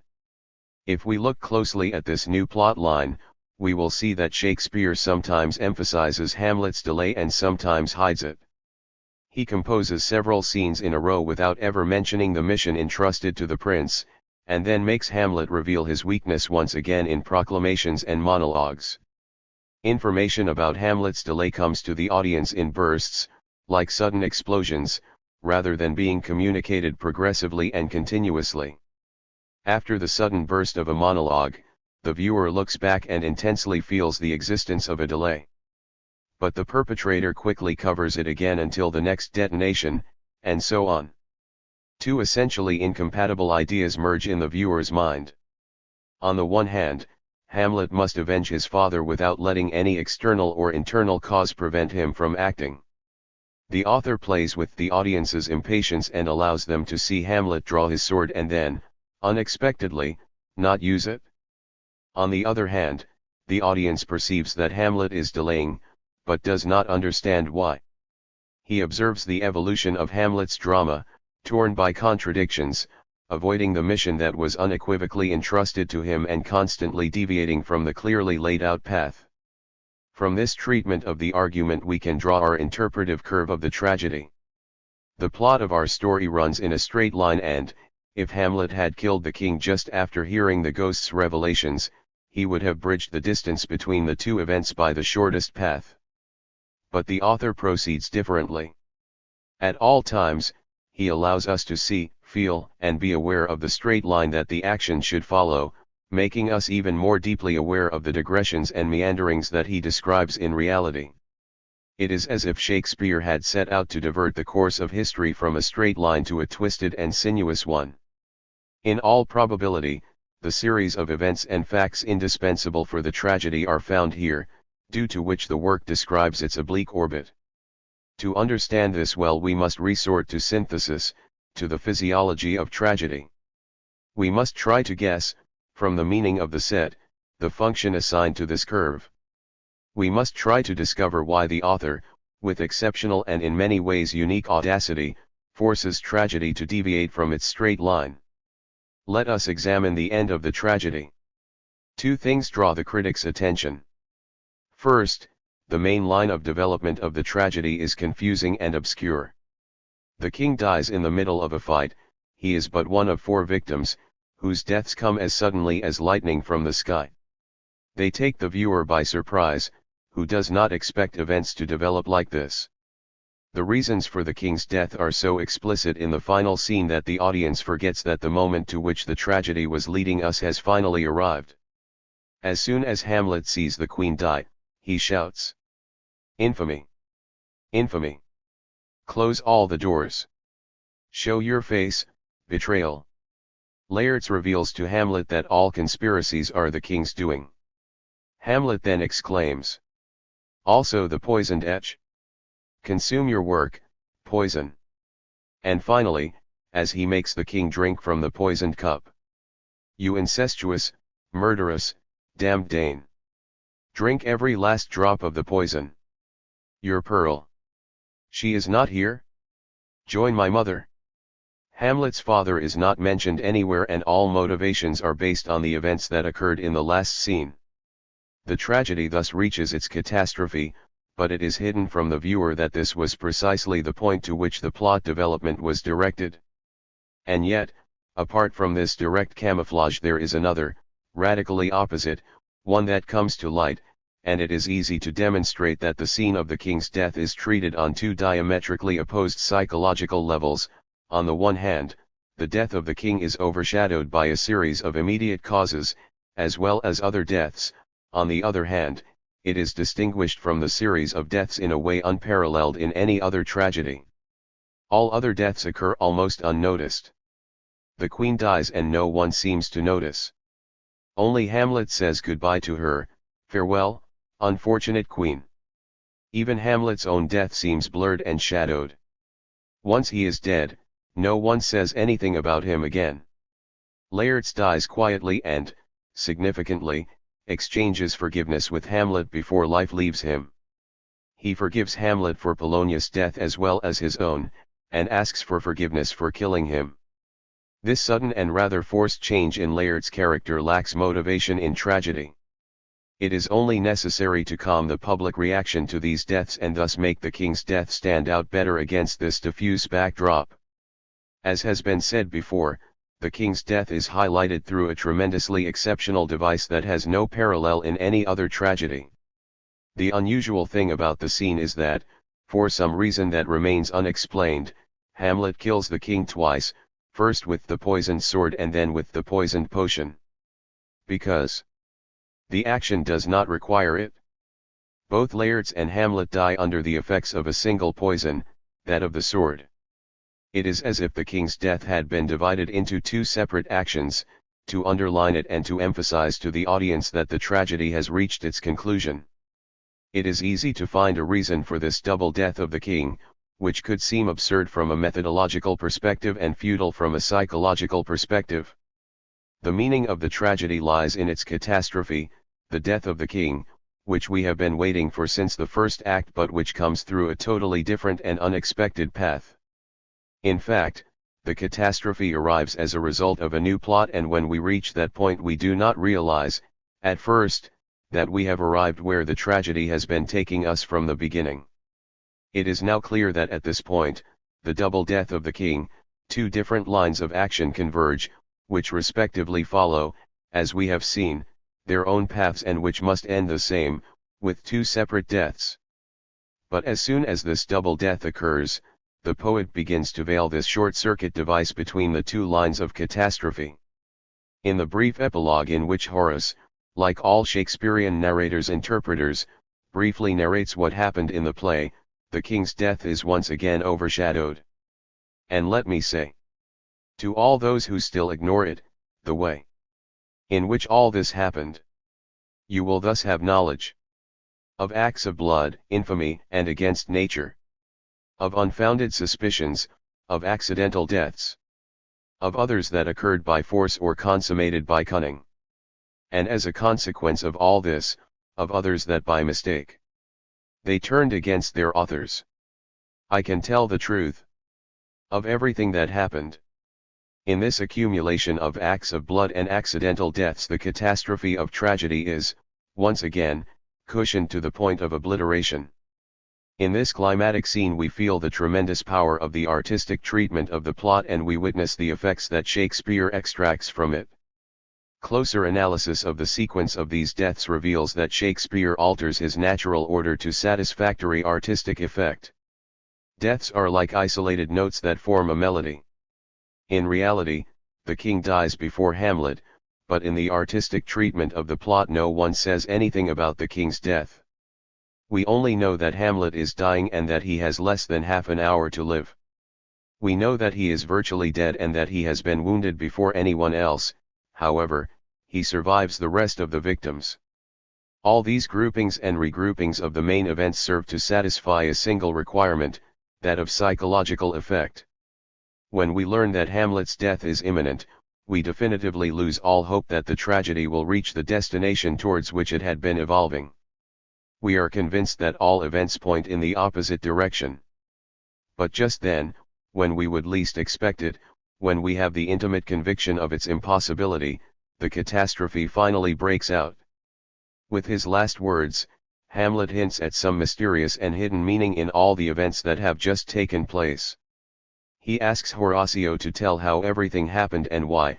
He asks him to impartially describe the events, a description that may also be the one that the public will remember, and he says, "The rest is silence." And the viewer is left with silence, because in this extraordinarily constructed work the rest will only be in the mute aftermath of what has not been said. Current researchers strive to highlight the eternal complexity of the work, which critics of the past failed to see. We have here several plots that run in parallel: the story of the murder of Hamlet's father and of Hamlet's revenge, the story of the death of Polonius and the revenge of Laertes, the story of Ophelia, the story of Fortinbras, the episodes with the actors, Hamlet's trip to England, among others. The action changes location at least 20 times. In each scene we witness rapid changes of theme, character, and place. Above all this there is an element of arbitrariness. There is a lot of talk about intrigue, and there are many episodes that interrupt, or change, the course of the action. 16. Be that as it may, Tomaszewski is wrong when he says that these sudden changes are only due to the variety and diversity of the plot. Episodes that interrupt or alter the course of the action are closely linked to the main plot. These include the episodes with the actors and with the gravediggers who, in a seriously jocular tone, recount the death of Ophelia, the death of Polonius, and everything else. The plot of the tragedy, in its final form, unfolds before us as follows: the story on which the tragedy is based is preserved. The public has, from the beginning, a clear vision of the outline of the action and the path along which it should take. But the action deviates again and again from the path dictated by the plot and meanders through quite complex meanders. At certain moments, as in Hamlet's monologues, the audience is informed, in bursts, that the tragedy has abandoned its previously charted path. These monologues, in which Hamlet bitterly reproaches himself for his lack of decision, have as their main objective to remind us that things do not evolve as they should and to make us aware of the final point towards which all the action is directed. After each monologue, we hope that the course of the action will straighten out and return to the established channel, until a new monologue reveals to us that the action has gone astray again. In fact, the structure of tragedy can be expressed with two very simple formulas. The formula of the story is that Hamlet kills the king to avenge the death of his father. The argument is that he does not kill the king. If the material of the tragedy tells us how Hamlet kills the king to avenge the death of his father, then the plot of the tragedy tells us how he does not kill him and, when he finally does, it is for reasons other than revenge. The duality between history and plot explains that the action takes its course on two different levels. The constant awareness of the pre-established path, the deviations from it and the internal contradictions are an intrinsic part of this work. Apparently, Shakespeare chose the most appropriate facts to explain what he wanted to say. He chose material that flowed at full speed toward a climax, but at the same time forced it to deviate from the path. Shakespeare used a psychological method that was baptized with the very appropriate name method of outwitting the emotions by Vygotsky, who wanted to introduce it as an experimental method. In fact, tragedy only mocks our feelings. It promises to fulfill the assigned mission from the beginning, but time and again it deviates from its objective, thus straining our expectations to the limit and making us painfully feel every step that takes us away from the main path. When the goal is finally reached, we discover that we have been led to it by an entirely different path. We discover, too, that the two paths that were diverging in apparent conflict suddenly converge at one point during the final scene, when the king dies twice. The same reasons that prevent the death of the king finally lead us to his death. The catastrophe reaches a point of extreme contradiction, a short circuit of the two currents flowing in opposite directions. If we add to this that the evolution of the plot is continually interrupted by completely irrational events, we will see that the effect of mystery and darkness is one of the author's fundamental motives. If we think of Ophelia's madness, of Hamlet's intermittent dementia, of his deception of Polonius and the courtiers, of the actor's pompous and somewhat senseless harangue, of the cynical conversation between Hamlet and Ophelia, of the grotesque scene of the undertakers, we will discover that all this material reworks the same events that have taken place previously in the work, exaggerating them to a certain extent and underlining their absurdity, as in a dream. Suddenly, we understand the true meaning of these events.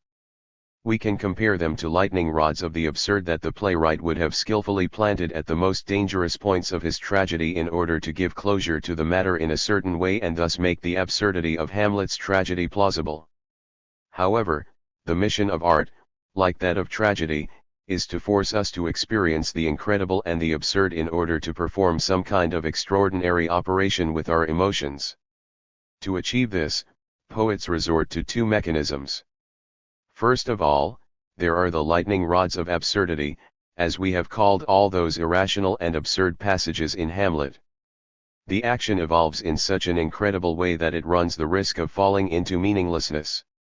The internal contradictions are tremendous. The divergence between the two lines of action reaches its extreme and then they seem to explode and separate, splitting the entire tragedy. It is then that the action suddenly takes on the forms of paradox, pompous declamation, cynicism, recurring madness, radical clowning. Faced with this landscape of frank madness, the absurdity of the work appears increasingly moderate and credible. In this way, massive doses of madness and dementia are introduced to save the meaning of the work. Every time the absurd threatens to destroy the action of the play, it is deflected by the lightning rod 42 that resolves the catastrophe that is about to happen at any moment. The other device used by Shakespeare to force us to put our feelings into the paradox of tragedy is this: the author operates with a double set of conventions. 43, he introduces a stage within the stage, he forces his characters to confront actors, presents the same event twice, first as a real event and then as a representation of the actors, divides the actions in two and through the fictitious part, the second convention, hides and conceals the absurdity of the first real part. An example. The actor recites Pyrrho's pathetic monologue, gets emotional and cries. Hamlet is quick to point out that the tears are only theater, that the actor cries for Hecuba, for whom he feels nothing, but that all the emotion and passion are fictitious. But when Hamlet juxtaposes these fictional feelings with his own, we suddenly understand that Hamlet's emotions are real and they overcome us in an almost violent way. Shakespeare uses the same device, consisting of introducing a fictitious action, in the famous mousetrap scene. The actors who play the king and queen act out the fictitious murder scene, while the real king and queen attend the performance in terror. This juxtaposition of actors and spectators in two different planes of action makes us feel intensely that the king's confusion is very real. The paradox on which tragedy is based remains intact, because it is protected by two infallible guardians, on the one hand, total madness, in the face of which tragedy acquires, by comparison, a sense and an obvious meaning, and on the other, total pretense. This is the second convention, compared to which the actions that occur in the foreground seem real. It is as if a second image is superimposed on the first. In addition to this contradiction, there is another in tragedy, which is of equal importance for the artistic effect of the work. The dramatis personae chosen by Shakespeare convincingly refutes the widely held belief that the individual characters in the dramatis personae must determine their own actions. It would seem, however, that if what Shakespeare wanted was to depict a death that for one reason or another never comes, he should have followed either Werther's recommendation surrounding the execution of the mission with as many complicated obstacles as possible to block the path of the protagonist, or that of Goethe, to show that the task assigned to the hero exceeds his strength and demands of him a titanic gesture, irreconcilable with human nature. But Shakespeare still had a third way out. He could have followed Burns' formula and made Hamlet a coward. But not only did he not choose any of these three possibilities, but he went just in the opposite direction.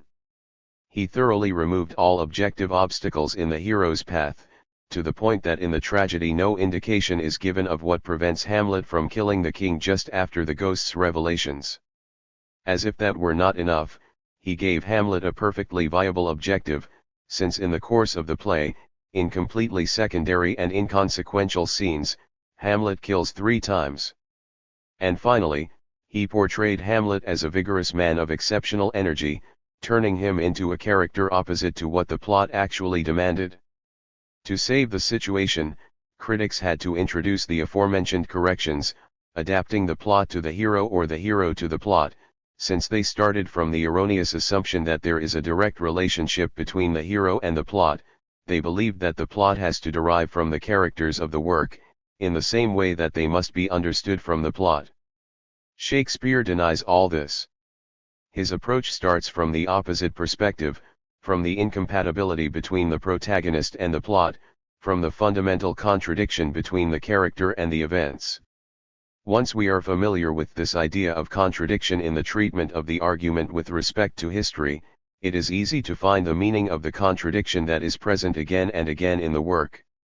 Another unity emanates from the structure of the work, that of the dramatis personae, or the protagonist. We will demonstrate how the idea of the protagonist's character develops. At this point, however, we can assume that a poet who always plays with the intimate contradiction between plot and story can also very easily exploit this second contradiction between the character of his protagonist and the development of the action. Psychoanalysts are right when they say that the substance of the psychological effect of a tragedy consists in our identification with the hero. It is quite correct to say that the author forces us to see all other characters, actions, and events from the protagonist's point of view. The hero becomes the point that concentrates our attention 44 and, simultaneously, acts as a support for our feelings, which would otherwise be lost in endless digressions while we judged, identified, and suffered with each of the characters. If we had to measure by the same standard the emotions of the king and those of Hamlet, or the hopes of Polonius and those of Hamlet, our feelings would suffer continuous changes and oscillations, and it would seem to us that the same event has totally contradictory meanings. Tragedy, however, works differently. It shapes our feelings and unifies them, forcing us to follow only the protagonist and perceive everything through his eyes. It is enough to examine any tragedy, and Hamlet in particular, to discover that all of its characters are characterized as the protagonist sees them. All events are refracted in the lens of his soul. In reality, the author constructs his tragedy on two levels. On the one hand, he sees everything with Hamlet's eyes, but he also sees Hamlet with his own eyes, Shakespeare's, so that the spectator becomes both Hamlet and the one who contemplates him. This explains the important role played by the characters of the tragedy, and specifically by Hamlet. We find here a totally new psychological level. When analyzing the fable, we discover two meanings in the same action. In the story we discover one level for the argument, plot, and another for the story, material. In tragedy a third level emerges, the psyche and emotions of the hero. Since the three levels ultimately refer to the same facts taken in three different contexts, it is obvious that they must contradict each other, if only to show that they diverge from each other. We can understand how a tragic character is constructed if we resort to the analogies raised by Christensen in his psychological theory of portraits. For this author, the problem of a portrait is basically how the painter represents life in his painting, how he animates the face, and how he obtains that characteristic effect that is exclusive to portraits, the representation of living people. We will never find the difference between a portrait and a painting that is not a portrait if we stick only to material and formal aspects. Naturally, faces can appear in a painting that is not a portrait, just as a landscape or a still life can appear in a portrait. Only if we base our investigation on the distinctive feature of the portrait, that is, on the representation from a living person, we will be able to determine the difference between the two. Christensen starts from the premise that lifelessness and size are interdependent. The larger the size of the portrait, the fuller and more defined its life becomes in its manifestations, the more it settles and stabilizes the movement. Portrait painters know from experience that a bigger head speaks better. 17. With this, our eyes detach themselves from the specific point of the portrait to which they have been led, with which it loses its immobile compositional center, and begin to wander from the eyes to the mouth, from one eye to the other, observing all those details that make up the expression of a face. 18. In each of those different points where the eye stops while examining the portrait, it captures a different expression of the face, a different state of mind, a different feeling, discovering life, movement, the succession of unequal and disparate states, which are the distinctive feature of a portrait. The paintings that are not portraits remain the same, while the portraits constantly change, hence their life. Christensen formulated the following theory of the psychological life of a portrait: the physiognomic incongruity of the different factors is what constitutes the expression of a face. It is naturally possible, and, speaking in abstract terms, also more natural, to make the corners of the lips, the eyes, and the other parts of the face express the same feeling, emotion or state of mind. The entire portrait would then resonate with the same melody. But then, like any melody, it would be lifeless. This risk of coherence explains why the painter worries that the expression in one eye is slightly different from that of the other, and also that the effects of both corners are different from each other, and so on. It is not enough, however, to paint different moods, expressions, and feelings. These must also harmonize with each other. The main theme is provided by the relationship between the eyes and the mouth speaks and the eyes respond. Excitement, will and tension are concentrated around the corners of the lips, while the relaxed calm of intellect prevails in the eyes.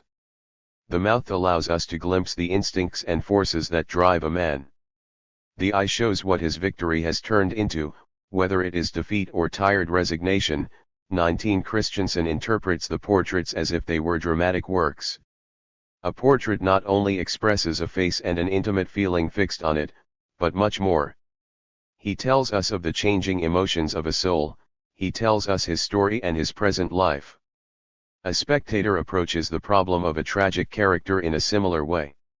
Strictly speaking, the character can only be expressed in an epic, in the same way that spiritual life can only be expressed in a portrait. To be truly alive, the tragic character must be composed of contradictory traits and drag us from one emotion to another. The physiognomic incongruity between the various details of the facial expression in a portrait is the basis of our emotional reaction. The psychological non-coincidence of the various factors that express the character in a tragedy is the basis of our tragic empathy.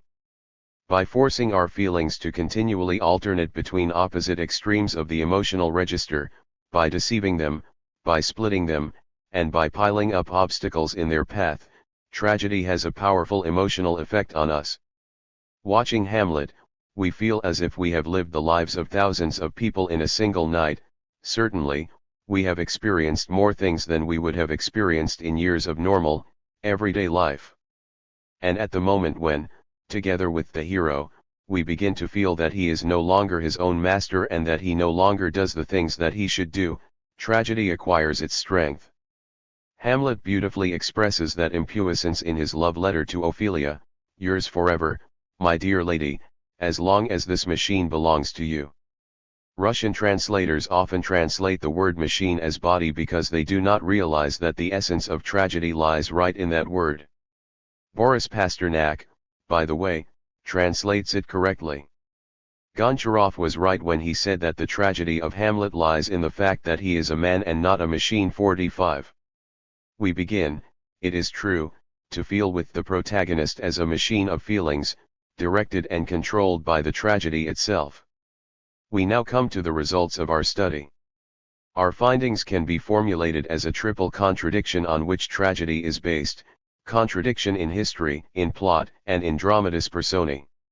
Each of these three factors develops in its own way, and it is perfectly evident that a new element is being introduced here into the tragic genre.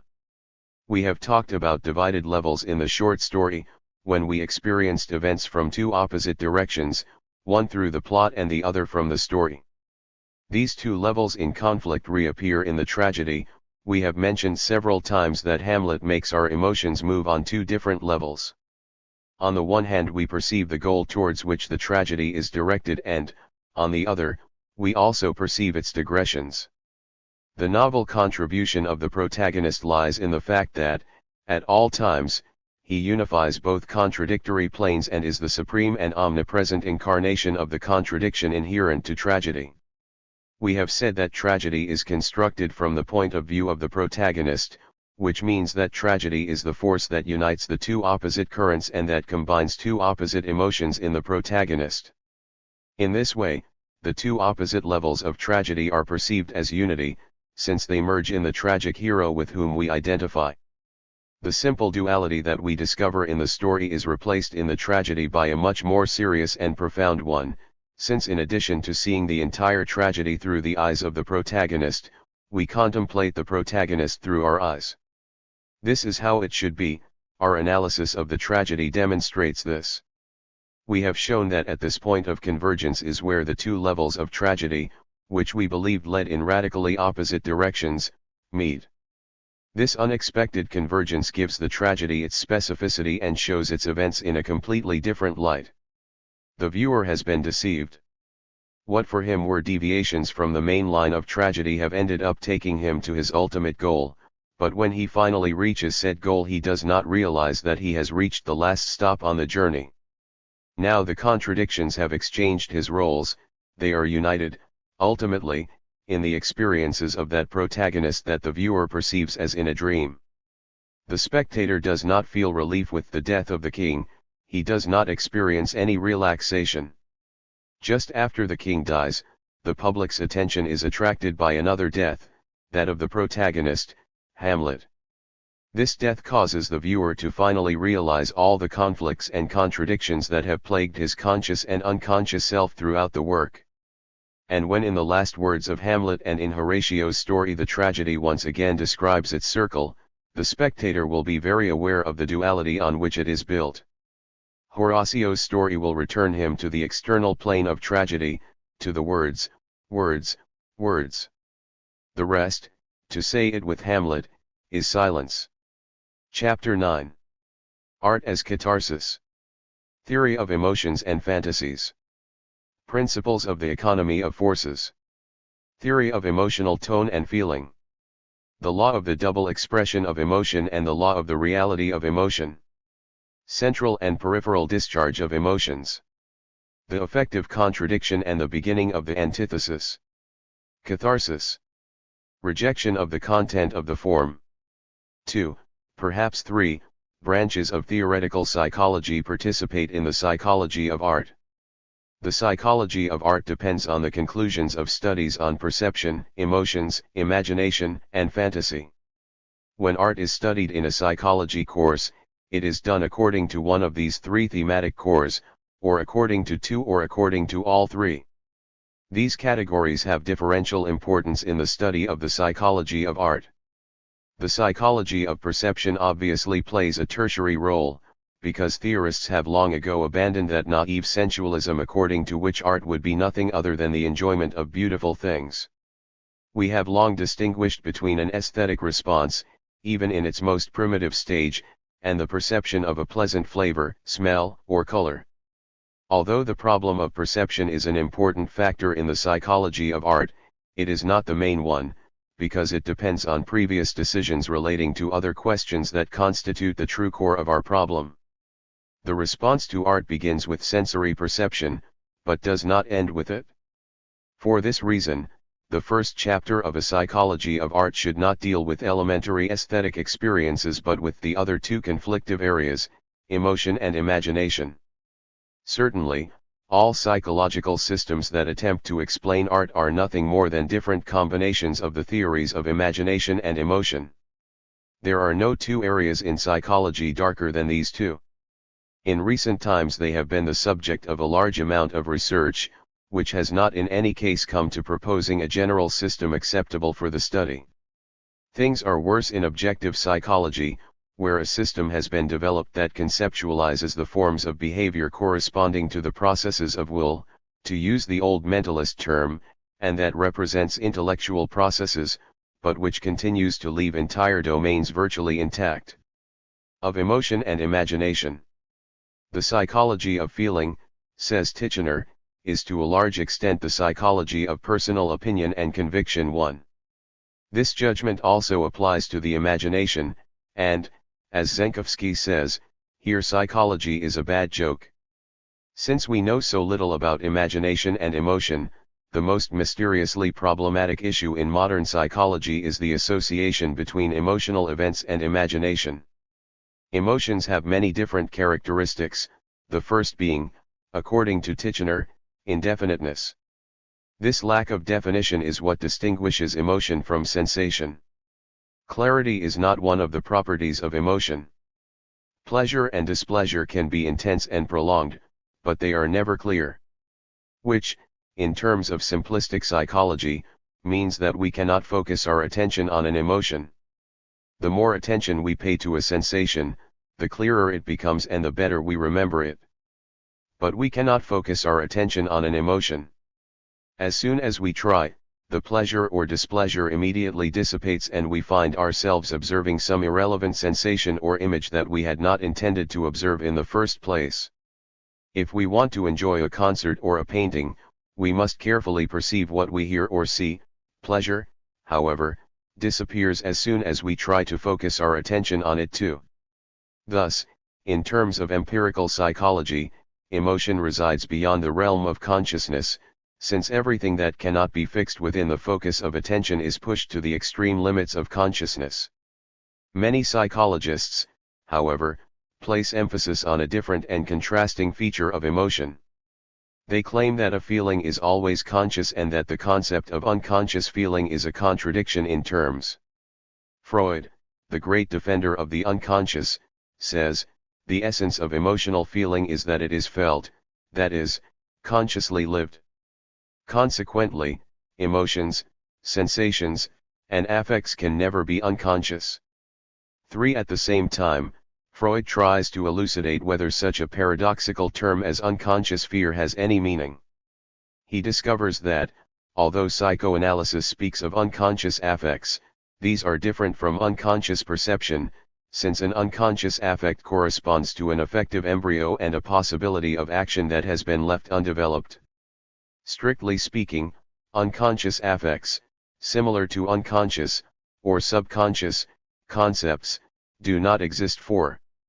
The aesthetic psychologist Ovsyaniko Kolikovsky thinks the same. For him, feeling and thinking are different, partly because feelings cannot be unconscious. The solution he offers to the problem is similar to James's, but is very different from Ribot's. He says that we do not have a memory of feelings, we must first decide whether unconscious feeling exists, since unconscious thought exists. The way I see it, it is almost automatic to give a negative answer to this question. The emotional feeling, with all its nuances, is only maintained as long as it is experienced, or consciously felt. It seems to me that the expression unconscious feeling is a contradictionary in adjecto, like black-whiteness, there is no unconscious area in the feeling 5. It seems that here we enter into a contradiction. On the one hand, emotions are not necessarily deprived of conscious clarity, but, on the other hand, they cannot be in any way unconscious. This contradiction, defined in empirical psychology, seems to be a reflection of reality, but we must also apply it to objective psychology and try to find its true meaning. We will try to describe emotions in general terms as nervous processes and specify the objective characteristics of these processes. Many authors agree that in terms of nervous mechanisms, emotions should be understood as a result, or discharge, of nervous energy. Orshansky establishes that our psychic energy can be consumed in 3 ways, firstly through the motor nerves, in the form of a concept or a stimulus of will to move, which translates into higher psychic activity. Secondly, through an internal download. If this takes the form of irradiation, or the passage of a psychic wave, it forms the basis for an association of concepts. If it results in a greater release of current psychic energy in different nerve waves, it represents the source of emotion. Finally, inhibition pushes part of the psychic energy to the hidden zone, the subconscious. For this reason the energy transformed by inhibition into a latent state becomes the basis of every function of logic. In this way, the 3 aspects of psychic energy, or psychic work, correspond to the 3 aspects of nervous work. Emotion corresponds to discharge, will corresponds to work energy, and intellectual energy, especially abstraction, is associated with the inhibition or economy of nervous and psychic forces. In higher mental activity, the transformation of current psychic energy into reserve energy prevails. 6. Most authors agree with this idea, according to which emotion is the resulting production of energy. Freud says, for example, that affects and feelings are expenditures of energy, the final expression of which is perceived as a sensation, feeling. Affectiveness is essentially expressed through the flow of motor energy, secretory, regulatory of the cardiovascular system, which results in a bodily, internal, change without relation to the external environment. Motor activity is expressed by actions, the purpose of which is to change the external environment. 7. This opinion is shared by many art psychologists, including Ovsyaniko Kolikovsky, who considers the principle of energy economy to be the fundamental principle of aesthetics, even if he makes an exception for feeling. He says, our sensitive soul can truly be compared to the proverb car, of which it is said, everything that falls from it is lost forever. Our thinking soul, however, is like a cart from which nothing can fall. Its cargo is well packaged and hidden in the unconscious. If the feelings we experience lived and worked in our unconscious, continually breaking into our conscious, as thought does, our emotional life would be such a mixture of heaven and hell that not even the strongest constitution could withstand the continuous succession of joys, sorrows, resentment, anger, love, envy, jealousy, fears, regrets, hopes and other emotions. No, feelings do not penetrate the unconscious, there is no such region in the feeling soul. Feelings, like all conscious psychic processes, consume it rather than saving psychic energy. The life of feelings is the expense of the soul. 8. To corroborate this idea, Ovsyaniko Kolikovsky shows that the law of memory rules in our thinking, while the law of forgetting rules in our feelings. he bases his observations on the most intense and elevated manifestation of feelings, affections and passions. Affections and passions are an expenditure of psychic forces, there is no doubt about that. If we take all the affections and passions in a given period of time, their expenditure will be enormous. What components of this spending can be considered useful and productive is another question. The truth is that most passions and certain affections are a waste that leads to the bankruptcy of the psyche. In this way, if we take the highest processes of scientific and philosophical thought on the one hand, and the most intense affections and passions on the other, we will be perfectly aware of the antagonism between the thinking and the feeling psyche. We will discover that these two souls are dissonant, and a psyche consisting of them will be poorly organized, unstable, and riddled with internal contradictions. 9. A fundamental problem in the psychology of art is whether emotion is just a waste of psychic energy or whether it has some value in the psychic life of the individual. This problem is of crucial importance for the psychology of emotions. The solution of another substantial problem of the psychology of aesthetics, the principle of energy economy, depends on its solution. Since the days of Spencer we have based our understanding of art on the law of the economy of psychic forces, a law which Spencer considered the universal principle for the functioning of the psyche. This principle was adopted by art historians and was best understood in Russian literature by Veslovsky, who formulated the well-known rule according to which the merit of a style was to formulate as many thoughts as possible in the smallest possible number of words. The Potebnian school expresses the same opinion, while Ovsienko-Kolakowski similarly reduces the artistic feeling, as opposed to the aesthetic feeling, to a feeling of economy. The formalists attack this view with a series of quite convincing arguments that contradict this principle. Yakubinsky, for example, showed that poetic language lacks a rule for the distribution of flowing sound. Other scholars demonstrated that poetic language is characterized by a combination of sounds that is difficult to pronounce and that one of the techniques used is to make perception difficult to deprive it of its usual automatism, and that poetic language is governed by the Aristotelian norm according to which it must sound like a foreign language.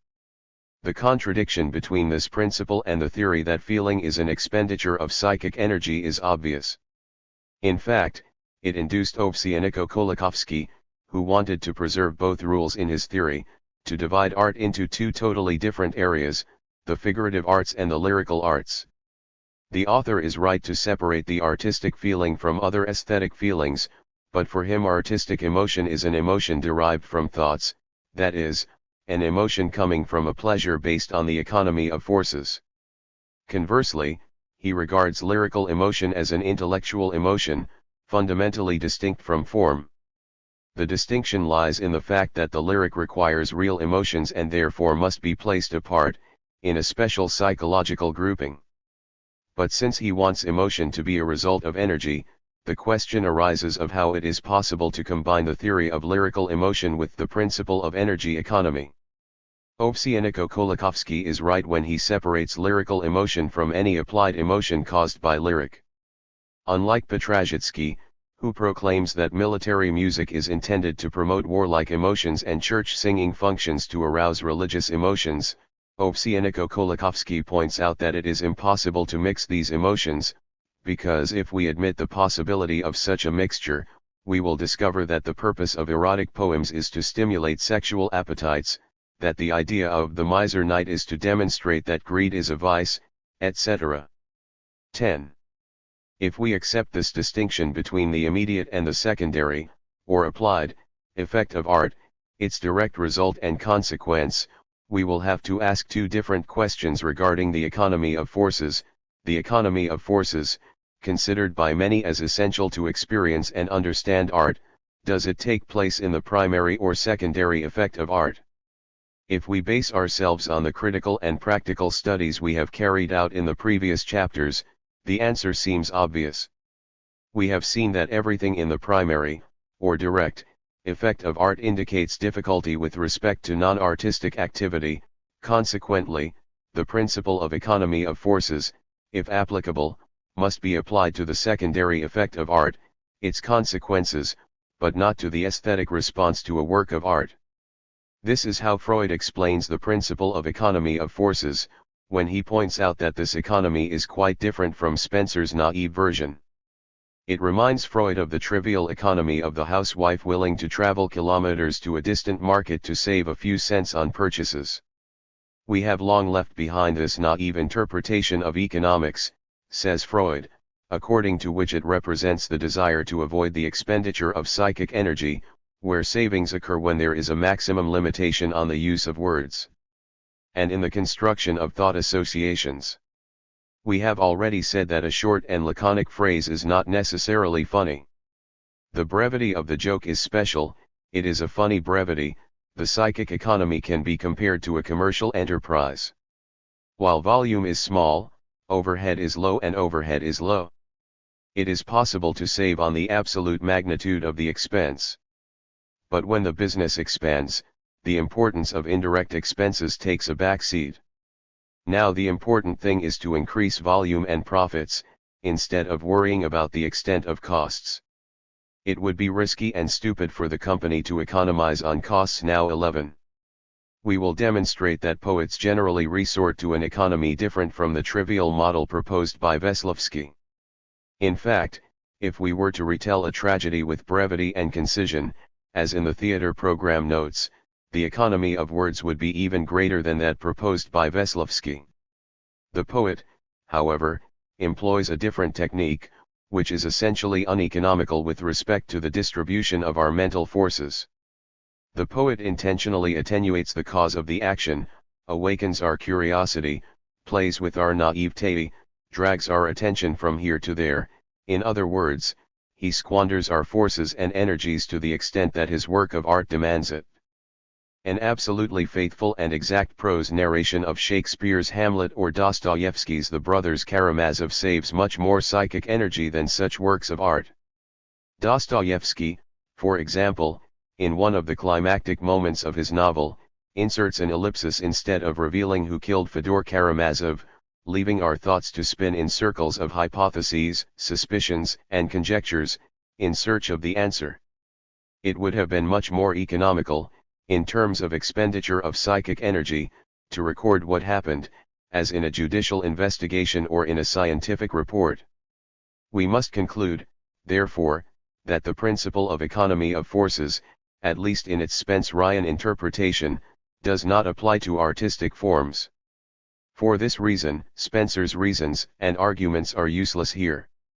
Spencer assumes that the English language is economical, that is, that it saves psychic energy, because in it adjectives usually precede nouns. A black horse is more economical for our attention than a black horse because if the color is not specified first, doubts may arise about the type of horse in question.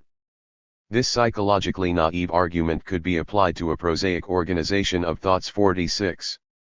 In art, however, the expenditure and utilization of nervous energy are governed by a completely different and opposite rule. The greater the expenditure of nervous energy, the more intense the effect produced by the work of art. We have to remember that an emotion is an expenditure of psychic forces. We also have to remember that art is inextricably associated with a complex game of emotions. We will see, then, that art violates the principle of economy of forces, at least as far as its immediate effect is concerned, and obeys an opposite principle in the construction of artistic forms. Our aesthetic response is, above all, a response that annihilates our nervous energy. It is an explosion, not a greedy economy. Perhaps the principle of economy of forces can be applied to art in a completely different way. To know this, we must have a clear idea of the nature of the aesthetic reaction.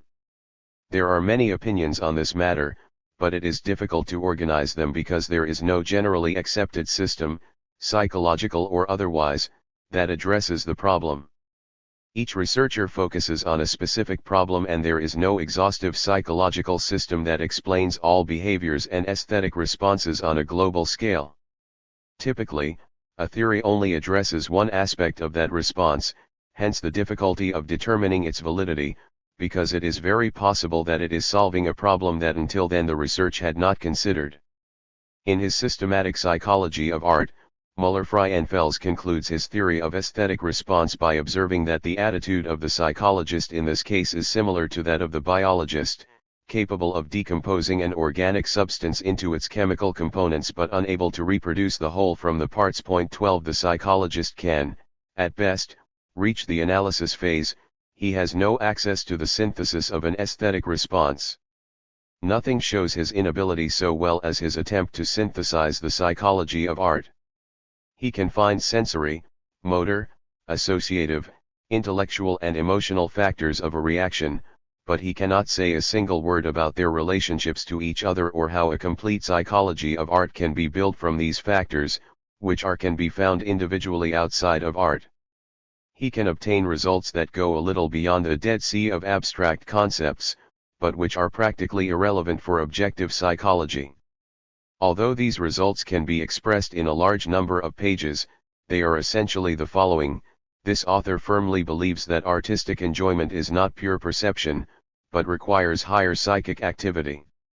The psyche does not collect artistic emotions as if they were a handful of seeds thrown into a bag. Artistic emotions require a process of germination and growth, and a psychologist may be able to discover the auxiliary and secondary needs of this process, such as heat, humidity, chemical additives, etc. 13 But when he finishes his research, the psychologist will know as much about the germination process as he did at the beginning. Our goal will be to set aside systematic analysis and the absolute and exhaustive components of aesthetic responses to study germination itself, rather than the conditions that cause it. With the help of synthetic theories of aesthetic emotions, we can bring together everything that has been said on the subject to date around two basic arguments. The first was developed by Christensen in an exhaustive but conventional way. This author affirms that any action in the external world carries a special sensory and moral effect. According to Goethe, this is the emotional impression, the differential in the mood we experience, what psychologists of the past called the sensory tone of perception. The color blue calms us, yellow excites us, etc. Christensen affirms that art is based on these differentials of moods, hence the aesthetic reaction can be represented as follows. An aesthetic object consists of different parts and comprises impressions of material, object and form that are essentially different but have in common the fact that each element corresponds to a specific emotional tone. The material of the object and its form are not directly included in the aesthetic object, but in the form of the emotional elements that are added to it. 14 Which can be merged into what is generally known as an aesthetic object. The aesthetic response, therefore, makes us think of playing the piano. Each element of a work of art presses a corresponding emotional key in our organism that produces a tone, and the aesthetic reaction is constituted entirely by emotional impressions arising in response to these keys. In a work of art no element is important in itself, it is nothing more than a key. The important thing is the emotional reaction it generates. Such a mechanical concept, however, is ultimately incapable of solving the problem of artistic response, because the emotional part of an impression is very reduced in comparison with the intense affects that constitute an artistic response. In addition to the emotive impression generated by the existing individual elements of art, an artistic response also consists of certain emotional experiences that cannot be counted among these mood differentials. Christensen distinguishes between his theory and the conventional theory of art as a state of mind. The distinction, however, is more quantitative than qualitative and, ultimately, what we are left with is the concept of art as a state of mind arising from diverse differentials. We fail to understand why there is a connection between aesthetic experience and the course of our daily lives, nor why art is so important to us. Christensen ends up contradicting himself and his own theory when he defines art as embodied desire and as a vital activity of extreme importance. His psychological theory does not explain to us how, through the emotive nature of its elements, art can fulfill the tangible realization of the fundamental desires of our psyche. With such a psychological interpretation, art becomes something very superficial that only affects the surface of our psyche because its sensory tone cannot be separated from the emotion itself. This theory opposes sensualism and demonstrates that the enjoyment of art does not reside in the eye or the ear. However, he does not know how to explain to us exactly where it resides and places the experience approximately at the level of the eye and ear, associating it with the activity of our perceptive organs. The other theory, known in psychological literature as Einfühlung, empathy, theory, is therefore more effective. This theory originated from Herder and was developed by Lipps. It starts from an opposite concept of emotional feeling. According to this theory, works of art do not generate emotions in us like the keys of a piano produce sounds. An artistic element does not introduce its emotional tone to us. It is we who introduce emotions into an artistic work, emotions springing from the greatest depths of our being and produced not at the superficial level of the receptors but in the most complex activities of our organisms. The nature of our psyche, says F. T. Fisher, is so constituted as to insinuate itself in physical phenomena or in man-made forms, attributing certain moods to these phenomena, moods which, by an unconscious act, they penetrate objects. Aesthetics is about this addition, this Einfühlung in inanimate objects. Lipps has developed a brilliant theory of Einfühlung in both linear and three-dimensional forms. He has shown that we rise with an ascending line, fall with a descending one, turn with a circle, and so on. If we stick exclusively to the empirical facts revealed by Lipps's theory, we can say that it will undoubtedly form part of the future objective psychological theory of aesthetics. From an objective point of view, Einfühlung is a response to a stimulus. Lipps, who claims that we put our responses into a work of art, is closer to the truth than Christensen, who thinks that an aesthetic object puts its emotional properties into us. But Lipps' theory has as many drawbacks as Christensen's. First, he does not provide any criteria by which we can distinguish aesthetic responses from other responses unrelated to art. It is undeniable that Einfühlung is an omnipresent part of our perception, consequently, it cannot have any specifically aesthetic meaning. Point 15. Equally convincing are Mammann's two other objections, that the Einfühlung, as generated by the verses of Faust, sometimes occupies a predominant place but at other times is completely eclipsed by the content, and that in the interpretation of Faust it is an element subordinate of the aesthetic reaction, and not its core. If we examine artistic works of the complexity of novels or architectural structures, we will see that their main effect is based on different highly complex processes associated with our perception of the whole and our ability to carry out intellectual operations of great difficulty and complexity, etc. Müller-Frauenfels maintains that a work of art generates two kinds of affect in us. Experiencing Othello's jealousy or Macbeth's terror at Banquo's appearance is a co-effect on our part. The fear for Desdemona before she herself discovers that she is in danger is an affection of our own and should be distinguished from co-affection. 16. It is evident that Christensen's theory only explains our affects, those of the spectator, ignoring the co-effects, since no psychologist will define the co-effect of Macbeth's terror or the emotional sufferings of Othello as the emotional tone of those images. Their emotional tone is different and, therefore, Christensen's theory ignores co-effects. Lipps's theory, for its part, deals exclusively with co-effects. It explains how, through Einfühlung, we can experience the passion of Othello or Macbeth, but it is unable to explain how we feel fear for Desdemona when she is not yet he doesn't feel it or suspects anything. According to Müller-Frauenfels, the Einfühlung theory cannot explain the different kinds of affect. At most it can be applied to co-effects, but for our own affections it is inadequate. Only in part do we experience the affects as they are given to the characters in a drama. Most of the time we don't experience them with the characters, but because of them. The term compassion, for example, is most inappropriate, because we very rarely experience passion with someone. Generally, we experience passion because of the feelings of another. 17. These observations are fully corroborated by Lipps's theory of tragic perception. Lipps introduces the law of the psychic dam, according to which a psychic event, retained in its natural course, forms a block, or repressed area, that is, it rises just to the point at which it occurs. The impediment or interruption. In this way, tragic delays increase the value of the suffering protagonist, and ein feeling increases our own value. When we see psychic suffering, says Lips, what increases is the objective feeling of one's own worth. I feel, to a more intense degree, myself and my human value as it is reflected in another person. I feel and experience to a greater extent what it means to be human. The means to reach this end is suffering.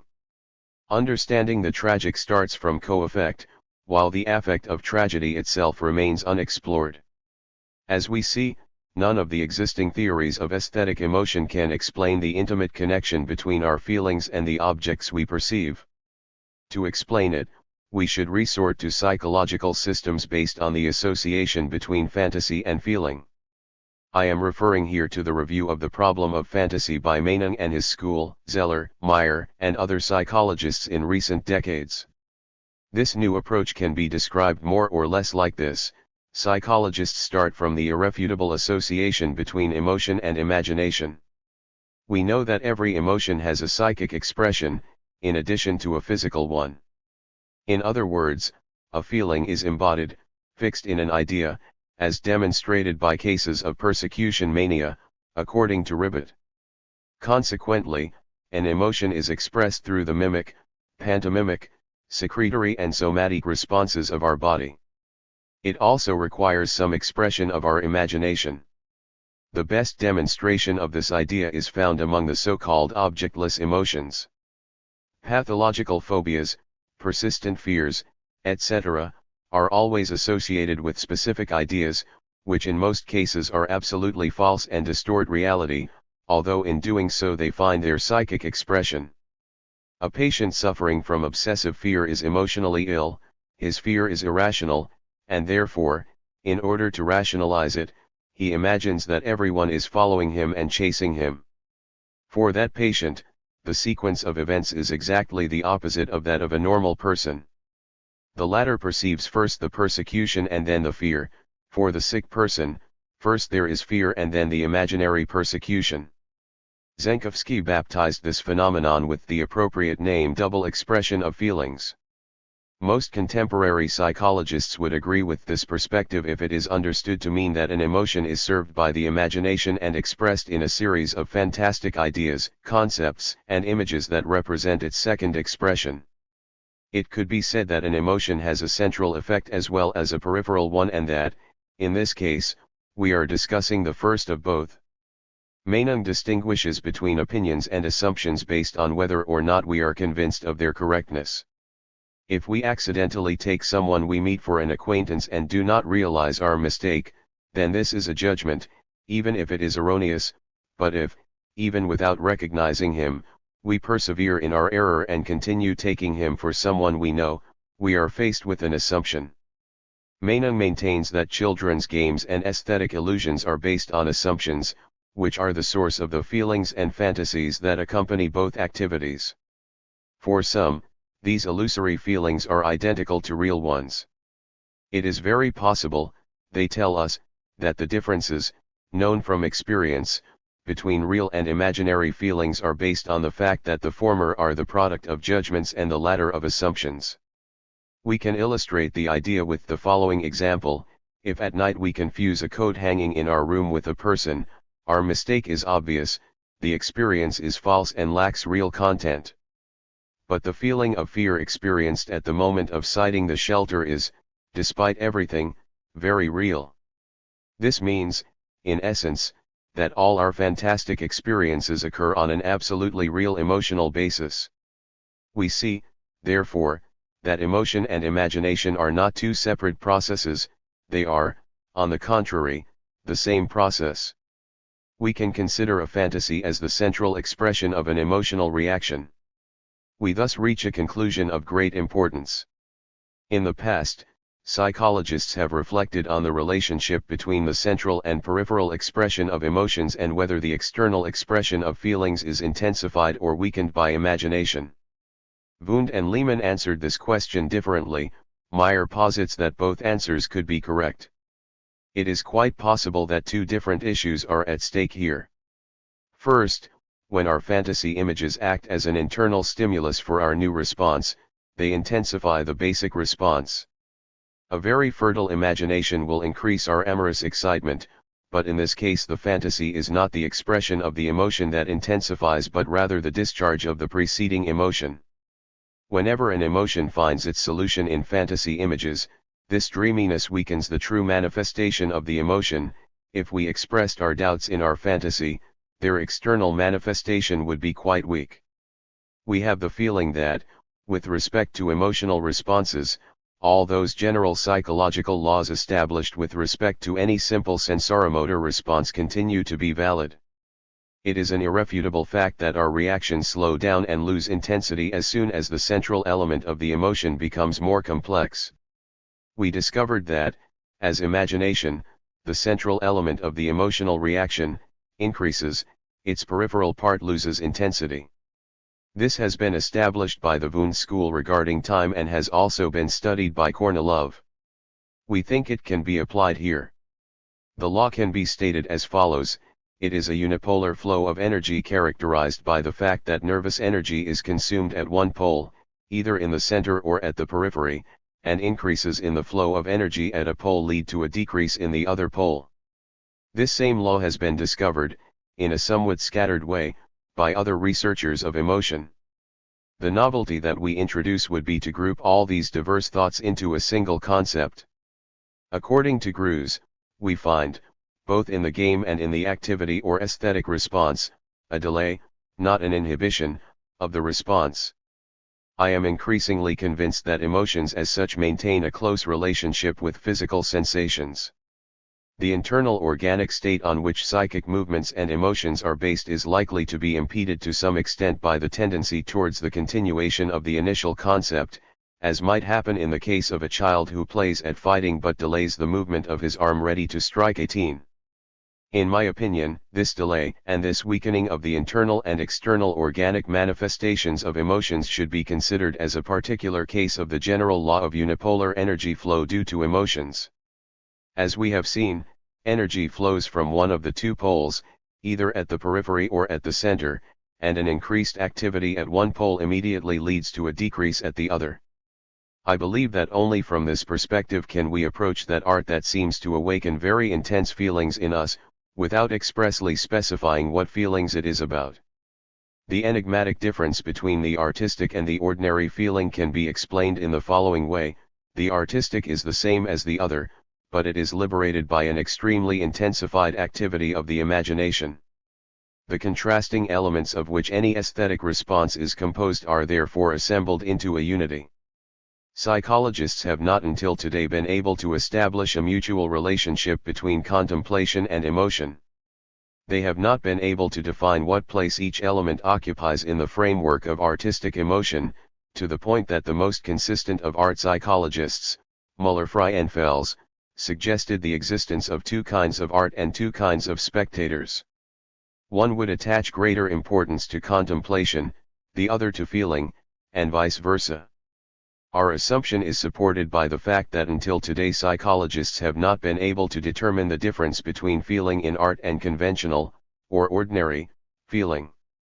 Müller-Frauenfels suggests that the difference is purely quantitative and says, aesthetic affects are powerful, that is, they are affects that do not try to achieve action, but can nevertheless reach the highest intensity of feeling. 19. This statement coincides with what we have just stated. It is also close to Münsterberg's psychological theory, according to which isolation is an indispensable condition of aesthetic experience. Ultimately, isolation is nothing more than that condition in which it is possible to distinguish the aesthetic stimulus from other stimuli, an indispensable condition, since it guarantees a strictly central release of the affects generated by art and ensures that said affects are not expressed by any other external action. Hennecken recognizes the same difference between real and artistic feeling in the fact that emotions themselves do not lead to actions. The goal of a literary work, he states, is to provoke specific emotions that cannot be expressed directly in action. 20. The delay in external manifestation is the distinctive feature of an artistic emotion and the reason for its extraordinary power. We can show that art is a central emotion, an emotion that is released in the cerebral cortex. The emotions that art provokes are intelligent emotions. Instead of manifesting themselves in seizures or a trembling of the fists, they are often released in fantasy images. Diderot says that an actor cries real tears, but the tears come from his brain, so that what he expresses is the essence of his artistic reaction. But we must be aware that a central liberation of this kind is perfectly conceivable in conventional or ordinary emotions. Consequently, a single feature does not determine or define a priori the specificity of the aesthetic emotion. But there is still more. Psychologists often affirm that mixed feelings exist. Although some authors, such as Titchener, deny its existence, others maintain that art always deals with mixed feelings and that emotions, in general, have an organic character. For this reason there are so many authors who consider an emotion as an internal organic response, which expresses the agreement or disagreement of our organism with the neural response released by an individual organ. The unity of our organism expresses itself in emotion. Titchener explains it in the following terms: when Othello mistreats Desdemona, he excuses his rudeness by saying that he is worried about matters of state. Our finger hurts, he says, and this pain will communicate to the other healthy members a sensation of suffering. 21 Emotion is taken here as a general and global organic response to events that occur in an individual organ. For this reason art, which, instead of repelling us, attracts us even when it provokes unpleasant feelings, must necessarily be associated with mixed feelings and emotions. Müller-Frauenfels alludes to the idea of Socrates, cited by Plato, according to which the same person should write both comedies and tragedies. 22 Because the contrast of feelings is essential for an aesthetic impression. 47. When analyzing the tragic feeling, this author highlights the duality as its foundation and shows that the tragic is impossible if it is taken objectively and without any psychological background, because this background is the contrast between inhibition and excitation. 23 Despite the depressing nature of the tragic emotion, as a whole constitutes one of the highest levels that human emotion can reach, because the spiritual conquest of pain or deep regret generates a feeling of triumph that has no parallel. 24. For Schilder, too, this emotion is based on the duality of the tragic impression. 25 Certainly, all authors have commented at one time or another on the fact that tragedy always involves contradictory feelings. Plekhanov cites Darwin's idea of the principle of antithesis in our expressive emotions and attempts to apply it to art. According to Darwin, certain moods cause certain habitual movements that can be considered useful. In a contrasting intellectual mood there is a strong involuntary tendency to carry out movements of an opposite character that seem useless. This seems to be because all voluntary movement invariably requires the action of certain muscles. When carrying out a radically opposite movement, we put opposing muscles into action: movement to the right or left, pushing or pulling, lifting or releasing, etc. As the execution of opposite movements under the influence of opposite impulses has become habitual in us as well as in the lower animals, when movements of one kind are closely associated with an emotion or feeling, it is perfectly natural to suppose that movements of an opposite character are carried out involuntarily, as a consequence of a habitual association. 26. This surprising law discovered by Darwin can be applied to art, and we are no longer surprised that tragedy, which simultaneously generates in us opposite affects, acts according to the principle of antithesis and sends opposite impulses to opposite groups of muscles. It thus forces us to move simultaneously to the right and left, to lift and drop weight simultaneously, to simultaneously move a group of muscles and their opposites. In this way we can explain the delay in the external manifestation of affect that takes place in art. And this is where we can find the specific hallmarks of the aesthetic response. We have seen previously that an artistic work, such as a fable, a story, a tragedy, always includes an emotional contradiction, raises conflicting feelings and leads to the short circuit and destruction of said emotions. This is the true effect of a work of art. We thus arrive at the concept of catharsis. 48 Used by Aristotle as the basis of his explanation of tragedy and repeatedly mentioned by him with respect to the other arts. In his Poetics he says that a tragedy is the imitation of an elevated action and also, because it has magnitude, complete in itself, enriched in language, with artistic embellishments appropriate to the various parts of the work, presented in dramatic form, not as a narrative, but with incidents that excite pity and fear, by means of which they accomplish the catharsis of such emotions.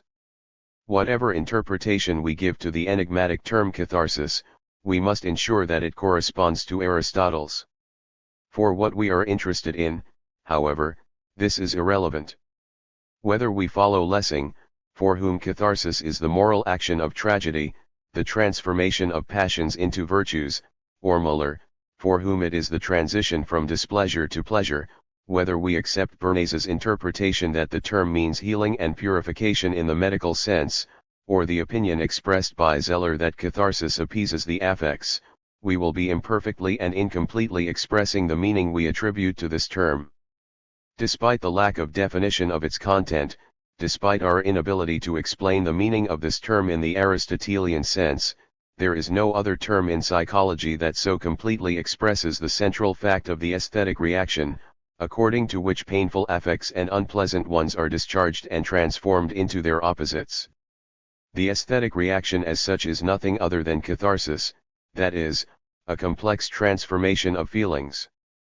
Although at present what we know about the process of catharsis is rather little, we do know, however, that the discharge of nervous energy, which is the essence of any emotion, takes place in a direction that is opposed to the conventional one. And that art, therefore, becomes an extremely powerful means of generating important and appropriate discharges of nervous energy. The basis of this process is revealed in the contradiction inherent in the structure of any artistic work. We have already mentioned Ovsyannikov Kolakowski, who believes that the scene of Hector's goodbye arouses contrasting and conflicting emotions in us. On the one hand, they are the emotions we would experience if the scene were described by Pysomsky. They are all but lyrical, since the description is not a poem.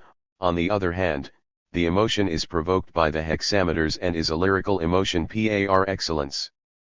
But then, if in every work of art there are emotions generated by the material in addition to those generated by the form, the question is, how are these two kinds of emotions interrelated?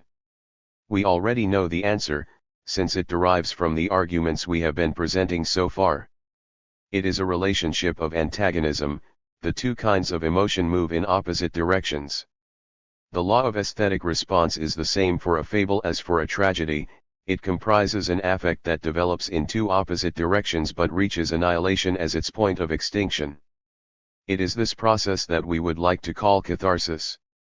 We have shown that the artist always dominates the content with the form, and we have found confirmation of this idea in the structures of fable and tragedy. If we study the psychological effect of each of the formal elements separately, we will discover that they correspond precisely to the requirements posed by the task. Wundt has shown that rhythm itself only expresses a method of expressing feelings in terms of time.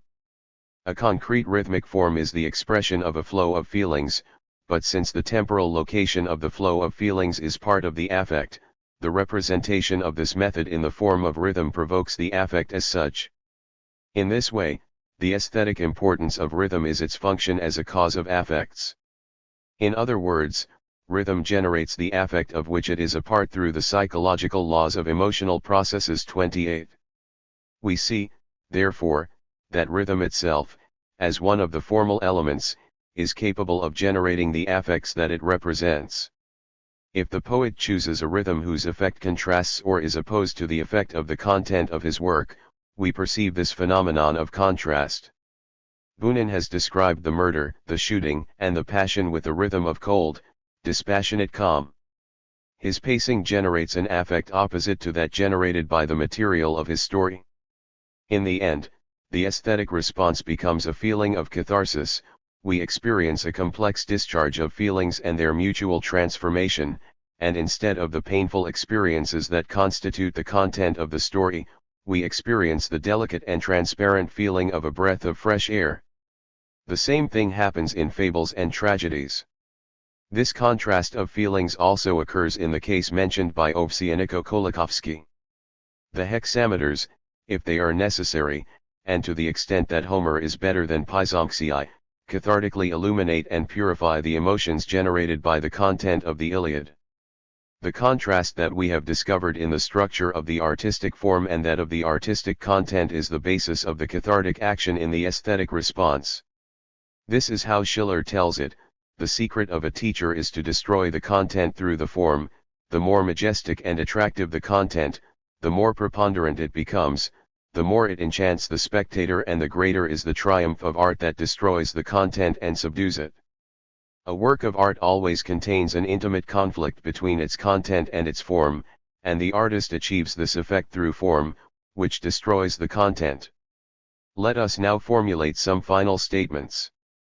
We can say that the basic aesthetic response consists of affect caused by art, affect experienced by us as if it were real, but which finds its release in the activity of the imagination that a work of art provokes. This central release delays and inhibits the external motor aspect of affect, and we believe we are experiencing only illusory feelings. Art is based on the union of feeling and imagination.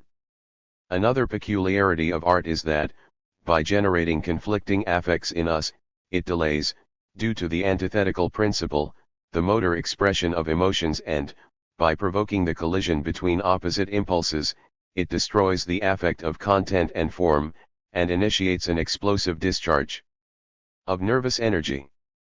The catharsis of the aesthetic response is the transformation of affects, the explosive response that culminates in the discharge of emotions. Chapter 10. The Psychology of Art. Verification of the Formula. Psychology of Verse. Lyric and Epic. The protagonist and the dramatis personae. The drama. The comic and the tragic. Theater. Painting, drawing, sculpture, architecture. We have established that contradiction is the essential feature of artistic form and material. We have also discovered that the essential part of the aesthetic response is the manifestation of the affective contradiction that we have designated by the term catharsis. It would be very important to show how catharsis is achieved in different artistic forms, what its main characteristics are, and what auxiliary processes and mechanisms are involved in it. An investigation of this type, however, would take us outside the scope of our current project, since it would be necessary to undertake an exhaustive investigation into the function of catharsis in each artistic form. Our main objective is to focus attention on the core of the aesthetic response, determine its psychological weight, and use it as a fundamental explanatory principle in our subsequent investigations. Now we must verify whether the formula we have discovered is correct and determine its general applicability and explanatory power. This verification, and the corrections that will undoubtedly have to be made as a consequence of its application, will have to be the subject of multiple individual studies. Here we'll just do a quick check to determine whether or not our formula stands up to verification. It is evident that we will have to abandon any idea of systematic and empirical verification of our formula. We can only inspect concrete phenomena at random, taking typical examples from all artistic fields and trying to see if our formula is applicable to them and to what extent it is. We will start with poetry. If we take the existing studies of verse, studies carried out not by psychologists but by art critics, as an aesthetic fact, we will immediately perceive the remarkable similarity between the conclusions reached by psychologists on the one hand and art critics on the other. The two series of facts, psychic and aesthetic, reveal a surprising correspondence that corroborates and confirms our formula. This observation applies to the concept of rhythm in modern poetry. It has been a long time since we left behind the naive interpretation of rhythm as a meter or measurement.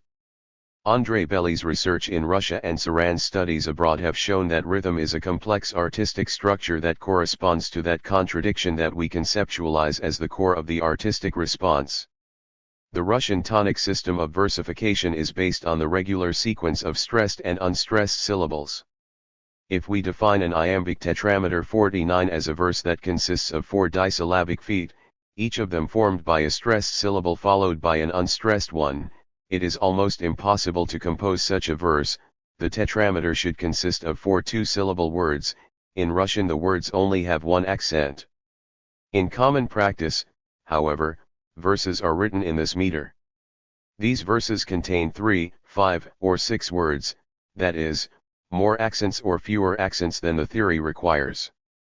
According to the academic theory of philology, any discrepancy between the requirements of meter and the actual number of accents in a verse is compensated by the subtraction or addition of accents with the corresponding adjustment in articulation and pronunciation. In poetry, however, we maintain the natural accent of the words, so that the verse often deviates from the required meter. According to Belli, the sum of deviations from the meter defines the rhythm. Belli demonstrates it this way: if the rhythm of a verse consisted solely of maintaining the correct beat, then all verses written in 1 meter would be identical, and such a regular beat would produce no emotional effect beyond reminding us of a tapping or a drum. The same thing happens with music, where rhythm is not the beat that you can mark with your foot, but the way of filling the bars with uneven and irregular notes that produce the impression of a complex movement. These deviations observe certain regularities, enter into certain combinations, form a certain system. This system of irregularities is what Belli takes as the basis of his concept of rhythm. 1. His studies have proven to be correct. This is demonstrated by the fact that today it is possible to find in any textbook a clear differentiation between the concepts of meter and rhythm.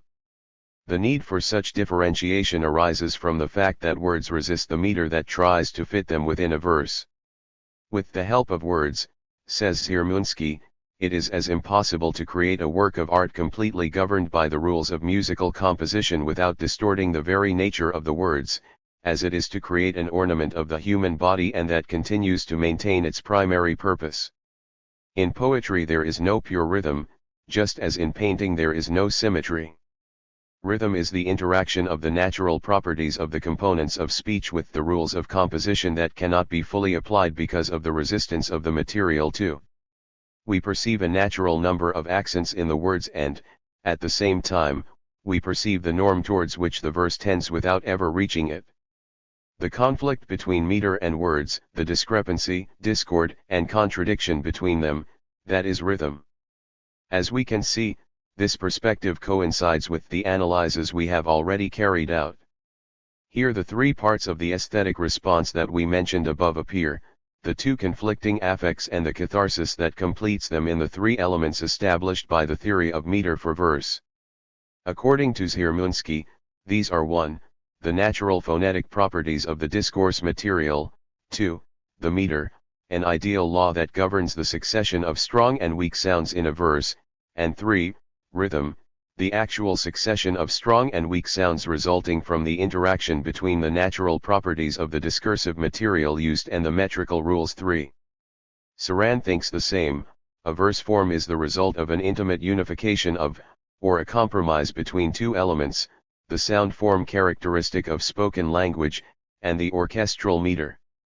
Thus this combat is born, the results of which are the various styles of the same verse form. 4. We must now demonstrate that the 3 poetic elements of the verse coincide in their psychological meaning with the 3 elements of aesthetic action. To do so, we must establish that the first 2 elements are in mutual contradiction and generate affects of an opposite nature. The third element, rhythm, is the cathartic resolution of the first 2. This conception has been supported by the most recent studies, which leave behind the antiquated doctrine of harmony between all the elements of an artistic work and oppose it to the principle of struggle and antinomy of certain elements. If we do not study the static form and if we reject the crude analogy according to which the form contains the content as the glass contains the wine, then, according to Dnianov, we will have to adopt a constructive principle and consider that the form is dynamic. We will have to study the factors that constitute the artistic work not in its static structure but in its dynamic flow. We will then discover that the unity of the work is not a closed symmetrical entity but a dynamic whole that unfolds. There is no static sign of equality or multiplication between its elements, but rather the omnipresent dynamic sign of correlation and integration. 5. Not all factors in a work of art are equivalent. The form is the result of the constructive subordination of certain factors with respect to others and not the fusion of all of them into one.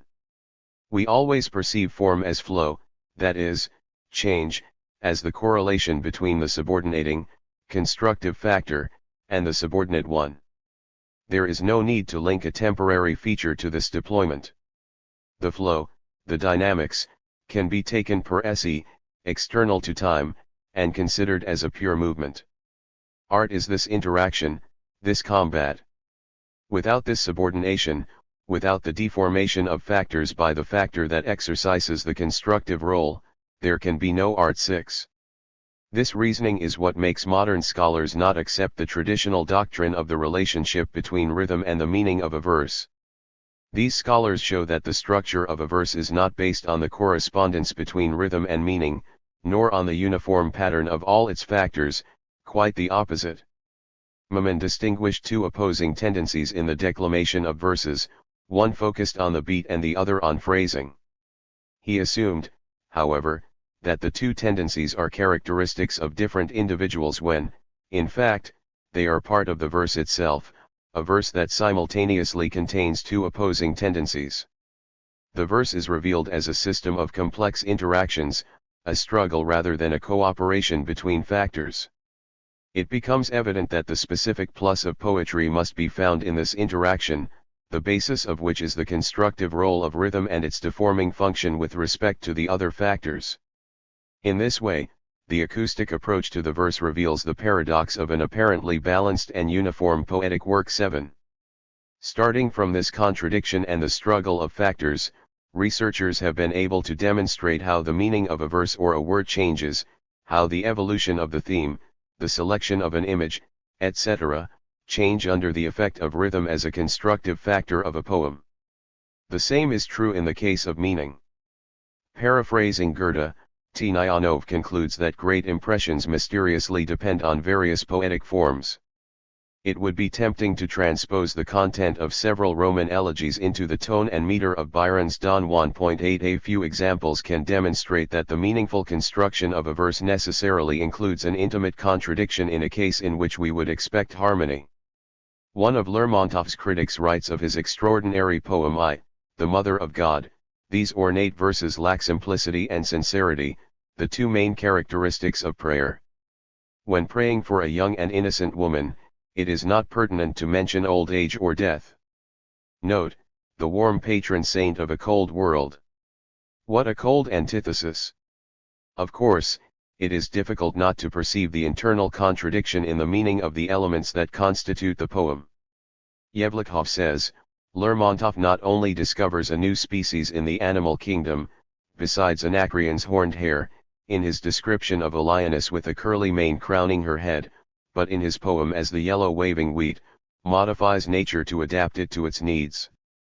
Gleb Uspensky observes that for the benefit of this special case, the mood and feelings are confused, and everything is chosen so arbitrarily that one cannot but doubt the sincerity of the poet. This observation is very correct in essence, although not excessively intelligent in its conclusion. 9. All of Pushkin's poetry implies two contradictory feelings. Take the poem I Wander Through Bustling Streets as an example. Traditionally it is understood that it represents a poet pursued by the notion of death, his concern plunges him into sadness, but he comes to terms with the idea of the inevitability of death and ends up praising youth and life. With such an interpretation, the last verse of the poem contrasts with the work as a whole. We can easily show that this traditional interpretation is totally wrong. If the poet wanted to show how the environment induces thoughts of death in him, he would have chosen a more appropriate environment. He would have taken us to the favorite spaces of sentimental poets, a cemetery, a hospital, the dying or, perhaps, suicide. But Pushkin chose an atmosphere that creates a contradiction in every verse. The poet is haunted by the idea of death in bustling streets, crowded churches, squares full of people, places where death is definitely out of place.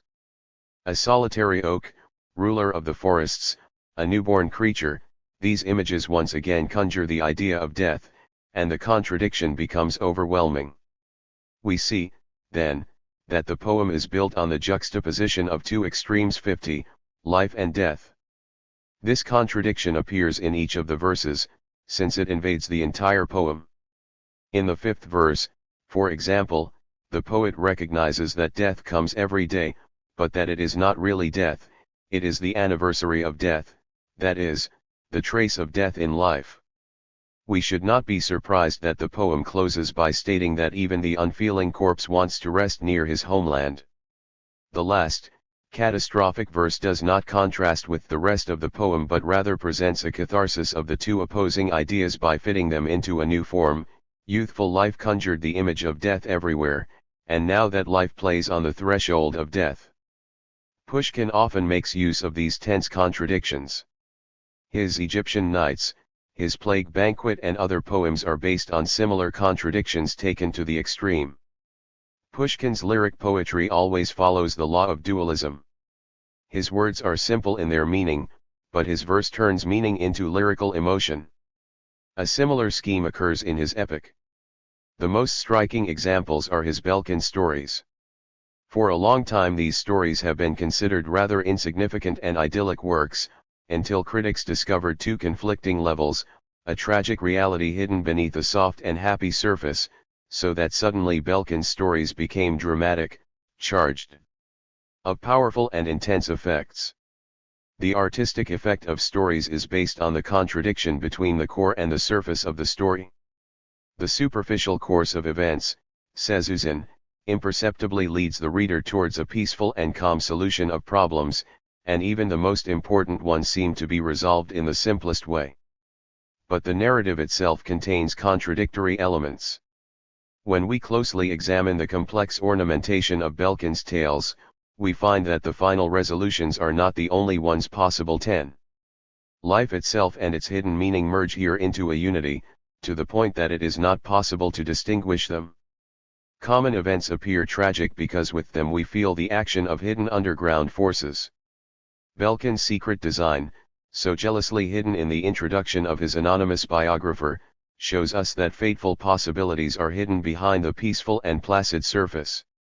Let everything end with a happy ending, this is Mitrofan's consolation, because thinking about any other solution would fill us with terror. 11. The merit of this criticism is that it manages to show convincingly that Pushkin's stories contain a hidden meaning, that the verses that seem to lead us to happiness can also lead us to misfortune, manages to show that the interaction of these two directions in a single verse represents the true phenomenon that we are looking for in the aesthetic experience of catharsis. These two elements come together in any of Belkan's stories with extraordinary and inimitable art.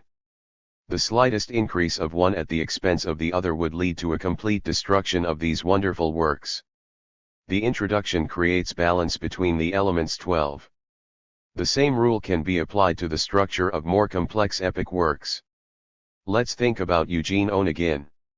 This work is often interpreted as a portrait of a young man from the 1820s and an idealized Russian girl. It is understood that the protagonists are static and totally closed entities that do not change during the course of the narrative. It is enough, however, to take a look at the work to see that Pushkin treats his protagonists in a dynamic way and that the constructive principle of his narrative in verse lies in the development of the characters as the story progresses. Tnyanov says, "We have very recently left behind the kind of criticism in which we discussed and condemned the protagonists of a novel as if they were human beings. All this criticism was based on the presumption of a static protagonist. The static unit of the protagonist, like any static unit in a literary work, is very unstable, it depends entirely on the construction principle used, it can fluctuate over the course of a literary work as required by the dynamics of each specific case.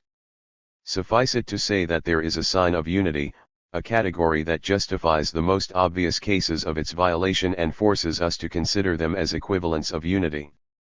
But this unity cannot be the naively conceptualized static unity of the protagonist. Instead of the law of static unity, we must consider the symbol of dynamic integration, of completion. There is no static protagonist, the protagonists can only be dynamic. And the name of the protagonist is already symbolic enough to prevent us from watching him at every turn of the narrative. 13. There is no better proof of this statement than Pushkin's Eugene Onegin. In this verse narrative, Onegin's name functions solely as a symbol of a protagonist. It would be just as simple to show that the beings represented are dynamic and change following the structure of the work. Critics have always started from an erroneous assumption, that the protagonist of this work is static. To confirm their vision, they have listed Onegin's character traits, taken from his real-life model. The object of an artistic study must be the specific element that distinguishes art from other fields of intellectual endeavor and from the methods of using those fields as materials or instruments. A work of art is a complex interaction of multiple factors, therefore, the object of the study must be to determine the specific character of said interaction. 14. What is being said clearly here is that the material of the study in art must be unmotivated, that is, something that belongs exclusively to the domain of art. Let us now examine Eugene Onegin. All the conventional characteristics attributed to Onegin and Tatiana emerge from the first part of the story. The dynamics of the development and evolution of these characters are ignored, as are the tremendous contradictions that the two protagonists incur at the end of the work. Hence a whole series of misunderstandings and false ideas. Let's start with the character of Onegin. It is easy to demonstrate that Pushkin introduces certain conventional static elements at the beginning with the sole objective of creating contradictions in the outcome of the narrative. It tells us about Onegin's excessive, irrepressible, and desperate love as well as his tragic end. The author should have chosen protagonists ready to play a loving role. But on the other hand, we see from the beginning that Pushkin accentuates those traits of Onegin's character that make him impossible to star in a tragic love story. In the first chapter, where the poet describes in great detail how well Onegin knew the science of sweet passion, stanzas mundane from the first stanzas, the reader is clear that anything can happen to Onegin except dying from unrequited love. Not in vain does this first chapter contain a lyrical digression on the beauty of female legs, a digression that hints at the extraordinary force of frustrated love, and immediately introduces another opposite level, which contrasts with the previous exposition of Onegin's character. Next, however, the poet tells us that Onegin is incapable of love, stanzas XXXVII, XLII, and Slyin. No, they cooled down too early.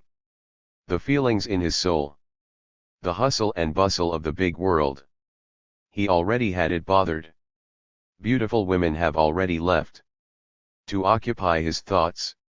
When we have no doubt that Onegin is not going to star in any tragic romance, the narrative suddenly takes an unexpected turn. After Tatiana's declaration of love, we see that Onegin's heart has hardened so much that any relationship with her is unthinkable. However, the other line of development remains identical. When he finds out that his friend Lenski is in love, Onegin tells her, "If I were a poet, I would choose the eldest Tatiana." Finally, the true image of the catastrophe will emerge from the contrast between Onegin and Tatiana. The poet describes Tatiana's love as an imaginary love. At all times he emphasizes that the girl does not love Onegin but a romantic hero that she herself has invented. She very early took a liking for romantic novels. Starting from this statement, Pushkin develops the imaginary and dreamy character of her love. In Pushkin's story, Tatiana does not love Onegin, or, to be exact, she does love him, but not Onegin. The poem tells us that the young woman receives rumors of a possible wedding with Onegin. Caressed inside. An endearing thought. The time came, she loved. This is how the May sun revives. Seed thrown on the ground. It's been a while since her fantasy. For the fertilized longing. She longed for the forbidden fruit. It's been a while since she had. The tormented heart. For an ineffable desire. Her soul was waiting, for someone. Waiting for her wasn't useless. It's him. She said to herself. It is evident that Onegin is that someone for whom Tatiana longs.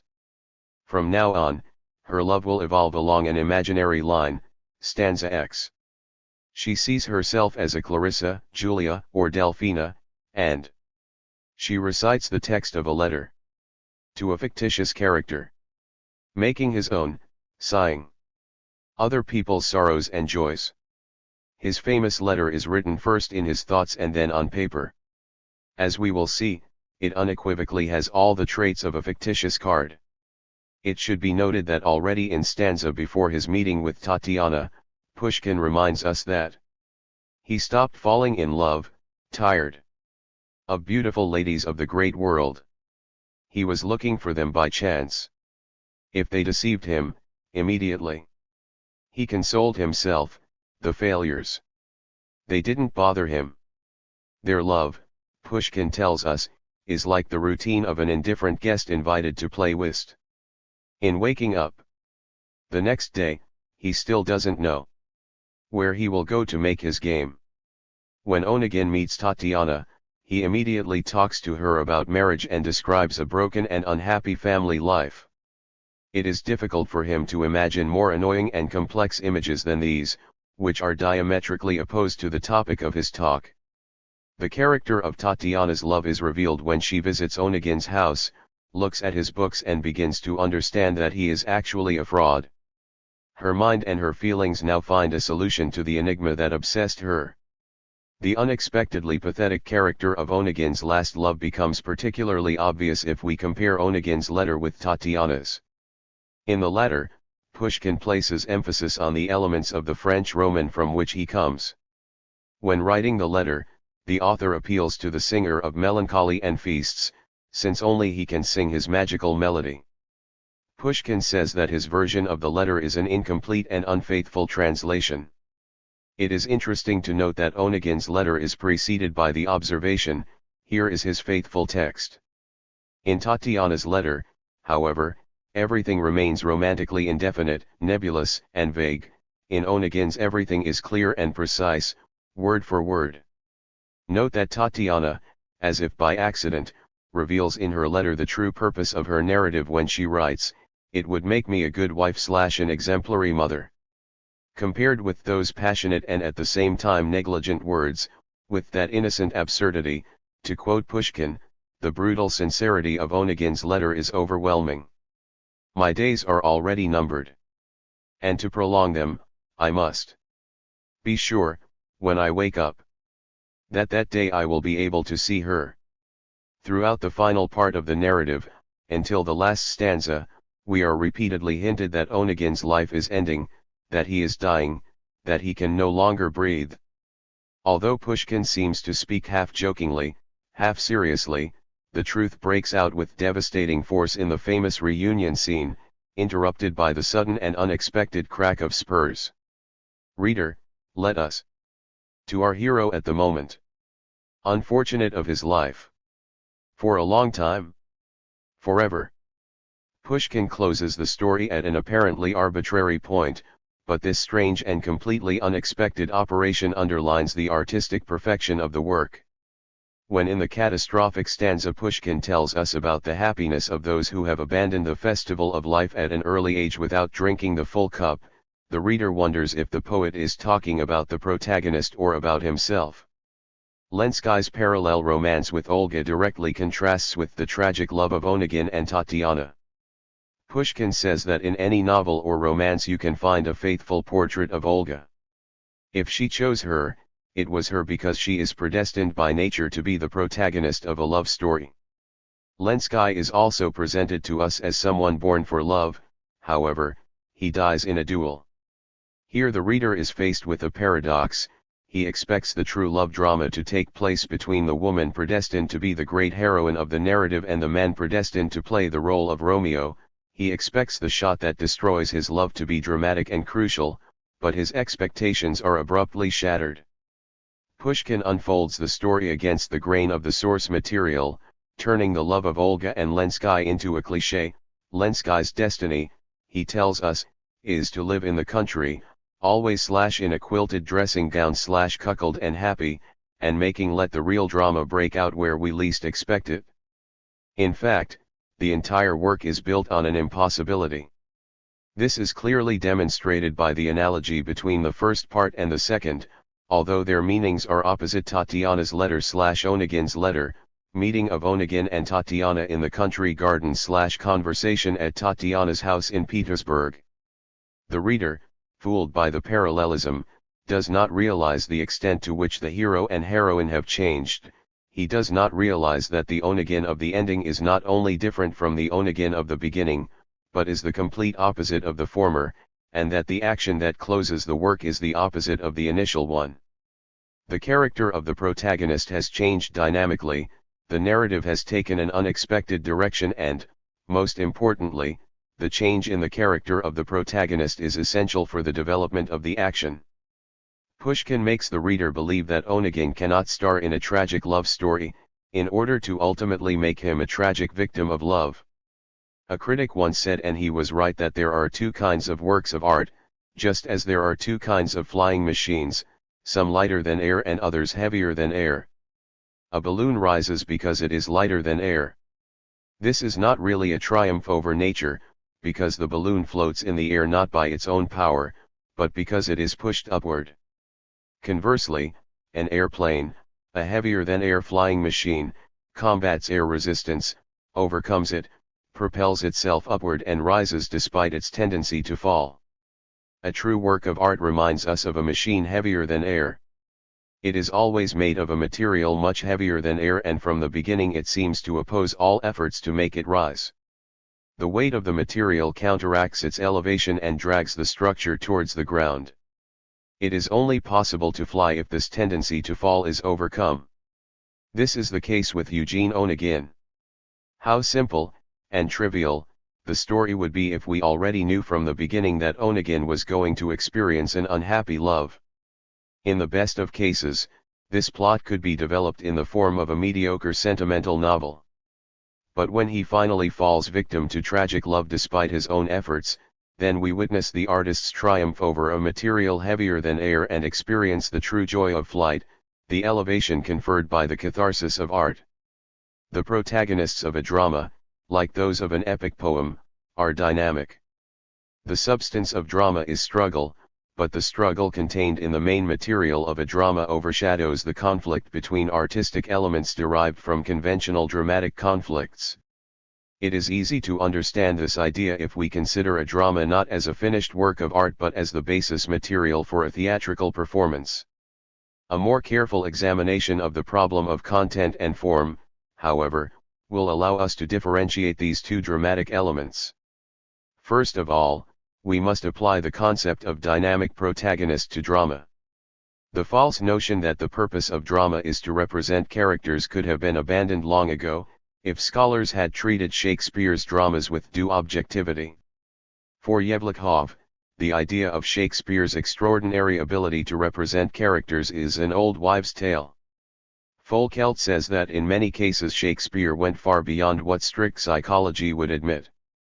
No one, however, has understood this fact better than Tolstoy, as we have already pointed out when talking about Hamlet. His opinion, he says, is radically opposed to the opinion then widespread in Europe. He correctly points out that King Lear speaks pompous, characterless language, as do all of Shakespeare's kings. He then demonstrates that the events of the tragedy are incredible, paradoxical, and forced. Perhaps this tragedy is absurd as I tell it, but in its original version it is even more so. 15.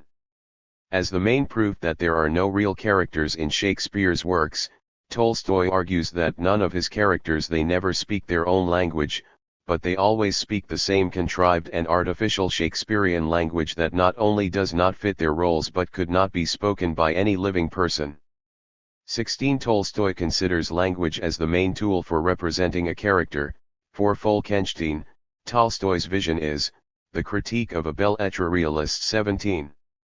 But Folkenstein confirms Tolstoy's opinion when he demonstrates that a tragedy cannot have a characteristic language and that the language of a tragic character is pompous and resonant, the fruit of the author's imagination. In tragedy there is no room for a detailed characterization of speech. 18. With this idea, he demonstrates that tragedy has no character because it represents man in his extremes, while a character is made of proportions, correlations, and compromises between traits and attitudes. Tolstoy is right when he says that Shakespeare's protagonists are not only thrust into impossible tragic situations that neither follow the flow of events nor are relevant in terms of time and place, but they act in a completely arbitrary manner, at odds with their own established characters. 19. Tolstoy makes a discovery here, pointing towards the domain of the unmotivated, a specific distinctive feature of art. Tolstoy puts his finger on the sore spot of Shakespearean studies when he says that Shakespeare's characters constantly do and say things that not only go against their own natures, but serve no purpose at all. 20. Let us take Othello as an example to demonstrate the validity of this analysis and to show that it is possible to use it not only to highlight Shakespeare's defects but also his merits. Tolstoy says that Shakespeare, who took the plots of the works from ancient plays or stories by him, not only distorted but weakened and often destroyed the character of his protagonists. Thus, Shakespeare's characters in Othello, Iago, Cassio, or Emilia, are much less genuine and vivid than in the original Italian novella. The reasons for Othello's jealousy are much more natural in the Italian original than in Shakespeare's tragedy. Shakespeare's Iago is a villain, a trickster, a thief, an impostor. The reasons for his evil, according to Shakespeare, are multiple and diffuse. In the novel, however, there is only one motive, a simple and clear one. Iago's passionate love for Desdemona has turned into hatred for her and Othello after she preferred the Moor to him. Tolstoy observes that Shakespeare deliberately suppressed, modified, or destroyed the characters of Italian history. Othello's own character is only a meeting point for the two contrary affections. Let's examine the protagonist. If what Shakespeare wanted was to describe the tragedy of jealousy, he should have chosen a jealous man, paired him with a woman who gave him reasons to be so, and finally established a relationship between them where jealousy could become inevitable and inseparable companions of love. But instead, the author chooses characters and material that make his task extremely difficult. Othello is not jealous by nature, on the contrary, he is confident, Pushkin observed. 22. And, certainly, Othello's confidence is one of the main reasons for the tragedy. Everything happens because Othello is trusting and because there is not even a hint of jealousy in his nature. In fact, his character is just the opposite of a jealous person. Similarly, Desdemona is not the kind of woman who would provoke furious jealousy in a man. For many critics she is even too idealized and pure. And finally, the key point, Othello and Desdemona's love is presented as something so platonic that one might think that they never really consummated their marriage. The tragedy reaches its climax, the trusting Othello, now violently jealous, kills the innocent Desdemona. If Shakespeare had followed the first prescription, he would have achieved the same banal effect as Artzybashev in his play Jealousy, in which a suspicious husband is jealous of a wife willing to give herself to the first person who passes by, and in which the marital relationship is shown only through the prism of their problems. That flight of a machine heavier than air that we have equated with artistic work is triumphantly achieved in Othello, where tragedy evolves in two opposite directions and generates opposing emotions in us.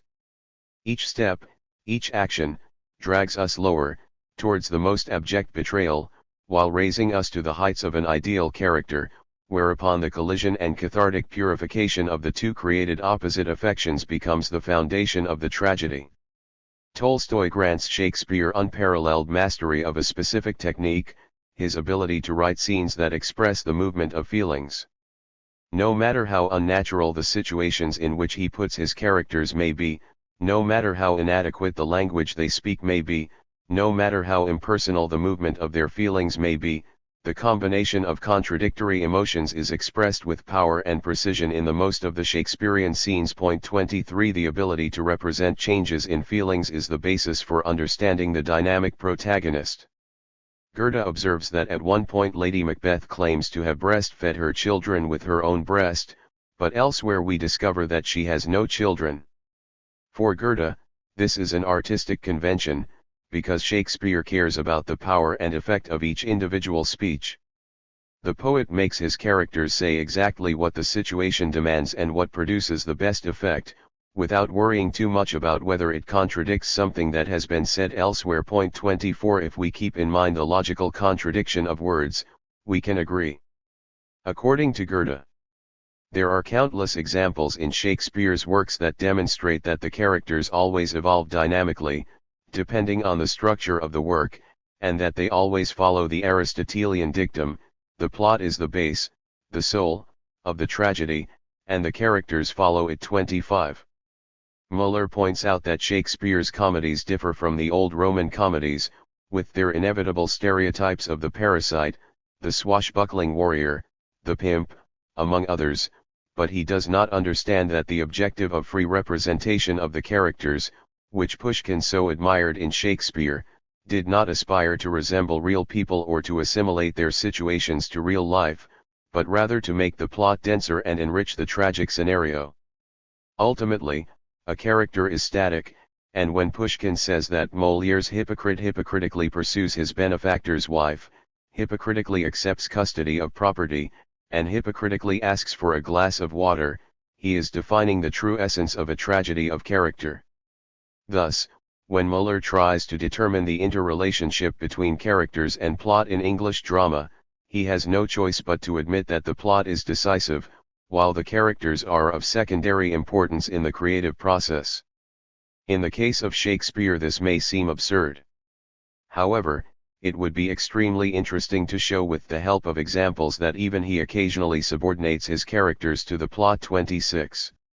When he tries to justify Cordelia's refusal to verbalize her love for her father by arguing that it is a technical requirement, it incurs the same contradiction that we do when we try to explain, from a technical perspective, an unmotivated phenomenon in art that, in addition to being a sad necessity demanded by technique, is also a happy privilege granted by form. That Shakespeare's lunatics speak in prose, that letters are written in prose, that Lady Macbeth raves in prose, makes us understand that the connection between language and the character of the characters can be purely fortuitous. It is important to clarify the substantial difference between the novel and the tragedy. In the novel, the characters of the protagonists are also often dynamic and full of contradictions. They evolve as a constructive factor capable of changing events or, conversely, of being transformed by other stronger or superior factors.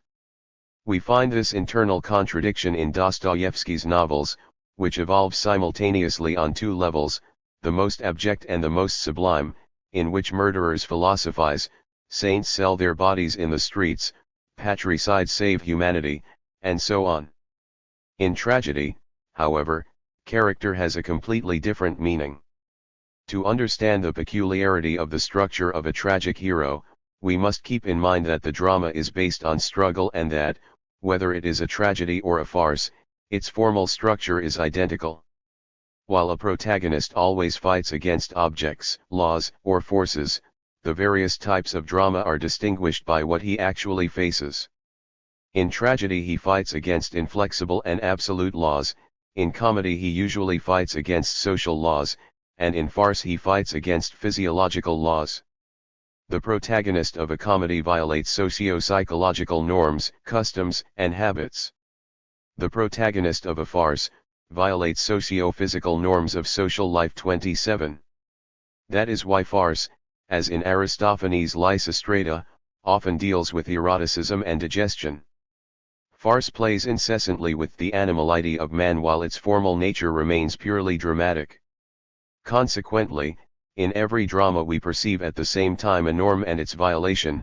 In this sense, the structure of a drama is similar to that of a verse, where we also have a norm, meter, and a system of deviations from it. The protagonist of a drama is, therefore, a character who combines two conflicting affects, that of the norm and that of its violation. That is why we perceive it dynamically, not as an object but as a process. This is particularly obvious when we examine the different types of drama. Falkenstein considers it a distinctive feature of tragedy that its protagonist is endowed with great strength. He reminds us that the ancients defined the tragic hero as a spiritual maximum. Hence the main characteristic of tragedy is maximalism, or the violation of absolute law by the absolute force of heroic struggle. As soon as tragedy descends from this high level of conflict, it becomes drama. Hebel is wrong when he explains the positive effect of tragic catastrophe by saying that when a man is covered with wounds, to kill him is to cure him. This statement would mean that when a tragic poet leads his protagonist to his destruction, he provides us with a satisfaction similar to what we experience when putting to death a suffering, mortally wounded animal. But this view is wrong. We do not feel that death frees the hero. At the time of the catastrophe we do not see him covered in wounds. Tragedy carries out an extraordinary and astonishing catharsis, whose effect is diametrically opposed to its content. In tragedy, the sublime moment of the spectator coincides with the sublime moment of the death or destruction of the protagonist. The viewer not only perceives what the protagonist is or represents but something else. Hence Hebel says that catharsis in tragedy is only necessary for the spectator and is not at all necessary for the protagonist to achieve inner peace. A notable illustration of this idea is offered by the endings of all Shakespearean tragedies, which in most cases end identically. After the catastrophe is over, the protagonist dies without having found peace, and one of the surviving characters remembers for the viewer the events of the tragedy and, so to speak, collects the ashes of the tragedy consumed in catharsis. When the viewer listens to Horatio summarize the terrible events that have just unfolded before his eyes, it is as if he saw the tragedy a second time, this time without venom or distress. This narrated review gives him time to assume his own catharsis, to compare the relationship he has established with the tragedy, as the outcome offers it to him, with the impression immediately experienced of the tragedy as a whole. A tragedy is an explosion of supreme human force. It is given, therefore, in a major key. When witnessing a titanic fight, the spectator's feeling of horror is replaced by a feeling of joy that borders on enthusiasm.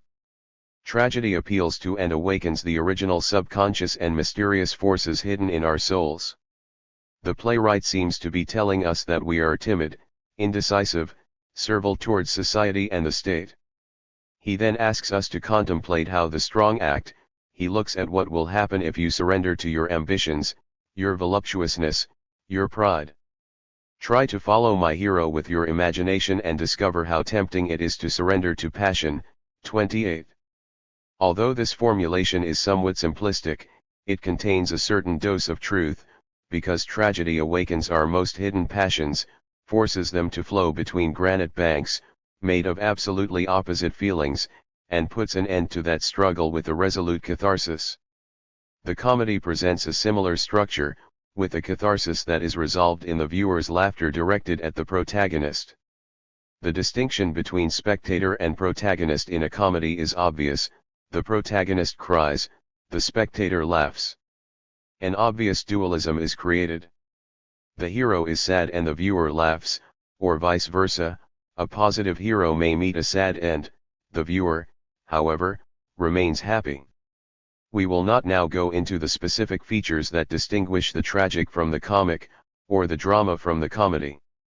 Many authors, including Croce and Heyman, maintain that in essence these categories are not aesthetic, since the comic and the tragic also exist outside the arts. And they are right. For us, the important thing at this point is to demonstrate that whenever art resorts to tragic, comic, or dramatic modes, it invariably obeys the laws of catharsis. According to Bergson, the object of comedy is to show the deviation of the characters from the conventional norms of social life. In his opinion, only man can be ridiculous. When we laugh at an object or an animal, we are taking them for human beings and humanizing them. Laughter requires a social environment. Comedy is impossible outside of society and therefore manifests itself again as a dualism between certain social norms and deviations from them. Falkenstein perceives this dualism in the comic hero and says, a sharp and amusing retort delivered by a comic character obtains a particularly intense effect. Shakespeare's representation of Falstaff works not only because he is a coward, a glutton, a womanizer, etc., but because he is a wonderful joker. 29. For this reason the joke destroys the trivial and common aspects of his nature in a catharsis. Of laughter, according to Bergson, the origin of fun lies in automatism, that is, when something living deviates from certain norms, it behaves as if it were mechanical, and this generates laughter. The results of Freud's research on jokes, humor and the comic are much more interesting. His interpretation of these three forms of experience as purely energetic may seem arbitrary to us, but if we leave this idea aside we cannot help but agree with the extreme precision of Freudian analysis. It is interesting that it coincides so fully with our formula of catharsis as the basis of aesthetic reaction. For him, ingenuity is a Janus that can develop a thought simultaneously in two opposite directions. In the case of humor, there is a discrepancy in our feelings and perceptions, and the laughter resulting from this discrepancy is the best proof of the relaxing effect of the joke. 30 Heyman thinks the same. The joke requires, above all, novelty and originality. A joke can hardly be appreciated twice, and in most cases creative people are also funny, since the jump from tension to discharge can be quite unexpected and unpredictable. Brevity is the soul of the joke, its essence lies in the sudden transition from tension to discharge. 31. This also applies to a field introduced into scientific aesthetics by Rosencrantz, author of The Aesthetics of Ugly. A faithful follower of Hegel, he reduces the role of ugliness to contrast, antithesis, whose purpose is to highlight the positive element, thesis. But this vision is basically erroneous because, as Lalo pointed out, the ugly can become an artistic element for the same reasons as the beautiful. An object described and reproduced in a work of art may in itself, that is, outside the work of art, be ugly and indifferent. In certain cases it must actually be ugly or indifferent. Characteristic examples would be portraits and realistic works of art. The fact is well known and the idea is far from new. There is no snake. Lalo refers here to Boileau nor monster that cannot be attractive in a work of art. 32. Vernon Lee also thinks that often the beauty of objects cannot be introduced directly into art. The most sublime art, he says, for example, the art of Michelangelo, frequently offers us bodies whose structural beauty is distorted by patent defects. On the other hand, any art exhibition and even the most banal art collection can provide us with dozens of examples of the opposite, that is, it will offer us the possibility of easily and convincingly recognizing the beauty of an original model that, however, may have inspired mediocre or bad paintings or statues.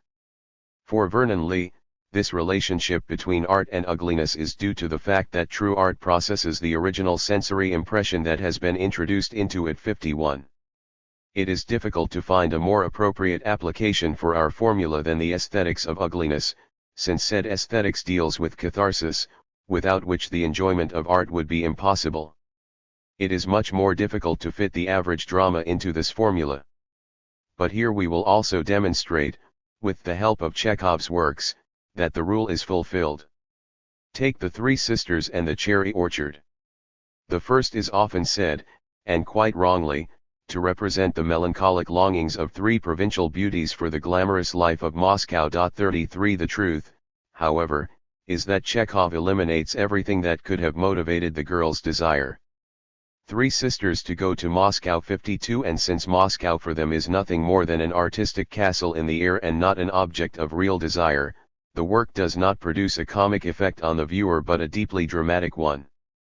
After its premiere, critics wrote that the play was somewhat ridiculous because for 4 entire acts the sisters did nothing but complain, to Moscow, to Moscow, to Moscow, no matter how much any of them could, at any time, limit themselves to buying a train ticket to travel to that Moscow that, apparently, none of them need. One of the critics said that the play was the drama of a train ticket, and in some ways he hit the nail on the head more than critics like Ismailov. Certainly, a writer who makes Moscow a center of attraction for the sisters should also motivate their impulse to go there in one way or another. It is true that they spent their childhood there, he tells us, but none of them remember the place. The idea that perhaps something is preventing them from going to Moscow is also wrong. We can't find any logical reason why the sisters couldn't go there.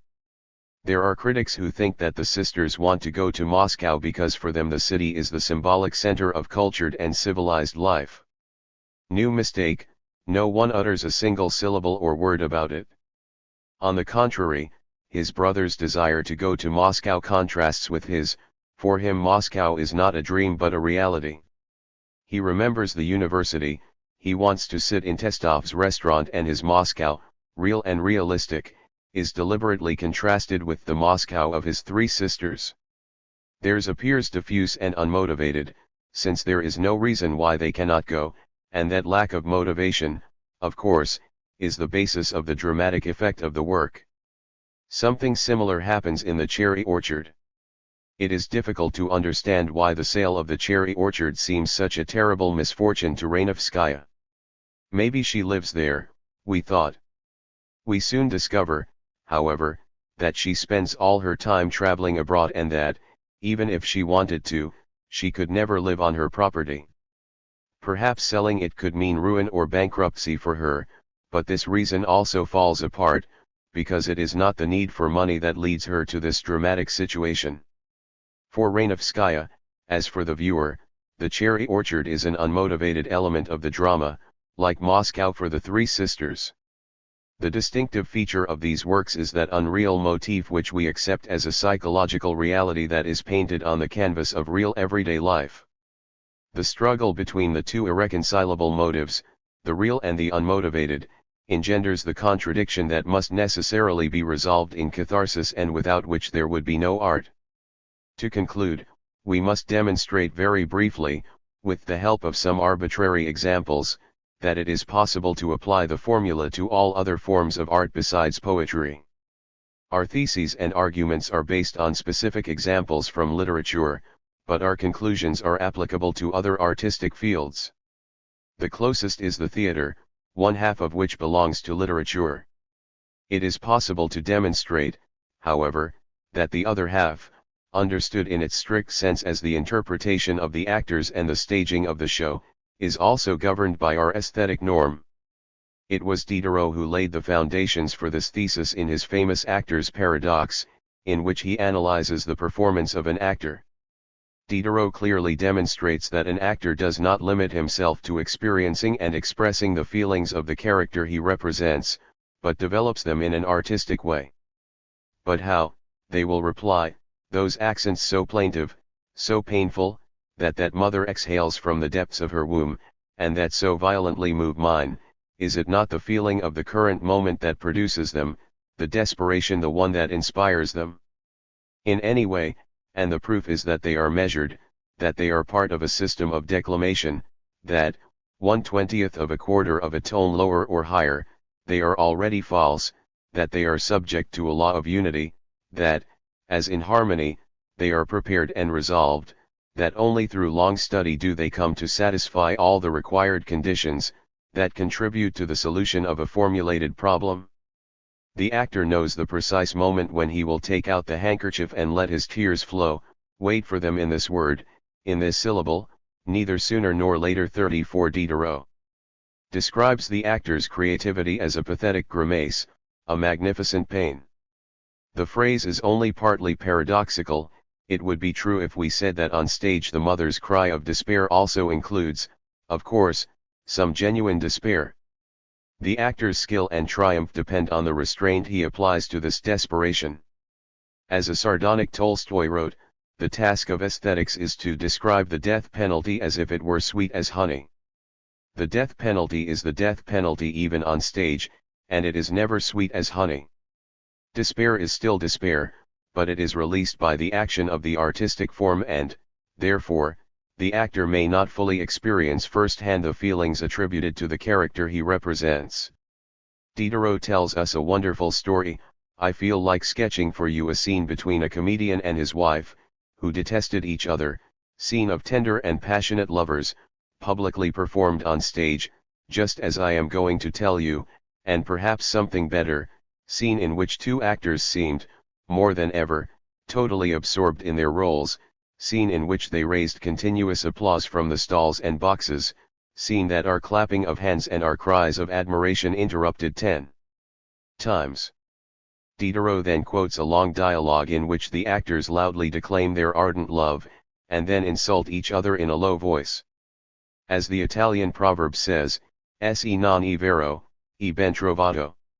For the psychology of art this is of great importance, as it reveals the duality of an emotion experienced and represented by an actor. Diderot affirms that once an actor has finished playing his role, he does not keep for himself any of the feelings that he has represented, these are transferred to the public. Unfortunately, today this observation is considered a paradox, and a sufficiently exhaustive study of the psychology of interpretation has not yet been carried out, although in this field the psychology of art could provide much better solutions than in any other form of art. There is good reason to believe that, regardless of the results, a study of this kind would confirm the fundamental dualism of the actor's emotion, which, it seems to us, makes possible the application of our catharsis formula to the theater 53. The best way to show the effects of this law in painting would be to study the stylistic difference between the art of painting, in the literal sense of the term, and that of drawing. Klinger studies have shown this. We believe, like Christensen, that this difference is due to the different interpretations of space in painting and drawing. Painting ends the flat two-dimensionality of the drawn image and forces us to perceive everything in a new, three-dimensional way. A drawing may represent a three-dimensional space, but the character of the drawing remains two-dimensional. Thus, the impression generated by a drawing is always dualistic. On the one hand we perceive the image as three-dimensional, but we also perceive the play of lines in the two-dimensional plane. This dualism places drawing in a special category within art. Klinger observes that, unlike painting, drawing uses impressions of discord, terror, etc., quite frequently. All of them have a positive meaning. In poetry, drama, and music, he tells us, such features are not only permissible, but indispensable. Christensen proposes that it is possible to produce such impressions because the terror produced is resolved in the catharsis of the form. A dissonance has to be dominated, there must be resolution and appeasement. I would have liked to say catharsis, but the beautiful Aristotelian term has lost its meaning due to the many attempts to interpret it. The feeling of terror or fear must find its resolution and purification in an element of Dionysian enthusiasm. Terror is not represented for its own sake, but as an impulse that must be controlled. And this distracting element must simultaneously mean domination and catharsis. 35. The cathartic potential of formal values is illustrated by Polyolo's Men Fighting, where the horror of death completely vanishes before the Dionysian triumph of rhythmic lines. 36. Finally, a cursory examination of sculpture and architecture reveals that here too the contrast between material and form often constitutes the starting point of the artistic impression. To represent the human or animal body, sculpture almost exclusively uses marble or metal, materials that are among the least naturally suitable for this purpose. But for the artist, the refractory nature of the material is the greatest challenge for creating a living figure. The famous group of Leconte is the best illustration of the contrast between form and material that gives rise to sculpture. The same contrast is evident in Gothic architecture. It is extraordinary that the artist forces the stone to adopt the shape of plants, that he manages to make it sprout branches, leaves, and flower. It is astonishing that in a Gothic cathedral, where the experience of material density reaches its zenith, the artist obtains the effect of a triumphant vertical that makes the visitor feel that the entire building is struggling to rise with irrepressible force. The lightness and transparency that the Gothic architect manages to extract from the solid and inert stone is the best confirmation of this idea. We agree with someone who once wrote in these terms about the Cologne Cathedral: in its graceful and harmonious distribution of arches that intersect as in a filigree, high vaults, etc., we see the same daring and courage that we admire in chivalric feats. In its soft and harmonious contours we find the same feeling that emanates from the love songs of chivalry. When the artist extracts strength and delicate grace from the stone, he is obeying the same law that incites him to propel upward the stone that gravity drags towards the ground, and to create in a Gothic cathedral the effect of an arrow shooting towards the sky. The name of this law is catharsis. It was this law, and no other, that forced the master of Notre Dame in Paris to place on the top of the cathedral some deformed and horrible monsters, the gargoyles, without which the cathedral would be unimaginable. Chapter 11. Art and Life. Pollution Theory. The meaning of art in life. The social meaning of art. Art criticism. Ilardila teaching. The art of the future. It is up to us now to study the following questions. What meaning does art acquire if our interpretation is correct? What is the relationship between aesthetic response and all other forms of human behavior? How do we explain the role and importance of art in the general system of human behaviors? The answers to these questions are as many as there are different ways to evaluate the importance of art. Some believe that art is the supreme human activity, while others consider it a purely recreational and entertainment activity. The valuation of art depends directly on the psychological perspective from which we approach it. If we want to discover what the relationship between art and life is, if we want to solve the problem of art in terms of applied psychology, we must adopt a valid general theory to solve these questions. The first view, the most widespread, maintains that art infects us with emotions and is therefore based on contamination. Tolstoy says, artistic activity rests on the ability of people to infect other people with their own emotions and to be infected by the emotions of others. Intense emotions, weak emotions, transcendent or insubstantial emotions, good or bad emotions, become, when they contaminate the reader, spectator, or listener, the material of art. This idea implies that, since art is nothing more than a common emotion, there would be no substantial difference between an ordinary feeling and a feeling aroused by art. Consequently, art plays the mere role of a sounding board, amplifier, or transmitter for the infection of feelings. Art lacks specific distinctions, hence, the appreciation of art must be based on the same criteria that we would use to value any feeling. Art can be good or bad, depending on whether it infects us with good or bad feelings. Art in itself is neither good nor bad, it is a language of feeling that we must appreciate based on what it expresses. Tolstoy thus came to the natural conclusion that art has to be valued from a moral perspective. Tolstoy approved of art that generated good feelings and opposed art that, according to him, depicted reprehensible facts or actions. Many other critics came to the same conclusions as Tolstoy and evaluated an artistic work based on its obvious content, praising or reprimanding the artist accordingly. Like ethics, aesthetics, this would be the slogan of this theory. But Tolstoy soon realized that his theory was failing when it tried to be consistent with his own conclusions. The writer compared two artistic impressions, one produced by a large chorus of peasant women celebrating the wedding of his own daughter, and the other produced by a virtuoso performing Beethoven's Sonata Opus 101. The peasant women singing expressed such a feeling of joy, enthusiasm, and desire for life that it infected Tolstoy, who returned home in an excellent mood. According to him, these songs were true art, because they communicated a specific and powerful emotion. Since the second impression did not produce specific emotions, he concluded that Beethoven's sonata was a failed artistic attempt that did not contain defined emotions and, therefore, was not remarkable or extraordinary in itself. The example shows us the absurd conclusions that one can reach if one bases the critical understanding of art on the criterion of its contagiousness. Beethoven's music does not contain any definite feeling, while the songs of the peasant women have a contagious and elemental joy. If this is true, then Yevlikov is right when he says that authentic and real art is music or military dances, because they are more catchy. Point 2 Tolstoy is consistent in his ideas. In addition to popular songs, he only recognizes the marches and dances written by various composers as works that come close to the demands of universal art. A critic of Tolstoy's article, V.G. Valder, points out that if Tolstoy had said that the joy of the peasant women put him in a good mood, no one could object to him. This would mean that the language of emotions expressed in his singing, which could very well have been expressed through simple shouts, as it probably was, infected Tolstoy with his joy. But what does this have to do with art?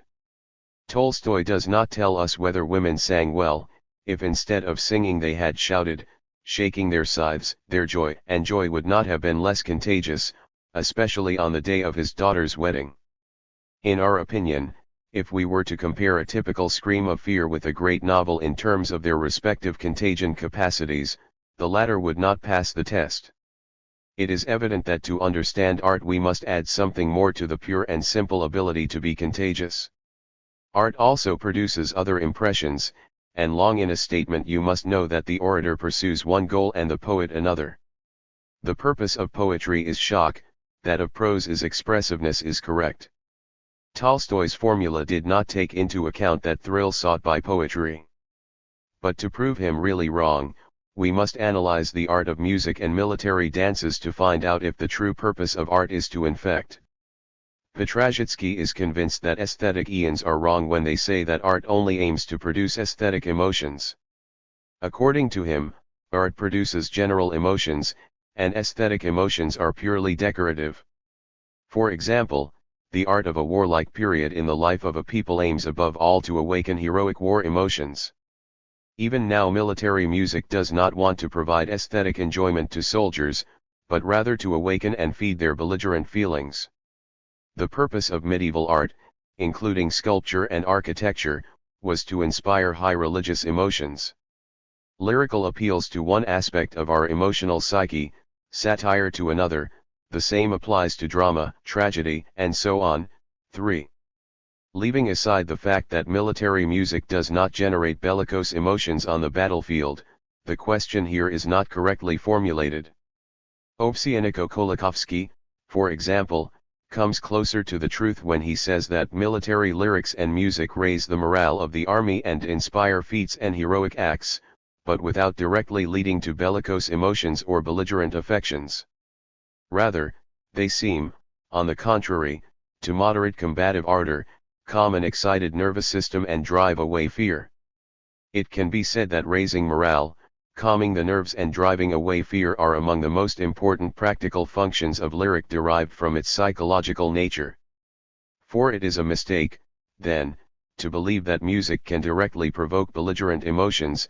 To be exact, it offers these emotions an opportunity to express themselves, but music as such neither causes nor generates them. Something similar happens with erotic poetry, whose only purpose, according to Tolstoy, would be to awaken concupiscence. Anyone who truly understands the nature of lyrical emotions knows that Tolstoy is wrong. There is no doubt that lyrical emotion has a calming effect on all other emotions, and affects, to the point of occasionally paralyzing them. It has the same effect on sexuality, with its emotions and affections. Erotic poetry, if it is truly lyrical, is much less suggestive than works of the visual arts in which the problems of love and the well-known sexual problem are treated with the aim of producing a moral reaction. 5. Ovsyaniko Kolakowski only is partly right in supposing that the sexual feeling, which is easily aroused, is most intensely promoted by images and thoughts, and that such images and thoughts are harmlessly reproduced in lyrical emotion, and that humanity is indebted to lyric, even more than with ethics, to dominate and moderate sexual instincts. He underestimates the importance of other artistic forms, which he calls figurative, and does not realize that in them too the emotions provoked by images are counteracted by the non-lyrical emotion of art. As we see, Tolstoy's theory does not hold up in the field of applied arts, where he believed that its validity was absolute. Regarding great art, the art of Beethoven and Shakespeare, Tolstoy himself observed that his theory was not applicable. A sad and thankless task would be that of art if its only objective were to contaminate one or many people with feelings. In that case, its importance would be negligible, because there would only be a quantitative expansion, and not a qualitative one, beyond the sentiment of a single individual. The miracle of art would then be like that raw miracle of the Gospels in which 5 barley loaves and 2 small fish fed thousands of people, who ate until they were satisfied, and a dozen baskets could still be filled with the remaining food. This miracle is only quantitative, thousands were fed and satisfied, but each of them ate only bread and fish. But wasn't this his daily diet at home, without miracles involved? If a tragic poem only intended to infect us with the sadness of its author, it would be a sad situation, of course, for art. The miracle of art reminds us much more of another miracle from the Gospels, the transformation of water into wine. The true nature of art is transubstantiation, something that transcends ordinary feelings, for the fear, pain, or excitement that art causes includes something that is above and below its normal and conventional content. That something defeats the feelings of fear and pain, transforms water into wine, thus fulfilling the most important purpose of art. A great thinker once said that art has the same relationship with life as wine has with grapes. He meant by this that art takes its material from life, but in exchange it offers something that his material did not contain. At first an emotion is individual, but only through a work of art does it truly become social or generalized. However, it seems that art itself does not contribute anything to this emotion. It is not clear, then, why art should be considered a creative act or how it differs from an ordinary shout or an orator's speech. Where is the shudder that Longinus spoke of, if art is considered exclusively as an exercise in contagiousness? We realize that science is not limited to contaminating a person or an entire society with thoughts and ideas, in the same way that technology makes man more skillful. We can also recognize that art is an expanded social feeling or a technique of feelings, as we will see later. Plekhanov says that the relationship between art and life is extremely complex, and he is right. He cites Taine, who investigated the suggestive question of why landscape painting only evolved in the city. If art only set out to infect us with the feelings that life communicates to us, then landscape painting could not survive in the city. History, however, shows just the opposite. Taine writes, "We have the same right to admire landscapes, as they had to be bored." For the man of the 17th century there was nothing uglier than a mountain. He inspired a multitude of unpleasant ideas in him, because he was as tired of barbarism as we are of civilization. The mountains give us an opportunity to rest, away from our sidewalks, our offices and businesses. If we like the landscape, it is only for this reason. 6. Plekhanov points out that sometimes art is not a direct expression of life, but an expression of its antithesis. He thinks that, of course, it is not in that leisure that Taine talks about, but in a certain antithesis, art liberates an aspect of our psyche that does not find expression in our daily lives. We cannot talk about an infection with emotions. Obviously, the effect of art is much more varied and complex. Whichever way we take it, we always discover that art implies something other than a pure transmission of feelings. Whether we agree with Lunacharsky that art is a concentrate of life or not, 7, we must assume that it starts from certain living feelings and elaborates them, a fact that Tolstoy's theory does not take into account. We have seen that this process is a catharsis, the transformation of these feelings into opposite feelings and their subsequent resolution. Naturally, this vision agrees perfectly with the principle of antithesis in art proposed by Plekhanov. To understand this, we must examine the problem of the biological meaning of art and assume that art is not a simple means of infection but something incomparably more important in itself. In his 3 chapters of historical poetics, Veselowski says that ancient songs and music were born from a complex need for catharsis. A chorus sung during hard and exhausting work regulates muscular effort with its rhythm, and playing music without an apparent goal responds to the subconscious requirement to train and regulate physical or intellectual effort.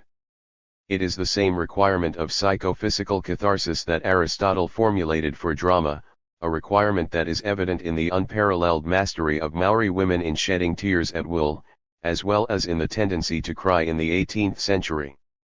The phenomenon is the same, the difference is only in expression and understanding.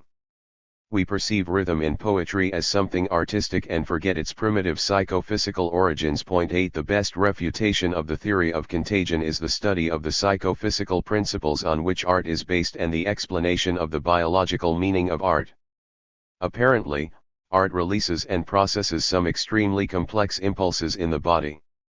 The best confirmation of our point of view is found in its coincidences with Bucher's studies on the origins of art, which allow us to understand the true role and purpose of art. Bucher demonstrated that music and poetry share a common origin in hard physical labor. Bucher formulated the general content of the work songs as follows: they follow the general trend of work and signal the beginning of a simultaneous collective effort. They try to incite men to work through mockery, invective, or reference to the opinions of the spectators. They express the workers' thoughts about their work, its development, its tools, etc., as well as their joys or sadness, their complaints about the hardness of the work and the lack of pay. They make a request to the master. The supervisor or simply, the spectator. The two elements of art and their resolution come together here. The only peculiarity of these songs is that the feeling of pain and hardship that art must resolve is an essential part of the work itself. Later, when art is separated from manual work and begins to exist as an independent activity, it will introduce into the artistic work that element that was initially generated by the work itself.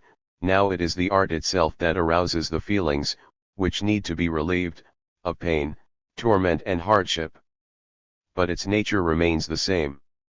Bucher says something very interesting: for ancient people, singing was an indispensable accompaniment to hard work. 10. We now understand that at first singing organized collective work, and then gave relief and relaxation to painful tension and martyring. As we will see, art, even in its highest manifestations, totally disconnected from work and without any direct connection with it, has continued to maintain the same functions. You still have to systematize, or organize, social feeling and give relief and relaxation to the painful and tormenting tension. Quintilian expresses it this way, and it would seem that it was given to us music by nature to make our work bearable. The rower, for example, is inspired by the song. This is useful not only where the efforts of many converge, but also when it must give respite to the exhausted worker. Art thus emerges as a powerful instrument in the struggle for existence. The idea of reducing their role to a communication of feelings without being able to exercise any power or control over said feelings is unacceptable.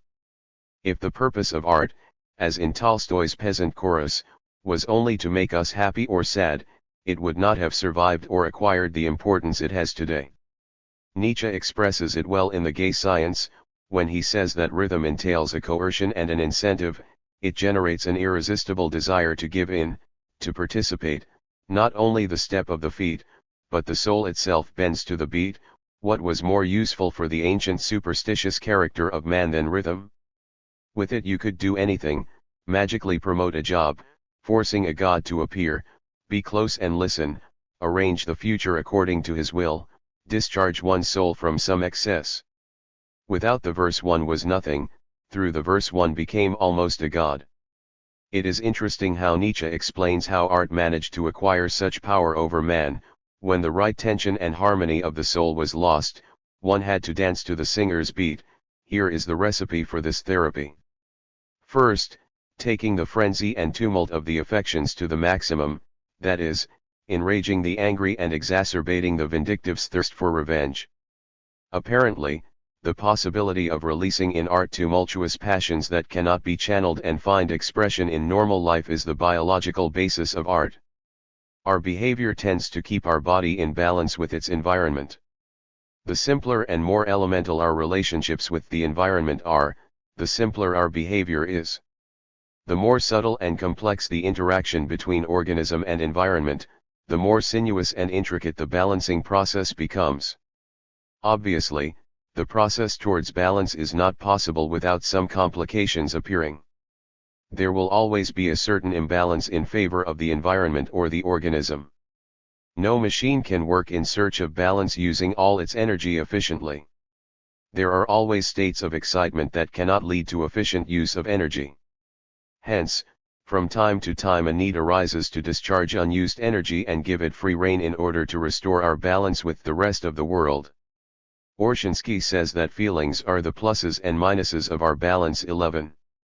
These pluses and minuses, these discharges and expenditures of unused energy, are the biological function of art. If we look at a child, it is clear that his possibilities are much greater than he really believes.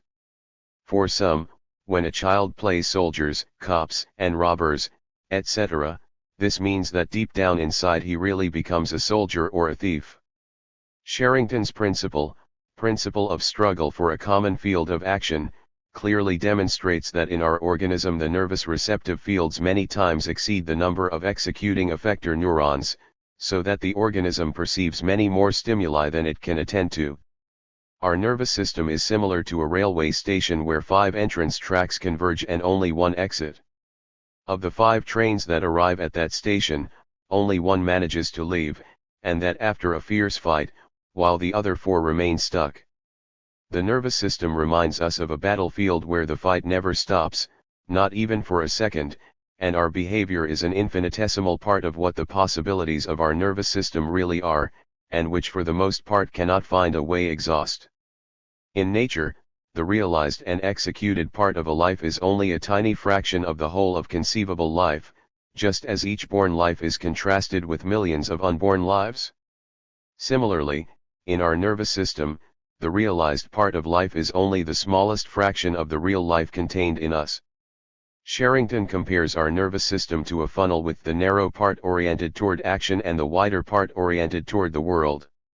The world pours upon man, through the wide part of the funnel 54, thousands of calls, desires, stimuli, etc., but only an infinitesimal part of them is realized and flows through the narrow opening.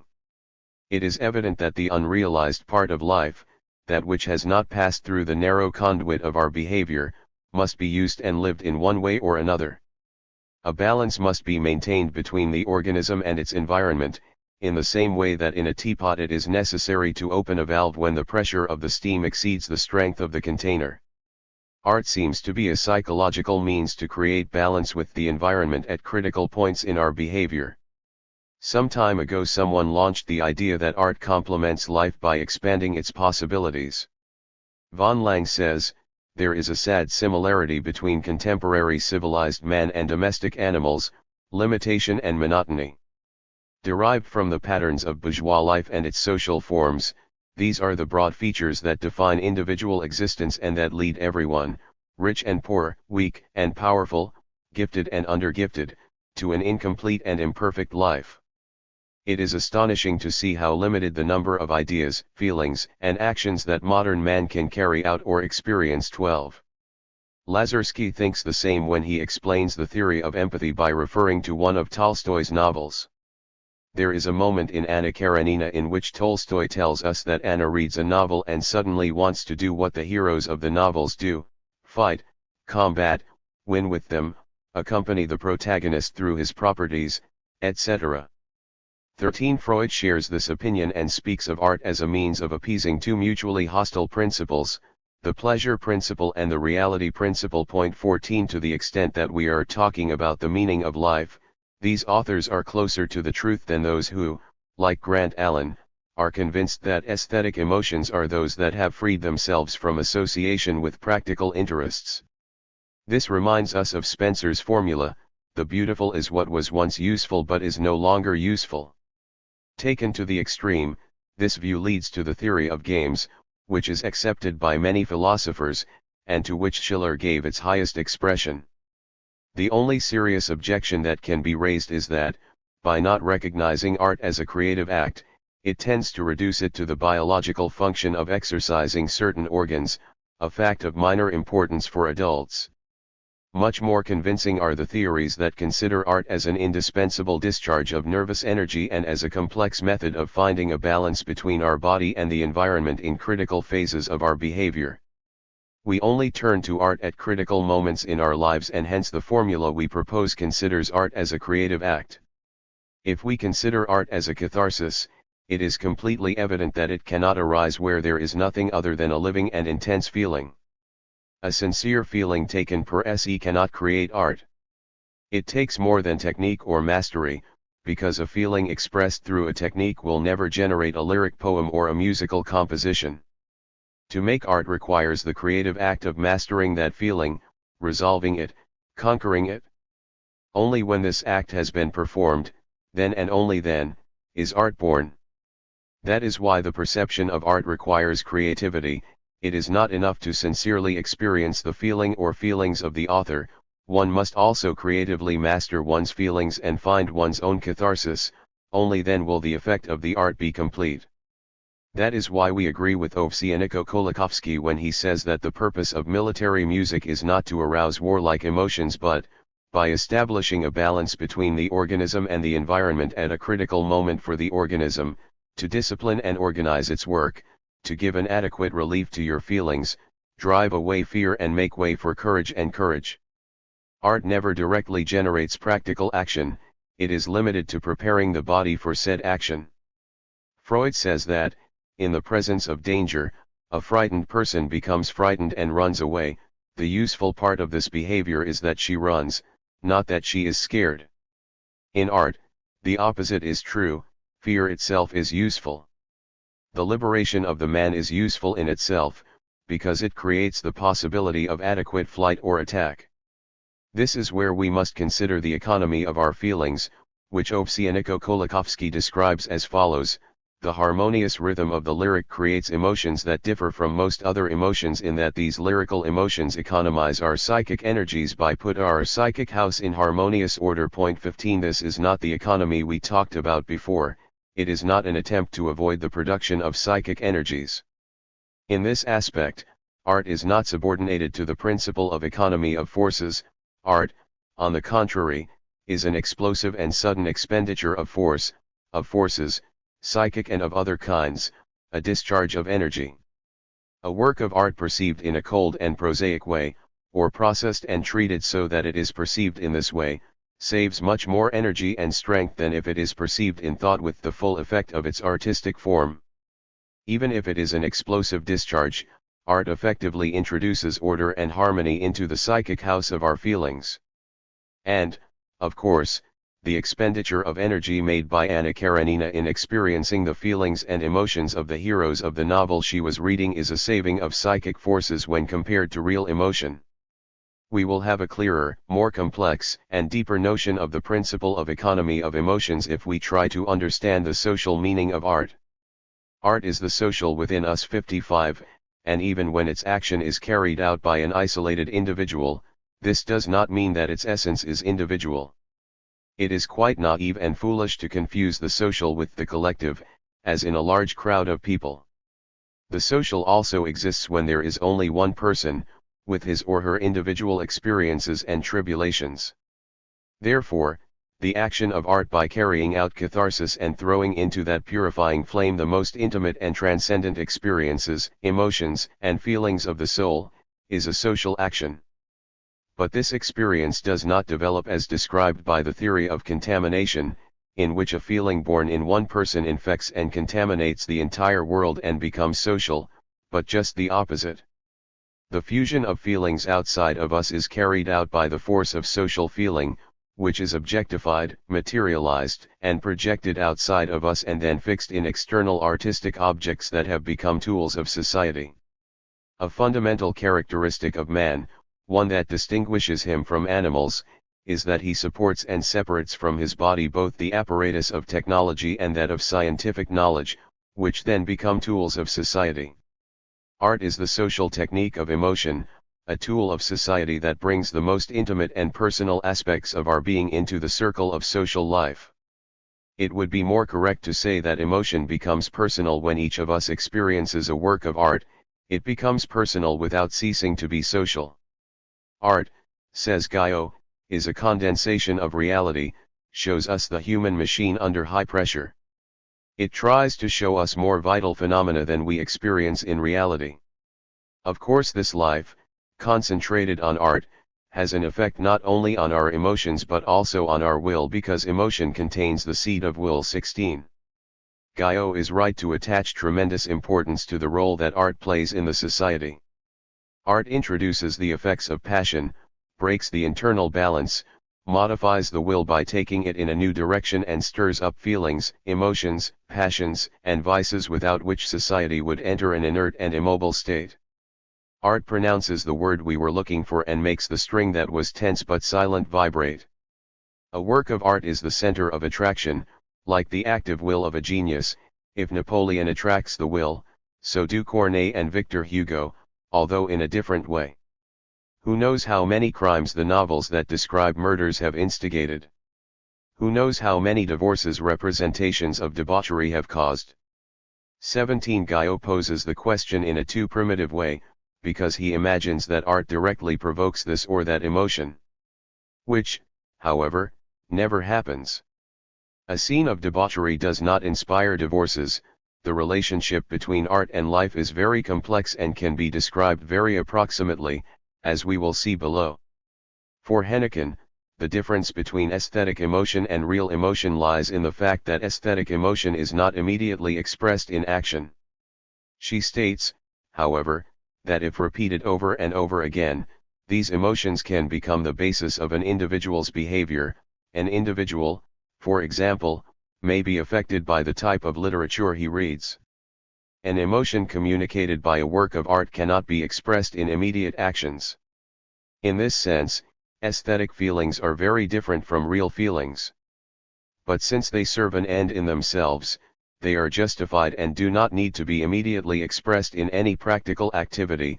Aesthetic emotions can, by accumulation and repetition, lead to substantial practical results.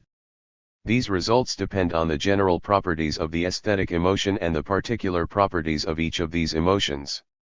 Repeated exercises of a specific group of feelings under the effect of invention, imagination, or unreal moods or causes which generally cannot result in action do not require active manifestations and, without a doubt, weaken the property common to all emotions.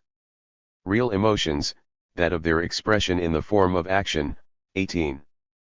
Hennequin introduces two very important corrections, although his solution to the problem continues to be quite primitive. He is right when he says that aesthetic emotion does not immediately generate action, but rather manifests itself in a change of purpose. He is also right when he says that aesthetic emotion not only does not generate the actions he talks about, but is completely foreign to them. Recovering Guyot's example, we could say that reading crime novels does not incite us to kill, but actually teaches us not to kill. But this view of Hennequin, although more pertinent than the first, is quite simple in comparison with the subtle function accorded to art. The truth is that art carries out an extremely complex action with our passions and far transcends the limits posed by these two simplistic alternatives. André Belly says that when listening to music we feel what the giants must have felt. Tolstoy magnificently describes this high tension of art in his Kreutzer Sonata. Do you know the first beat, the presto? Do you know him? He exclaimed. Oh! That sonata is terrible. Precisely that time. Overall, the music is terrible. What is it? I do not get it. What is music? What effect does it produce? And why does he act that way? They say it lifts the souls. It's stupid. Is a lie. It has a great influence, I mean myself, but it does not elevate the soul in any way. It does not make the soul rise or fall, but rather irritates it. How to explain this to him?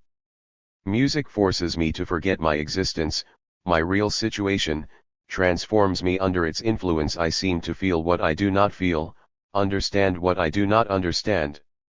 The music provokes in me the state of mind that the composer had when he wrote it. My soul is confused with yours, and our mood is transformed, but I don't know why that happens to me. When writing the Kreutzer Sonata, Beethoven knew why he was in the state of mind that prompted him to do it. Therefore, it had a meaning for him that it doesn't have for me. Music irritates me without giving me definitive satisfaction. To the sound of a military march, the soldiers parade, and to the sound of a dance piece, they dance, and the music has achieved its objective. Communion is celebrated in a sung mass, and music has also justified its reason for being. But, in general, one feels nothing but excitement and does not know what he should do. That's why he acts so terribly sometimes. In China, music depends on the government. It should be like this everywhere. And in whose hands is this terrible procedure? Can the presto from the Kreutzer Sonata, for example, be played in a hall among low-cut ladies? How is it possible to hear that presto, applaud a little and then eat ice cream and comment on the latest gossip in town? Such works can be played on certain solemn and important occasions, or when acts corresponding to that music are performed. It is necessary, after hearing the music, to do what it has inspired you. On the contrary, it cannot help but be harmful to provoke a feeling that does not correspond to the place or the time, that cannot be expressed. 19. This passage from the Kreutzer Sonata explains very convincingly the incomprehensibly shocking effect that music has for a normal listener. It reveals a new aspect of aesthetic response and demonstrates that it is not a blank shot, but a response to an artistic work and a powerful new stimulus for further action. Art demands a response, incites certain actions, and Tolstoy aptly compares the effect of Beethoven's music to that of a dance tune or a march. In the case of the latter two, the excitement created by the music resolves into a response and a feeling of satisfied rest emerges. Beethoven's music, on the other hand, plunges us into a state of anxiety and confusion, because music reveals those impulses and desires that can only find resolution in exceptionally important and heroic actions. When after this music we are offered an ice cream and a bit of gossip between ladies with décolleté, we are left in a state of exceptional tension, anxiety, and confusion. But Tolstoy's character is wrong when he compares the irritating and stimulating effect of this music with the effect produced by a military march. He does not realize that the effect of music is revealed in a much more subtle way, through discharges, tensions, and deformations of our constitution. It can reveal itself in unexpected and extraordinary ways.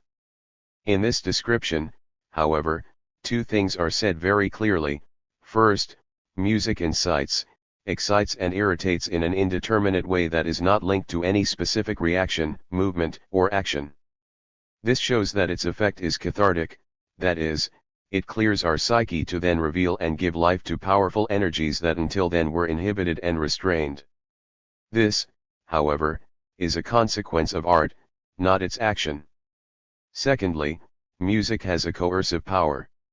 Tolstoy suggests that music should be a matter of state. For him, music is a public matter.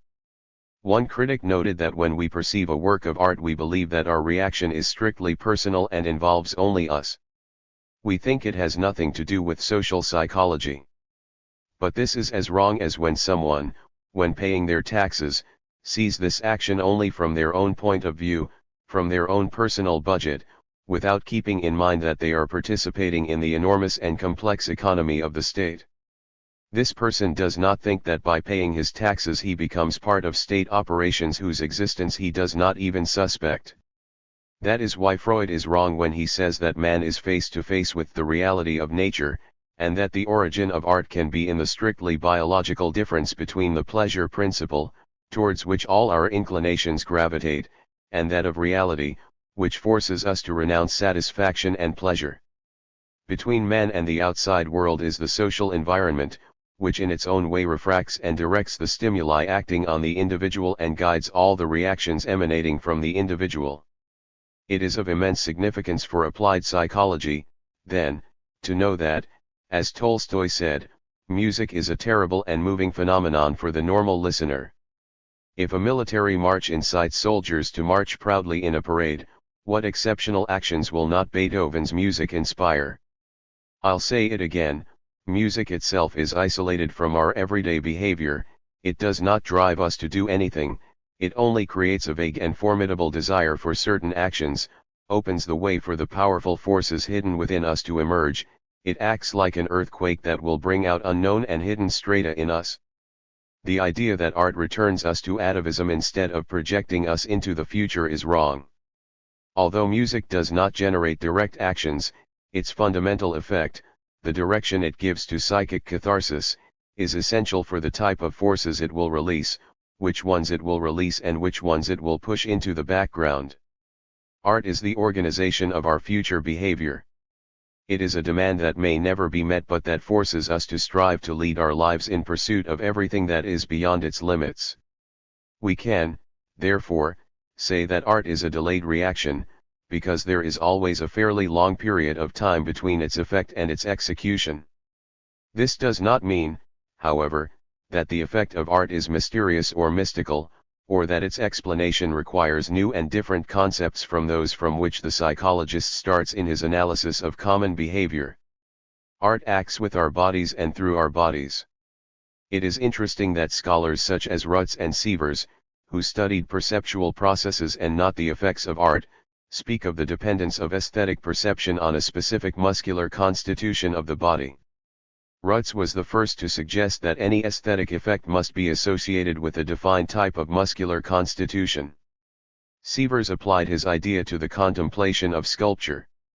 Other scholars speak of a connection between the basic organic constitution of the artist and the structure of his works. Since ancient times, art has always been considered a means of education, that is, as a long-range program to modify our behavior and our body. The topic of this chapter, the importance of applied arts, includes the educational effect of art. Those who think that pedagogy and art are related find unexpected support for their thesis in psychological analysis. We can now address the last problem of our program, that of the practical effect of art and its educational importance. The educational importance of art and its practical aspects can be divided into two parts. First of all, we have criticism as a fundamental social force, which opens the way to art, values it and serves as a transition mechanism between art and society. From a psychological point of view, the role of criticism is to organize the effects of art. Criticism offers a certain educational direction to these effects, and since it has no capacity in itself to influence the basic effect of art per se, it is situated halfway between said effect and the actions in which said effect must finally be resolved. We believe, therefore, that the true goal and task of art criticism is different from those conventionally attributed to it. Its purpose is not to interpret or explain a work of art, nor to prepare the viewer or reader for the perception of an artistic work. Only half of the critical work is aesthetic, the other half is pedagogical and public. The critic approaches the average consumer of art, for example Tolstoy's protagonist in the Kreutzer Sonata, in that conflictive moment in which he finds himself under the incomprehensible and disturbing spell of music and does not know what he is going to release in he. The critic wants to be the organizing force, but he comes into action when art has already achieved its victory over the human psyche, which is now searching for impetus and direction for its action. The dualistic nature of criticism obviously entails a dualistic task. Criticism that consciously and deliberately puts art into prose defines its social roots and determines the social connection between art and the general aspects of life. It brings together our conscious forces so that they counteract or, on the contrary, cooperate with the impulses that have been generated by an artistic work. This criticism deliberately leaves the realm of art and enters the sphere of social life, with the sole objective of guiding aesthetically aroused forces through socially useful channels. Everyone knows that an artistic work affects different people in different ways. Like a knife, or like any other instrument, art in itself is neither good nor bad. To be more precise, it possesses tremendous potential for good or evil. It all depends on how we use it or what task we assign to that instrument. As the cliché goes, a knife in the hands of a surgeon has a very different value than the same knife in the hands of a child. But what we have just said is only half of the critic's task. The other half consists of preserving the effect of art as art and preventing the reader or spectator from wasting the forces awakened by art by replacing its powerful impulses with gray, trivial, rational moral precepts. Few understand why it is essential not only that the effect of art takes shape and excites the reader or viewer but that the art be explained, and in such a way that the explanation does not destroy the emotion. It is easy to demonstrate why this explanation is indispensable, since our behavior is organized according to the principle of unity, which is mainly achieved through our consciousness, in which every emotion that seeks liberation must be represented. Otherwise, we run the risk of creating a conflict, and the work of art, instead of producing a catharsis, would inflict a wound, and the person would experience what Tolstoy describes when his heart is filled with a vague and incomprehensible emotion of depression, helplessness, and confusion. However, this does not mean that the explanation of art destroys the thrill of poetry mentioned by Longinus, because there are two different levels involved in all this. This second element, the element of preservation of an artistic impression, has always been considered by theorists to be of decisive importance for art criticism, but, strangely, it has always been overlooked by our critics. Criticism has always treated art as if it were a parliamentary speech or a non-aesthetic fact. He considered his task to be to destroy the effect of art in order to discover its meaning. Plekhanov knew that the search for the sociological equivalent of a work of art is only the first half of the critic's task. This means, he said of Belinsky, that the evaluation of the concept of an artistic work must be followed by an analysis of its artistic merits. Philosophy does not eliminate aesthetics. On the contrary, it paves the way for it and tries to find a solid foundation for it. The same must be said of materialist criticism. By seeking the social equivalent of a given literary phenomenon, this type of criticism betrays its own nature if it does not understand that we cannot limit ourselves to finding said equivalent, and that sociology should not close the door to aesthetics but, on the contrary, open it wide open. The second action of materialist criticism must be, as was the case with many critic idealists, the evaluation of the aesthetic merits of the work investigated. The determination of the sociological equivalent of a given literary work would be incomplete, and therefore inaccurate, if the critic did not value the artistic merits of it. In other words, the first action of materialist criticism not only does not eliminate the need for the second action, but rather requires it as a necessary and indispensable complement. 20. A similar situation arises with the problem of art in education. The two parts or acts cannot exist independently. Until recently, in our schools, as well as in our criticism, the public approach to art has predominated. Students learned or memorized incorrect sociological formulas relating to many artistic works. Nowadays, says Gershenson, students are whipped with rods to learn Pushkin, as if they were cattle driven to the watering hole, and they are given a chemical dissociation of H2O to drink instead of water. 21. It would be unfair. Conclude with Gershenson that the system of teaching art in schools is wrong from beginning to end. Under the cover of a history of social thought reflected in literature, our students learned false literature and false sociology. Does this mean that it is possible to teach art outside of the sociological context and solely on the basis of individual tastes, jumping from concept to concept, from the Iliad to Mayakovsky? Eichenwald seems to think so, since he affirms that it is impossible, as well as unnecessary, to teach literature in schools. Should we teach literature? He asks. Literature, like the other arts, is optional. It represents an entertainment of the mind. Is it necessary to teach students that Tatiana fell in love with Onegin, or that Lermontov lived in boredom and sadness and lacked the aptitude for lasting love? 22. For Eichenwald, it is impossible to teach literature and it should be eliminated from the school curriculum because it requires an act of creativity different from that of the other subjects taught in school. But as a starting point he takes a rather fragile aesthetic, whose weaknesses come to light when we analyze his basic approach: reading is enjoying. Can we teach people to enjoy? Of course, if read means enjoy, then literature cannot be taught and has no place in schools, although someone once said that the art of enjoyment can be taught, too. A school that eliminated literature classes would be doomed to be a bad school. Nowadays, explanatory reading has as its main objective to explain the content of what is being read. In such a system, poetry as such is eliminated from the curriculum.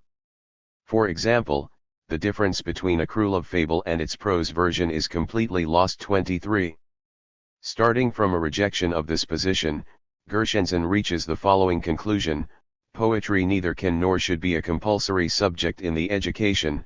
It is time for her to once again be a guest of paradise on earth, loved by all, as in ancient times. He will then return to being the true mentor of the masses. 24.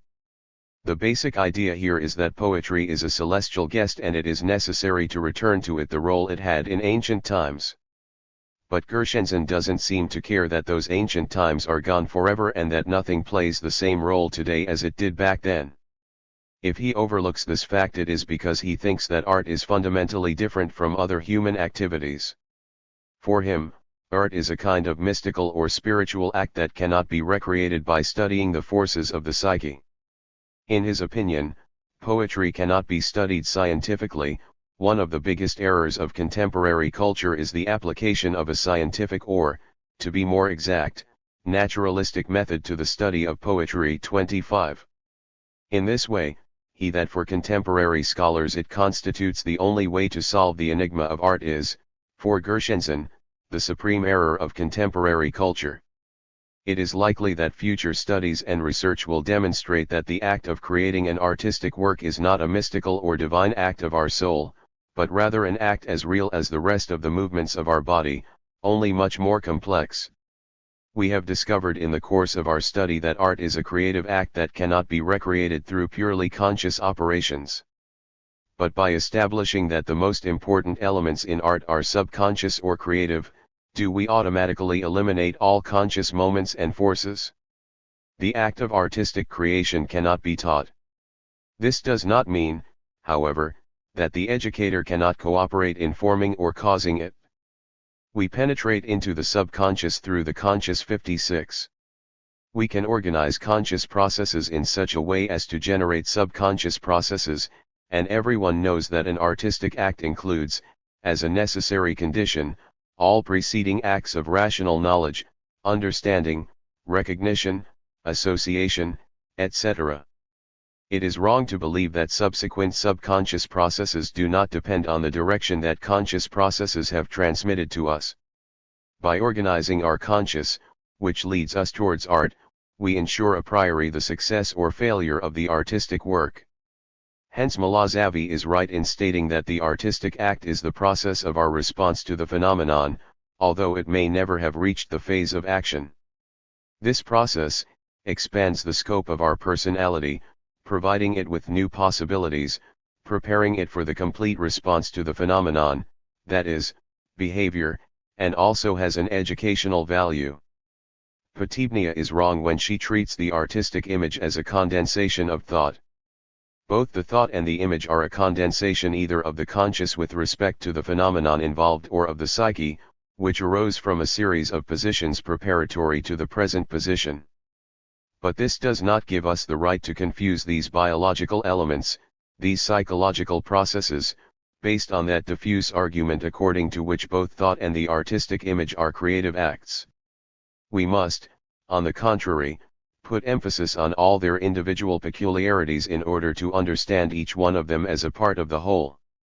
The tremendous force that arouses emotions, inspires the will, strengthens energy, and pushes us to action lies in the concrete character of the artistic image, which in turn is based on the originality of the psychological path that leads to it. 26. These considerations require a substantial correction when we move from the field of general psychology to that of child psychology. When determining the influence exerted by art, we must take into account the specific peculiarities faced by those who deal with children. It constitutes, of course, a separate field, a separate and independent study, because the domain of children's art and the response of children to art is totally different from that of adults. We will, however, say a few brief words about it and draw a basic line along which child psychology intersects with this field. Phenomena of great interest occur in children's art. First, we have the early presence of a special structure required by art, which points to the fact that for the child there is a psychological similarity between art and play.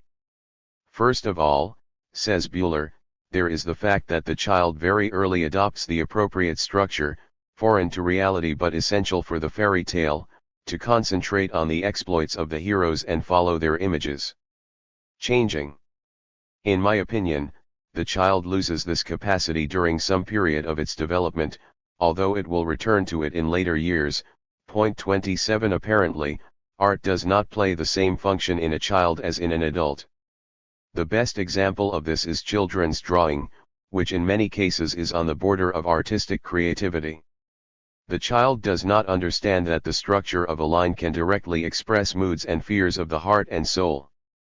The ability to represent the expressions of people and animals in different postures and gestures develops very slowly in the child, for several reasons.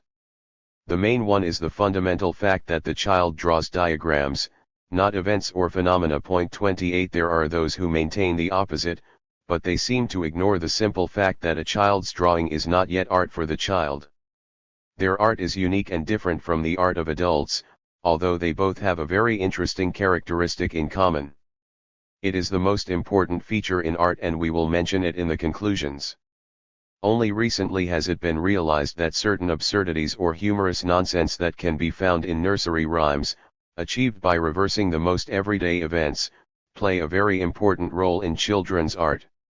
In most cases, this required or desired absurdity is achieved, in a nursery rhyme, by attributing certain functions of object A to object B, and vice versa. The hermit asked me how many strawberries grow at the bottom of the ocean. I replied, as many as there are red herrings in the forest. To understand the game, the child must know the truth of life. There are only herrings at the bottom of the sea and there are only strawberries in the forest. The child only begins to search for the absurd when he has absolute certainty regarding the facts. 29. We also find this statement correct, according to which this aspect of children's art is very close to play. In fact, it gives us a good explanation of the role and meaning of art in a child's life. We still do not fully understand the connection between nursery rhymes and children's play. When writing about books for young children, critics often forget to apply the criterion of play. Most popular children's songs do not come from games but are themselves games, a game of words, a game of rhythms, of sounds. These entanglements always preserve some type of ideal order. There is a system to this absurdity. By taking the child to a world where everything is upside down, we help him in his intellectual work, because the child is interested in creating such a crazy world in order to more effectively become the master of the laws that govern the real world. These absurdities could be dangerous for a child if they eliminated the real interrelationships between ideas and objects. Instead, they place them in a prominent place and put emphasis on them. They strengthen, rather than weaken, the child's perception of reality. 30. Here too we observe the same phenomenon of dualism of art. In order to perceive art, we must simultaneously contemplate the true situation of things and their deviation from that situation. We can also observe how an artistic effect emerges from such a contradictory perception. Given that absurdities are tools that children use to understand reality, it is clear why the extreme left of art criticism proposes art as a method to build life as a slogan. Art, they say, is building life because reality is forged from the establishment and destruction of contradictions. 31. When they criticize the idea of art as cognition of life and propose the idea of a dialectical perception of the world through matter, are proving the psychological laws of art right. Art is an original, fundamentally emotional, dialectical approach to the construction of life. 32. We can now speculate on what the role of art will be in the future. It is difficult to imagine what forms this unknown future life will take and, even more so, what place art will occupy in it. One thing is clear, however, emerging from reality and going in search of reality, art will be determined by the basic order of the future flow of life. In the future, says Fritsch, it is not likely that the role of art will change substantially from its current role. Socialist society will not be the antithesis of capitalist society, but rather its organic continuation. 33. If we consider art as an embellishment or ornament of life, this point of view is admissible. However, it basically contradicts the psychological laws of art. Psychological research reveals that art is the supreme center of individual biological and social processes in society, a method of finding a balance between man and his world in the most critical and important stages of his existence.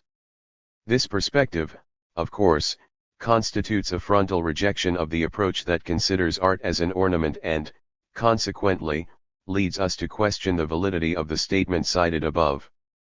Since the future will bring us not only a reorganization of humanity according to new principles, not only the organization of new social and economic processes, but also the remodeling of man, it is unquestionable that the role of art will also be going to change. It is difficult to imagine what role art will play in this remodeling of man. We do not know what forces, real but latent in our organisms, it will summon to form the new man. There is no doubt, however, that art will have a decisive voice in the process. Without new art there can be no new man. The possibilities of the future, both for art and for life, are inscrutable and unpredictable. As Spinoza said, no one, until now, has determined what the body can do.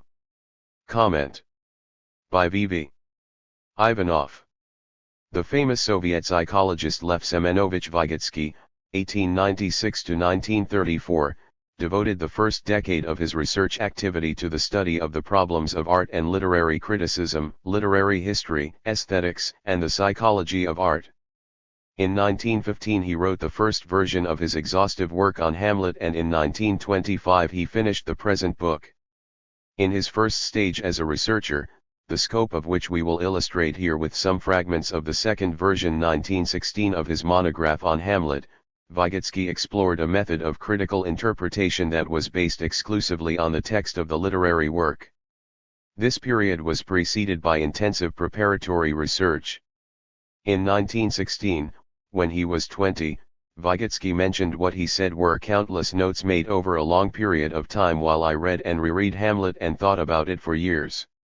His book on Hamlet was followed by numerous articles on literary criticism published between 1915 and 1922. These articles helped shape the idea of the present book. See the author's introduction to his work. From his early interest in reader criticism, which recreates the general atmosphere of a text, Vygotsky moved on to a more specific and detailed analysis, using principles from the formal school of poetics. However, he would question many of the theoretical postulates of the formalists. See Chapter 2 of the present book. In his early essays on literary criticism, Vygotsky dealt with the symbolic nature of the artistic image. The topic led him to develop a theory based on general socialist theses, presented in Chapter 1 of this book, and on the most advanced psychological and physiological methods of his time. See the funnel theory used to explain the functions and purposes of art. Gradually, Vygotsky's interests grew to include new aspects of psychology. A direct continuation of the aesthetic theory presented in this volume is his investigation of the role of signs in the control of human behavior, a topic to which Vygotsky dedicated a series of theoretical and experimental psychological works. His production made him one of the most relevant Soviet psychologists of the 1930s. In his book The Development of Higher Psychological Processes, written in 1930 and 1931 but not published until 1960, he investigated patterns of behavior that have survived from the beginning of humanity to the present and that can be included in a system of higher forms of conduct.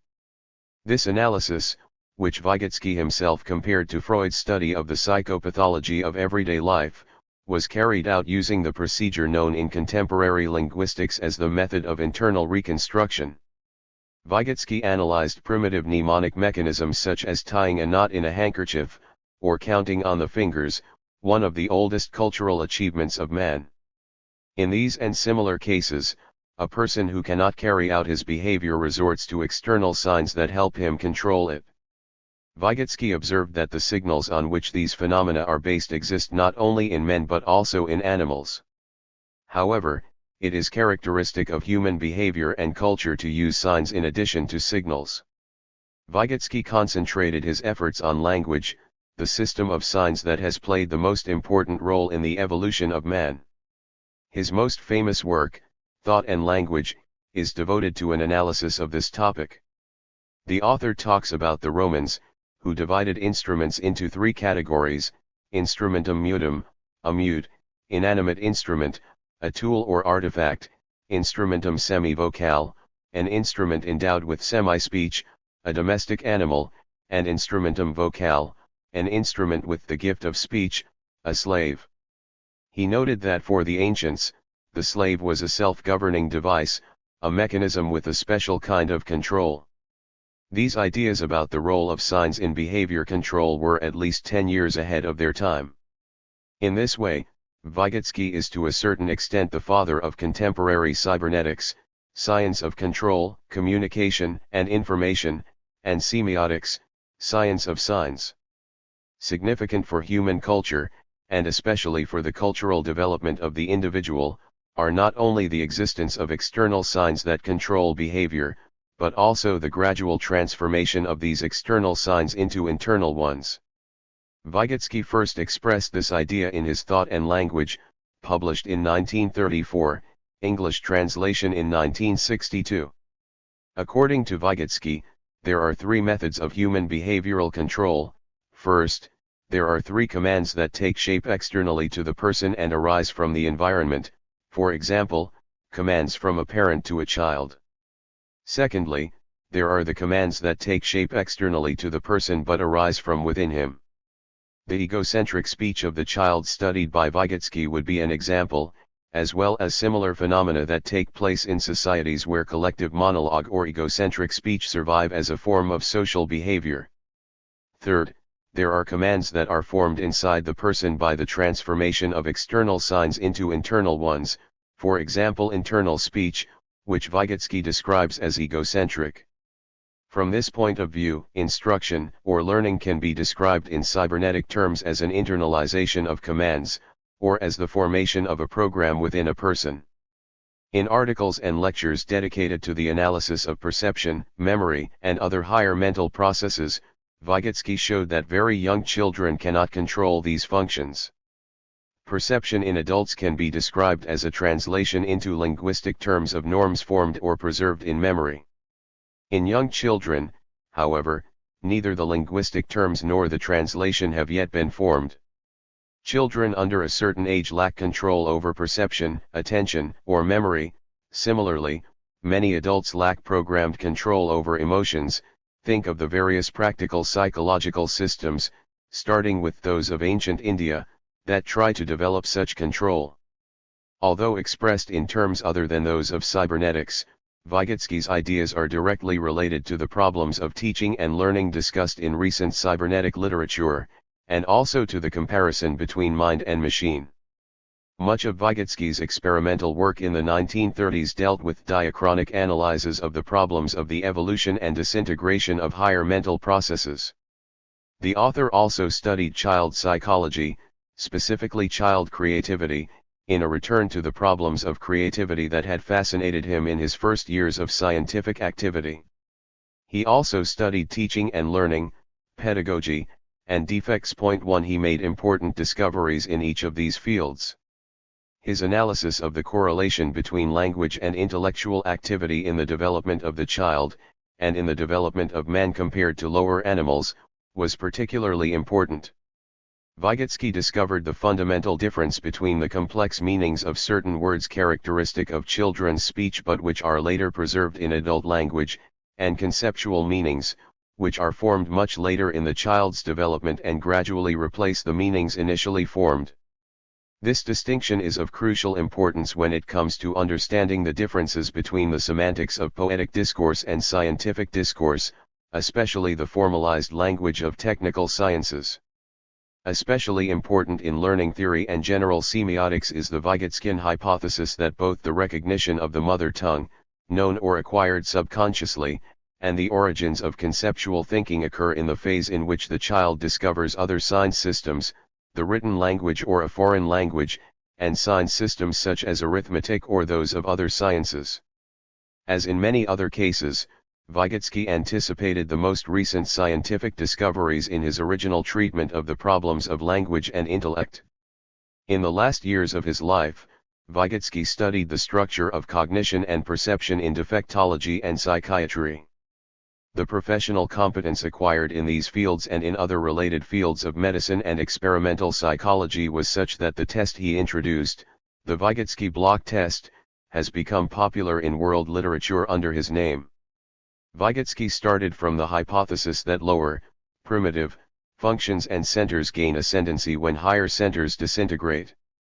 Based on the results of a huge amount of clinical work, Vygotsky suggested an original way to localize brain damage, including aphasia and other speech disorders.